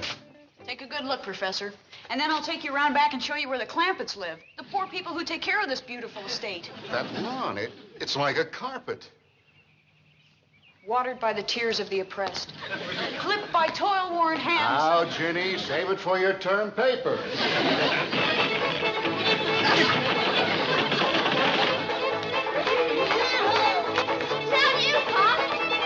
Cut loose with some fancy foot stomping, Uncle Jed. Show them good weevils what for.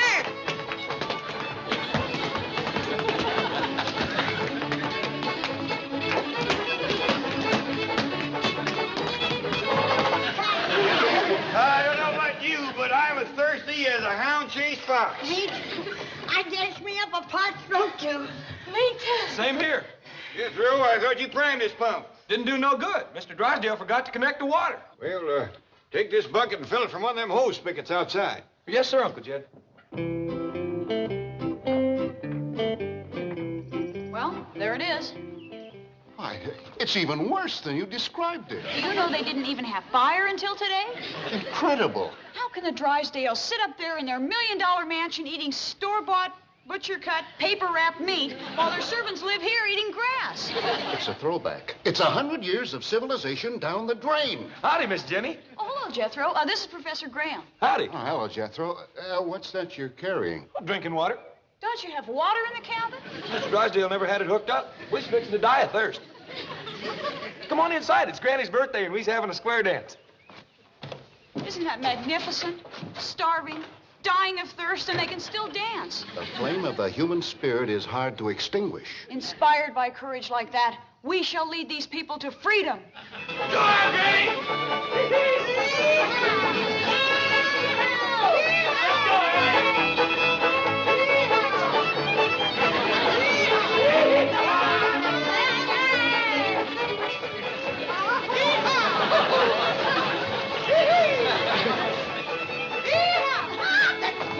You vile beast! Stop this racket! I am expecting my bridge club, and we cannot possibly concentrate on our game with this dreadful uproar going on not 50 feet from my patio. I demand that you cease at once, or I'll have this cabin dismantled and hauled away to the city dump. But, Miss Drysdale, it's Granny's birthday, and... That is my ultimatum. Terminate this cacophonous din instantly and permanently, or else. Jed, does that mean we can dance or we can't dance? It means we can't dance. It means we must dance. What? If the chains of bondage are to be broken, let us break them now. But I thought you said we had to dance. We do, and we shall. But not here in this squalid cabin, no. We shall dance in that magnificent mansion. Yeah, I'm for that. Follow me. We'll dance the dance of defiance. Jenny! Granny, you ever hear that dance? No, but if I can watch her for a minute or two, I'll be able to pick it up. Come on, everybody. We're getting too crowded in here anyway.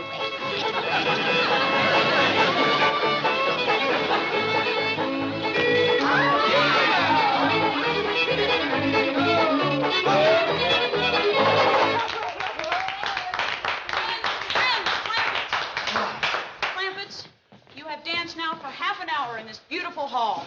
Has Mrs. Drysdale dared to show her face? No!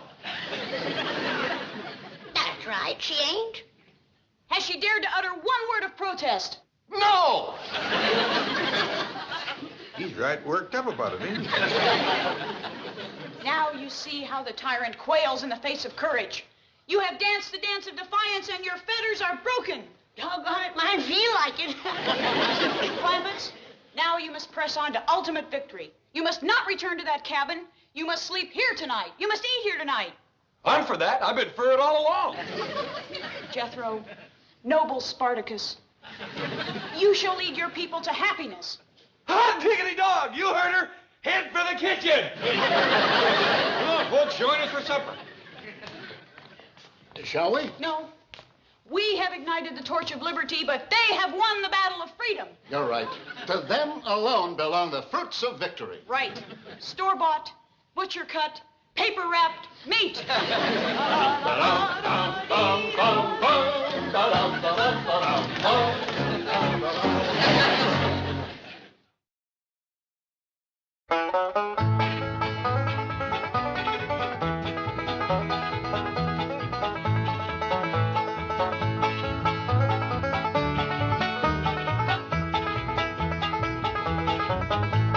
Now it's time to say goodbye to Jed and all his kin.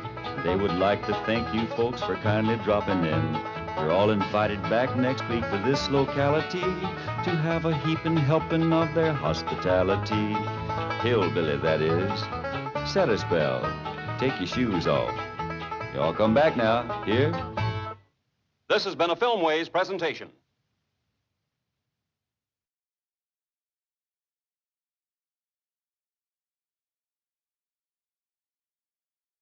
Come and listen to my story about a man named Jed, a poor mountaineer, barely kept his family fed. And then one day he was shooting at some food, and up through the ground come a bubbling crude oil, that is, black gold, Texas tea.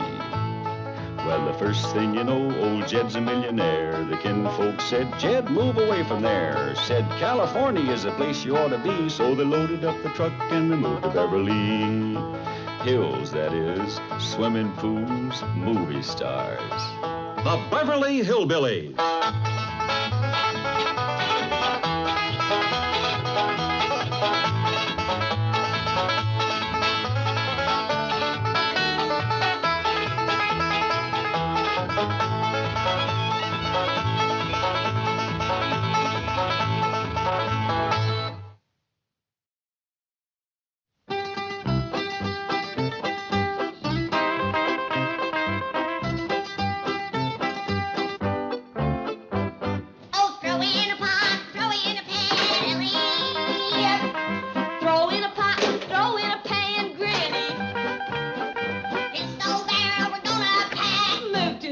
Way out back, honey, baby mine.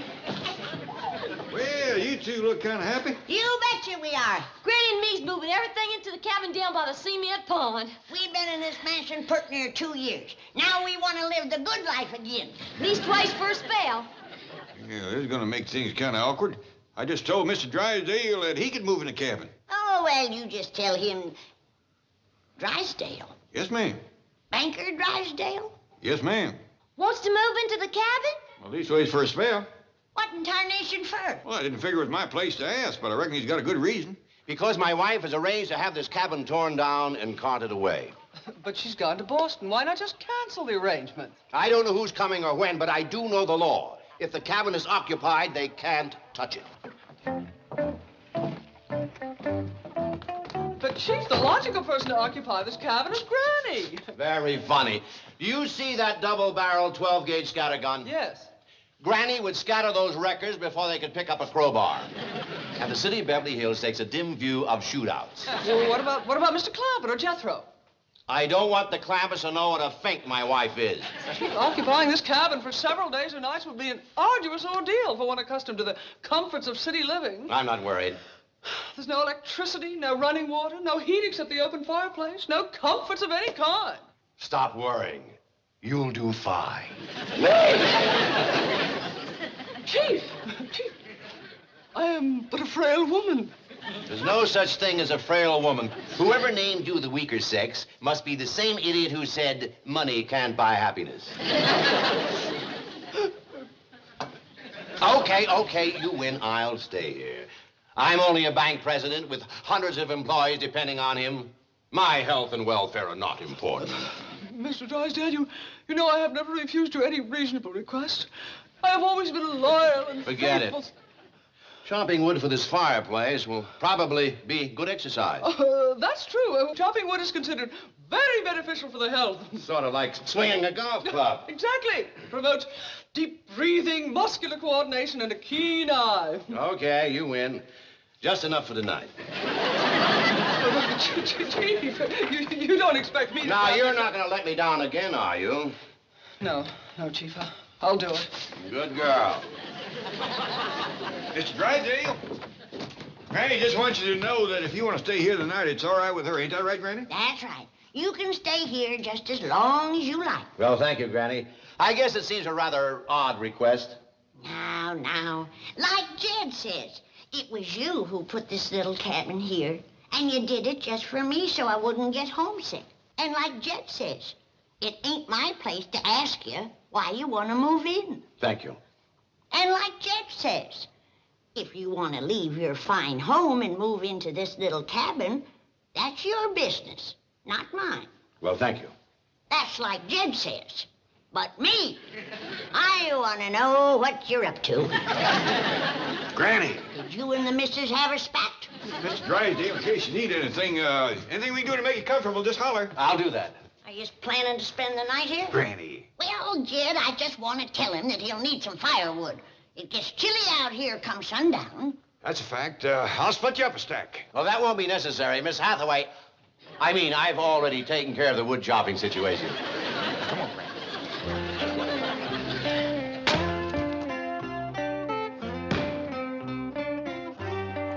Jethro, dear boy, you have come to my rescue as a knight of old. And now the right is yours to claim a reward. Oh, shucks, I couldn't take no money from you, Miss Jane. Money was not what I had in mind. I was offering you a kiss. Right out here in the open where everybody can see us? You have a point there. Here are the keys to Mr. Drysdale's limousine. It is parked in his driveway, and he will not be using it again today. Does this suggest a way in which you might claim your reward? It sure does. I like driving even better than kissing. That boy's like a magnificent lighthouse, tall, strong, and sturdy. If only his beacon weren't so dim. Just heard Jethro yelling. Anything wrong? No, just youthful exuberance. Well, I'll do that for you, Miss Jane. Oh, thank you. Miss Jane, why is Mr. Drysdale wanting to spend the night in the cabin? Oh, he doesn't want to. It's just that his wife has forced him to. You see, she made arrangements for this homewrecker to... Oh, I shouldn't have said that. Mr. Drysdale will be furious. We'll help him fight. No, please, Granny. He doesn't want you to get involved. Don't tell him I said anything. But my shotgun's in the cabin there. No, Granny, please. Mr. Drysdale knows the law. He knows how to handle a situation. So do I, with buckshot. I promise you won't do anything.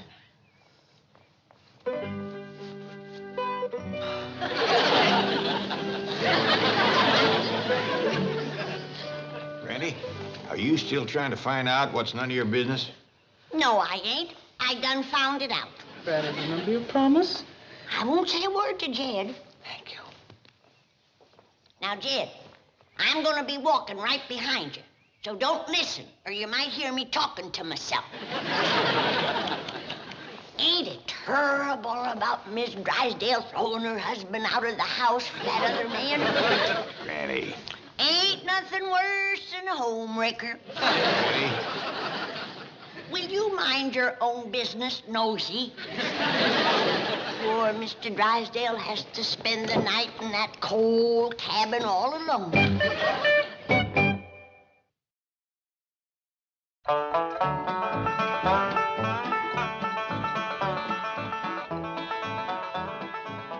Well, Mr. Drysdale, I reckon you're all set. That is, if you're still sure you want to spend the night here. I'm sure, and thank you very much. You'd be much more comfortable up at our mansion. Then we could sit a while and you could tell me your troubles, if you got any. And I kind of think you have. What do you mean? Nothing. I ain't heard nothing. If that varmint shows up tonight, use my shotgun on him. What varmint? Granny, are you pestering Mr. Drysdale with them questions again? No.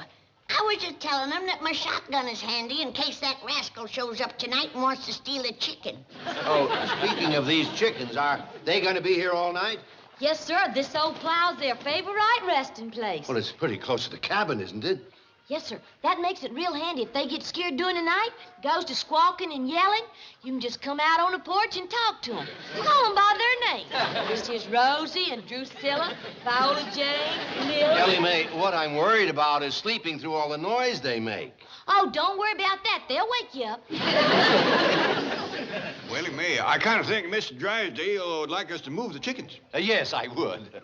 Oh, it won't do no good to move them. They'll come right back to this old plow. Well, then we'll move the plow. You run fetch Jethro to help us. Yes, sir, Pa. I'll help. Oh, Mr. Drysdale, you, this fine city suit and them shiny shoes get all ruined before we went 100 feet. We take care of it. You come here and set a spell.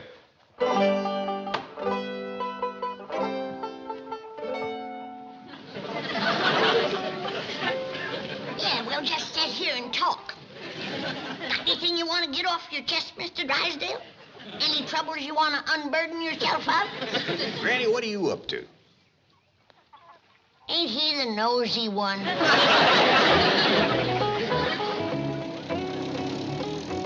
But, Professor, I've been offered $500 for the story of the Drysdales and the Clampetts. I know, Jenny, but... What a sensation it'll cause. Beverly Hills banker holds servants in virtual bondage. Entire family forced to live in tiny shack on his palatial estate. Jenny, listen to me. Writing this story for a term paper in sociology is one thing, but writing it for publication is quite another. You can be sued. For telling the truth? Professor, you were with me in Drysdale's office when he admitted he put that shack there for the Clampetts. He admitted he paid them no salary. He can deny it now.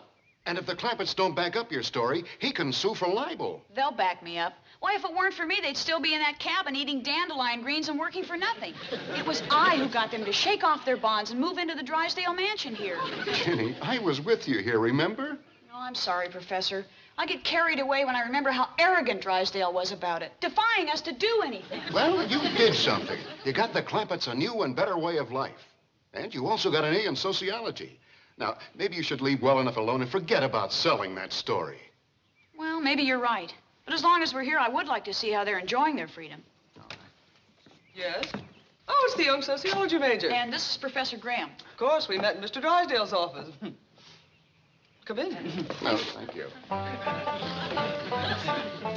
Good to see you again. Oh, incidentally, the chief was furious after your visit the other day. Meddlers, he called you. Troublemakers. Dingalings. He was livid. But that's terrible. Well, you must realize that Mr. Drysdale has been barraged with complaints about the Clampetts for 2 years now. He's battled his neighbors, City Hall, even his own family to keep them as they are. You mean as they were? Their whole way of life has changed now. Not that I've noticed. What? Where are they? Oh, right now they're around back in the little cabin Mr. Drysdale put up for them. Again? The despot has extinguished the flame of freedom, stifled the cry of liberty. We must rouse the peasants to revolt. Come on, Professor, let's storm the Bastille. To horse! To arms! The chief was right. They are a couple of dingalings. Pa, Miss Jane says Jethro run off and... Well, he's gone. Well, I reckon we can move this plow without him. Now, I insist that you let me help. I'm sorry. Mr. Drysdale, I do believe we can do better ourselves. I guess I'm not too handy at this sort of thing, and I do have to speak to Miss Hathaway before she leaves. I'll be right back. All right, Ellie May, you take one handle. Granny, you take the other. Now pull.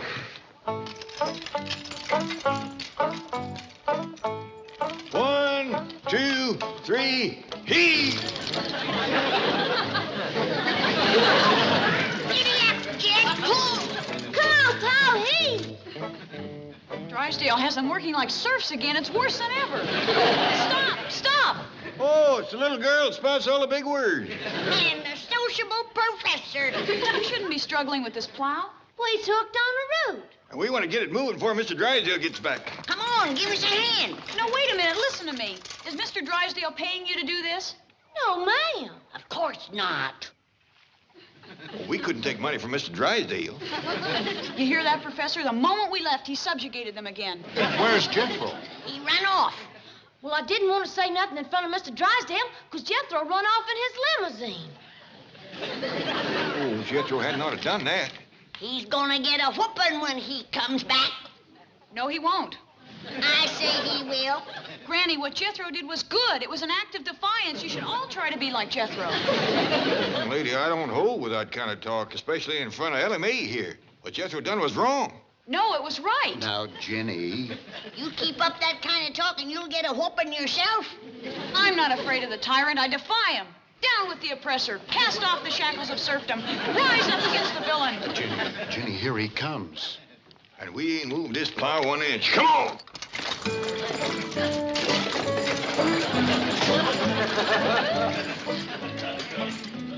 Are you two troublemakers back again? Yes, and we'll continue to come back as long as there are robber barons like you and a miserable hovel like this on the very edge of a $50,000 swimming pool. That hovel and that swimming pool are both on private property, and so are you.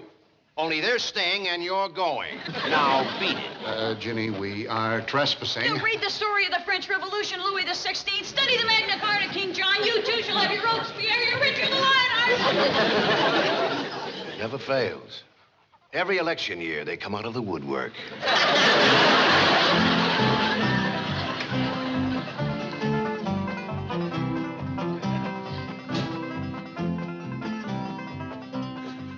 Hot diggity dog. You sure are more fun to drive than that old truck. Jethro. Noble Spartacus, I hail you. Well, I hail you, too. You have come back to lead your people in revolt. No, ma'am. I come back to eat and fetch Mr. Drysdale's limousine. Sure is a doozy, huh? I wish I could take Granny, Ellie May, and Uncle Jed for a ride in it. You can, you shall, you must. Now, Ginny. Drive it around to the very door of that little cabin and speed your family away to liberté, egalite, and fraternité. Sure do my best, but I have trouble finding Anaheim, Azusa, and Cucamonga. Wait a minute, Jethro. No, don't wait. Strike now. Away, Spartacus. Fire up the torch of freedom. Yes, ma'am.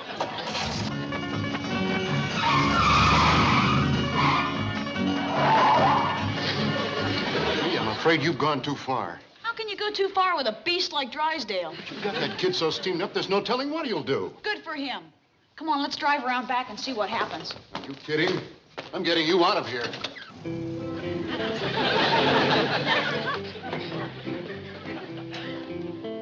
Uncle Jed, Granny, Ellie May, come on! Come on, Granny. Jethro, what in tarnation are you up to? Hop in. I'm gonna fire up the torch of freedom. First, I'm gonna fire up the seat of your pants.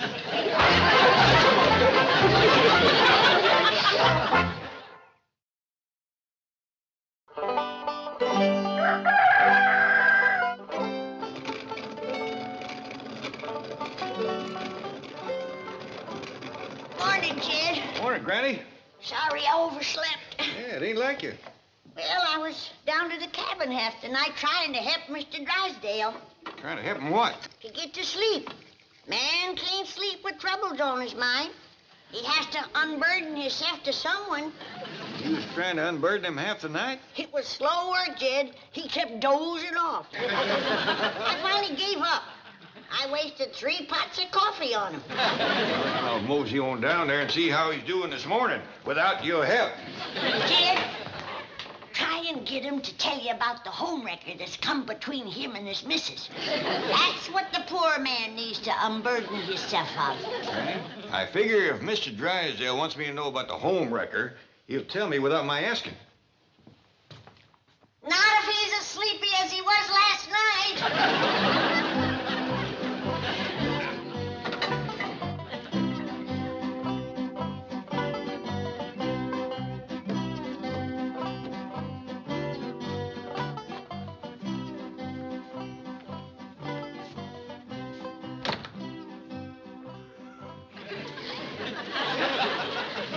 Hey, buddy. Hey, come on, let's clear out of here. What? Where am I? You're in a shack that's about to be wrecked and hauled away. Come on. Hey, you better hightail it for the city limits. The Beverly Hills police don't take kindly to vagrants. I am not a vagrant. I am president of the Commerce Bank. Oh, well, glad to meet you. I'm president of U.S. Steel. Yeah, this is a real pleasure. I got identification right. Where'd I get these clothes? My guess would be the rag bag. No, I remember now. My suit was getting wrinkled, and Jethro gave me these, yeah. I got work to do, so hit the road. Here's 2 bits. Get some coffee. Now, wait a minute. Who are you? A1 Wreckers. I got a contract to move this eyesore out of here. Well, forget it. I know the law. You can't touch this cabin as long as I'm occupying it. By golly, you know, you're right. Put me down! Put me down! Put me down! Hold on, mister. Where are you going with him? What is this, a hobo jungle? No wonder Mrs. Drysdale wants this mess hauled away. You ain't hauling him nowhere as long as I'm here. You tramps gonna gang up on me, eh? Be careful who you're calling a tramp, mister. You're asking for a fat lip. From who? Him, that's who. Let me have a talk with this fella. Okay, I'll be inside. He can't do a thing as long as I'm in there. Hold on, buddy. Let him go. He had a rough night. Now, can't you and me kind of straighten this out? What's to straighten out?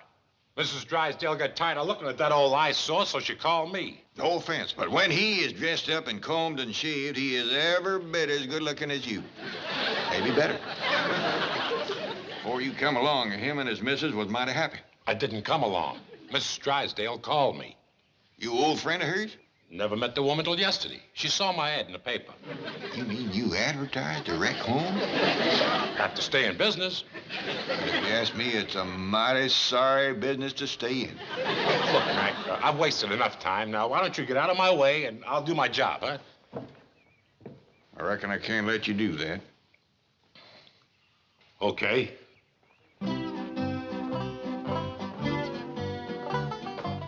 I'll be back. With my partner. Who was that, Jed? That's the fella that's come betwixt Mr. and Mrs. Drysdale. Big, ain't he? And bold. What you mean? Well, generally a man is ashamed to be known as a homewrecker. But that rascal's got a rope right across his back. You're greening me. That ain't the half of it. He runs an ad in a newspaper. I can't believe it. You ain't heard it all. He gets paid for busting up homes. Ain't there no limit to what these city folks will do for $1? Here's the ring. Did he leave?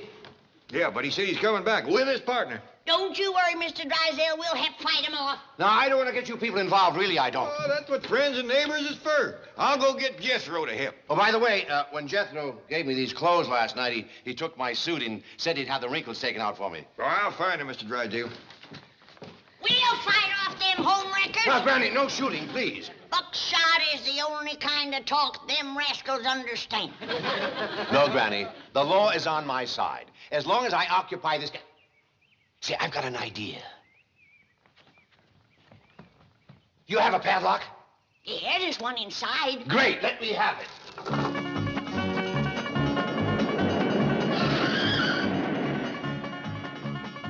How'd you like that ride, Ellie May? Hey, how about taking my critters for a ride now? Well, go get them. There's plenty of room.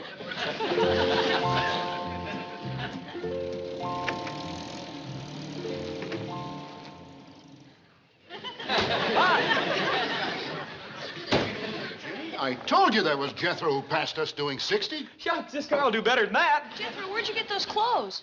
Oh, these are Mr. Drysdale's. Kind of little on me. That'll stretch the wrinkles out. Where is Mr. Drysdale? Oh, he's staying in the cabin now. Living there? Oh, he got throwed out of his house. I was afraid something like this might happen. Gee, Professor, I never dreamed they'd go that far. I just hope they haven't gone any further. Come on.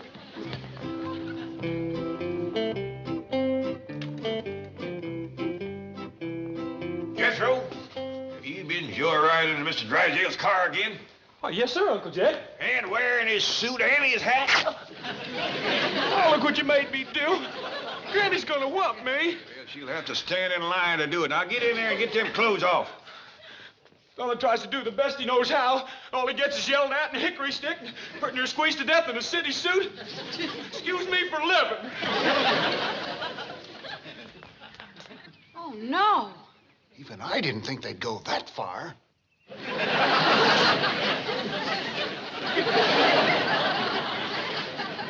What do you suppose happened? Too much too soon.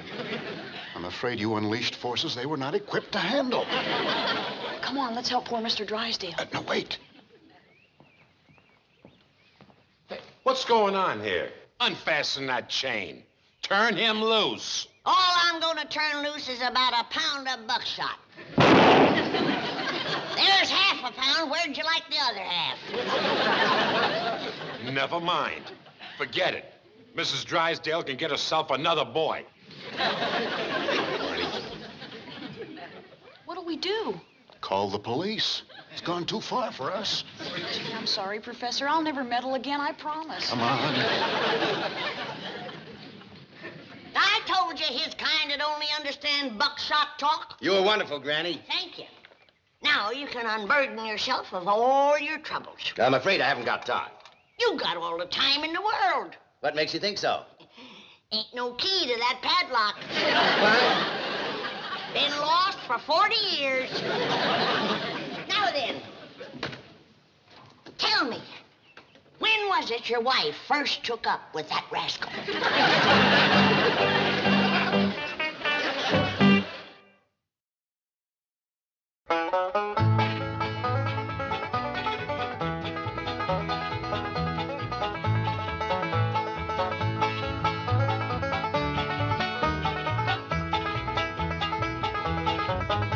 Well, now it's time to say goodbye to Jed and all his kin. They would like to thank you folks for kindly dropping in. You're all invited back next week to this locality to have a heaping helping of their hospitality. Hillbilly, that is. Set a spell. Take your shoes off. Y'all come back now. Here? This has been a Filmways presentation.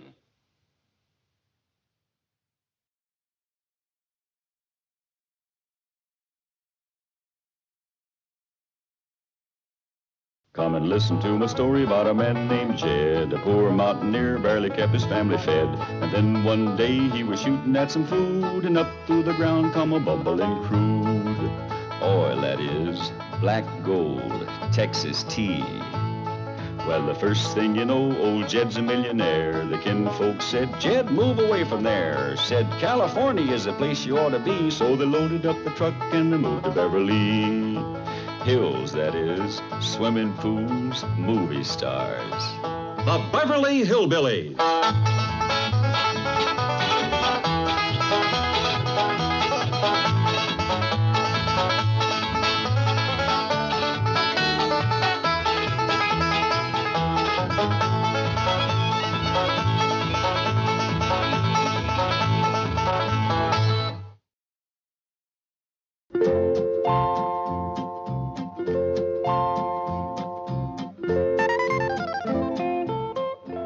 Catch on to it, Skipper?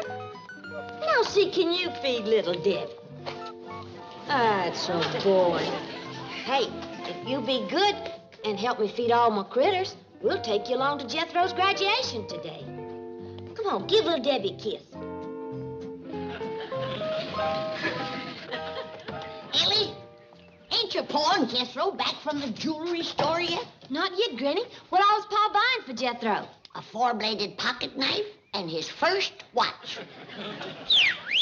I wish I could graduate.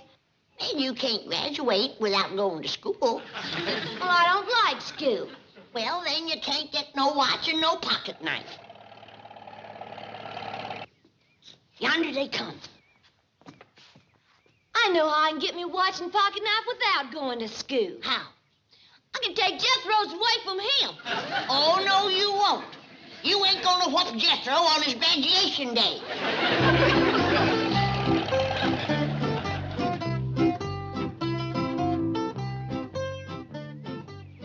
What's Jethro doing?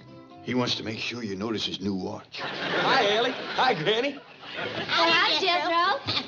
What you got your sleeve rolled up for? Yeah, doggone, it is rolled up, ain't it? Oh, look at that new watch. Ain't it a dandy? Uncle Jed let me pick it out all by myself. We must have looked at 200-300 watches before Jethro picked that one. Well, let's see it, Jethro. Sure ticks nice and loud. Well, it's got the picture of a little mouse on it.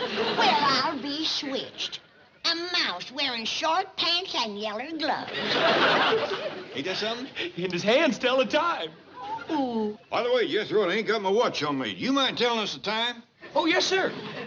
It's 2.98. Oh, I'm sorry. I was reading the price sticker. Hey, you want the exact time, Uncle Jed? Yeah, I'd appreciate it. In 7 seconds, it's going to be exactly 2 minutes before... No, it's 4 seconds. In 4 seconds, it's going to be exactly 2 minutes before... No, it's 1 second. In 1 second, it's going to be exactly 2 minutes before... Whoop. Went by. In a minute and 7 seconds, it's going to be exact... never mind the exact time. Just tell us the pert near time. Pert near 12 o'clock. Time to get Riddles cooking. Now, Ellie May, I want you to put your critters away and go out and help Granny. We don't want to be late for the graduation. Yes, sir, Pa.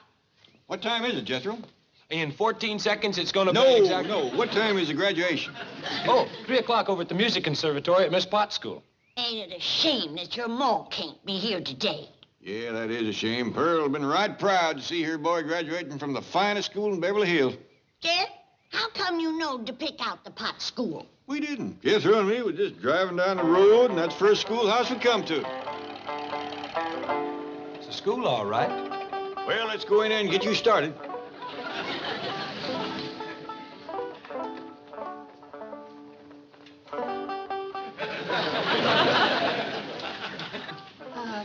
May I help you?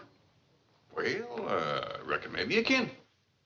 Yes? What is it you wish? Well, I'd like to get my nephew started into school. Here? Yeah, Yeah, here's all right if you got room for a desk and his lunch basket. My dear ma'am, this is a most exclusive private school. The tuition is quite expensive. Well beyond your means, I'm sure.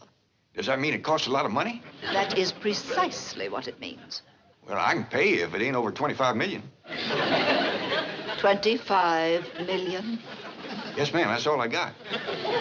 Dollars? Yes, ma'am. In cash? Yes, ma'am. What is your name? Jed Clampett, ma'am, and this here's... And you expect me to believe that you have $25 million?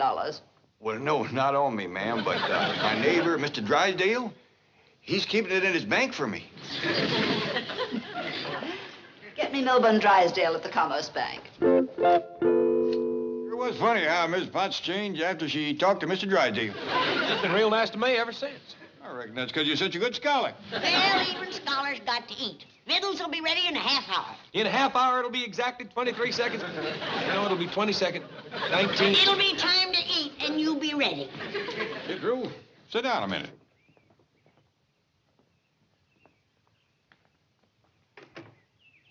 Now, boy, I ain't much on speech making, but I just want you to know how proud you made every single one of us going to school and graduating like this. I reckon the power to think and reason things out is the greatest power there is in this world. And the more folks go to school and get the education, the better this world is going to be. That way they'll get along better and understand each other, won't go to scrapping all the time. So you see, boy, the whole future of the world is riding on educated young folks like you. Hey, you know something, Uncle Jed? While you was talking, this little old mouse's hand went from here clean down to there. Jethro, you will be careful with that new pocket knife, won't you? Oh, yes, sir, Uncle Jed. Good, good.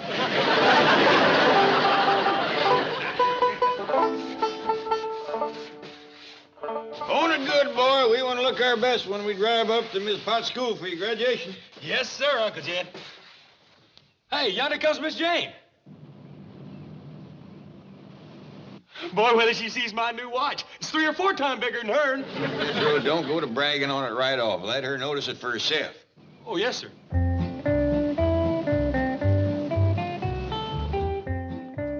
Greetings, Mr. Clampett, and congratulations to you, young graduate. Thank you. Oh, is that a new watch? Oh, this one here. Yeah. Shucks, no, it ain't exactly new. Well, I've had it for pretty near 37 minutes and 42 seconds now. Come on in, Miss Jane. Thank you. Oh, just a moment. I have a present for Jethro. You hear that, boy? Yeah. To you who are about to graduate, Excelsior! Sure is heavy for Excelsior. It is a book, dear boy. And always remember, books are the ever-burning lamps of accumulated wisdom. Read and illuminate your mind, because the mind, Jethro, the power to think and to reason, is the most important power that man possesses. Education is the answer to most of the ills of this world. And if young people are... Excuse me, Miss Jane, but I kind of think you're dropping your bucket down a dry well.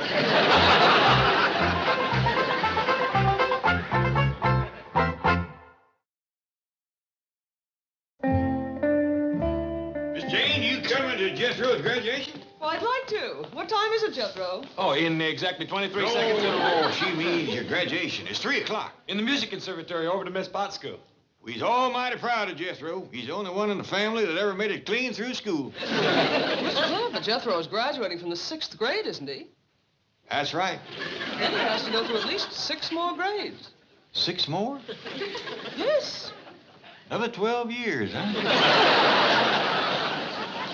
Well, with my help, I think he can make it in 6. Then, of course, he'll go on to college. College?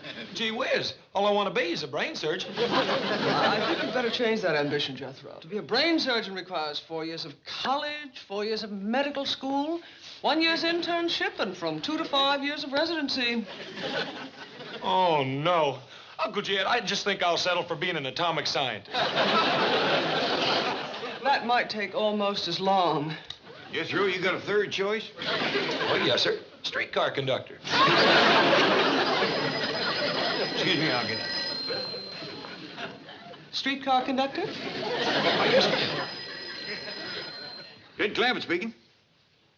Oh, howdy there, Miss Potts. Say, we's almighty happy and proud that Jethro is graduating out of your school today. But I reckon you were right sad to see him go, ain't you? You don't say. Hi there, Miss Jane. Hello, Ellie. Will you stay to victuals? Granny's cooked up an extra special treat for Jethro's graduation. Sure she will. What is it, Ellie? Chicken fried chicken hawk and crawdad burgers. Oh, hey, come on, Miss Jane. Well, I don't really have the time. Oh, I can give you that. In 11 seconds, it'll be exactly 17 minutes before... Jethro, Miss Potts is right put out at you. You're late for graduation rehearsal. I am? Yeah, you were supposed to be over to school at 12:30. Oh, shucks, I forgot. Oh, Granny's got victuals ready now. Jethro, which is more important, eating or graduating? What? You're wrong. Get over to the school.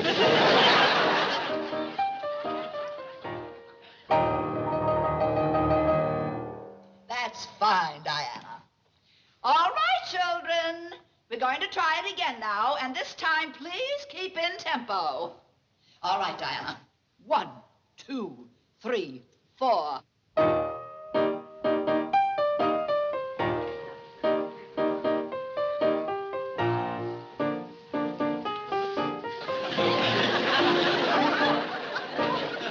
Jethro. I'm sorry I'm late, Miss Potts. Hey, fellas, take a look at my new watch. Boys, come now, boys.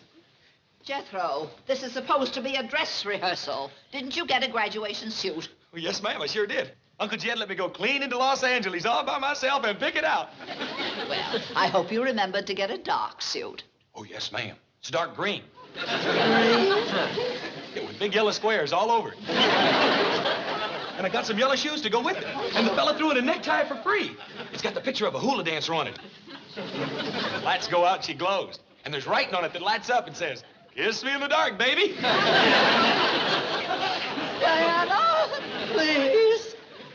Shall I get you some smelling salts? Yes, and Milburn Drysdale. Tell him to come quickly. It's an emergency. Hey, guys, you ought to see this store where I bought my suit. There's a fella there that stands behind this little wire fence that sells everything there is. Cameras, clothes, guitars, watches, ties, shoes, hats, everything. Back in your places. Graduation is only 2 hours away. Oh, 1 hour and 59 minutes and 34 seconds. 33 seconds, 32 seconds, 31 seconds. Jethro. You want to see it? Here. Jethro, please. Now then, boys, certain ones of you will be performing specialties during the exercises. Will those boys please step forward? You, Jethro? Oh, yes, ma'am. I thought for my special exercises, I'd do this 50 times.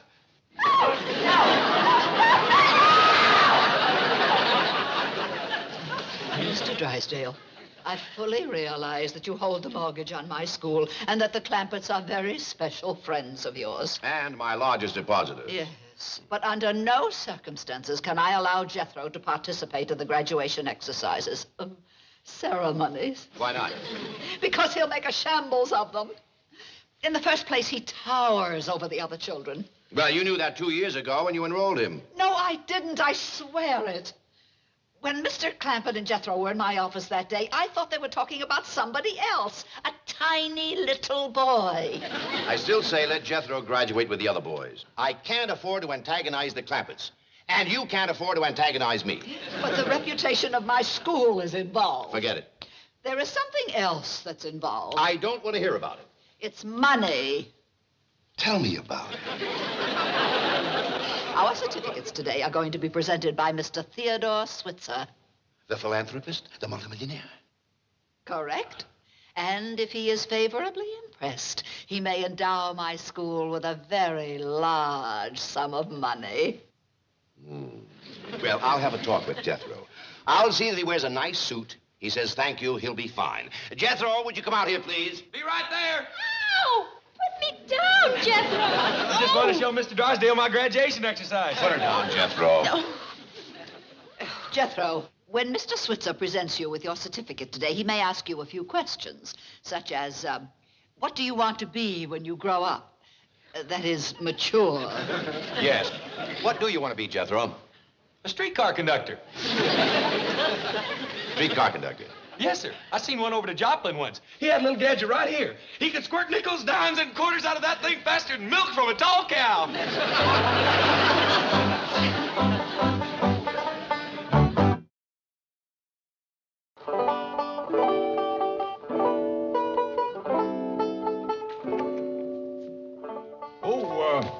Jethro come back from the rehearsal yet? Well, not yet, Pa. Hey, Skipper, look at your handsome Pa. I sure hope it's his foot you're talking about. I'm talking about you. Why, you're duded up like a preach on Sunday. Smell like a barbershop on Saturdays. Well, Ellie, I kind of think it's beholden on us to do Jethro proud at his graduation. Hey, Paul, can I have some of that there slickum smellum that you got on your hair? Oh, it ain't for girls, Ellie. I want it for Skipper. He wants to look nice for graduation, too. Where you going, boy? I'm gonna get something to eat. Fella's got to keep up his strength doing the kind of graduation exercises I'm doing.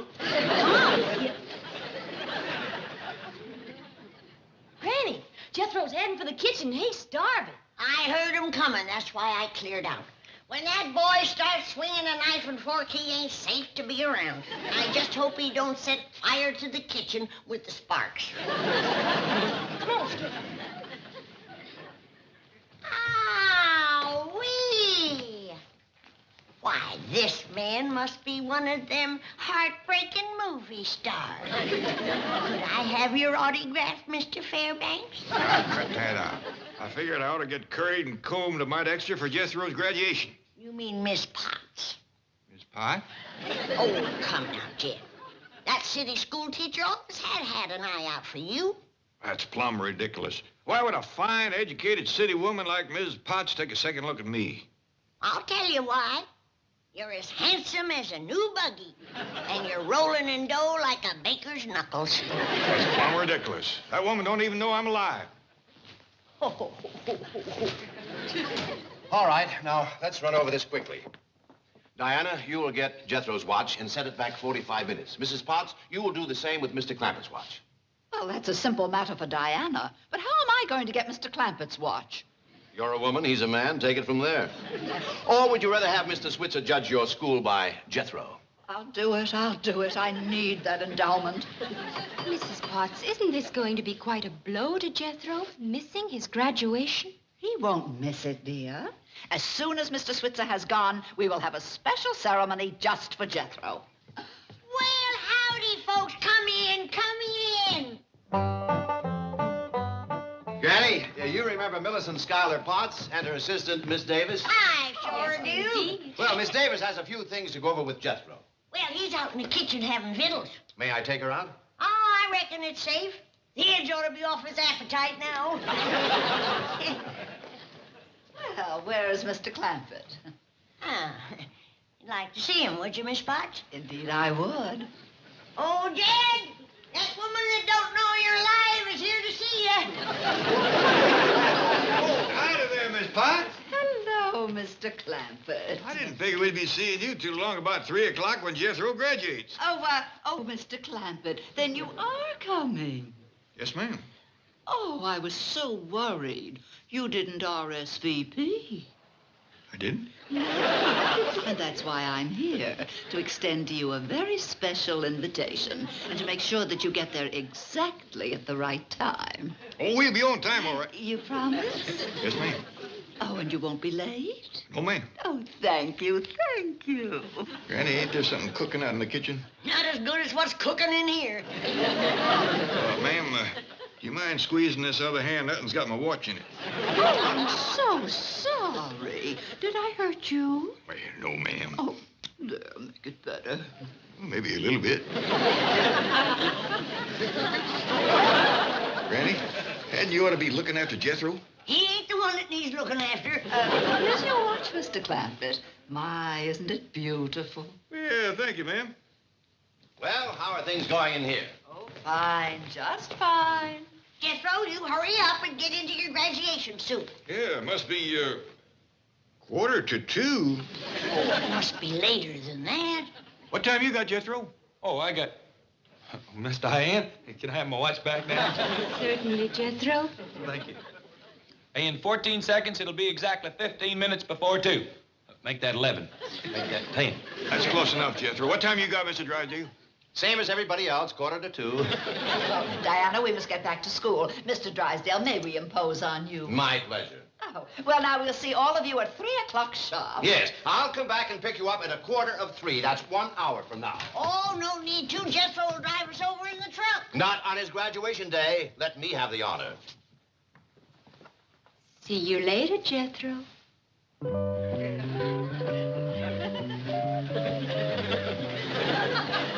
Jethro, I think Miss Diane is kind of sweet on you. Well, I thought so, too, at first. Then I found out she just liked me from a watch. Oh, hey, Uncle Jed. Look at Skipper.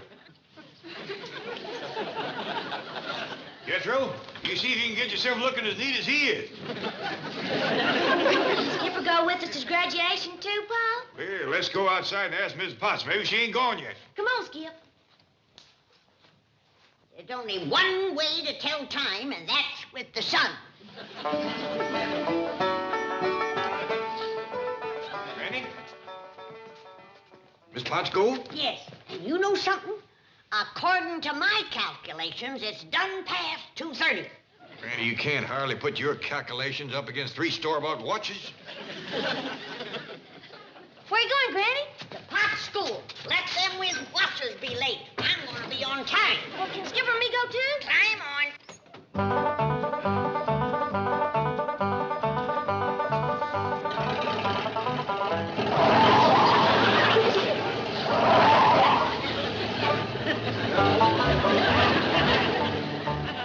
Granny!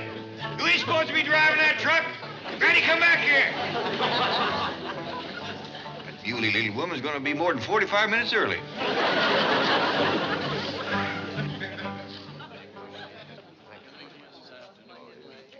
It's just a small school, Mr. Switzer, but Mrs. Potts believes in quality, not quantity. That's very commendable. Well, it's been a pleasure making your acquaintance. I've long been an admirer of your money. Many charities and philanthropies. Well, Gaudiamus igitur. Well, your graduating class has a very impressive scholastic average, Mrs. Potts. Thank you, Mr. Switzer. With the exception of this one student, Jethro Bodine. Jethro, yes. Well, I doubt very much if he'll be here today. He's graduating, isn't he? Oh, yes, he's graduating. Excuse us, fellas. Is this here where you go to watch the graduation? No, ma'am. You have to go around front. There wasn't no place to park out front. Hey, isn't that Skipper? The one that Jethro's always talking about? Well, it sure is. Where's Jethro? We're supposed to march out in about 1 minute. Yeah, it's 3 o'clock now. I knew it, Ellie May. Jethro's gonna miss his own graduation. I've got a great idea. Let Skipper march out and get Jethro's certificate. You reckon it's all right, Granny?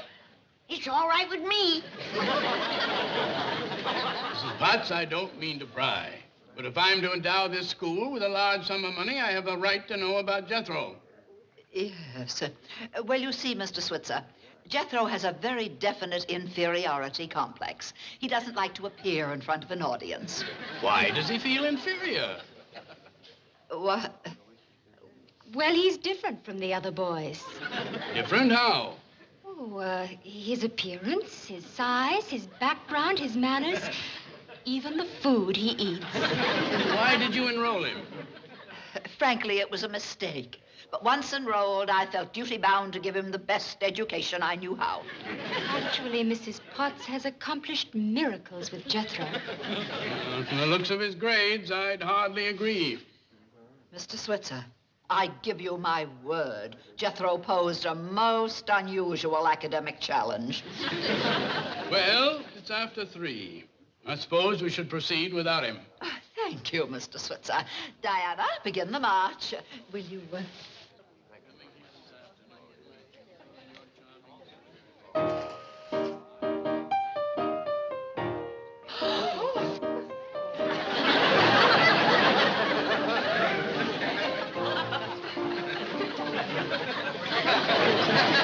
Mrs. Potts, you're entirely too modest.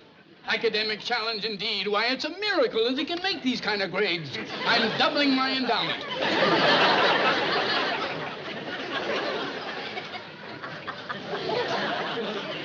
Now, if you can just rid him of that inferiority complex.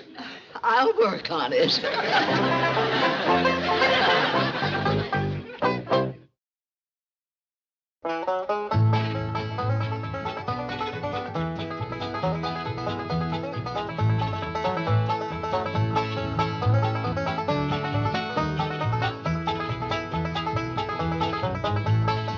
Now it's time to say goodbye to Jed and all his kin. They would like to thank you folks for kindly dropping in. You're all invited back next week to this locality to have a heaping helping of their hospitality. Hillbilly, that is. Set a spell. Take your shoes off.